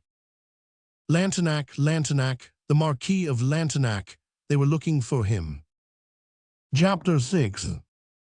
The vicissitudes of 153 War. Around him suddenly, from all directions, the thicket was filled with muskets, bayonets, and sabres. A tricolored banner was unfurled in the dim light, and the cry, Lantenac, burst forth on his ears, while at his feet, through the brambles and branches, savage faces appeared. The Marquis was standing alone on the top of the height, visible from every part of the wood. He could scarcely distinguish those who shouted his name, but he could be seen by all. Had there been 1,000 muskets in the wood, he offered them a target. He could distinguish nothing in the coppice, but the fiery eyes of all were directed upon him. He took off his hat, turned back the brim, and drawing from his pocket a white cockade, he pulled out a long dry thorn from a furze bush, with which he fastened the cockade to the brim of his hat, then replaced it on his head, the upturned brim revealing his forehead and the cockade, and in a loud voice, as though addressing the wide forest, he said, "I am the man you seek. I am the Marquis de Lantenac, Viscount de Fontenay, Breton Prince, Lieutenant General of the armies of the King. Make an end of it. Aim, fire." And opening with both hands his goatskin waistcoat, he bared his breast. Lowering his eyes to see the leveled guns, he beheld himself surrounded by kneeling men. A great shout went up, "Long live Lantenac! Long live our Lord! Long live the General!" At the same time hats were thrown up, and sabres whirled joyously, while from all sides brown woolen caps hoisted on long poles were waving in the air. A Vendean band surrounded him. At the sight of him, they fell on their knees.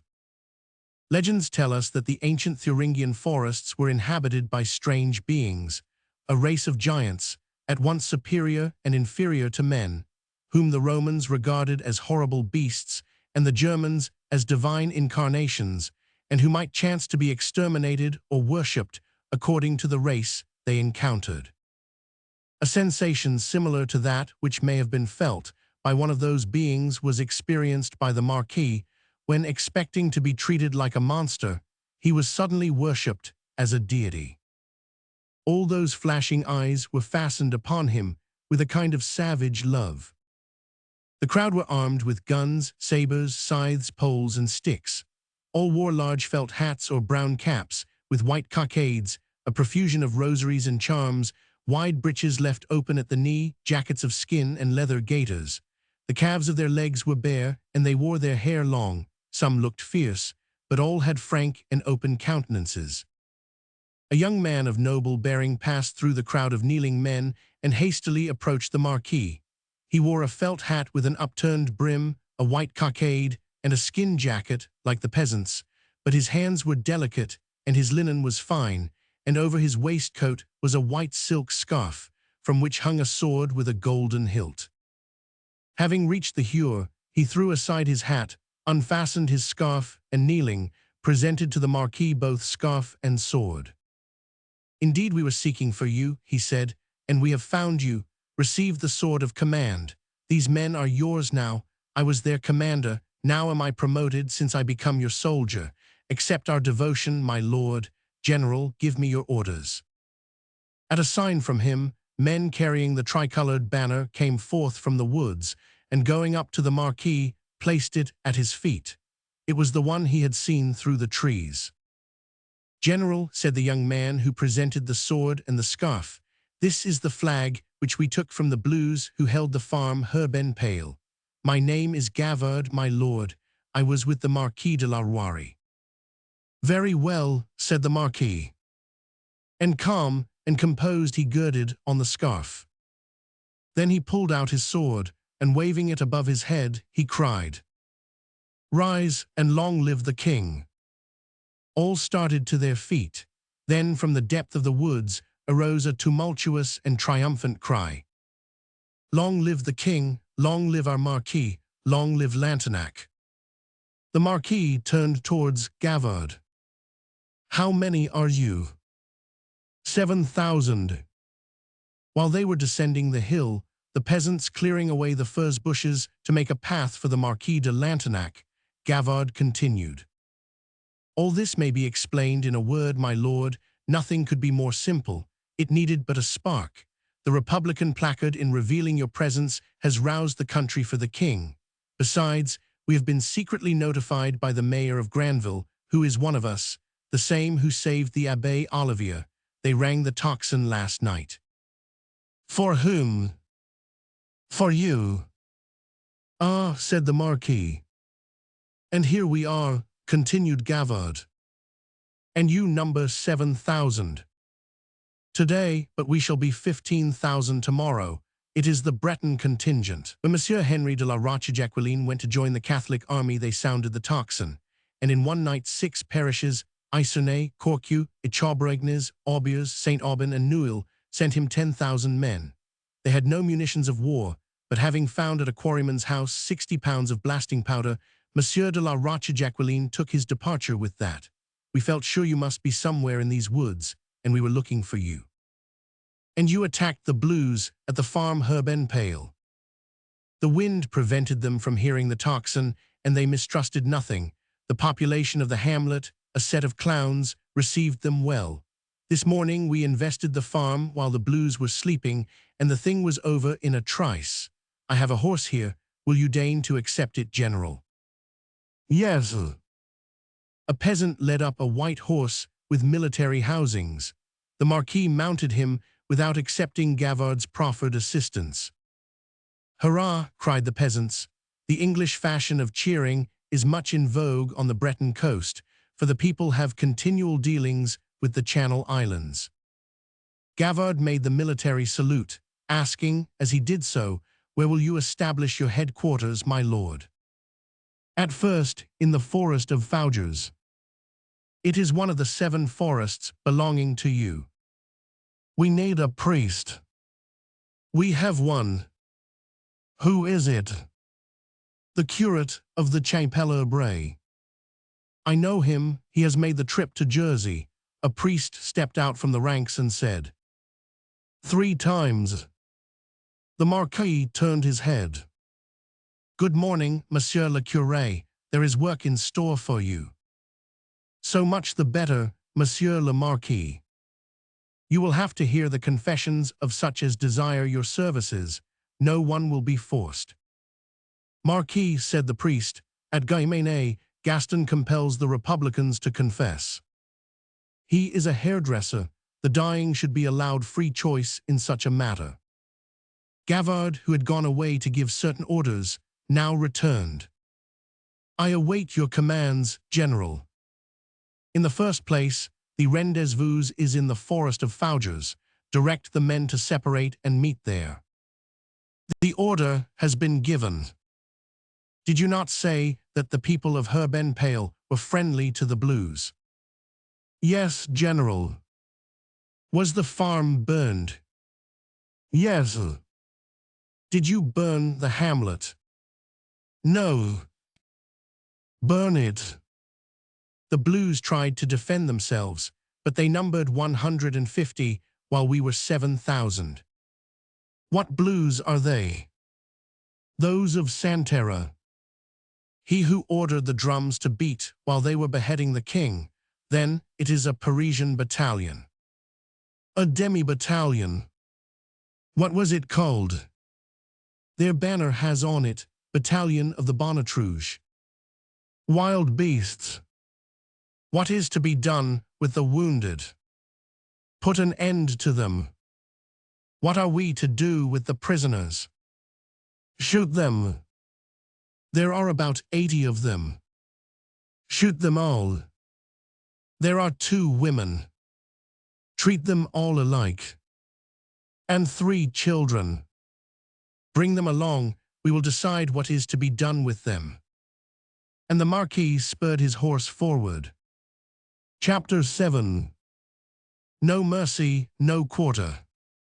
While these events were transpiring in the vicinity of Tannies, the beggar had gone towards Crowland. He plunged into the ravines, under wide leafy bowers, heedless of all things, noticing nothing, as he himself had expressed it, dreaming rather than thinking, for the thinker has an object, but the dreamer has none, wandering, rambling, pausing, munching here and there a sprig of wild sorrel, drinking at the springs, raising his head from time to time as distant sounds attracted his attention, then yielding again to the irresistible fascination of nature, presenting his rags to the sunlight, hearing human sounds by chance, but listening to the singing of birds.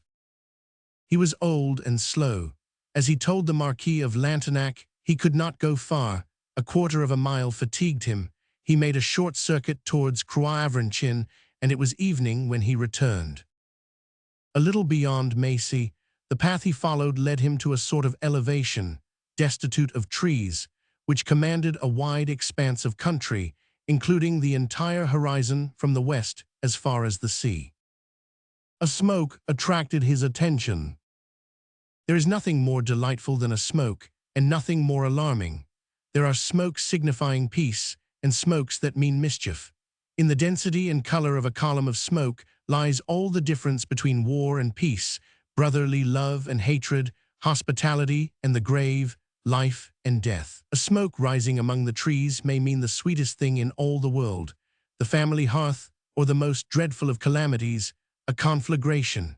And the entire happiness or misery of a human being is sometimes centered in a vapor, scattered by the wind.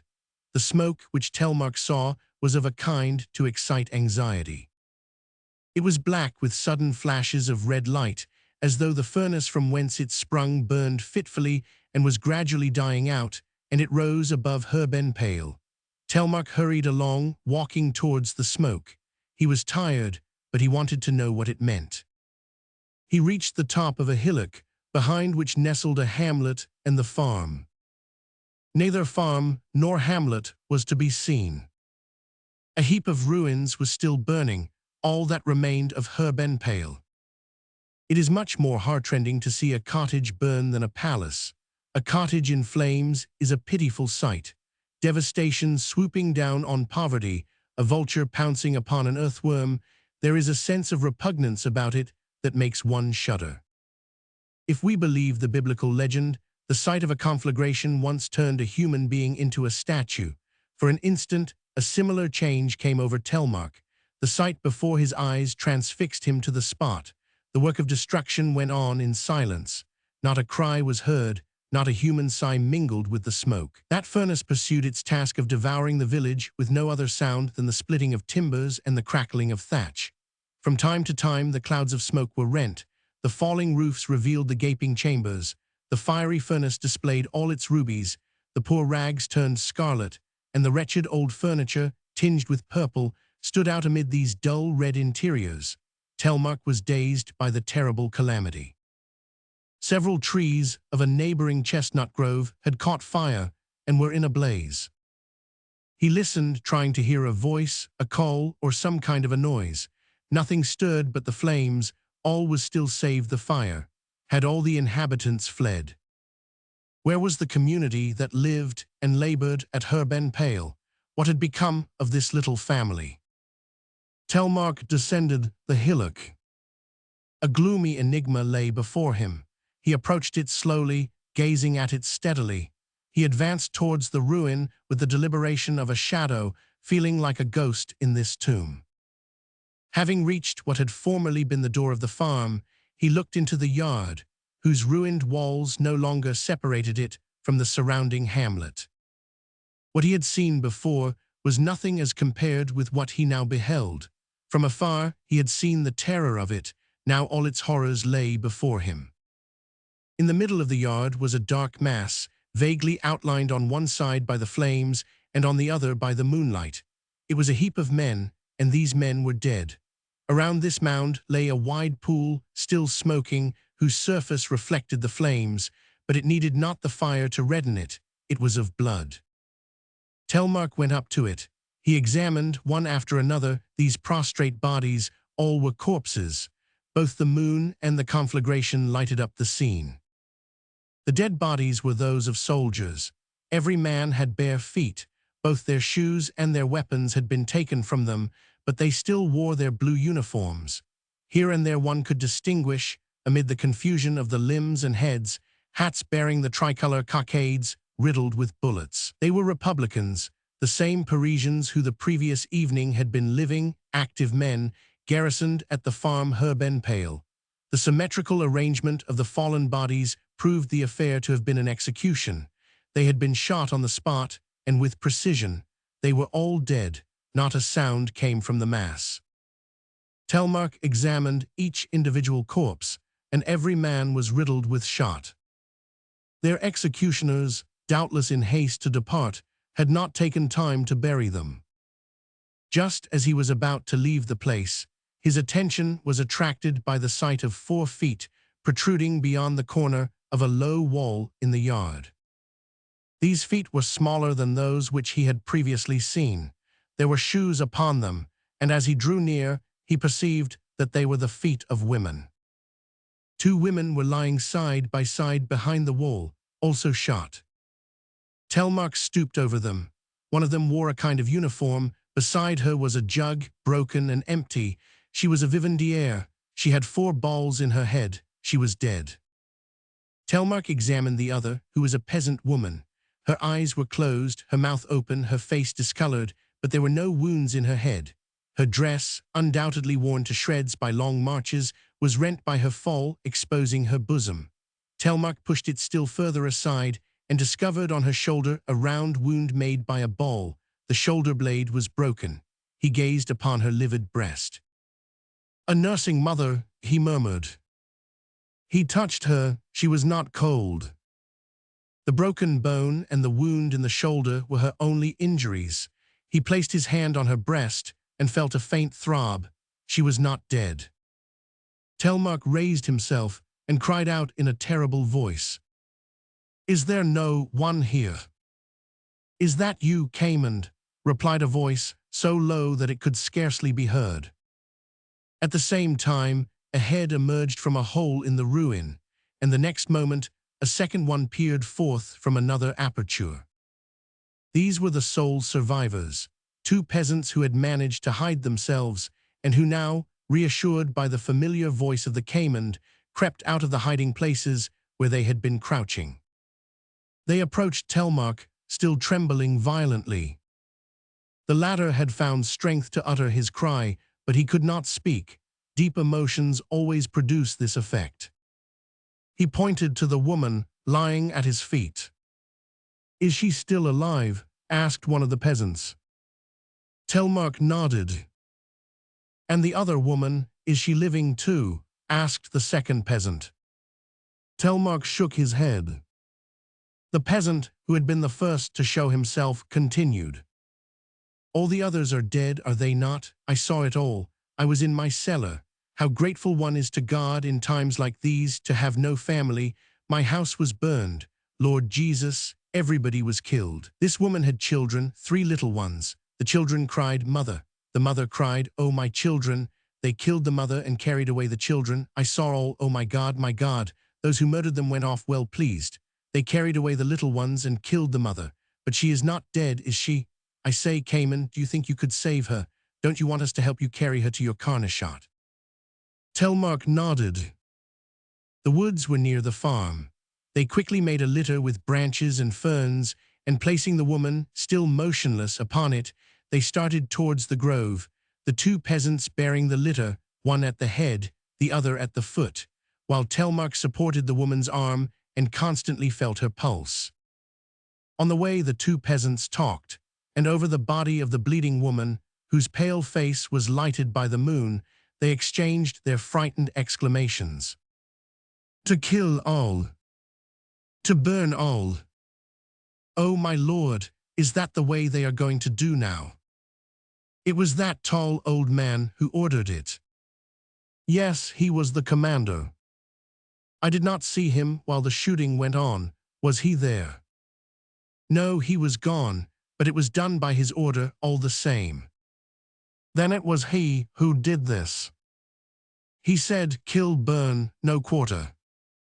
Is he a marquis?" "Yes, of course, he is our marquis." "What is his name?" "It is Monsieur de Lantenac." Telmark raised his eyes to heaven, murmuring between his teeth, "Had I but known." Part 2. A.T. Paris. Book I. Chapter 1099. Ordain. 1. The streets of Paris at that time. People lived in public. They ate at tables spread outside the doors. Women sat on the church steps, making lint to the accompaniment of the Marseillaise. The Park of Monceau and the Luxembourg were turned into parade grounds. At every street corner there was a gunmaker's shop, where muskets were manufactured before the eyes of the passers-by, to their great admiration. Patience, this is revolution, was on every lip. People smiled heroically. They went to the theater as in Athens during the Peloponnesian. At street corners were seen such playbills as these, advertising: the Siege of Thionville, a mother saved from the flames; the Club of Sans Soucis, the oldest of the popes; Joan, the military philosophers; the art of lovemaking in the village. The Germans were at the gates. It was rumored that the King of Prussia had secured boxes for the opera. Everything was terrible, yet no one was frightened. The gruesome law against the suspected, which was the crime of Merlin de Douai, held a vision of the guillotine suspended over every head. A lawyer, Seren by name, learning that he had been denounced, calmly awaited his arrest, arrayed in his dressing gown and slippers, playing the flute at his window. No one seemed to have any spare time. Everyone was in a hurry. All the hats bore their cockades, and the women cried, "Are not red caps becoming to us?" All Paris seemed in the act of changing its abode. The curiosity shops were filled with crowns, mitres, gilded scepters, and fleur-de-lis, spoils from royal dwellings, the signs of the destruction of monarchy. Copes and surplices might be seen hanging on hooks offered for sale at the old clothes shops. At the Porcherons and at Ramponneau's, men decked out in surplices and stoles bestrode donkeys caparisoned with chasubles, and drank wine from ecclesiastical ciboria. In the Rue Saint-Jacques, barefooted street pavers once stopped the wheelbarrow of a shoe peddler and, clubbing together, bought 15 pairs of shoes to send to the convention for our soldiers. Busts of Rouse, Franklin, Brutus, and even, be it added, of Marat abounded. In the Rue Clocheperce, below one of Marat's busts, in a black wooden frame under glass, hung a formula of prosecution against Malouet, with facts in support of the charges and the following lines inscribed on the margin: "These details were given to me by the mistress of Sylvain Bailey, a good patriot, and who had a liking for me. Signed, Marat." The inscription on the Palais Royal fountain, "Quantos effundit in usus," was hidden under two large canvases painted in distemper, one representing Cahiers de Gerville denouncing to the National Assembly the rallying cry of the Chiffonists of Arles, the other Louis XVI. Brought back from Varennes in his royal carriage, and under the carriage a plank fastened by cords bearing on each end a grenadier with leveled bayonet. Very few large shops were open, perambulating carts containing haberdashery and toys, lighted by tallow candles, which, melting, dripped upon the merchandise, were dragged through the streets by women. Ex-nuns adorned with blonde wigs kept open shop. This woman, darning stockings in a stall, was a countess. That dressmaker, a marchioness. Madame de Boufflers lived in an attic from which she had a view of her own hotel. Vendors ran about offering the news bulletins. People who muffled their chins in their neckcloths were called ikrauilu. Street singers swarmed. The crowd hooted Pitu, the royalist songwriter, a brave man to boot, for he was imprisoned 22 times and was brought before the revolutionary tribunal for slapping himself behind when he uttered the word civism. Seeing that his head was in danger, he exclaimed, "But my head is not the offending member," which made the judges laugh and saved his life. This Pitu ridiculed the fashion of Greek and Latin names. His favorite song was about a cobbler and his wife whom he called Cugus and Cujustum. The Carmagnole was danced in circles. They no longer said lady and gentleman, but citizen and citizeness. They danced in the ruined cloisters, beneath a chandelier made of 2 sticks fastened crosswise to the vaulted roof, bearing 4 candles, while the church lamps burned upon the altar and tombs lay beneath the dancers' feet. They wore tyrant blue waistcoats and shirt-pins called Liberty's cap, composed of red, white, and blue stones. The Rue de Richelieu was called Rue de la Loi, the Faubourg Saint-Antoine, the Faubourg de Gloire.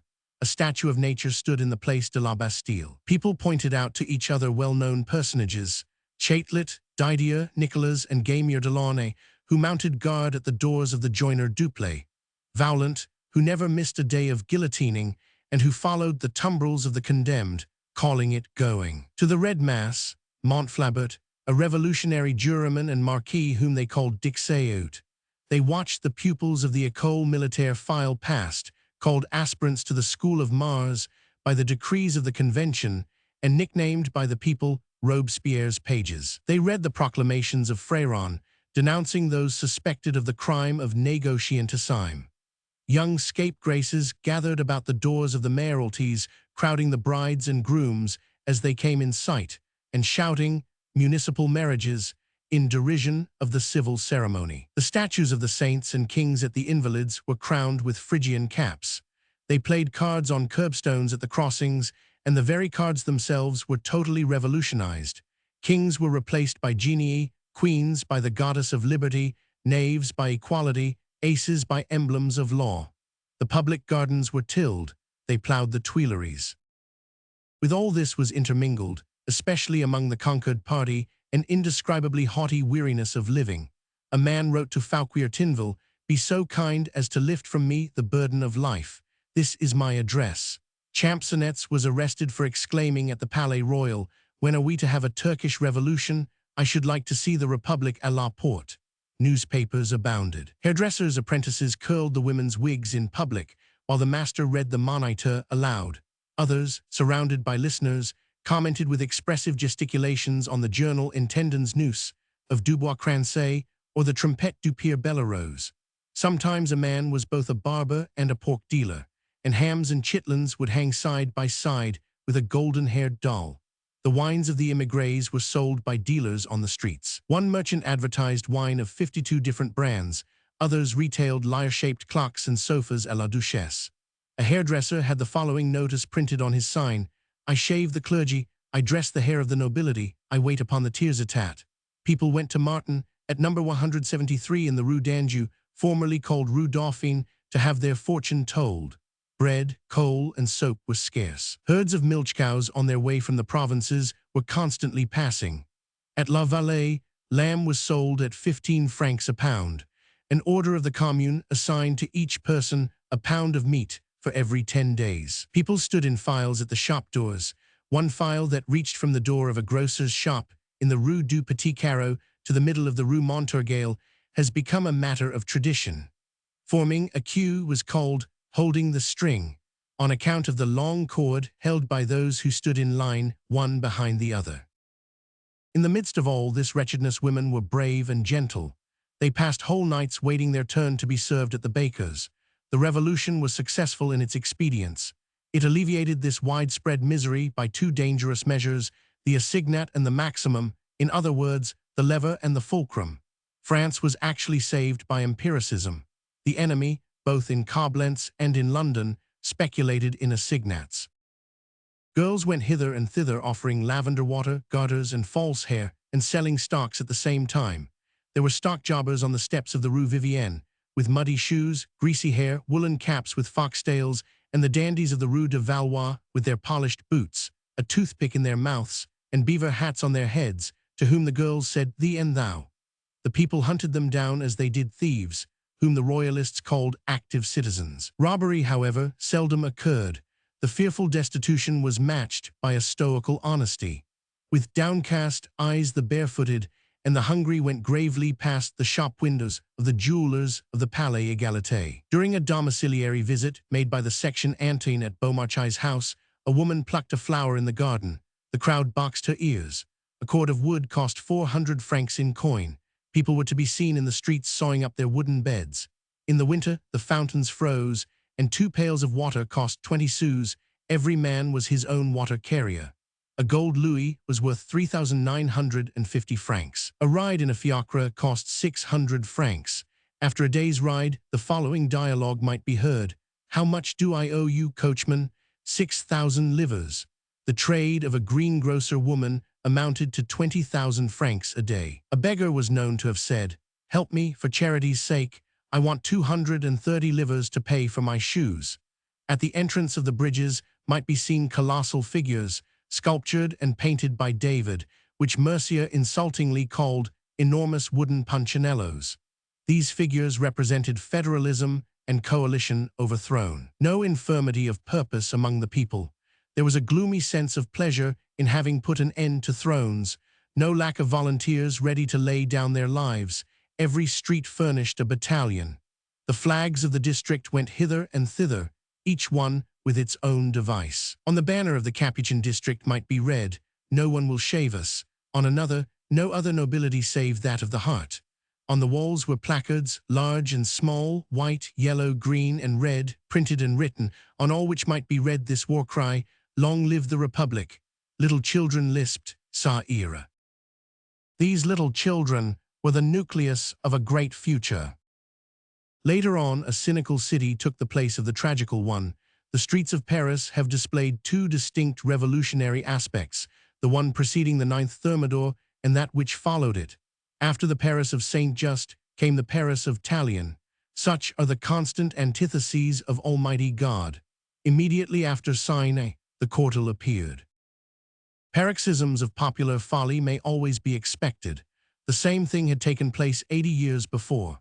After Louis XIV, as well as after Robespierre, the people needed breathing space, hence the Regency at the opening of the century and the Directory at its close, each reign of terror ending in a Saturnalia. France fled from the Puritan as well as from the monarchical cloister with the joy of a nation escaping from bondage. After the 9th Thermidor, Paris was like one gone mad with gaiety. An unwholesome joy prevailed, exceeding all bounds. The frenzy of life followed the frenzy of death, and grandeur eclipsed itself. They had a Trimalchion whom they called Grimard de la Reynière, also an Almanach des Gourmands. People dined to the accompaniment of trumpets in the entresals of the Palais Royal. The orchestras were composed of women beating drums and blowing trumpets. The rigadoon, bow in hand, reigned over all.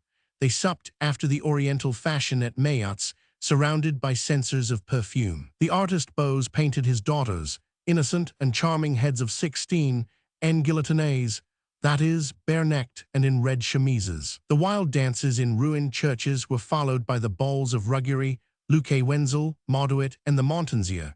To the dignified citoyennes making lint, succeeded sultanas, savages, and nymphs. To the bare feet of the soldiers, disfigured by blood, mud, and dust, succeeded the bare feet of women adorned with diamonds, and together with shamelessness came dishonesty, which had its purveyors in high places and their imitators in the lower ranks. Paris was infested by swarms of sharpers, and every man had to watch his look, or in other words, his pocketbook. One of the amusements was to go to the place of the Palais de Justice to see the female acrobats on the tabaret. They were forced to tie their skirts down. At the doors of the theaters, street urchins offered cabs, crying, "Citizen and citizeness, there is room enough for 2." They sold no more copies of the old Cordelier or of 50 Ami du Pupil, but in their stead they offered Punch's Letter and the Rogue's Petition. The Marquis de Sade presided at the section of the Pikes, Place Vendôme. The reaction was both jovial and ferocious. The Dragons of Liberty of '92 were revived under the name of Knights of the Dagger. At the same time, there appeared on the stage the type Jacques. There were the Merveilleuses, and after the Merveilleuses, the inconcevables. People swore fantastic oaths by Sa Paul Victime and by Sa Paul Vert. This was the recoil from Murraybow to Bobich. Paris vibrates like an enormous pendulum of civilization.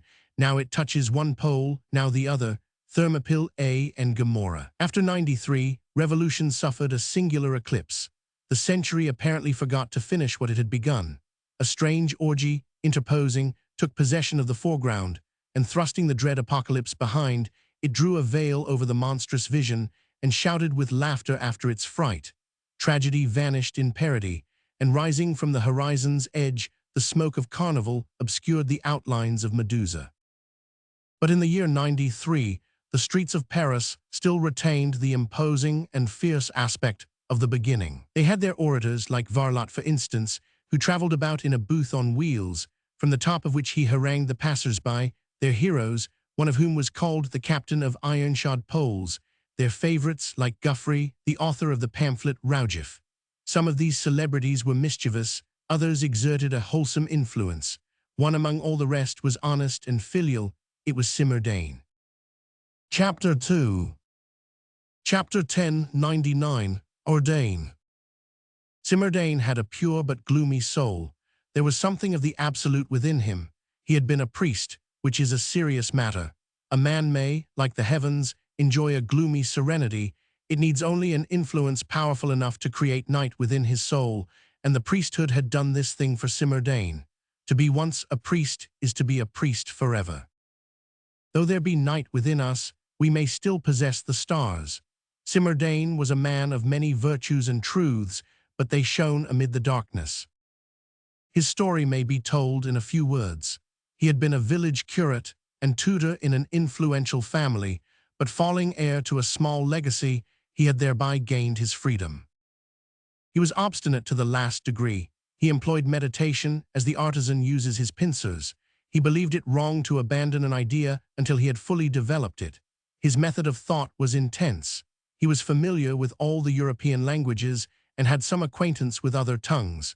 His devotion to study was a great help towards the preservation of his chastity, but there is nothing more dangerous than such a system of repression. Either from pride, circumstances, or loftiness of soul, he had been true to his priestly vows, but his faith he had not been able to keep. Science had crushed it. All his dogmas had gone from him. Then looking into his own soul, he saw therein a mutilated being, and having no power to rid himself of his priesthood, he tried, after an austere fashion, to remold the man. For want of a family, he adopted his country.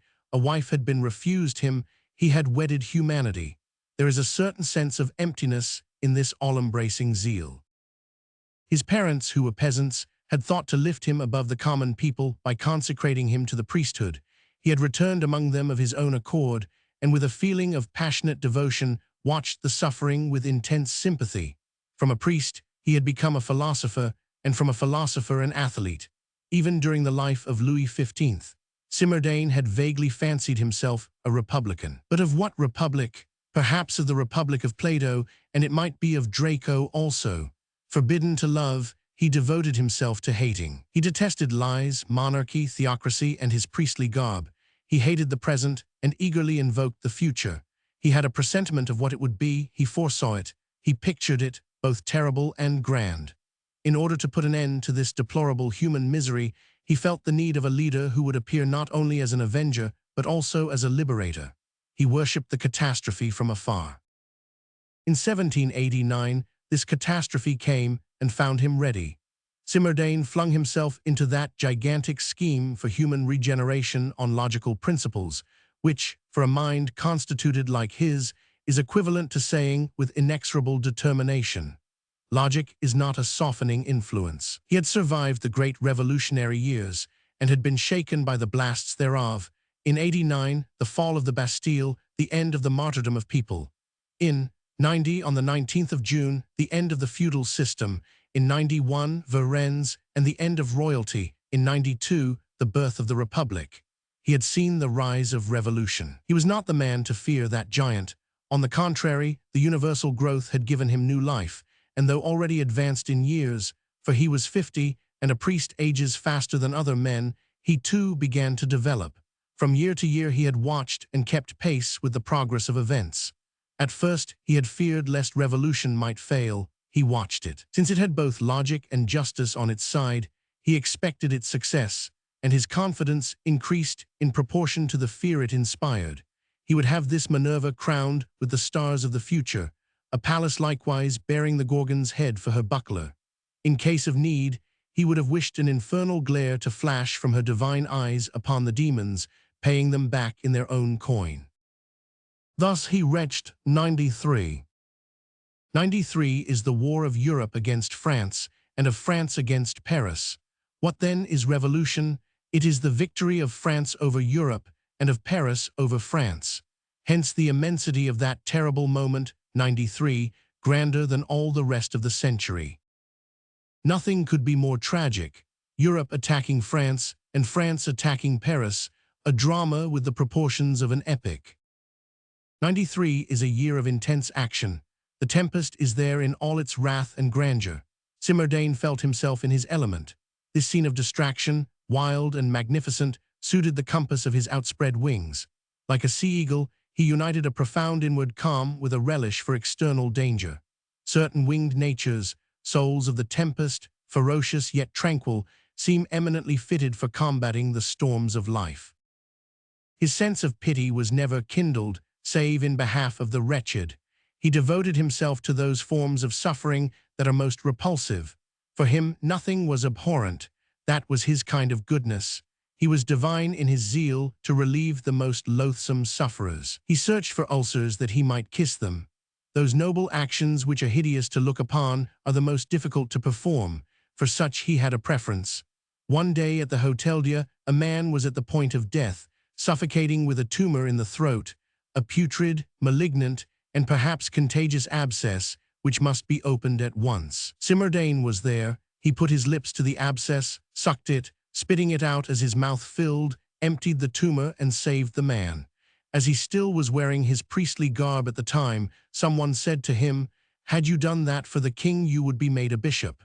"I would not do it for the king," replied Simardane. The act and the answer made him popular in the gloomy quarters of Paris, to a degree that won for him unbounded influence over the classes that suffer, weep, and struggle for vengeance. When the public indignation, that fruitful source of blunders, rose high against the monopolists, it was Simardane who by a word prevented the sacking of a boat laden with soap at the St. Nicholas Quay, and who dispersed the furious crowds that were stopping the carriages at the barrier St. Lazare. He it was who, 10 days after the 10th of August, marshaled the people who went forth to overthrow the statues of kings, which as they fell cost some of them their lives. On the Place Vendôme, a woman, Réanie Violet, pulling at the rope she had fastened around the neck of Louis XIV, was crushed to death beneath its weight. This statue had been standing for 100 years. It was erected on the 12th of August, 1692. It was overthrown on the 12th of August, 1793. On the Place de la Concorde, one Guignolot, having called the demolishers canaille, was butchered on the pedestal of the statue of Louis XV. The statue itself was hacked to pieces. Later, it was melted into sous. One arm alone escaped, the right arm, which Louis XV held outstretched with the gesture of a Roman emperor. By request of Simardane, the people sent a deputation to offer this arm to Latude, a man who had been buried alive in the Bastille for 40 years. When Latude, with an iron collar round his neck and a chain round his loins, was rotting alive in that prison at the bidding of the king whose statue overlooked Paris, who could have prophesied to him that both prison and statue would fall, and that he would come forth from his tomb, he, the prisoner, would be the master of that hand of bronze which had signed his warrant, and that nothing would be left of this monarch of clay save his brazen arm. Simardane was one of those men who possess an inward monitor, and who, when they appear absent-minded, are simply listening to its voice. Simardane was both learned and ignorant. He was versed in science and knew nothing whatever of life, hence his severity. His eyes were bandaged like those of Homer's Themis. He possessed the blind certainty of an arrow that, seeing naught besides, flies straight to the goal. In revolution, there is nothing so formidable as the straight line. Simardane went straight ahead, with fatal results. He believed that in these social genesis, the farthest point is solid ground, an era common to minds in which logic occupies the place of reason. He went beyond the convention, beyond the commune. He belonged to the Everché. The society, called the Everché because it held its meetings in a hall of the old episcopal palace, was rather a medley of men than a society. There were present, as in the commune, those silent but important spectators who, as Garrett expressed it, had about them as many pistols as they had pockets. The Everché was a queer mixture, both cosmopolitan and Parisian, no contradiction in terms, since Paris is the place where throbs the heart of all nations. There at the Everché was the great plebeian incandescence. As compared with the Everché, the convention was cold and the commune lukewarm. It was one of those revolutionary formations which partake of the nature of a volcano. The Everché combined everything: ignorance, stupidity, honesty, heroism, wrath, and policy. Brunswick had agents therein. It held men worthy of Sparta and others fit only for the galleys. The greater number of them were mad and honest. The Gironde, speaking in the person of Isnard, temporary president of the convention, had uttered this appalling prophecy: "Parisians, beware, for in your city not one stone shall be left resting upon another, and the day will come when men will search for the place where Paris once stood." This speech had given birth to the Everché. Certain men, and as we have just said, men of all nations, had felt the need of drawing closer to Paris. Simardane joined this group. The party reacted against the reactionists. It sprang from that public necessity for violence which constitutes the formidable and mysterious side of revolutions. Strong in this strength, the Everché at once defined its position. In the disturbances of Paris, it was the commune that fired the cannon and the Everché that sounded the alarm. In his inexorable sincerity, Simardane believed that all means are fair when devoted to the service of truth, a conviction which eminently fitted him for the control of extremists of all parties. Scoundrels perceived him to be honest and were satisfied. Crime is flattered to feel that virtue has taken it in charge. It is rather embarrassing, but pleasing nevertheless. Paley, the architect, who had taken advantage of the destruction of the Bastille to sell the stones for his own benefit, and who, being appointed to paint the cell of Louis Roman XVI, had in his zeal covered the wall with bars, chains, and iron collars. Gontran, the suspected orator of the Faubourg Saint-Antoine, whose receipts were found later. The American Fournier, who on the 17th of July fired a pistol shot at Lafayette, an act for which, they said, Lafayette himself had paid. Henriot, who had come from Bicêtre, and who had been a lackey, a juggler, a thief, and a spy before he turned general and leveled his guns on the convention. La Reynie, formerly Grand Vicar of Chartres, who had substituted Pierre Duchesne for his breviary. All these men were respected by Simardane, and all that was needed to keep the worst of them from stumbling occasionally was to feel that really formidable and determined candor like a judgment. Before them, it was thus that Saint-Just terrified Schneider. At the same time, the majority in the Everché, consisting for the most part of poor and violent men, sincere in their purposes, believed in Simardane and followed him. His vicar or aide-de-camp, whichever you choose to call him, was Danton, that other Republican priest, whose lofty stature endeared him to the people, who called him the Abbé Six Spides. Simardane could have led whithersoever he chose that fearless chief called General Lapique, and the bold Truchon, surnamed Grand Nicolas, who tried to save Madame de Lamballe, offering her his arm to assist her in leaping over the corpses, an attempt which would have proved successful had it not been for the barbarous joke of Chariot the Barber. The Commune kept watch over the Convention and the Everché over the Commune. Simardane, an upright man, despising intrigues, had broken more than one mysterious thread in the hands of Pache, whom Bournonville called the Black Man. At the Everché, Simardane was on good terms with all. He was consulted by Dobson and Memoro. He spoke Spanish to Gusman, Italian to Pio, English to Arthur, Flemish to Pereira, German to the Austrian Proli, the bastard of a prince. He reconciled all these discordant elements, hence his strong though obscure position. Hebert feared him. In those times and over those tragic assemblies, Simardane possessed the power of the inexorable. He was a faultless man who believed himself to be infallible. He had never been seen to weep. His was an inaccessible and frigid virtue, a just but awful man. There are no half measures possible for a revolutionary priest. A priest who embarks in an adventure so portentous in its aims is influenced either by the highest or the lowest motives. He must be either infamous or sublime. Simardane was sublime, but isolated in rugged inaccessibility, inhospitably repellent, sublime in his surrounding of precipices. Lofty mountains possess this forbidding purity. Simardane looked like an ordinary man, clothed in whatever happened to be convenient, rather poor in aspect. In his youth, he had received the tonsure, and later in life had become bald. His few remaining locks were grey. Looking upon his forehead, expansive as it was, an observing eye could read his character. Simardane had an abrupt way of speaking, at once passionate and solemn. His utterance was rapid, his tone peremptory, the expression of his mouth sad and bitter. His eyes were clear and deep, and his whole face bore the impress of an unspeakable indignation. Such was Simardane. Today his name is unknown. History possesses these terrible incognitos. Chapter 3. A corner not dipped into the Styx. Was such a man in very deed a man? Could the servant of all men feel a personal affection? Was he not too much of a soul to possess a heart? That vast embrace, enfolding everything and everybody, could it be limited to one? Could Simardane love? We answer, yes.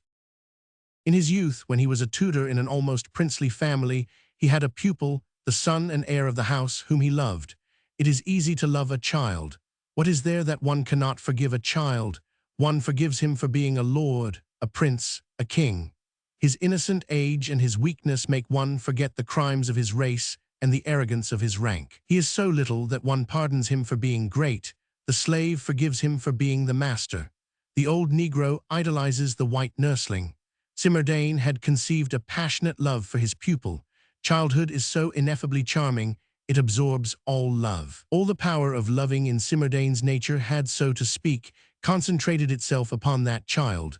The heart, condemned to solitude, fed upon this sweet and innocent creature, which it loved with the combined tenderness of a father, a brother, a friend, and a creator. To him he was indeed a son, not of the flesh, but of the soul. He was not his father, the author of his being, but he was his master, and this was his masterpiece. He had made a man of this little lord, possibly a great man, who knows? Thus run our dreams. Without the knowledge of the family, for does one require permission to create an intelligence, a well-directed will, and an upright character? He had communicated to the young Viscount, his pupil, all the advanced ideas that he himself held. He had inoculated him with the dread virus of his own virtue. He had infused into his veins his belief, his conscience, his ideal. Into the brain of this aristocrat, as into a mold, he had poured the soul of the people. Mind seeks nourishment. Intelligence is a breast. There is an analogy between the nurse who gives her milk and the tutor who gives his thought. Sometimes the tutor is more of a father than the actual father himself, just as the nurse is more like a mother than the natural mother. Simardane was closely bound to his pupil by the profound paternity of the soul. The very sight of the child touched him. Let us add this. It was an easy matter to replace the father. Since the child had none, he was an orphan. His father and mother were both dead. There was only a blind grandmother and a great-uncle who did not live at home to watch over him. The grandmother died. The great-uncle, who was the head of the family, was a military man, a member of the high nobility, who held various appointments at court. He avoided the old family dungeon, living at Versailles, changing his quarters with the army, and leaving the orphan alone in the solitary castle. Thus the preceptor was the master in every sense of the word. Furthermore, let us add, Simardane had witnessed the birth of his pupil. When almost a baby, the child had a serious illness. During the crisis, Simardane had watched over him night and day. The doctor prescribes, but it is the nurse who saves, and Simardane had saved the child. Not only was his pupil indebted to him for his instruction, his education, and his knowledge, he also owed him his convalescence and his health. Over and above the development of his mind, he owed him his very life. We worship those who are indebted to us for everything, hence Simardane worshipped the child. In the course of time, the natural separation between them took place. Having finished his education, Simardane was obliged to leave the child, who had now become a young man. With what cold and careless cruelty such separations are planned!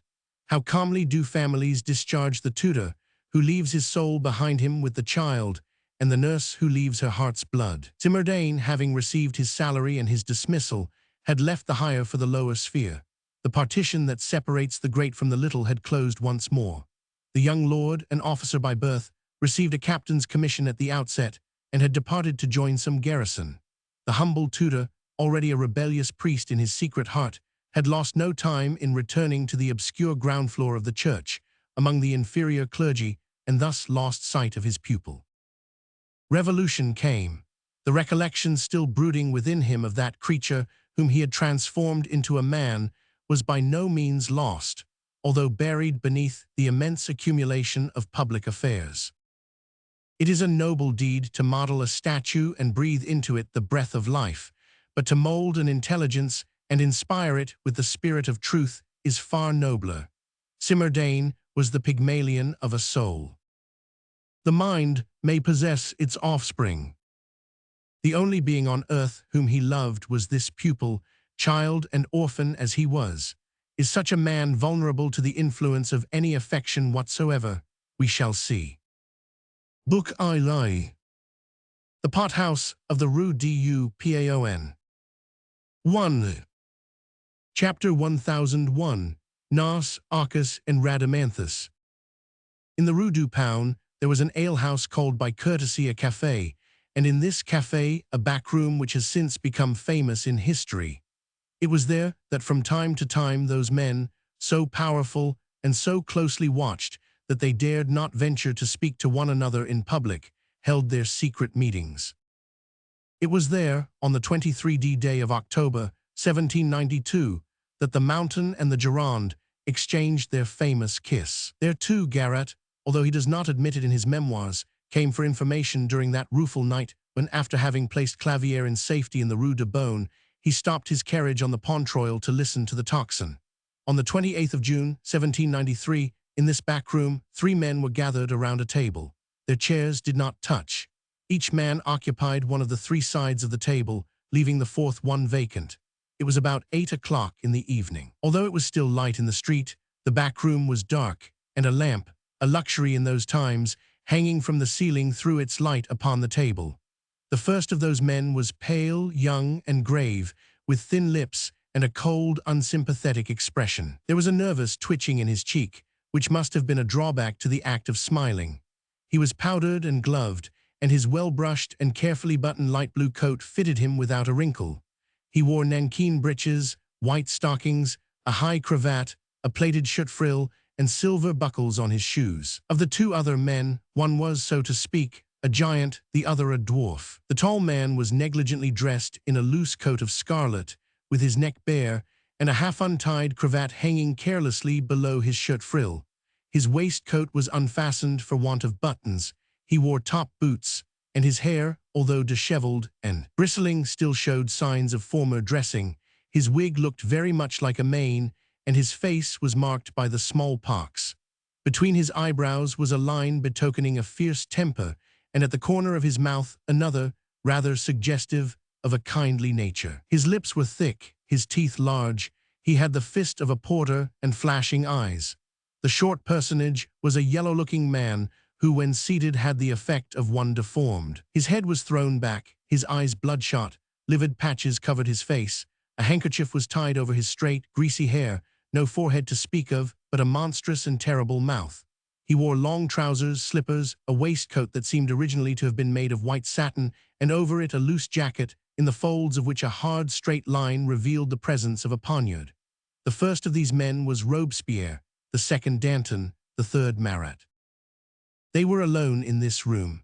Before Danton stood a bottle of wine covered with dust, reminding one of Luther's half-pint of beer, a cup of coffee before Marat, and papers were spread in front of Robespierre.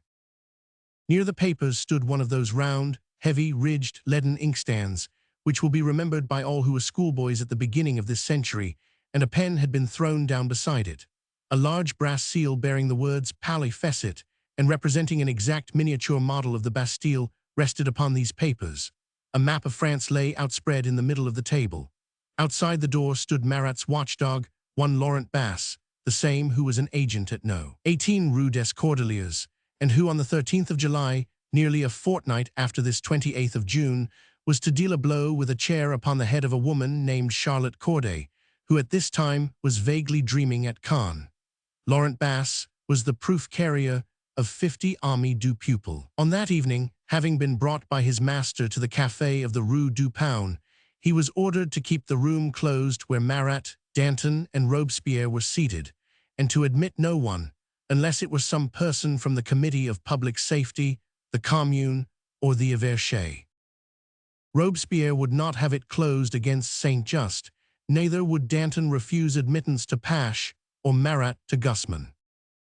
The subject of the conference, which had already lasted a long time, lay in the papers spread out on the table, which Robespierre had been reading aloud.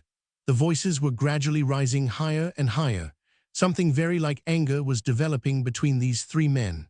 From without one could catch, from time to time, fragments of excited speech. In those days, the custom of public tribunals seemed to have created a certain right to listen. It was at the time when the copying clerk, Fabricius Paris, watched through the keyhole the proceedings of the Committee of Public Safety, not an act of supererogation, be it observed, for it was this very Paris who notified Danton on the night of the 31st of March, 1794.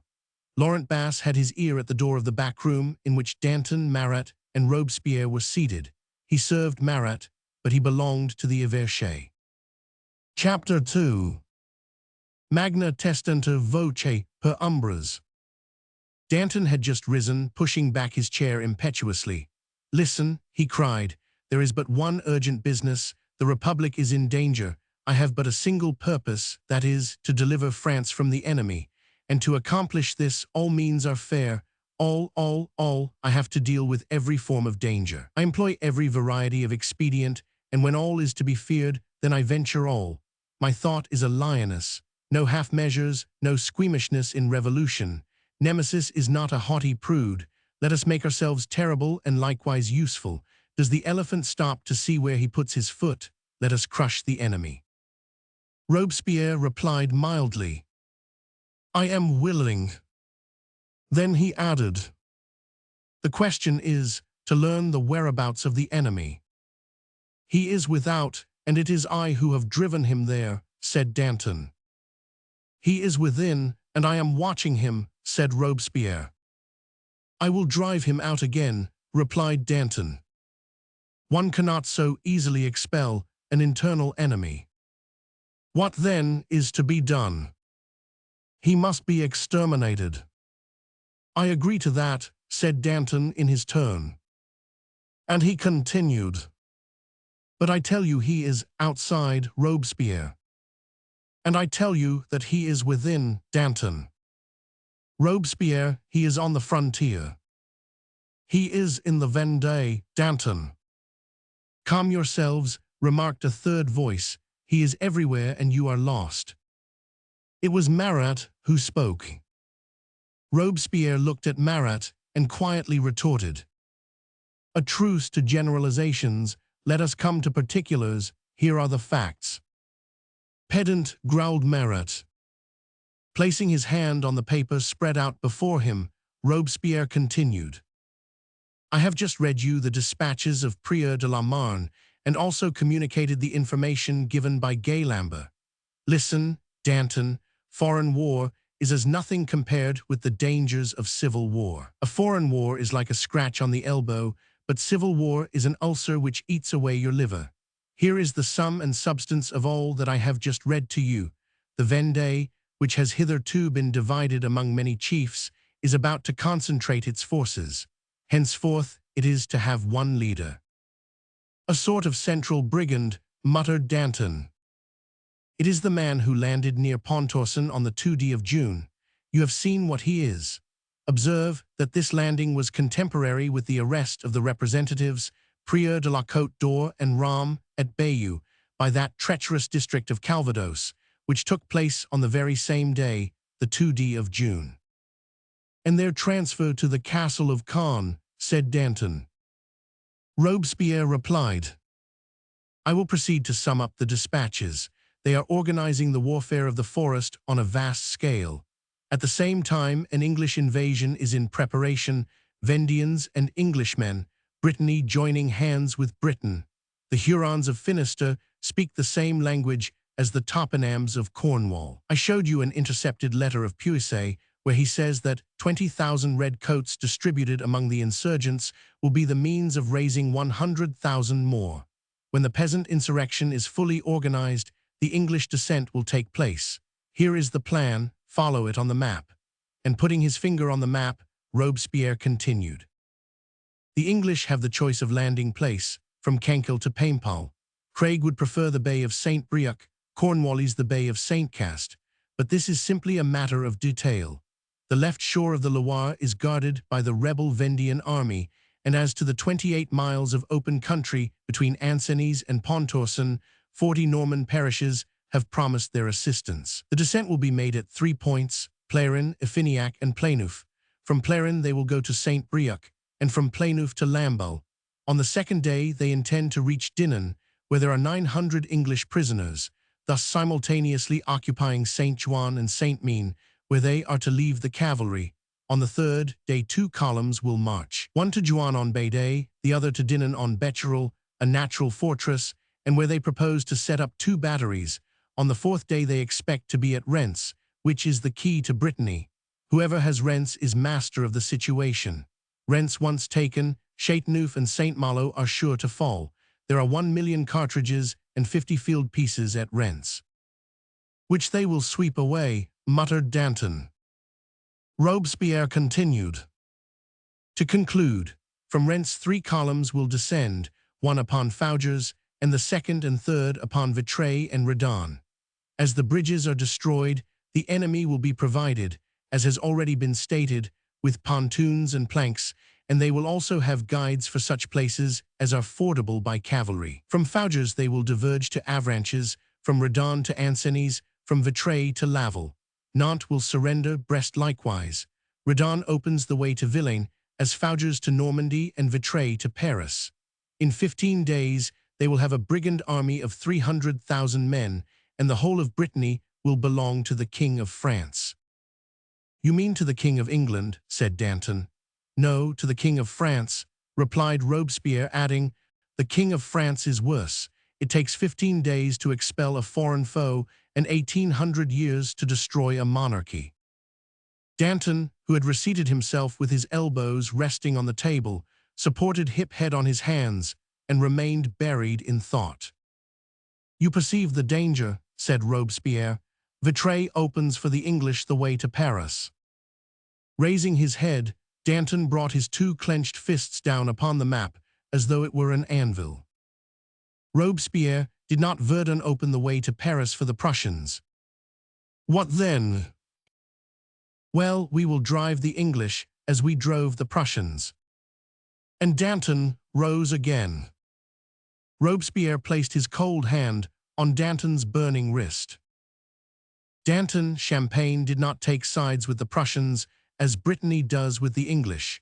Retaking Verdun was foreign war, but to recapture Vitré will be civil war. And Robespierre murmured in a cold, sepulchral tone, a serious difference. Then he continued, sit down, Danton, and look at the map, instead of battering it with your fists. But Danton was wholly carried away with his own ideas. Well, this goes beyond everything, he exclaimed, to be on the alert for a catastrophe in the west when it is actually in the east. I grant you, Robespierre, that England looms up on the ocean, but Spain rises from behind the Pyrenees, Italy from the Alps, Germany from the Rhine, and the big Russian bear is behind them all. Robespierre, danger surrounds us like a circle, and we are in its center. Coalition abroad, treason at home. In the south, Servant holds the door of France ajar for the King of Spain. In the north, Dumouriez goes over to the enemy. However, he always threatened Holland less than Paris. Nerwind has wiped out Gemapes and Valmy. The philosopher Rabaut Saint-Étienne, a traitor, like the Protestant he is, corresponds with the courtier Montesquieu. The army is decimated. No battalion has now over 400 men, and the brave regiment of Duponts is reduced to 150. The camp of Pamers has surrendered. Givet has but 500 bags of flour left. We are falling back on Landau. Wormser presses Kleber. Mayence makes a valiant defense. Condé yields ignobly, and Valenciennes likewise. But this in no way alters the fact that their defenders Feyraud and Chancel are two heroes, not to mention Munier, who defended Mayence. But all the others are betraying us. Darville plays the traitor at Aix-la-Chapelle, Mouton at Brussels, Valence at Breda, Neuilly at Limburg, Miranda at Maastricht. Stengel, Lanau, Ligonier, Menu, Dillon, traitors all, hideous coin of Dumouriez. Examples are needed. I am suspicious of Custine's countermarches. I am inclined to believe that he preferred the lucrative capture of Frankfurt to the more useful one of Koblenz. Suppose that Frankfurt is able to pay a war indemnity of 4 millions. What is that in comparison with crushing a nest of immigrés? I call it treason. Munier died on the 13th of June, and Kleber is now alone. Meanwhile, Brunswick gains strength and marches onward. He raises the German flag in every French place that he captures. The Margrave of Brandenburg is today the arbiter of Europe. He is pocketing our provinces. You will soon see him appropriating Belgium. One might think that we were working for Berlin, and if this continues, and we take no means to prevent it, the French Revolution will result in the aggrandizement of Potsdam. Its chief consequence will be the advancement of the little state of Frederick II, and we shall have killed the King of France for the benefit of the King of Prussia. Here Danton, terrible in his wrath, burst into a fit of laughter, which made Marat smile. You have each your hobby. Yours, Danton, is Prussia, and yours, Robespierre, is the Vendée. I will also mention a few facts. You do not see the real danger which is centered in the cafés and the gaming houses. The Café de Choiseul is Jacobin. The Café Patin, Royalist. The Café Rendezvous attacks the National Guard, and the Café de la Porte Saint-Martin defends it. The Café de la Régence is opposed to Brissot. The Café Corazza favors him. The Café Procope swears by Diderot, and the Café du Théâtre Français by Voltaire. At the Rotonde, they tear up the assignats. The Cafés Saint-Marceau are in a state of perfect fury. The Café Mannery is agitating the flower problem. At the Café de Foy, there is a perpetual racket and brawling, and at the Perron, the hornets of finance are buzzing. All this is a serious matter. Danton no longer laughed, but Marat still continued to smile. The smile of a dwarf is worse than the laugh of a giant. "Are you sneering, Marat?" growled Danton. Marat twitched his hip convulsively, that motion peculiar to himself which has been so often described, and his smile died away. "Ah, I recognize you, Citizen Danton. You are the man who in full convention called me that individual Marat. Listen, I forgive you. We are in times when men play the fool." "Sneering, did you say? What kind of a man do you think I am? I have denounced Chazot, Patin, Kersaint, Mouton, Duffrich Valazé, Ligonier, Menu, Banville, Jensenet, Bayern, Lidon, and Chambon. Was I wrong? I scent the treason of the traitor before the deed is done, and I find it useful to denounce the criminal in advance. It is my habit to say in the evening what the rest of you say the next day. I am the man who proposed to the Assembly a complete scheme for criminal legislation. What have I done up to the present moment? I asked to have the sections instructed that they might be disciplined for revolution. I had the seals of 32 boxes broken. I reclaimed the diamonds placed in the hands of Roland. I proved that the Brissotins had given to the Committee of General Safety blank warrants. I noted certain omissions in Lindit's report concerning the crimes of Capet. I voted for the execution of the tyrant in the course of 24 hours. I defended the battalions of Mauconseil and the Républicain. I prevented the reading of Narbonne's and Malouet's letters. I motioned in favor of the wounded soldiers. I caused the suppression of the Committee of Six. I foresaw the treason of Dumouriez in the affair of Mons. I demanded to have 100,000 relatives of the refugees taken as hostages for the commissioners delivered to the enemy. I proposed to declare traitor any representative who crossed the frontier. I unmasked the faction of Roland in the disturbances at Marseille. I insisted that a price should be set on the head of Egalité's son. I defended Bouchat. I called for a nominal vote to expel Isnard from the chair. It was I who instigated the declaration that Parisians had deserved well of their country. That is why Louvet calls me a dancing puppet, and why Finisterre demands my expulsion. For this the city of Loudun wishes me to be exiled, and the city of Amiens proposes to muzzle me, Coburg requires my arrest, and Lequint Purevaux suggests to the convention that it would be well to pronounce me insane. Bah, Citizen Danton, why did you ask me to come to your conventicle if you did not wish for my advice? Did I ask permission to belong to it? Far from it. I have no inclination for a tête-à-tête with such counter-revolutionists as Robespierre and yourself. However, I might have expected this. You have not understood me, neither you nor Robespierre. Are there then no statesmen here? You need a spelling lesson in politics and someone to dot your I's for you. This is the meaning of what I told you. You are both mistaken. The danger comes neither from London nor from Berlin, as you too believe. It is in Paris. It is in the absence of unity, in the right of every man to pull his own way, beginning with you yourselves, in the leveling of intellects, in the anarchy of will. Anarchy, interrupted Danton. Who is it that causes anarchy if not yourself? Marat paid no attention. Robespierre, Danton, the danger is in this multitude of cafés, in these countless gaming houses, this crowd of clubs, Club des Noirs, Club des Fédérés, Club des Dames, Club des Impartiaux, which dates from Clermont-Tonnerre, and which was the monarchical club of 1790, a social circle originated by the priest Claude Fauchet, the Club des Bonnets de Laine, founded by the journalist Prudhomme, etc., without counting your Jacobin Club, Robespierre, and your Club of Cordeliers, Danton.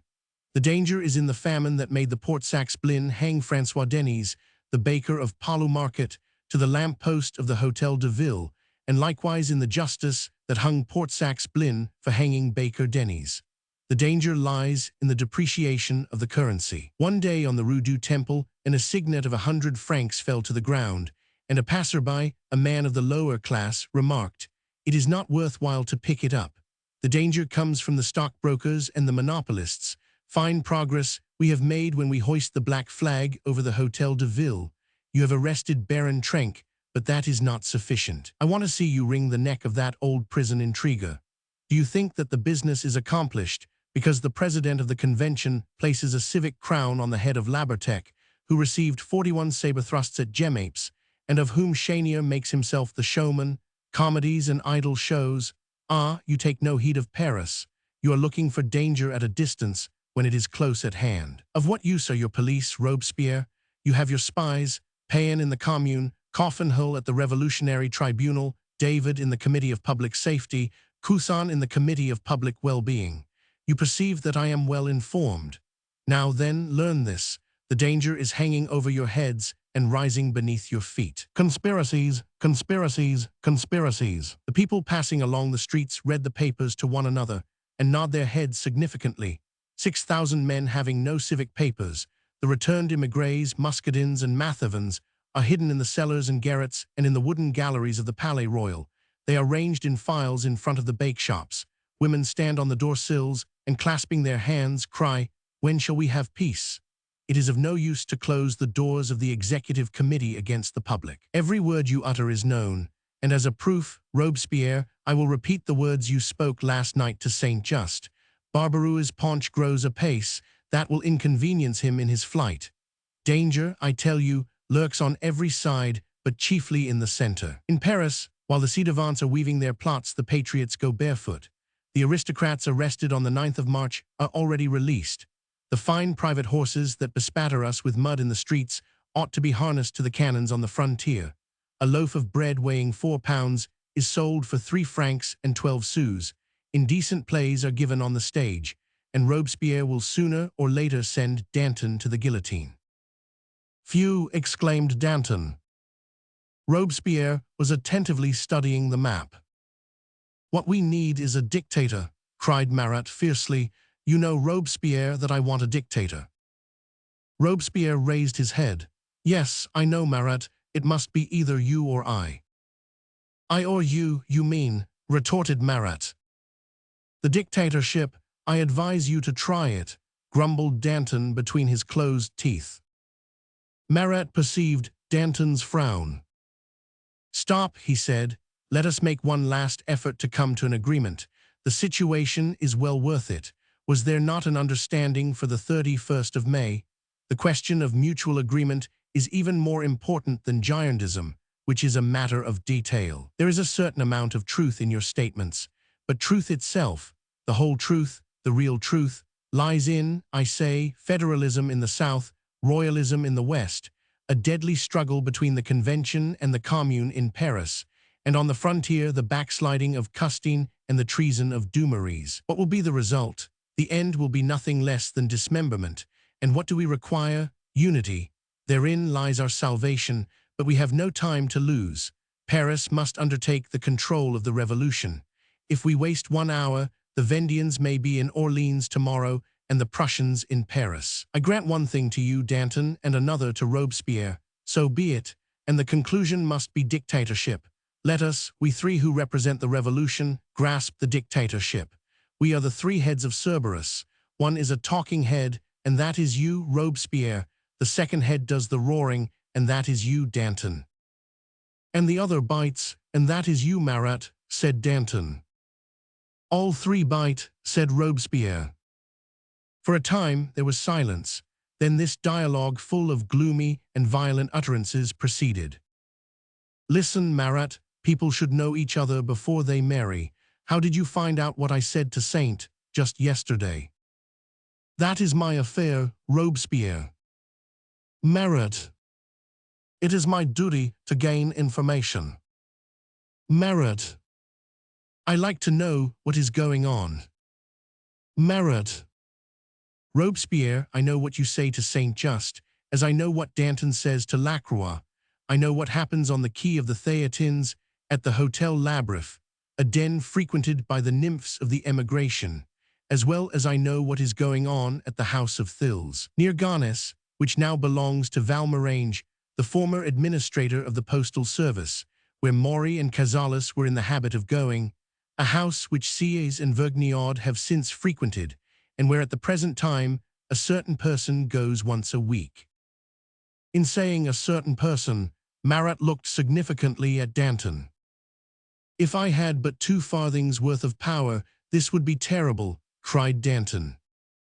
I know what you say, Robespierre, continued Marat, just as I knew what was going on in the Tower of the Temple when they were fattening Louis XVI, and the wolf, the she-wolf, and the cubs, during the month of September alone, devoured 86 baskets of peaches.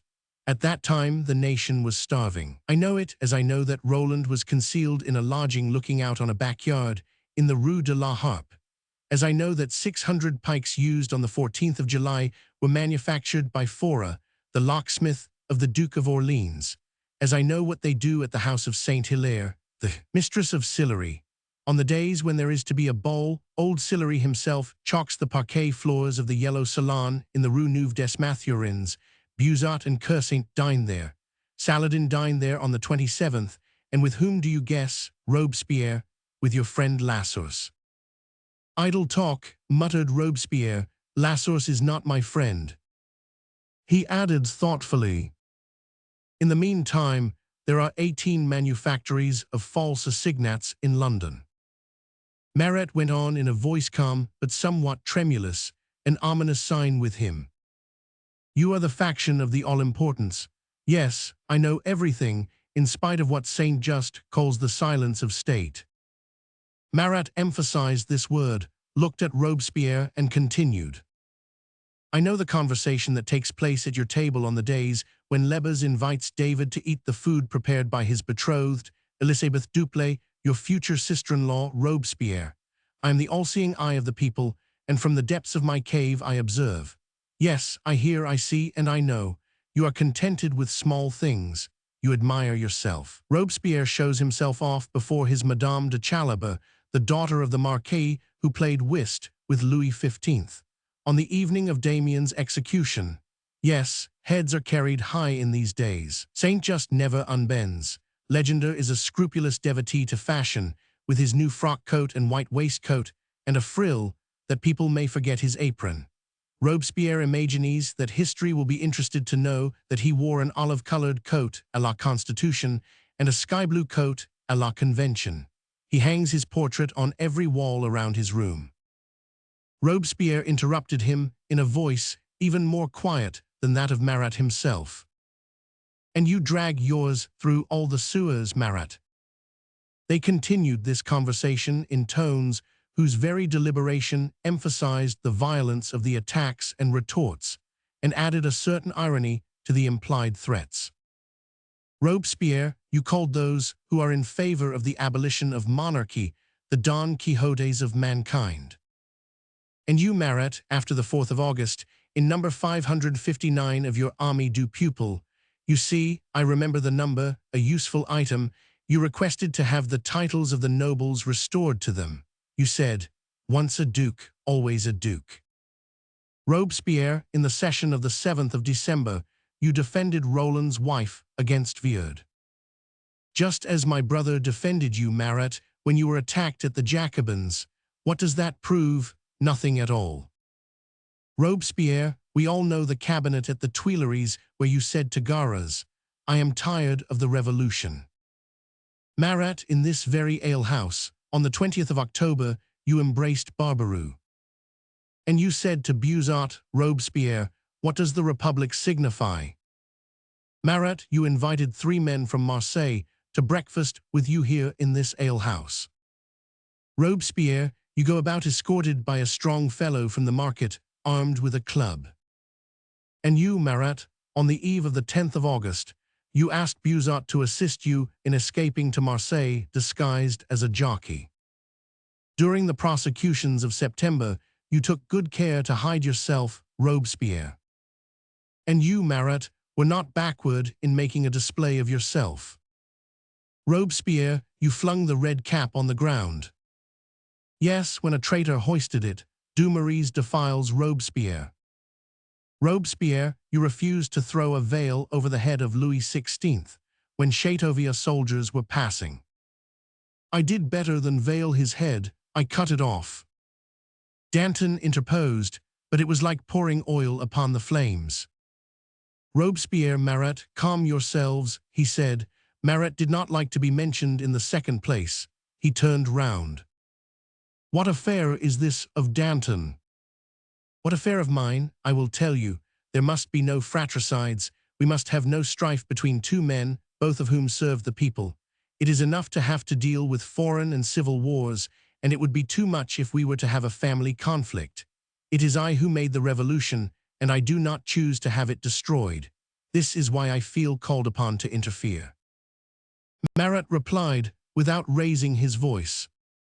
You had better be attending to the settlement of your own accounts.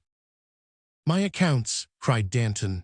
Go ask for them in the passes of Argonne, in Champagne delivered, in Belgium conquered, in the armies where I have exposed my breast 4 times already to the grape shot. Inquire in the Place de la Révolution, on the scaffold of the 21st of January, of the throne lying on the ground, of the guillotine, that widow. Here Marat broke forth, interrupting Danton. The guillotine is a virgin who gives death unto men, but not life. What do you know about it? I will make her fruitful. We shall see. And he smiled. Danton saw the smile. Marat, he cried, you are the man who prefers to hide. I am a man who rejoices in broad daylight in the open air. I despise the life of a reptile. It would not suit me to be a woodlouse. You live in a cave, I live in the street. You hold no communication with mankind. The chance passerby may see and speak with me. Handsome youth, will you ascend to my abode? Growled Marat. And no longer smiling, he continued in a peremptory tone. Danton, give an account of the 33,000 crowns cash that were paid you by that Montmorin in the name of the king, under the pretext of indemnifying you for the post of solicitor of the Chatelet. I belonged to the 14th of July, said Danton haughtily. And the Garde Meuble and the Crown Diamonds. I was also of the 6th of October. And the thefts of your alter ego, Lacroix, in Belgium. I was of the 20th of June. And the loans to Montansier. I influenced the people to bring about the return from Varennes. And the opera house built with the money that you furnished. I armed the sections of Paris. and the 100,000 livres in secret funds of the Minister de la Justice. The 10th of August was my work, and the 2 millions secret expenses of the Assembly, a quarter of which fell to your share. I arrested the progress of the enemy and barred the road to the allied kings.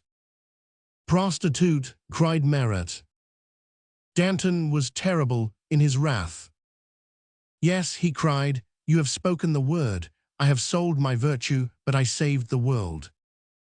Robespierre, meanwhile, continued to bite his nails. He could neither laugh nor smile. He possessed not the lightning-like laughter of Danton, nor the sting of Marat's smile. Danton continued, I am like the ocean, I have my flood and ebb. When the tide is low you can see the shoals, but at high tide you see only the waves. What one might call your froth, said Marat. My tempest, rather, replied Danton. They both sprang to their feet, and Marat burst forth. The adder suddenly assumed the shape of a dragon. Ah, Robespierre, ah, Danton, he exclaimed, you will not listen to me. I tell you, you are lost. Your policy brings you up against a wall. Every issue is closed to you, and you go on committing deeds that will finally leave you with no outlet save that of the grave. In that lies the very essence of our greatness, said Danton, shrugging his shoulders. Marat went on. Danton, beware. Vergniaud has a wide mouth, thick lips and frowning brows like yourself. He is also pitted like you and Murraybow, yet this did not prevent the 31st of May. Ah, you shrug your shoulders. A shrug of the shoulders has been known to cost a man his head. I tell you, Danton, your loud voice, your loose cravat, your top boots, your late suppers, your ample pockets, Loisette will have something to say about all that. Loisette was Marat's pet name for the guillotine. He continued, and as for you, Robespierre, you are a moderate, but that will avail you nothing. Go on, powder and dress your hair, brush your clothes, play the coxcomb, wear fine linen, be a model of propriety, frizzed and bedizened. Sooner or later you will go to the Place de Grève, read Brunswick's proclamation, and make up your mind to be treated like the regicide Damiens, and you are arrayed in fine style to be drawn and quartered. Echo of Coblentz, muttered Robespierre between his teeth. Robespierre, I echo no one. I am the cry of the whole world. Ah, you are young, both of you. How old are you, Danton? 34. And you, Robespierre? 33. Well, as for myself, I have lived from the beginning of time. I am the embodiment of the ancient misery of mankind. I am 6,000 years old. That is true, replied Danton. For 6,000 years Cain has been preserved in hatred, like a toad in a stone. The stone breaks, and Cain leaps forth among men, to be known as Marat. Danton, cried Marat, and a livid glare shone in his eyes. Well, what is it? Said Danton. Thus conversed these three terrible men, conflicting thunderbolts. Chapter 3. A quivering of the inmost fibres. The conversation ceased for a time. Each Titan betook himself to his own reflections. Lions are disturbed by hydras. Robespierre had grown very pale, and Danton very much flushed. Both shuddered. Marat's wild glare had died out. Calmness, imperious calmness, now rested on the face of that man, feared by those who were themselves objects of awe. Danton felt himself conquered, but was unwilling to yield. He continued. Marat talks loudly of dictatorship and unity, possessing all the while a talent for destroying. Robespierre opened his thin lips, and by way of supplementing Danton's speech remarked, I agree with Anacharsis Clootz, give me neither Roland nor Marat. And I, said Marat, I say neither Danton nor Robespierre. He gazed steadily at the two men, and then added, Let me advise you, Danton. You are in love, and think of marrying again. Let politics alone, be wise. And taking a step towards the door, he was about to take his departure with the ominous salutation. Farewell, gentlemen. Danton and Robespierre shuddered. At that moment, a voice was heard at the farther end of the room, saying, You are wrong, Marat. All turned. During Marat's outbreak, someone had entered, unperceived, through the door at the back of the room. "Is that you, Citizen Simardane?" said Marat. "Good day." It was Simardane. "I tell you that you are wrong, Marat," he repeated. Marat turned green, which was his way of growing pale, and Simardane added, "You are useful, but Robespierre and Danton are indispensable. Why do you threaten them? Let us have union, citizens. The people wish us to be united." This entrance was like a dash of cold water, or the arrival of a stranger upon the scene of a family quarrel. It produced a calming effect upon the surface, if it did not reach the depths. Simardane advanced towards the table. Both Danton and Robespierre knew him. They had often noticed, in the public tribunals of the Convention, this obscure but influential man, whom the people greeted with respect. Robespierre, however, always ceremonious, inquired, "How did you get in, citizen?" "He belongs to the Everché," replied Marat, in an unusually meek tone of voice. Marat braved the Convention and led the Commune, but he feared the Everché. "This is a long." Mirabeau, in some mysterious faraway depth, is conscious of the existence of Robespierre. Marat, too, is aware of Hebert of Babeuf. So long as the subterranean strata remain quiet, the politician can move at his ease. But there is a subsoil under the most revolutionary, and the boldest men will quail when they feel beneath their feet the movement which they themselves have started overhead.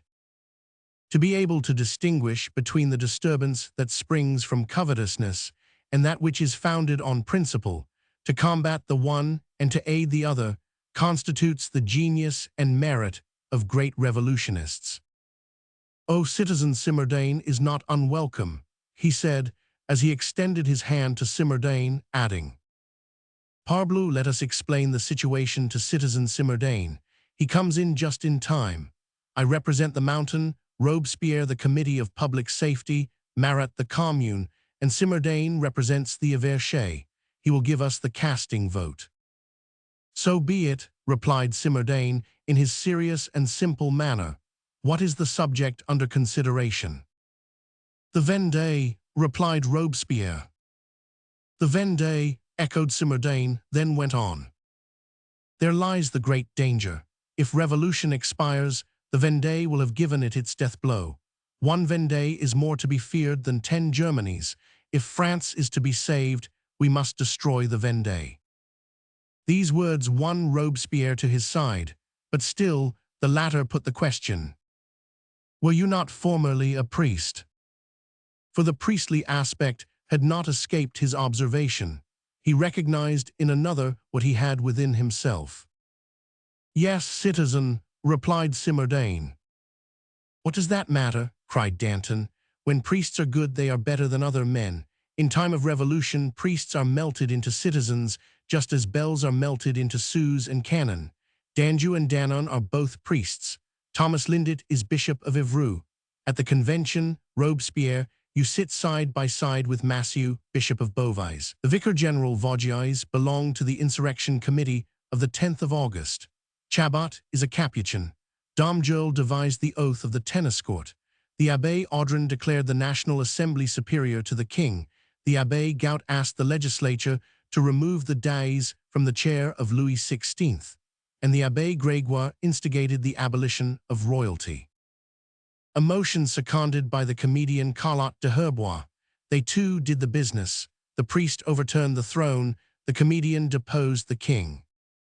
"Let us return to the Vendée," said Robespierre.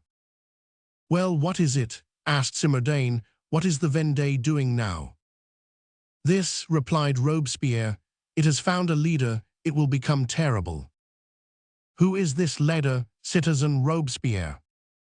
"He is a ci-devant Marquis de Lantenac, who styles himself a Breton prince." Simardane made a movement. "I know him," he said. "I was chaplain at his house." He reflected for a moment and then continued. "He was fond of women before he became active in military affairs." "Like Bayern, who was a Lauzun," said Danton. Simardane added thoughtfully, Yes, formerly a man devoted to pleasure, he must be terrible. Frightful, said Robespierre. He burns villages, kills the wounded, massacres prisoners, and shoots women. Women! Yes, among others, he ordered a woman to be shot who was the mother of 3 children. No one knows what became of the children. Moreover, he is really a leader. He understands the art of warfare. True, replied Simmerdain. When he was in the Hanoverian War, the soldiers used to say, Richelieu above, Lantenac below, but the latter was the actual general. Ask your colleague Dussaulx about it. Robespierre remained for a moment absorbed in thought. Then the conversation between Simmerdain and himself was renewed. Well, citizen Simmerdain, this man is in the Vendée. How long since? 3 weeks ago. He must be outlawed. That has been done. A price must be set upon his head. That also has been done. A large sum of money must be offered for his capture. The offer has been made. It must not be in assignats. Certainly not. But in gold. It has been so promised. And he must be guillotined. That shall be done. By whom? By you. By me. Yes, you will be delegated by the Committee of Public Safety with ample powers. I accept, said Simmerdain. Robespierre was rapid in his decisions, a statesmanlike quality. He took from the portfolio that lay before him a sheet of white paper, at the head of which the following words were printed: French Republic, one and indivisible, Committee of Public Safety. I accept, continued Simmerdain. Let the terrible encounter the terrible. Lantenac is ferocious. I will be equally so. It shall be war unto death with that man. I shall rid the Republic of him, if it be God's will. He stopped, then continued. I am a priest. I believe in God. God has grown antiquated, said Danton. I believe in God, repeated Simmerdain, unmoved. Robespierre gloomily nodded his approval, and Simmerdain continued. To whom shall I be delegated? Robespierre replied. To the commandant of the exploring division sent against Lantenac, but I give you warning that he is a nobleman. That is another thing that excites my contempt, cried Danton. A nobleman? Well, what of that? It is all the same whether a man be a priest or a nobleman. If he is a good man, he is excellent. Nobility is a prejudice, but we ought to deal impartially with it, granting both its merits and its demerits. Is not Saint-Just a nobleman, Robespierre? Florel de Saint-Just, parbleu, Anacharsis Clootz is a baron. Our friend Charles Hesse, who never misses a single session of the Cordeliers, is a prince, brother to the reigning Landgrave of Hesse-Rothenburg. Montaut, Marat's intimate friend, is Marquis de Montaut. In the Revolutionary Tribunal there is one juror Villate, who is a priest, and another Leary, Marquis de Montflabert. Both are trustworthy men. And you forget, added Robespierre, the foreman of the revolutionary jury. Antonel. Marquis Antonel, corrected Robespierre. And that Dampierre, who was lately killed before Condé by the Republic, rejoined Danton, was a nobleman, and Beaurepaire too, who blew his brains out rather than open the gates of Verdun to the Prussians. And in spite of all that, grumbled Marat, on the day when Condorcet exclaimed, the Gracchi were nobles, Danton cried out, all nobles are traitors, beginning with Murraybow and ending with thee. Here the serious voice of Simmerdain rose above the others. Citizen Danton, Citizen Robespierre, you may perhaps be justified in your confidence, but the nation distrusts, and it has reason to do so. When a priest is charged with the surveillance of a nobleman, the responsibility is a double one, and it is the duty of the priest to be inflexible. That is true, said Robespierre. And inexorable, added Simmerdain. Well said, Citizen Simmerdain, rejoined Robespierre. It is a young man with whom you will have to deal, and you will have the advantage over him from the fact that you are twice his age. He must be guided, but with the utmost discretion, that he may not suspect it. It seems that he has military ability. All reports are unanimous on that point. He forms part of a corps which has been detached from the army of the Rhine and sent into the Vendée. He has lately returned from the frontier, where he distinguished himself by his bravery and intelligence, and is now in command of the exploring division, which he handles like an expert. For 15 days, he has held the old Marquis de Lantenac in check. He restrains him and at the same time compels him to give way. He will end by forcing him to the sea and pitching him into it. Lantenac has the cunning of an old general, while his opponent possesses the boldness of a young captain. This young man has already won for himself enemies and detractors who are envious of him. Adjutant General Lechelle is jealous of him. This Lechelle wants to be commander-in-chief, interrupted Danton. He has only a pun in his favor. It needs a ladder to mount into a cart. Meanwhile, Charette defeats him. And he is not willing that anyone else should defeat Lantenac, added Robespierre. The misfortune of the Vendéan War is the existence of these rivalries. Our soldiers are heroes led by inferior commanders. Chérin, a mere captain of hussars, enters Somme with trumpets, playing Sa-Ira. He takes Somme. He might go on and take Collet, but having received no orders, he pauses. Every position of command in the Vendée ought to be reconstructed. The garrisons are scattered, the forces dispersed. An army that is scattered is paralyzed. It is like a rock crumbling into dust. Nothing but tents are left at Camp de Paramé. Between Tréguer and Dinant, there are 100 useless little encampments, out of which a division could be formed to cover the entire coast. Lechelle, supported by Perrin, robs the northern coast under the pretext of protecting the southern, and thus exposes France to the English. 500,000 of peasants in revolt, and a descent of England upon France, such is Lantenac's plan. The young commander of the exploring column presses his resistless sword against Lantenac's loins until he forces him to yield, and this without asking leave of Lechelle.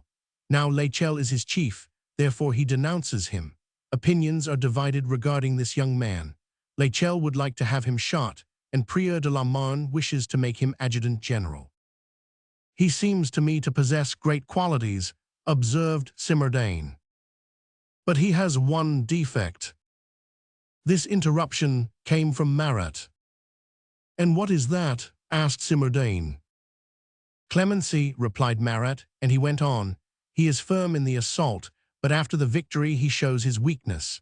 He grants indulgences, he is too merciful and forgiving, he protects religieuses and nuns, he saves the wives and daughters of the aristocrats, he releases prisoners, and lets the priests go free. A grave fault, murmured Simardane. A crime, you would do better to call it, said Marat. Sometimes, said Danton. Often, said Robespierre. Almost always, insisted Marat. Yes, when one has to deal with the enemies of one's country, it may always be called a crime, said Simardane. Marat turned towards the latter. And what then would you do with a Republican chief who would set a royalist leader at liberty? He inquired. I should agree with Lechelle, I would have him shot. Or guillotined, said Marat. He might take his choice, said Simardane. Danton began to laugh. The one seems to me as good as the other.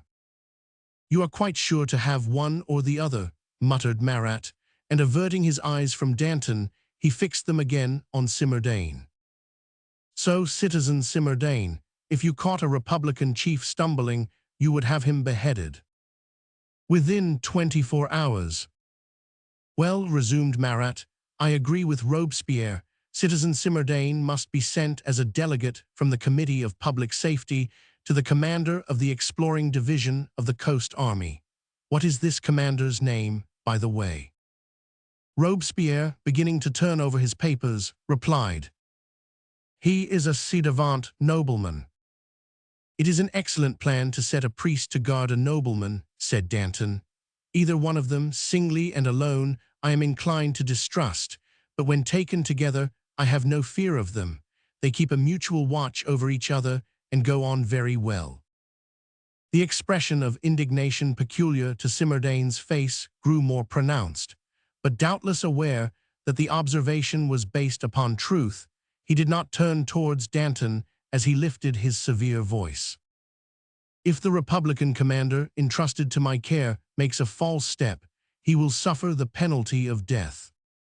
Robespierre, with his eyes still resting on his portfolio, said, "Here is the name, the commander in charge of whom you will be placed, to conduct yourself in his regard at your own discretion, is a former viscount called Gauvain." Simardane turned pale. "Gauvain," he exclaimed.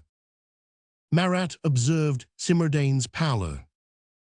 "The Viscount Gauvain," repeated Simardane. "Yes," said Robespierre.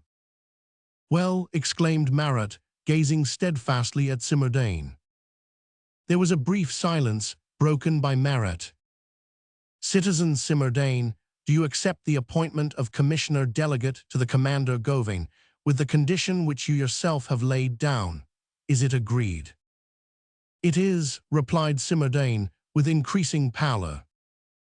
Robespierre took the pen that lay beside him, and in his slow and regular handwriting traced 4 lines on the sheet of paper headed Committee of Public Safety.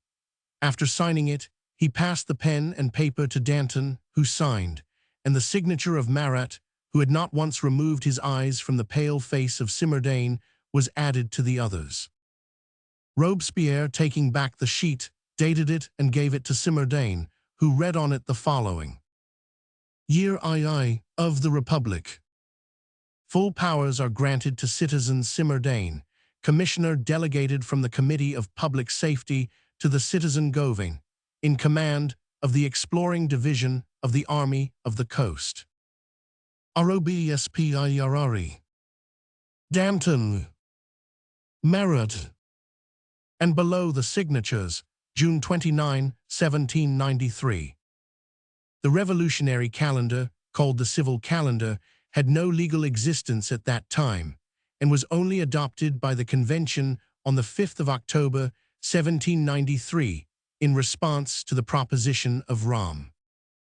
While Simardane was reading, Marat continued to watch him. Then, in a tone half inaudible, as though speaking to himself, he said, "All this must be confirmed by a decree from the Convention or by a special resolution of the Committee of Public Safety. Something still remains to be done." "Citizen Simardane, where do you live?" asked Robespierre. "Coeur du Commerce." "Indeed, then you are a neighbor of mine. I live there also," said Danton.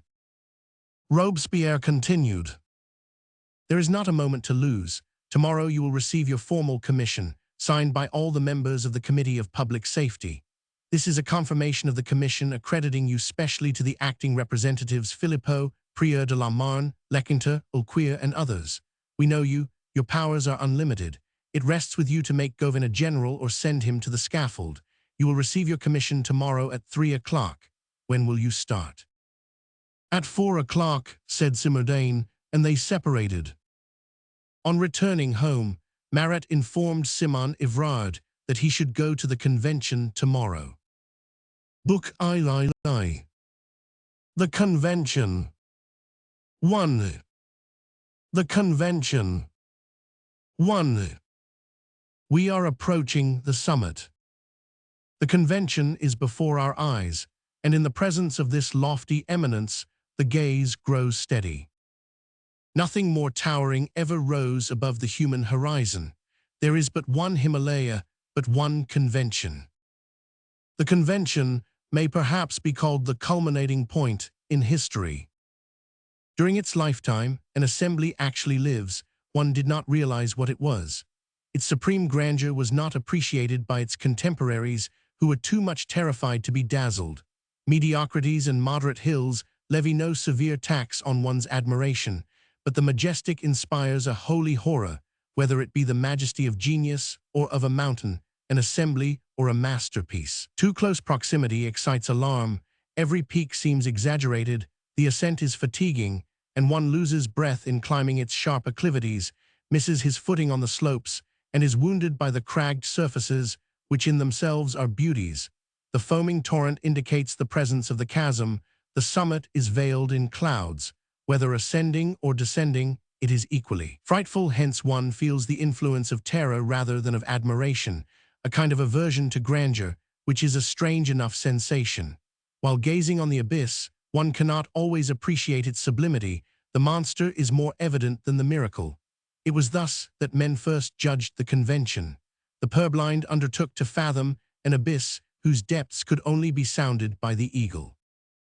Today we behold it in the perspective outlining the granite profile of the French Revolution against the calm and tragic background of the faraway heavens. Chapter 2. The 14th of July set the nation free. The 10th of August hurled its thunderbolts. The 21st of September founded a new era, for the 21st of September was the equinox, the equilibrium, Libra, the balanced scales of justice.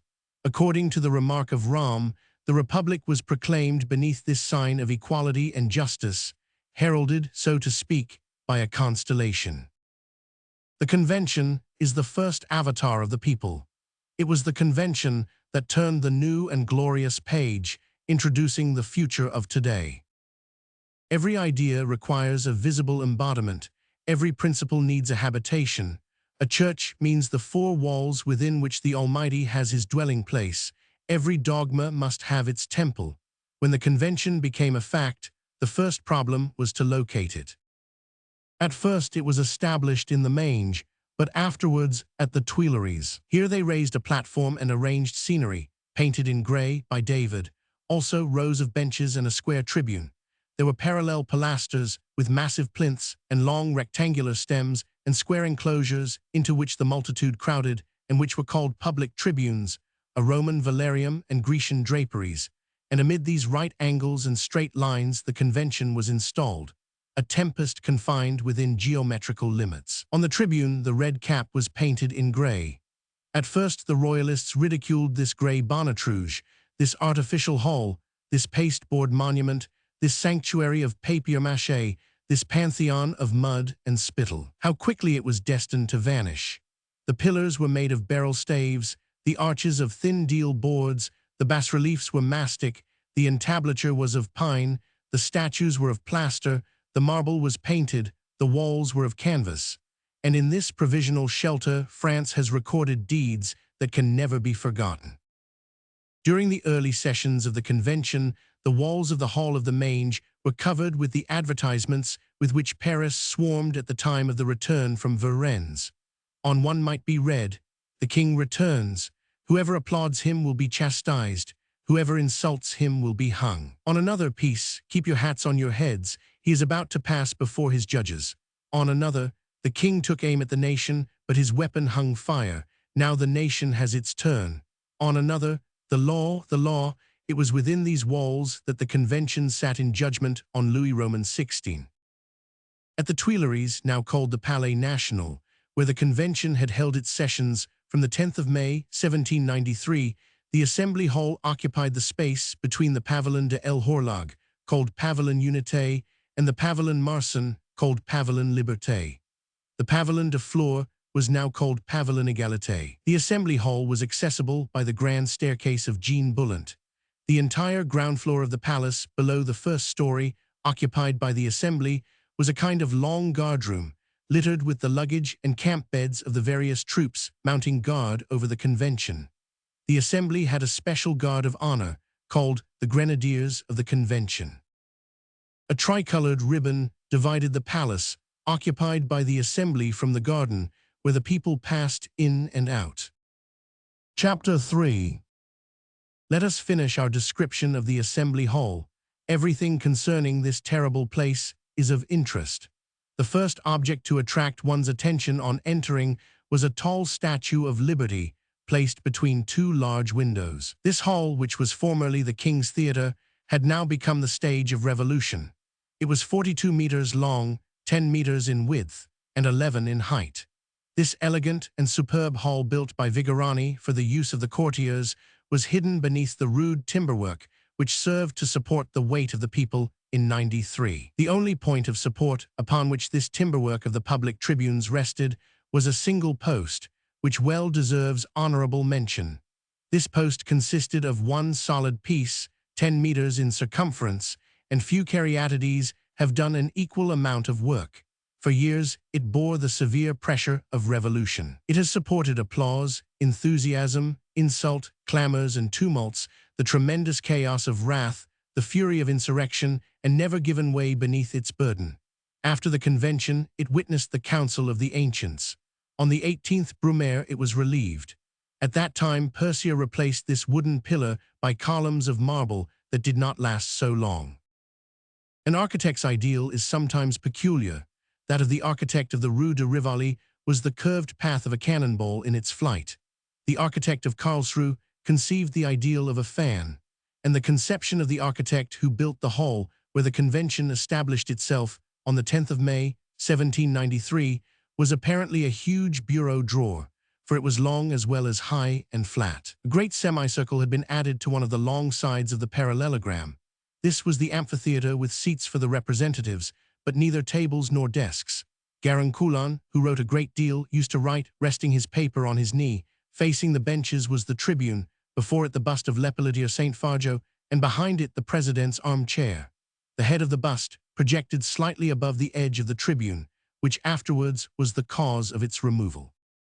The amphitheater consisted of 19 semicircular benches, rising one above the other, some of which had been lengthened in order to fit into the corners by means of other benches cut off for the purpose.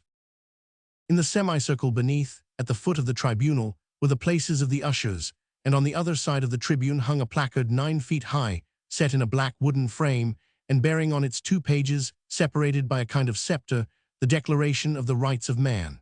On the other side was an empty space, which was afterwards occupied by a similar frame, containing the Constitution of the year Roman II, with the 2 pages separated by a sword. Above the tribune, over the head of the orator, from a deep loge divided into 2 compartments and filled with people, floated 3 immense tricolored banners, arranged in a horizontal position, resting on an altar upon which could be read the following words: "The law." Behind this altar rose, like the sentinel of freedom of speech, an enormous Roman fasces as tall as a column.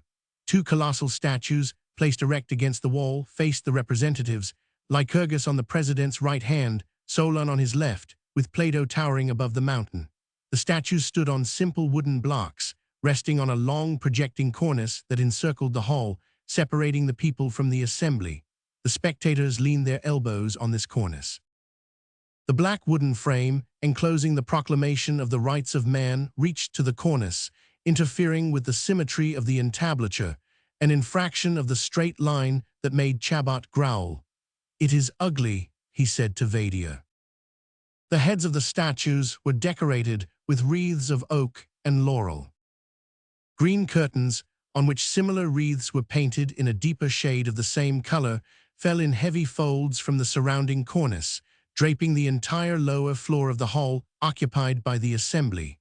Above this drapery, the wall was white and bare. In this wall, as if carved by a chisel, without molding or ornament, were 2 stories of public tribunes, the square ones below, the round ones above. According to the Rulfer, the influence of Vitruvius was still acknowledged. The archivolts were superimposed upon the architraves. There were 10 tribunes on each of the long sides of the hall, and 2 huge boxes at both ends, 24 in all. There sat the assembled crowd. The spectators in the lower tribunes overflowed their bounds, grouping themselves on every projection along the cornice. A long iron bar, firmly fastened at the point of support, served as a rail to the upper tribunes and protected the spectators from the pressure of the crowds that ascended the stairs. Once, however, a man who was pitched suddenly into the assembly below escaped death by falling partly upon Massieu, Bishop of Beauvais, whereupon he exclaimed, "Really, a bishop has his use then, after all."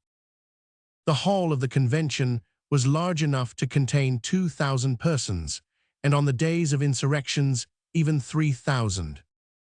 The convention held 2 sessions, one during the day and one in the evening.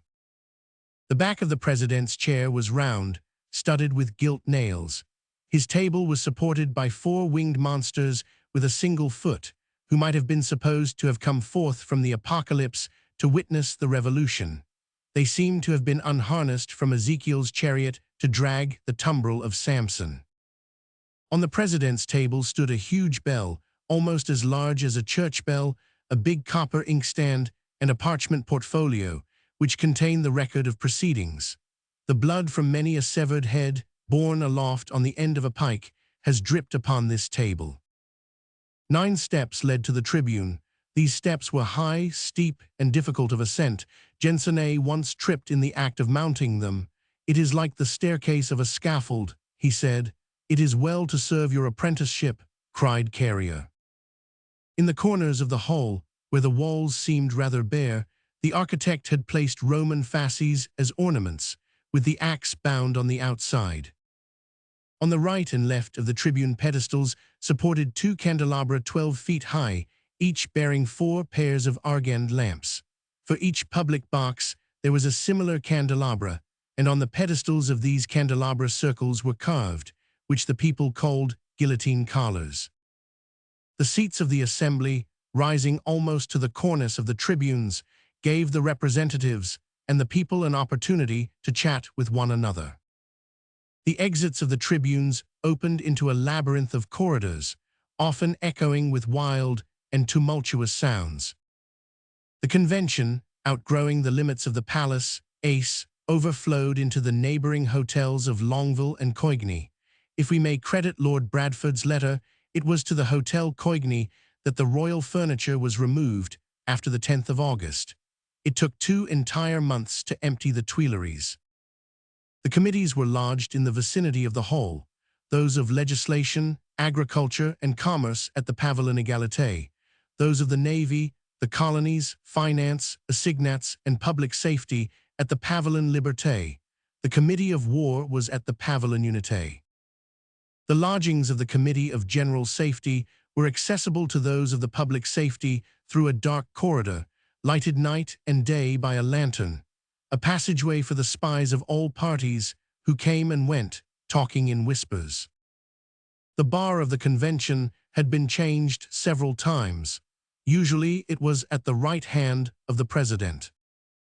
At both ends of the hall, the 2 vertical partitions that shut off the concentric semicircles of the amphitheater on the right hand, and on the left allowed space enough between partition and wall for 2 long and narrow passages closed at either end by square doors, which afforded entrance and exit.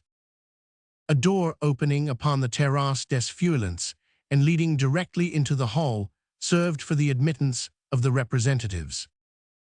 This hall, ineffectually lighted during the day by windows, whose insufficient glimmer was replaced by livid torches when twilight fell, seemed ever shrouded in night.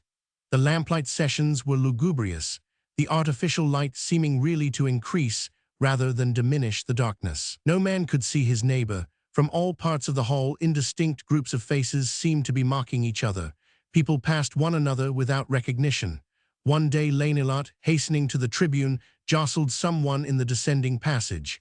"I beg pardon, Robespierre," he said. "For whom do you take me?" replied a hoarse voice. "Excuse me, Marat," said Lanelot. Below, one tribune on either side of the president was reserved, for strange to say, privileged spectators were admitted to the convention. The draperies of these tribunes, the only ones thus adorned, were caught back to the middle of the architrave by golden cords and tassels. The tribunes of the people were bare. The general effect was stern, unconventional, and yet correct. The union of propriety and fierceness is the essence of a revolutionary life. The hall of the convention presented a perfect example of what artists have since called the Messidor architecture. It was at once massive and frail. The builders of that period mistook symmetry for beauty. The Renaissance had said its last word under Louis XV, and a reaction had set in. The standards of nobility and purity had been so exaggerated that which was really noble had degenerated into insipidity, and purity itself had become inexpressibly wearisome. Prudery may exist in architecture. After the dazzling orgies of form and color of the 18th century, art had begun a system of diet and allowed itself only a straight line. This style of improvement resulted in ugliness, and art was thereby reduced to a skeleton, a phenomenal condition which is the drawback to this kind of wisdom and abstinence. The style is so strict that it becomes meager. Apart from all political emotion, the mere sight of this architecture made one shiver. Dimly recalling the old theater, with its garlanded boxes, its ceiling of azure and crimson, its chandelier and girandoles with their prismatic reflections glittering like diamonds, its dove-colored upholstery, the profusion of cupids and nymphs on its curtain, and draperies, all that royal and amorous idyll, painted, sculptured, and gilded, which once irradiated this gloomy place with its smile, and then casting one's eyes upon these severe rectangular lines, cold and sharp as steel, made one think of Boucher guillotined by David. Chapter 4. He who looked upon the assembly utterly forgot the whole. He who witnessed the drama was oblivious to the theater, nothing more misshapen and at the same time sublime. A crowd of heroes, a herd of cowards, wild beasts on the mountain, reptiles in the swamp. There all those combatants, the ghosts of today, swarmed, elbowed each other, quarreling, threatening, fighting, and living out their lives. A convocation of titans. On the right, the Gironde, a legion of thinkers. On the left, the mountain, a group of athletes. Here might be seen Brissot, to whom the keys of the Bastille had been delivered, Barbaroux, who ruled the Marseillais, Kervelagen, who had entire control of the battalion of Brest, quartered in the Faubourg Saint-Marceau, Gensonet, who had established the supremacy of representatives over generals, Gaudet, that man of Iloman, to whom the Queen one evening at the Tuileries had shown the sleeping dauphin. Gaudet kissed the child on the forehead and beheaded the father. Chimerical Sauls, who denounced the intrigues of the mountain with Austria, Sillery, the cripple of the right, and Couthon, the paralytic of the left. Laws Duperret, who upon being called a villain by a certain journalist, invited him to dinner, saying, "Oh, villain simply means a man whose opinions differ from our own." Rabat Saint-Étienne, who began his almanac in 1790 with these words, "The revolution is over," Quinet, one of those who hastened the downfall of Louis XVI. The Jansenist Camus, who compiled the civil constitution of the clergy, believed in the miracles of the Deacon of Paris, and prostrated himself every night before an image of Christ 7 feet high, nailed to his chamber wall. The priest Fauchet, who, together with Camille Desmoulins, was instrumental in bringing about the 14th of July, Isnard, guilty of saying, "Paris will be destroyed," at the very moment when Brunswick was saying, "Paris will be burned." Jacob Dupont, who was the first man to proclaim himself an atheist, and to whom Robespierre replied, "Atheism is aristocratic." Landuinais, a stern, sagacious, and valiant Breton. Ducos, the Euryalus of Boyet Fonfred. Rebecque, the Pylades of Barbaroux, who tendered his resignation because Robespierre had not as yet been guillotined. Richaud, who was opposed to the permanency of sections. Lassource, who uttered the murderous apothegm, "Woe be unto grateful nations," and who at the foot of the scaffold was to contradict himself by those haughty words flung to the members of the mountain, "We are dying because the nation slumbers. When it awakes, your turn will come." By Rodin, who in abolishing the inviolability of the crown unconsciously forged his own axe and reared his own scaffold. Charles Villat, who shielded his conscience behind this protest, "I will not vote beneath the axe." Louvet, the author of Fables, who was to end as a librarian at the Palais Royal, with Ladisque at the desk. Mercier, the author of the Tableau de Paris, who exclaimed, "Every king felt of his neck on the 21st of January." Merck, who had the care of the faction of ancient limits. The journalist Cara, who at the foot of the scaffold said to the executioner, "It is provoking to die. I should like to have seen the result." Viguet, who called himself a grenadier of the 2nd Battalion of Mayenne-et-Loire, and who, when threatened by the public tribunes, cried, "I move that at the first murmur of the tribunes, we all withdraw and sabre in hand march upon Versailles." Buzat, who was doomed to die of hunger, and Valazé to fall by his own dagger. Condorcet, who was to die at Berg-Lariani, or Berg-Égalité, as it was called at that time, betrayed by a volume of Horace that he carried in his pocket. Patience, whose fate it was to be adored by the populace in 1792, devoured by the wolves in 1794, and 20 more besides. Pontet-Coulant, Marbaz, Lidon, Saint-Martin, Dussaulx, the translator of Juvenal, who had made the Hanover campaign. Boileau, Bertrand, Lester Beauvais, Lesage, Guemer, Gardien, Mainvielle, Duplantier, Lacaze, Antibaul, and foremost among them all, Barnave, whom men called Vergniaud. On the other side, Antoine-Louis-Léon Florel de Saint-Just, a youth of 23, whose pallid face, low forehead, regular profile, and deep, mysterious eyes conveyed an impression of profound melancholy, Merlin de Thionville, whom the Germans called Feuerteufel, the fire devil, Merlin de Douai, the guilty author of the Law of the Suspects, Sauberny, whom the Parisians in the riot of the First Prairial demanded for their general, the former curé, Leben, who now held a saber in the hand that had once sprinkled holy water, Belaud Varennes, who foresaw the magistracy of the future when arbitrators would take the place of judges, Faber de Glantine, who chanced upon the happy invention of the Republican calendar, and Rouget de Lisle, the composer of the Marseillaise. No second inspiration ever visited either of these two men. Manuel, the attorney of the Commune, who had said, "A dead king is no less a man." Gaujon, who marched into Trippstadt, Neustadt, and Speyer, and who witnessed the flight of the Prussian army. Lacroix, a lawyer transformed into a general and made knight of St. Louis 6 days before August 10. Freyron the Sight, son of Freyron Zeil. Ruth, the inexorable searcher of the iron cupboard, predestined to a great Republican suicide, who was to kill himself on the day of the death of the Republic. Fauché, with the soul of a demon and the face of a corpse. Camboulez, the friend of Pierre Duchesne, who used to say to Guillotine, "You belong to the club of the Feuillants, but your daughter belongs to the club of the Jacobins." Jaget, who replied to those who pitied the nakedness of the prisoners in those savage words, "A prison is a dress of stone." Javogues, the frightful desecrator of the tombs of Saint-Denis. Asselin, himself a prescriber, who sheltered one of the proscribed, Madame Cherry, in his own house. Bentabal, who, while presiding over the assembly, gave the tribunes the signal for applause or disapproval. The journalist Robert, Mademoiselle Keralio's husband, who wrote, "Neither Robespierre nor Marat comes to my house. Robespierre is welcome to come whenever he chooses, Marat never." Guérin-Coulon, who, when Spain interceded on the occasion of the trial of Louis XVI, had haughtily requested that the assembly should not condescend to read the letter of one king pleading for another. The Bishop Grégoire, who in the earlier part of his career was worthy to have belonged to the primitive church, but who afterwards, during the period of the Empire, renounced his republican principles.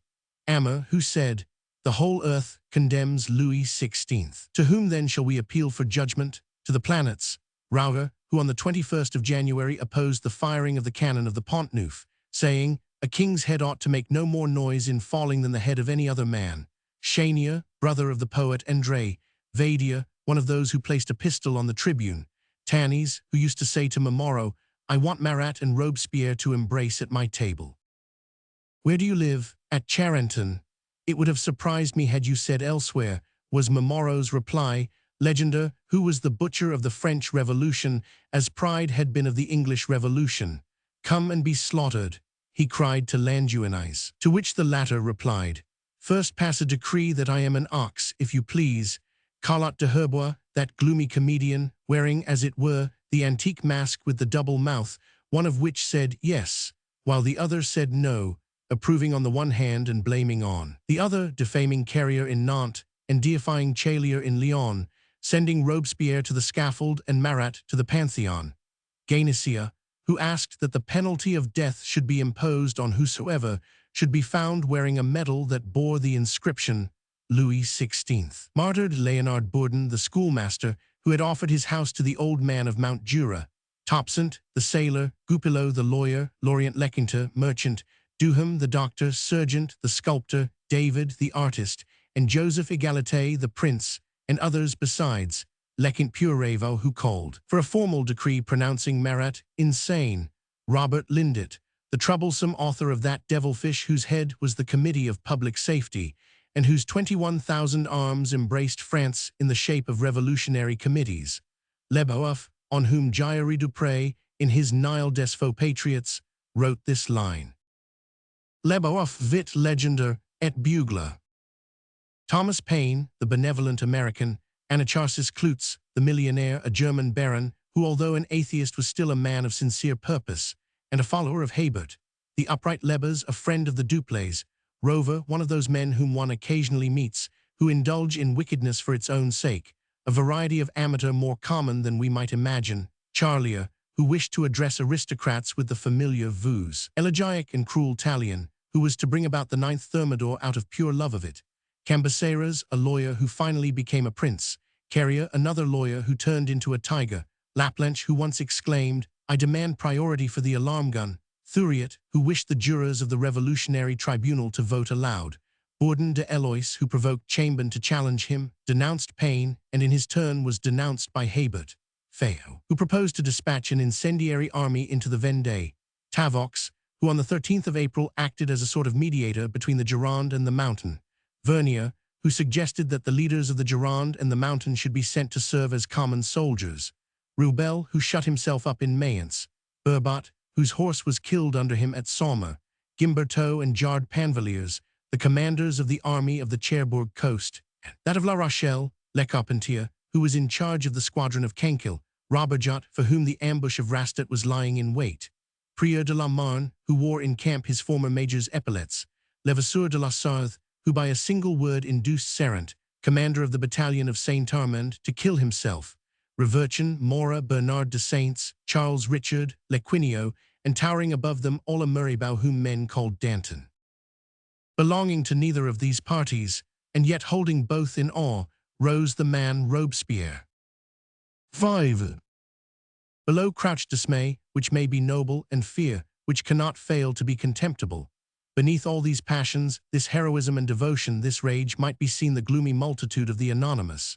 The shoals of the assembly were called the plain, comprising the entire floating element, men who are in doubt, who hesitate, retreat, temporize, mistrustfully watching one another.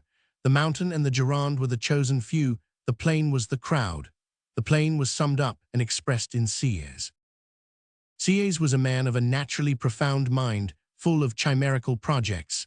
He had paused at the Third Estate, and had never been able to rise as high as the people.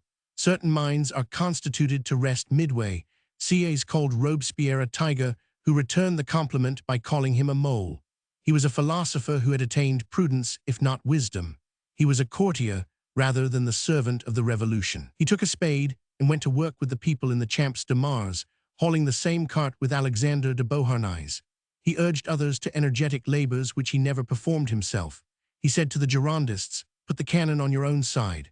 There are philosophers who are natural wrestlers, and they, like Condorcet, joined the party of Vergniaud, or like Camille Desmoulins that of Danton.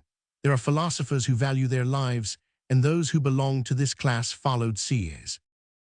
The best vats have their dregs. Still lower even than the plain was the marsh, whose stagnation was hideous to look upon, revealing as it did transparent egotism. There shivered the timid in silent expectation.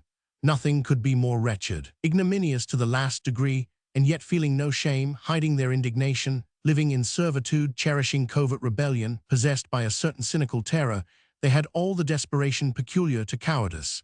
They really preferred the Gironde, and yet they chose the mountain. When the final result depended on them, they went over to the successful side. They surrendered Louis XVI to Vergniaud, Danton to Robespierre, and Robespierre to Tallien. They put Marat in the pillory during his lifetime and deified him after his death. They showed themselves the partisans of the very cause which they suddenly turned against. They seemed to possess an instinct for jostling the infirm. Since they had joined the cause with the understanding that it was a strong one, any sign of wavering seemed to them equivalent to treason. They were the majority, the power, and the fear. Hence springs the audacity of the base. Hence the 31st of May, the 11th Germinal, the 9th Thermidor, tragedies where dwarfs untied the knots of giants. Chapter 6.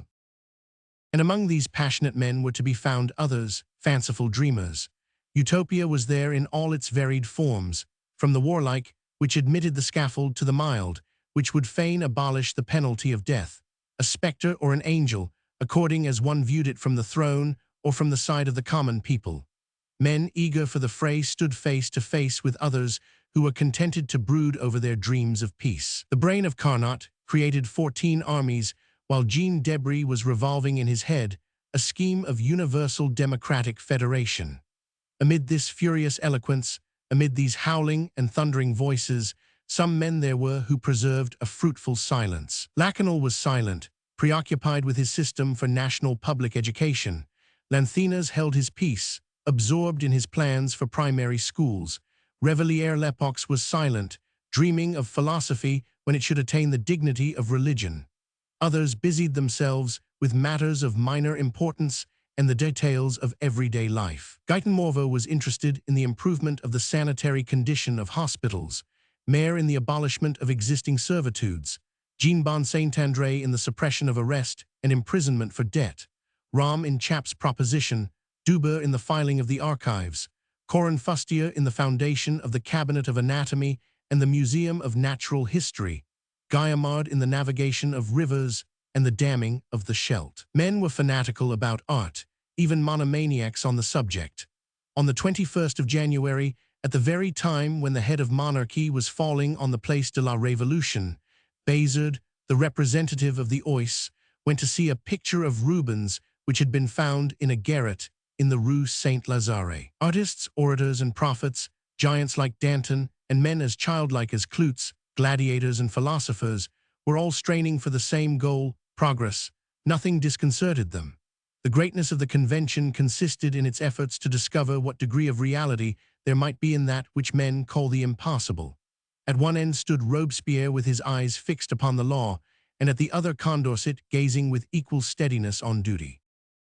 Condorcet was a man enlightened but given to dreaming. Robespierre possessed executive ability, and sometimes, in the final crises of worn-out conditions, execution signifies extermination. Revolutions have two slopes, the one ascending, the other descending, whereon we meet at different stages each season in its turn, from the freezing to the flowery, and each zone produces men suited to the climate, from those who live under the hot rays of the sun to those who dwell with the thunderbolt. Chapter 7.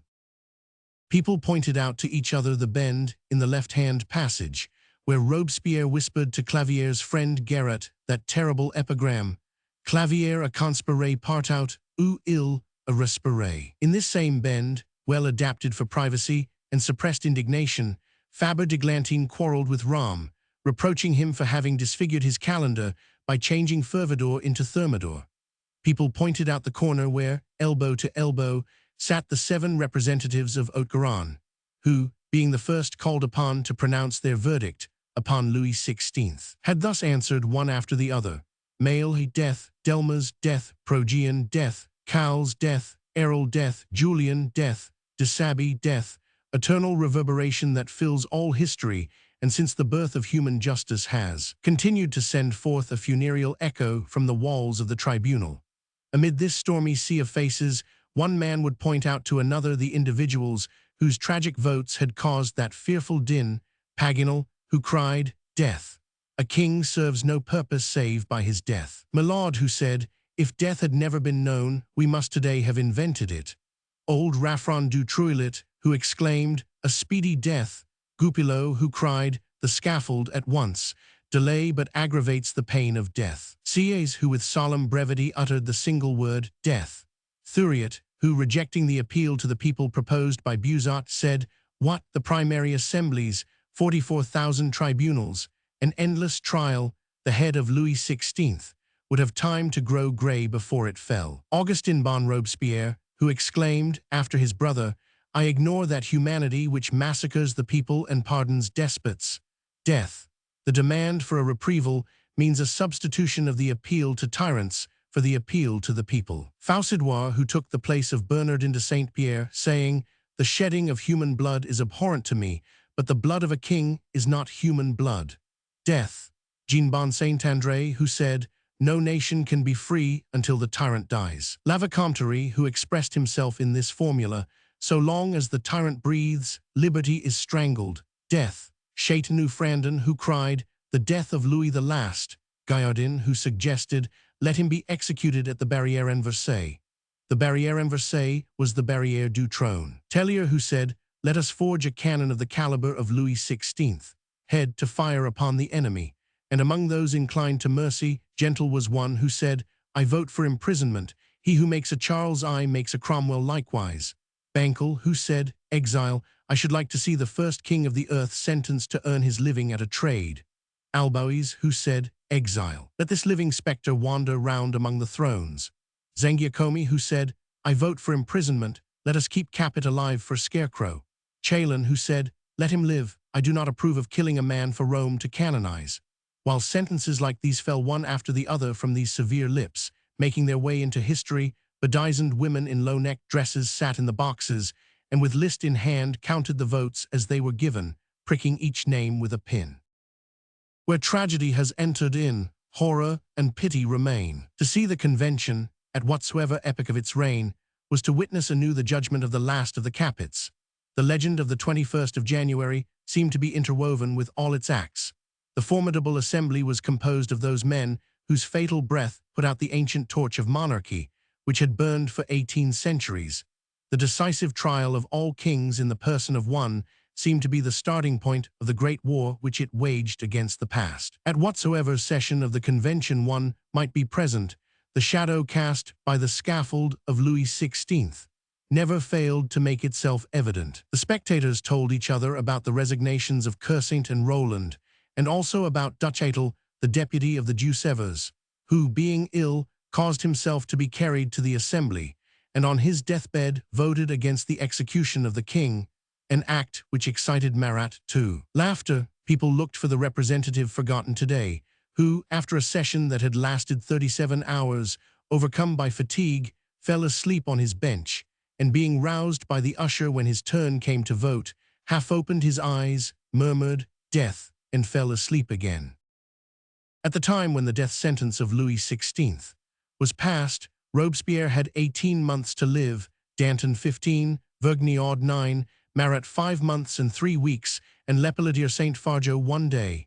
Brief and terrible was the breath of life in those days. Chapter 8.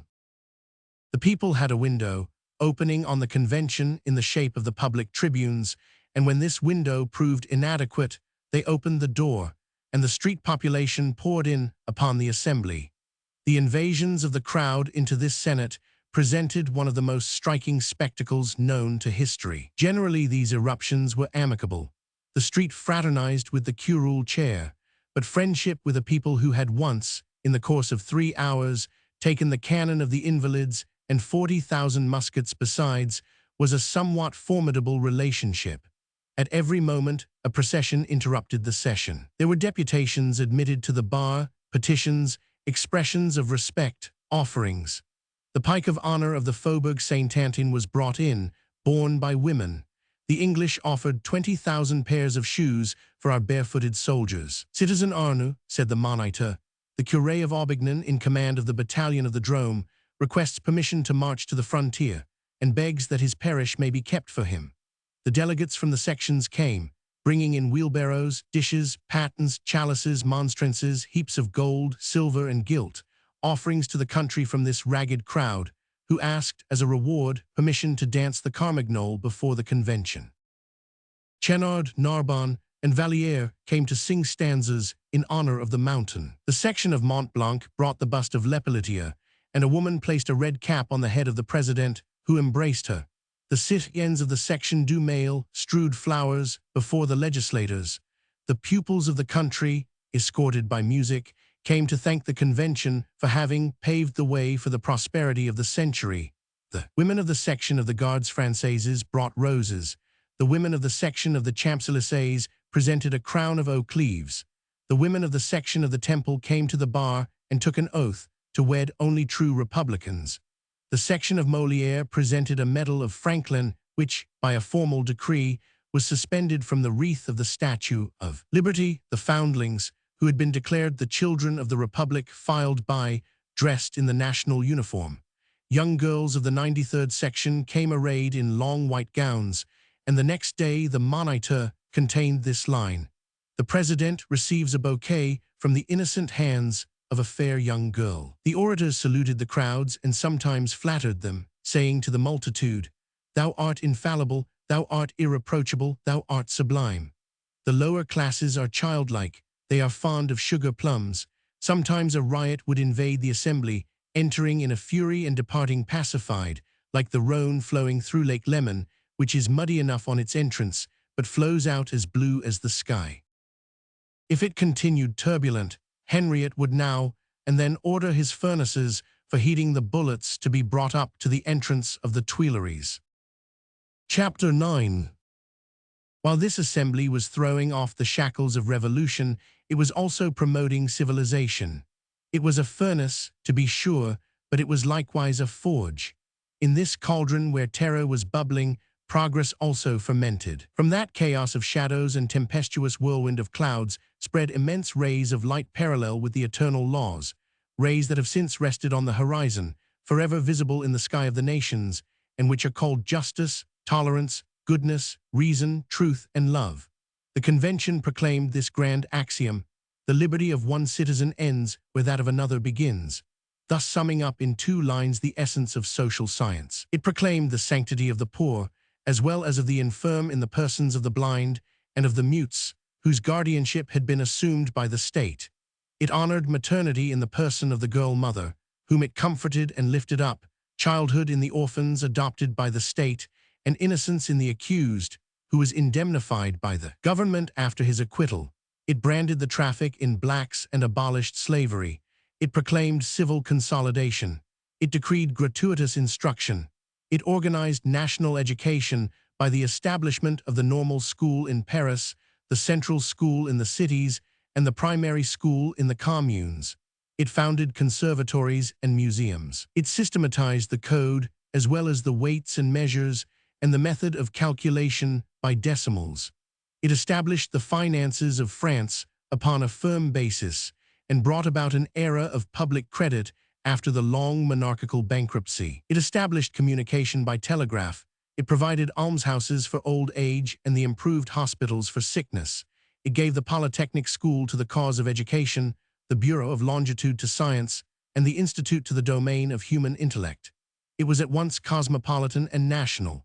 Of the 11,210 decrees issued by the Convention, the proportion of philanthropic as compared with the political was as 2-to-1. It proclaimed universal morality to be the basis of society, and universal conscience the basis of the law. And it must be remembered that all these reforms, the abolition of slavery, the proclamation of universal brotherhood, the protection of humanity, the elevation of the human conscience, the law of labor changed into a privilege, thus transforming the burden into a comfort, the consolidation of the national wealth, the enlightenment and protection of children, the dissemination of knowledge and science, a light set upon all the mountaintops, help proffered to the suffering, and the promulgation of all principle, were accomplished by the Convention, with the Vendée gnawing like Hydra at its entrails, and the kings of the world leaping like tigers upon its shoulders. 10. Astonishing assembly. The human, the inhuman, and the superhuman, every type in short might be found there. An epic accumulation of antagonisms, Guillotine avoiding David, Bazier insulting Chabot, Gaudet mocking Saint Just, Vergniaud despising Danton, Louvet attacking Robespierre, Buzot denouncing Égalité, Chambon branding Pache, all hating Marat. And how many more names might yet be registered? Armenville, called Bonnetrouge, because at the sessions he invariably wore a Phrygian cap, a friend of Robespierre who demanded that the latter should be guillotined after Louis XVI. To restore the equilibrium, Massieu, a colleague and counterpart of the kindly Lamourette, the bishop, destined to leave his name to a kiss, Le Hardy du Morbihan, stigmatizing the priests of Brittany, Barra, the man of majorities, who presided when Louis XVI appeared at the bar, and who bore the same relation to Pamela as Louvet to Ladiska, the orator Donu, who said, "Let us gain time," Dubois-Crancey, who listened to Marat's whispered confidences, the Marquis de Chateauneuf, Laclos, Hérault de Seychelles, who fell back before Henriette, crying, "Gunners, to your pieces." Julian, who compared the mountain to Thermopylae, Gammon, who demanded that a public tribune should be reserved exclusively for women, Lowley, who awarded the honors of the session to Bishop Goebel, who came to the convention to exchange his mitre for the red cap, Lecomte, who cried, "So we pay homage to the priest who unfrocks himself," Ferraud, whose head was saluted by Boissy d'Anglas, leaving to history the solution of the query, did Boissy d'Anglas salute the victim in the person of the head, or the assassins in the form of the pike? The 2 brothers Duprat, one a member of the Mountain, the other a Girondist, who hated each other, as did the 2 brothers Chenier. Many a word has been uttered in this tribune in moments of excitement, which has sometimes unconsciously to the speaker aroused the fatal spirit of revolution, and so influenced the existing circumstances that a sense of discontent and passion suddenly sprang to life. As if displeased with what they heard, events seemed to take offense at the words of men, and catastrophes were precipitated by human speech. The reverberation of a voice in the mountain is sufficient to start an avalanche. The utterance of one superfluous word may be followed by a landslide, which might not have happened had no word been spoken. One might almost fancy that events develop a certain irascibility. Thus a mistaken word falling by chance from the lips of an orator cost Elizabeth her head. Intemperance of language was the rule at the convention. In the discussions, threats flew back and forth, crossing one another like sparks from a conflagration. Patience, come to the point, Robespierre. Robespierre, you are the point, Patience, I shall come, you need have no fear. A voice, death to Marat. Marat, when Marat dies, the city of Paris will be no more, and when Paris is gone, there is an end to the Republic. Ballade Varennes rose to say, we wish to. Berra interrupted him, you speak in the plural like a king. And another day. Philippot, one of the members, drew his sword upon me. Audouin, President, call the assassin to order. The President, wait. Pennies, President, I call you to order, a sally followed by an outburst of rude laughter. Leconte, the curé of Chantibout, complains that his bishop Fauchet forbids him to marry. A voice, I see no reason why Fauchet, who has mistresses, should try to prevent other men from having wives. Another voice, priest, take to thyself a wife. The tribunes mingled in the conversation and said, thou to the members. One day the representative Rouamps mounted to the tribune, and one of his hips being much larger than the other, a spectator called out to him, turn that one towards the right, since you have a cheek à la David. Such were the liberties that the people took with the convention. Once, however, during the uproar of the 11th of April, 1793, the president caused a disorderly person in the tribunes to be arrested. One day, during a session at which the venerable Buonarroti was present, Robespierre had the floor and spoke for 2 hours, never removing his eyes from Danton, sometimes looking straight at him, which was unpleasant enough, but when he looked at him sideways, it was even more disagreeable. His thunders of eloquence were not without effect, ending by an indignant outburst full of ominous words. We know the intriguers and those who strive to corrupt, as well as those who are corrupted. We know the traitors also. They are present in this assembly. They hear our voice, our eyes are upon them, and our gaze pursues them. Let them look above their heads, and they will discover the sword of the law. Let them look into their conscience, and there behold their own infamy. Let them beware. When Robespierre had finished, Danton, with his half-closed eyes turned upwards and one arm hanging over the back of his chair, threw himself back and began to hum. Cadet Roussel fate, des discours qui ne sont pas longs, quand ils sont courts. Imprecations fell thick on every side, conspirator, assassin, scoundrel, seditious. Moderate, they denounced one another in the presence of the bust of Brutus standing there. Exclamations, insults, challenges, angry glances interchanged, much shaking of fists, flashing of pistols and half-drawn daggers, an awful outblazing from the tribune. Some talked as if they were pushed up against the guillotine. Heads waved to and fro, frightened yet terrible. The multitude was like a volume of smoke blown all ways at once. Men of the mountain, Girondists, Feuillantists, moderates, terrorists, Jacobins, Cordeliers, and the 18 regicide priests. All these men, a mass of smoke driven about in every direction. Chapter 11. Spirits at the mercy of the wind, but a wind of preternatural power. It might be truthfully said, even of the chief among them, that to be a member of the convention was like being a wave of the ocean. The impetus came from above. There was an inherent force in the convention, which might be called a will, not in the sense of an individual quality, but belonging to the assembly as a body. And this will was an idea, indomitable and boundless, which from the heavens above descended into the darkness below. Men called it revolution, and wherever it passed, some men were overthrown and others exalted. One would be scattered like foam, while another was dashed to pieces against the rocks. It kept its goal well in mind, as it drove the maelstrom before it. To impute revolution to men is like attributing the tides to the waves. Revolution is a manifestation of the unknown. You may call it good or evil, according as you aspire to the future or cling to the past, but leave it to its authors. It would seem to be the joint product of great events and great individualities, but is in reality the result of events alone. Events plan the expenditures for which men pay the bills. Events dictate, men sign. The 14th of July was signed by Camille Desmoulins, the 10th of August by Danton, the 2 September by Marat, the 21st of September by Grégoire, and the 21st of January by Robespierre. But Desmoulins, Danton, Marat, Grégoire, and Robespierre are merely clerks. The majestic and mysterious compiler of those grand pages was Almighty God, wearing the mask of destiny. Robespierre believed in God, he did indeed.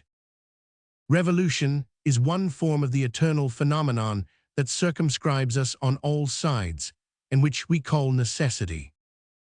In the presence of this mysterious complication of benefits and wretchedness rises the wherefore of history. Because this answer may be the reply of one who knows nothing, as well as that of one who knows all. In the presence of these monstrous catastrophes, which both devastate and revivify civilization, one hesitates to sit in judgment on the details. To blame or to praise men on account of the result is very much like praising or criticizing the ciphers on account of the sum total. The inevitable is sure to happen. If the wind is to blow, it will blow, but the eternal serenity remains untouched by these blasts. Like the starlit sky above the tempest, truth and justice sit enthroned above all revolutions. Chapter 12. Such was this immeasurable convention, like an entrenched encampment of the human race, attacked simultaneously by all the powers of darkness. The campfires of an army of ideas besieged by its foes, an immense bivouac of human intellect on the slope of a precipice.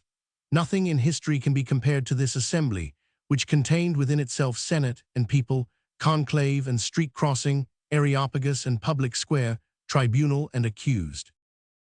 The convention always yielded to the wind, but this wind came from the mouth of the people, and it was the breath of God. And today, after the lapse of 80 years, every time the convention presents itself to the mind of any man whomsoever, whether philosopher or historian, he cannot but pause and meditate, since no man can be indifferent to that grand procession of shadows. Chapter 2. Marat in the Green Room. On the day following the interview in the Rue du Paon, Marat, according to the intention which he had announced to Simon Evrard, went to the convention. There chanced to be present a certain Marquis, Louis de Montaut, an admirer of Marat, the same who afterwards presented to the convention a decimal clock surmounted by a bust of Marat. Just as Marat entered, Chabot approached Montaut. "Ci-devant," he said. Montaut looked up. "Why do you call me ci-devant?" "Because that's what you are." "I." "Of course, since you were once a marquis." "Never." "Nonsense." "My father was a soldier, my grandfather was a weaver." "What folly is this, Montaut?" "My name is not Montaut." "What is it then?" "My name is Marabin." "Very well," declared Chabot, "it is all one to me." And he added, between his teeth, "Every man, nowadays, pretends that he is no marquis." Marat stopped in the left-hand corridor and looked at Montaut and Chabot. Whenever he came in, a murmur would pass through the crowd, but always at a respectful distance. It was quiet in his immediate vicinity. Marat paid no attention whatever. He scorned the croaking of the frogs. In this dim shadow obscuring the lower benches, Conpe de Eloise, Prunelle, Villers, a bishop who afterwards became a member of the French Academy, Boutroux, Petty, Playchard, Bonnet, Thibodeau, Valdruch, pointed him out to one another. "Look, there is Marat. He is not ill, then." "Probably he is, since he is here in a dressing gown." "In a dressing gown?" "Certainly." What liberties he allows himself. That he should dare to come to the convention in such a garb. Since he came one day crowned with laurels, he might be expected to appear in a dressing gown, with his face of copper and teeth of verdigris. His dressing gown seems new. What is it made of? A kind of rep. Striped. Just see the lapels. They are made of fur. Tiger skin. No ermine. Imitation. He has stockings on. Remarkable. And shoes with buckles. Silver buckles. Campbell's sabots will not soon forgive him that. On the opposite benches, they pretended not to see Marat, but continued to talk of other matters. Santhanax accosted Dussaulx. Have you heard, Dussaulx? What? The ci-devant Count de Brienne. The one who was at La Force with the ci-devant Duc de Villeroy. Yes. I knew them both. What about them? You know they were so frightened that they saluted all the red caps of the turnkeys, and one day refused to take a hand at piquet, because a pack of cards with kings and queens was offered them. Well, they were guillotined yesterday. Both of them. Yes. Well, how did they behave in prison? Like cowards. And what sort of a figure did they cut on the scaffold? Intrepid. Whereupon Dussaulx exclaimed, "It's easier to die than to live." Berra had begun to read a report on the subject of the Vendée. 900 men from Morbihan had started with cannon to relieve Nantes. Redon was threatened by the peasants, and Paimboeuf had been attacked. A fleet was cruising in the vicinity of Maindrin to prevent invasions. From Ingran to Mora, the entire left bank of the Loire bristled with royalist batteries. 3,000 peasants had taken possession of Pornic. They cried, "Vive les Anglais." Berra read a letter from Santerre to the convention ending with the following words. 7,000 peasants attacked Vannes. We repulsed them, and they retreated, leaving 4 cannon in our hands. And how many prisoners? Interrupted a voice. Berra went on. Postscript, we have no prisoners, because we have ceased to take them. Marat, as usual, stood motionless, paying no attention to what was going on, apparently absorbed in deep preoccupation. He held a paper in his hand, crumpling it between his fingers. Had it been unfolded, certain words in the handwriting of Momoro, in answer, no doubt, to some question of Marat, might have been read. Nothing can be done in opposition to the supreme authority of the delegated commissioners, especially those of the Committee of Public Safety. Although Gainesius said in the session of May 6, each commissioner is more than a king, it had no effect. Life and death are in their hands. Massade at Angers, Trullard at Saint-Amand, Nyon with General Marseille, Perrin in the army of the Sables, Millier in the army of Niort, are all-powerful. The Jacobin Club has gone so far as to appoint Perrin brigadier general. Circumstances excuse everything. A delegate of the Committee of Public Safety may hold in check a commander-in-chief. Marat ceased crumpling the paper, put it in his pocket, and walked slowly towards Montaut and Chabot, who had continued their conversation and had not seen him enter. Chabot was just saying, "Marabin or Montaut, listen to this. I have just left the Committee of Public Safety." "And what are they doing there?" "They are setting a priest to watch a noble." "Oh, a noble like yourself." "I am not a noble," said Montaut. "To be watched by a priest." "Like you." "I am not a priest," said Chabot. And both men began to laugh. "Please give us a more definite account." "Well, here is the tale. A priest, Simmerdane by name, has been delegated with full powers to Viscount Gauvin, who is in command of the exploring division of the Army of the Coast. Now, the difficulty is to prevent the nobleman from cheating and the priest from betraying. There will be no trouble about that. You have only to make death the third party. That is what I came for, said Marat. They looked up. Good day, Marat, said Chabot. We seldom see you at our sessions. My doctor has ordered baths, replied Marat. Ah, you had better beware of baths, continued Chabot. Seneca died in a bath. Marat smiled. There is no Nero here, Chabot. I should say there was, since you are here, said a gruff voice. It was Danton, who was passing on his way towards his seat. Marat did not turn round. He thrust his head in between the faces of Montaut and Chabot. Listen, I have come on serious business. One of us three must propose the draft of a decree to the convention today. I am not the man, said Montaut. They pay no attention to me, I am a marquis. Neither will they listen to me, I am a capuchin, said Chabot. Nor to me, for I am Marat. A silence ensued. Marat, absorbed in his own thoughts, was not accessible to questions. Still, Montaut ventured upon one.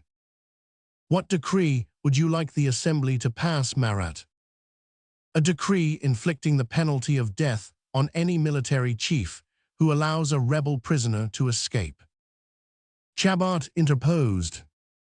There is such a decree already. It was made a law at the end of April. That amounts to nothing whatever, said Marat. Everywhere throughout, the Vendée prisoners are helped to escape, and any man may shelter them with impunity. That is because the decree is no longer in force, Marat. It must be revived, Chabot. No doubt it needs to be revived. And to accomplish this, we must address the convention. There will be no need to do that, Marat. The Committee of Public Safety will suffice.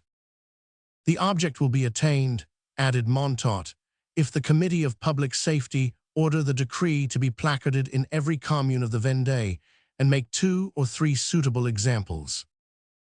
Of men in authority, rejoined Chabot, of the generals. Marat mumbled between his teeth, yes, I suppose that will answer. Marat, continued Chabot, go and say that to the Committee of Public Safety yourself. Marat gazed steadily at him, which was not pleasant even for a Chabot. Chabot, he said, the Committee of Public Safety meets at Robespierre's house. I do not visit Robespierre. Then I will go myself, said Montaut. Very well, replied Marat. The next day a mandate from the Committee of Public Safety was sent in all directions, ordering the authorities of the cities and villages of the Vendée not only to publish, but also strictly to execute, a decree awarding the penalty of death to all who were known to aid and abet the escape of brigands and rebel prisoners. This decree was but the first step. The convention was to go still farther than that. Several months later, on the 11th Brumaire, in the year II, November 1793, when Laval opened its gates to the Vendéan fugitives, it decreed that every city that sheltered rebels should be demolished and destroyed. The princes of Europe, on their side, in the manifesto of the Duke of Brunswick, suggested by the émigrés and drawn up by the Marquis of Linon, steward to the Duke of Orleans, declared that every Frenchman taken with arms in his hand should be shot, and if but a hair fell from the head of the king, Paris should be razed to the ground. Cruelty against barbarity. Part 3. In the Vendée. Book I. The Vendée. 1. The forest. There were in Brittany at that time 7 much-dreaded forests. The Vendéan War was a rebellion among priests, and the forest was their auxiliary. The spirits of darkness help one another. The 7 black forests of Brittany were the forest of Fouges, which bars the passage between Dol and Avranches, the forest of Princey, 8 miles in circumference, the forest of Paimpont, abounding in ravines and brooks, and almost inaccessible in the direction of Beynon, with an easy retreat towards Concornet, which was a royalist town, the forest of Rents, whence could be heard the tocsin of the Republican parishes, always numerous in the neighborhood of cities, there it was that Paissé lost Faucard, the forest of Machical, where Charette dwelt like a wild beast, the forest of La Garnache, belonging to the Trémols, the Gauvains, and the Rohans, and the forest of Brocéliande that had been appropriated by the fairies. One nobleman in Brittany was called the Seigneur des Sept Forêts, and he was the Viscount de Fontenay, a Breton prince. For the Breton prince was a creation quite distinct from the French prince. The Rohans were Breton princes. Gameur de Saints, in his report to the Convention of the 15th Nivose, year II, thus describes the Prince de Talmont, that capet of brigands, the sovereign of Maine and Normandy. The events that transpired in Breton forests, fro to 1800, would form a history in themselves, blending like a legend with the stupendous affair of the Vendée. There is truth in legend as well as in history, but the nature of legendary truth differs from that of historic truth. The former may be invention, but its result is reality. Both, however, have the same aim, inasmuch as each strives to depict the eternal type of mankind under the transitory specimen. The Vendée cannot be fully understood unless legend is allowed to supplement history. History must present the total effect, legend describe the details. We cannot refuse to acknowledge that the Vendée is well worth the trouble, for it is a prodigy. That war of the ignorant, so dull and yet so splendid, so detestable and at the same time so magnificent, was at once the despair and the pride of the nation. In the act of wounding France, the Vendée covered her with glory. There are times when human society presents enigmas whose meaning becomes evident to the wise, while for the ignorant it remains obscure, signifying nothing more than violence and barbarism. A philosopher is slow to accuse. He takes into consideration the disturbances caused by these problems, which never pass without casting a shadow like a cloud. He who would understand the Vendée must picture the antagonism of the French Revolution on the one hand, and the Breton peasant on the other. Face to face with these unparalleled events, this tremendous promise of every advantage at once, this fit of rage on the part of civilization, this excess of infuriated progress, to be accompanied by an improvement that could neither be measured nor understood, stands this serious and peculiar savage, this man with the keen eyes and long hair, who lives on milk and chestnuts, whose ideas are bounded by his roof, by his hedge, and by his ditch, who can distinguish each village by the sound of its bells, who drinks nothing but water, yet wears a leather waistcoat worked with silken arabesques, a man uncultivated, dressed in embroidered garments, who tattoos his clothes as his ancestors the Celts used to tattoo their faces, who respects his master in the person of his executioner, who speaks a dead language, which is equivalent to keeping his mind in a tomb, goading his oxen, sharpening his scythe, hoeing his black grain, kneading his buckwheat cake, reverencing first his plough and secondly his grandmother, believing in the Blessed Virgin and in the White Lady no less, worshipping before the altar and also before the tall mysterious stones set up in the midst of the moor, a laborer in the plain, a fisherman on the coast, a poacher in the thicket, devoted to his kings, his priests, his lords, and to his very lice, a man of pensive mood, often standing motionless for hours on the wide deserted shore, listening gloomily to the sounding sea. Is it then strange that this blind man failed to appreciate the light? Chapter 2. Men.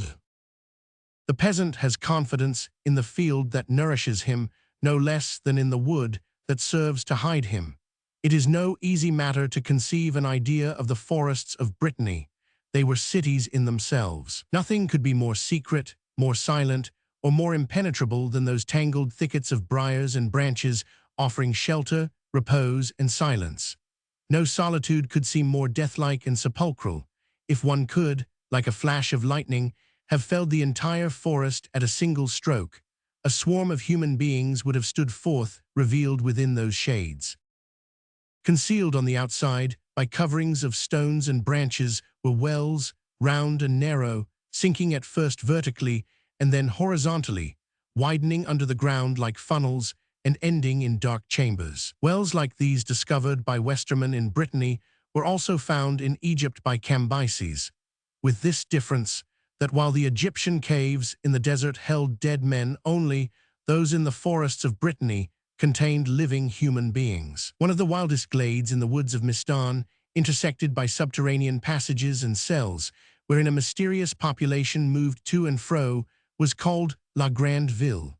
Another glade, just as deserted above ground, and no less populous below, was called La Place Reale.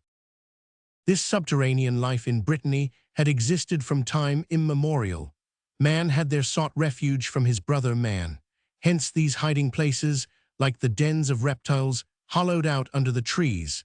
They dated from the times of the Druids, and some of the crypts were as old as the dolmens. All the evil spirits of legend and the monsters of history passed over this gloomy land.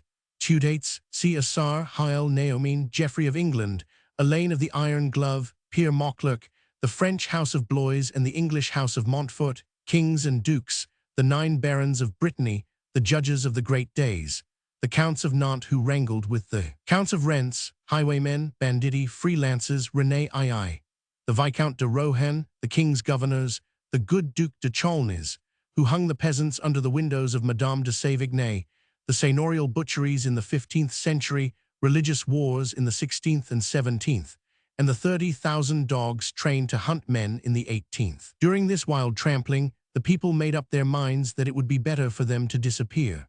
One after the other, the troglodytes seeking to escape from the Celts from the Romans, the Bretons from the Normans, the Huguenots from the Catholics, and the smugglers from the excise officers, had sought refuge first in the forests, then underground.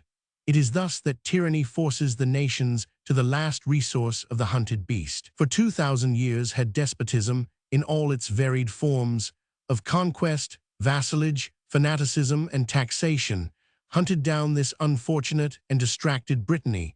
It was like an inexorable battue constantly changing its method of attack.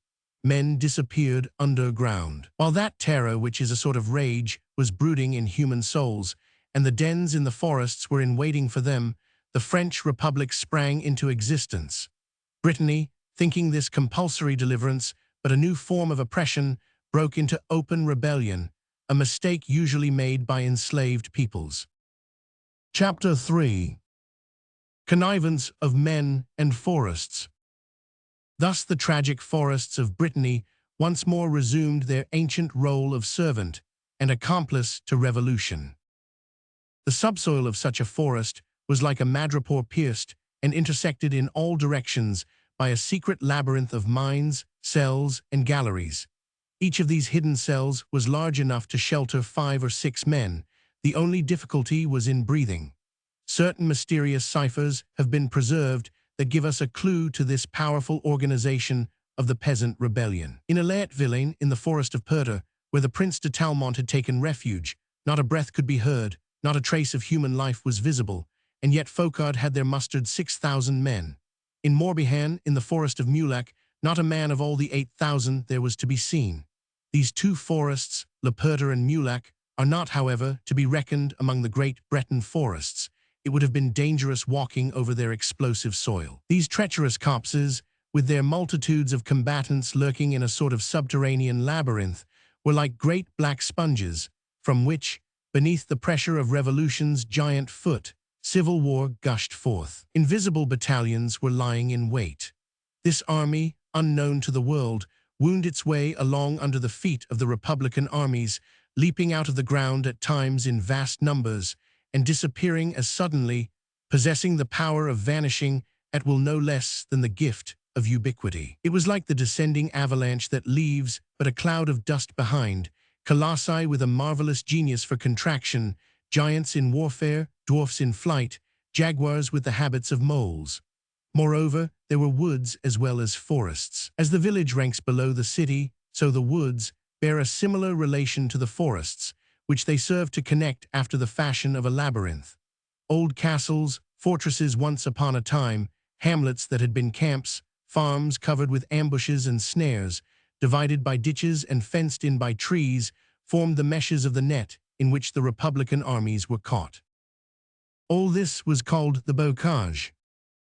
There was the wood of Mistan, with a pond in its midst, held by Jean Chouan, the wood of Gens held by Taillefer, the wood of La Huisserie held by Gouge le Bruant, the wood of La Charnie held by Courtelet le Batard, called the Apostle Saint Paul, chief of the camp of the Vache Noire, the wood of Bergault, in possession of that enigmatical Monsieur Jacques, who was to meet with a mysterious death in the vault of Juvardale, the wood of Charroux, where Pimous and Petty Prince, when attacked by the garrison of Chateauneuf, captured the grenadiers from the ranks of the Republicans in a hand-to-hand encounter, the wood of La Huisserie, which witnessed the defeat of the military post of Longfay, the wood of 50 Aulnay, whence the road between Rents and Laval could be watched, the wood of La Gravelle, won by a prince of La Tremouille in a bowling match, the wood of Lorges in the Côtes du Nord, where Charles de Boishardy succeeded Bernard de Villeneuve, the wood of Bagnard near Fontenay, where Lescure offered battle to Chalbos, a challenge accepted by the latter, although they were 5-1 against him, the wood of La Durandise, over which Alain le Redru and Hérispeau, sons of Charles the Bald, quarrelled in former times, the wood of Crocloup, on the edge of that moor where Coupereau used to shear the prisoners, the wood of La Croix-Batil, witness to the Homeric insults hurled against each other by Jambe d'Argent and Morière, the wood of La Saudrea, which the reader will remember was reconnoitred by the Paris battalion, and many others besides. In several of these forests and woods, there were not only subterranean villages grouped around the burrow-like headquarters of the chief, but actual hamlets composed of low cabins hidden under the trees in such numbers that the forest was often filled with them. Sometimes the smoke betrayed their presence. 2 among these hamlets in the forest of Miston have become famous, Laurière near Leiteng, and the group of huts called La Rudebau in the direction of Saint-Ouen-les-Stoits. The women lived in the huts, and the men in the caves. The galleries of the ferries and the old Celtic mines were utilized for purposes of warfare. Food was conveyed to the dwellers underground, and some there were who, forgotten, died of hunger. They, however, were awkward fellows who had not sense enough to uncover their wells. This cover, usually made of moss and branches, and arranged so skillfully that it was impossible to distinguish it on the outside from the surrounding grass, was yet easily opened and closed from the inside. A den like this, known under the name of La Loge, was hollowed out with great care, and the earth taken therefrom thrown into some neighboring pond. The inside walls and the floor were afterwards lined with ferns and moss. It was fairly comfortable, save for the lack of light, fire, bread, and air. To rise from underground and appear among the living without due precaution, possibly to disinter themselves at an inappropriate moment, would be a serious business. They might chance to encounter an army on the march. Those were dangerous woods, snares with a double trap. The blues dared not enter, and the whites dared not come out. Chapter 4. Their life underground. The men, wearied of living in these beasts' lairs, would sometimes venture to come out by night and dance on the neighboring moor, or else they said prayers by way of killing time. Jean Chuan made us say our beads from morning till night, says Berdeseau. It was almost impossible, when the season arrived, to prevent the men of Bosmain from going to the Fête de la Gerbe. They clung to their own ideas. Tranche Montagny says that Denys disguised himself as a woman to go to the play at Laval, after which he returned to his den. All at once they would rush out in search of death, changing one tomb for another. Sometimes they would lift the cover of their grave and listen for any chance sounds of battle in the distance, following it with their ears, guided by the steady fire of the Republicans and the intermittent shots of the Royalists. When the platoon firing suddenly ceased, they knew that the Royalists had lost the day, but if the scattering shots continued, receding into the distance, it was a sign that the victory was theirs. The whites always pursued, the blues never did so, because the country was against them. These underground belligerents were wonderfully well informed. Nothing could be more rapid or more mysterious than their means of communication. The bridges and wagons had all been destroyed, yet they found means to keep one another informed of all that went on and to send timely warning. Messenger stations of danger were established from forest to forest, from village to village, from hut to hut, from bush to bush. A stupid-looking peasant might be seen passing along. He carried dispatches in his hollow staff. Furnished by Bai Tidu, a former constituent, with the modern Republican passport, in which a blank space is left for the name, bundles of which were in the possession of that traitor, they were enabled to travel from one end of Brittany to the other. It was impossible to take them by surprise. Paisset states that secrets confided to upwards of 4,000 individuals have been religiously kept. It seemed as though this quadrilateral, closed on the south by the line from Sables to Thouars, on the east by that from Thouars to Somme, as well as by the river of Thouet, on the north by the Loire, and on the west by the ocean, possessed a system of nerves in common, and that no single part of the ground could stir without shaking the whole. In the twinkling of an eye, they learned in Lausanne what was going on in Noirmoutier, and the camp of La Lauée knew what was passing in the camp La Croix-Morineau. It was as if the birds had carried the news. On the 7th Messidor, in the year Roman 3, Hoche wrote, one might have supposed they had telegraphs. They formed clans, as in Scotland, and each parish had its own captain. My father fought in this war, and I know whereof I am speaking. 5.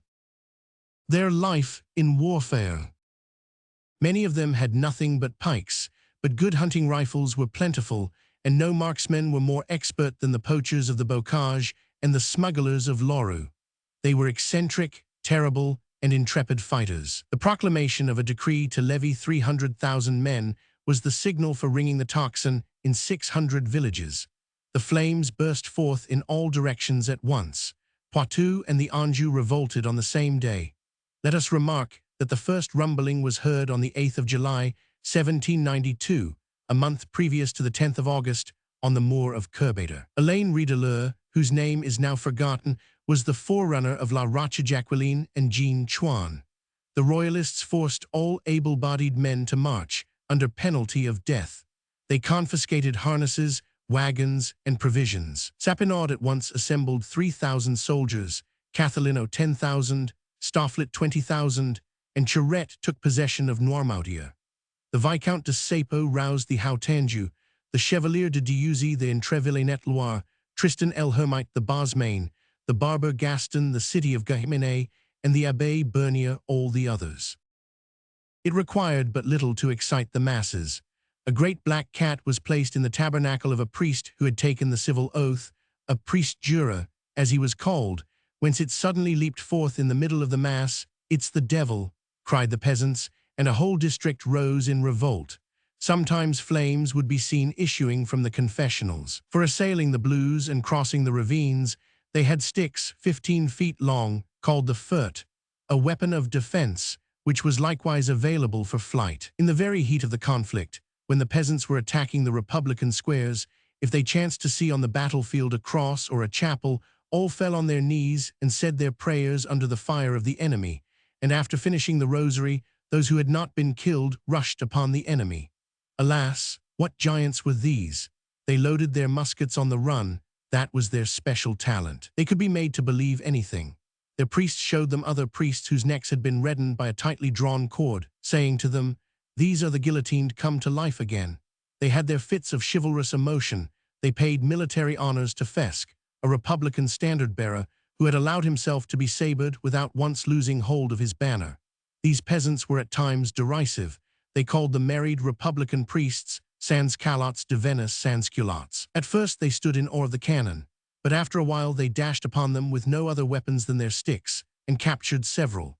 The first one they took was a fine bronze cannon, which they baptized Le Missionnaire, another gun, dating from the times of the Catholic Wars, and which had Richelieu's arms and an image of the Virgin engraved upon it, they named Marie-Jeanne. When they lost Fontenay, they lost Marie-Jeanne, around which 600 peasants fell fighting with unflinching courage.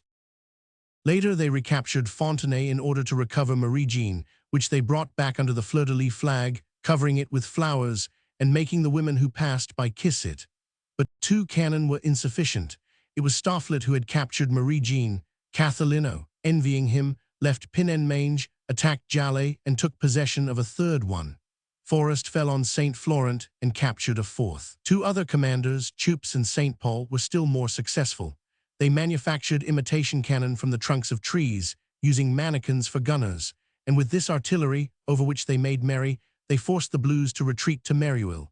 At that time they were in the height of their glory. Later, when Chalbos defeated La Marcinière, the peasants left behind them on the dishonored battlefield 2 cannon, bearing the arms of England. At that time, the French princes were paid by England, who, as Nanchiat writes on the 10th of May, 1794, remitted funds to Monseigneur because Mr. Pitt was told that it was the proper thing to do. Melinet, in a report of the 31st of March, says, "The cry of the rebels is, 'Long live the English!' The peasants tarried for purposes of pillage, for these devotees were thieves. Savages have their vices, and it is to these that civilization appeals." Paisset says, "Several times I have saved the town of Playlen from pillage." And again, he says that he refrained from entering Montfort. "I made a circuit in order to avoid the sacking of the houses of the Jacobins. They pillaged Collet, they sacked Chalons, passing by Granville, they robbed Vildia. They called the country people who joined the Blues the Jacobin herd, and exterminated them more fiercely than they did their other foes. They enjoyed carnage like soldiers, and reveled in massacre like brigands. To shoot the Patods was their delight. They called it breaking their fast."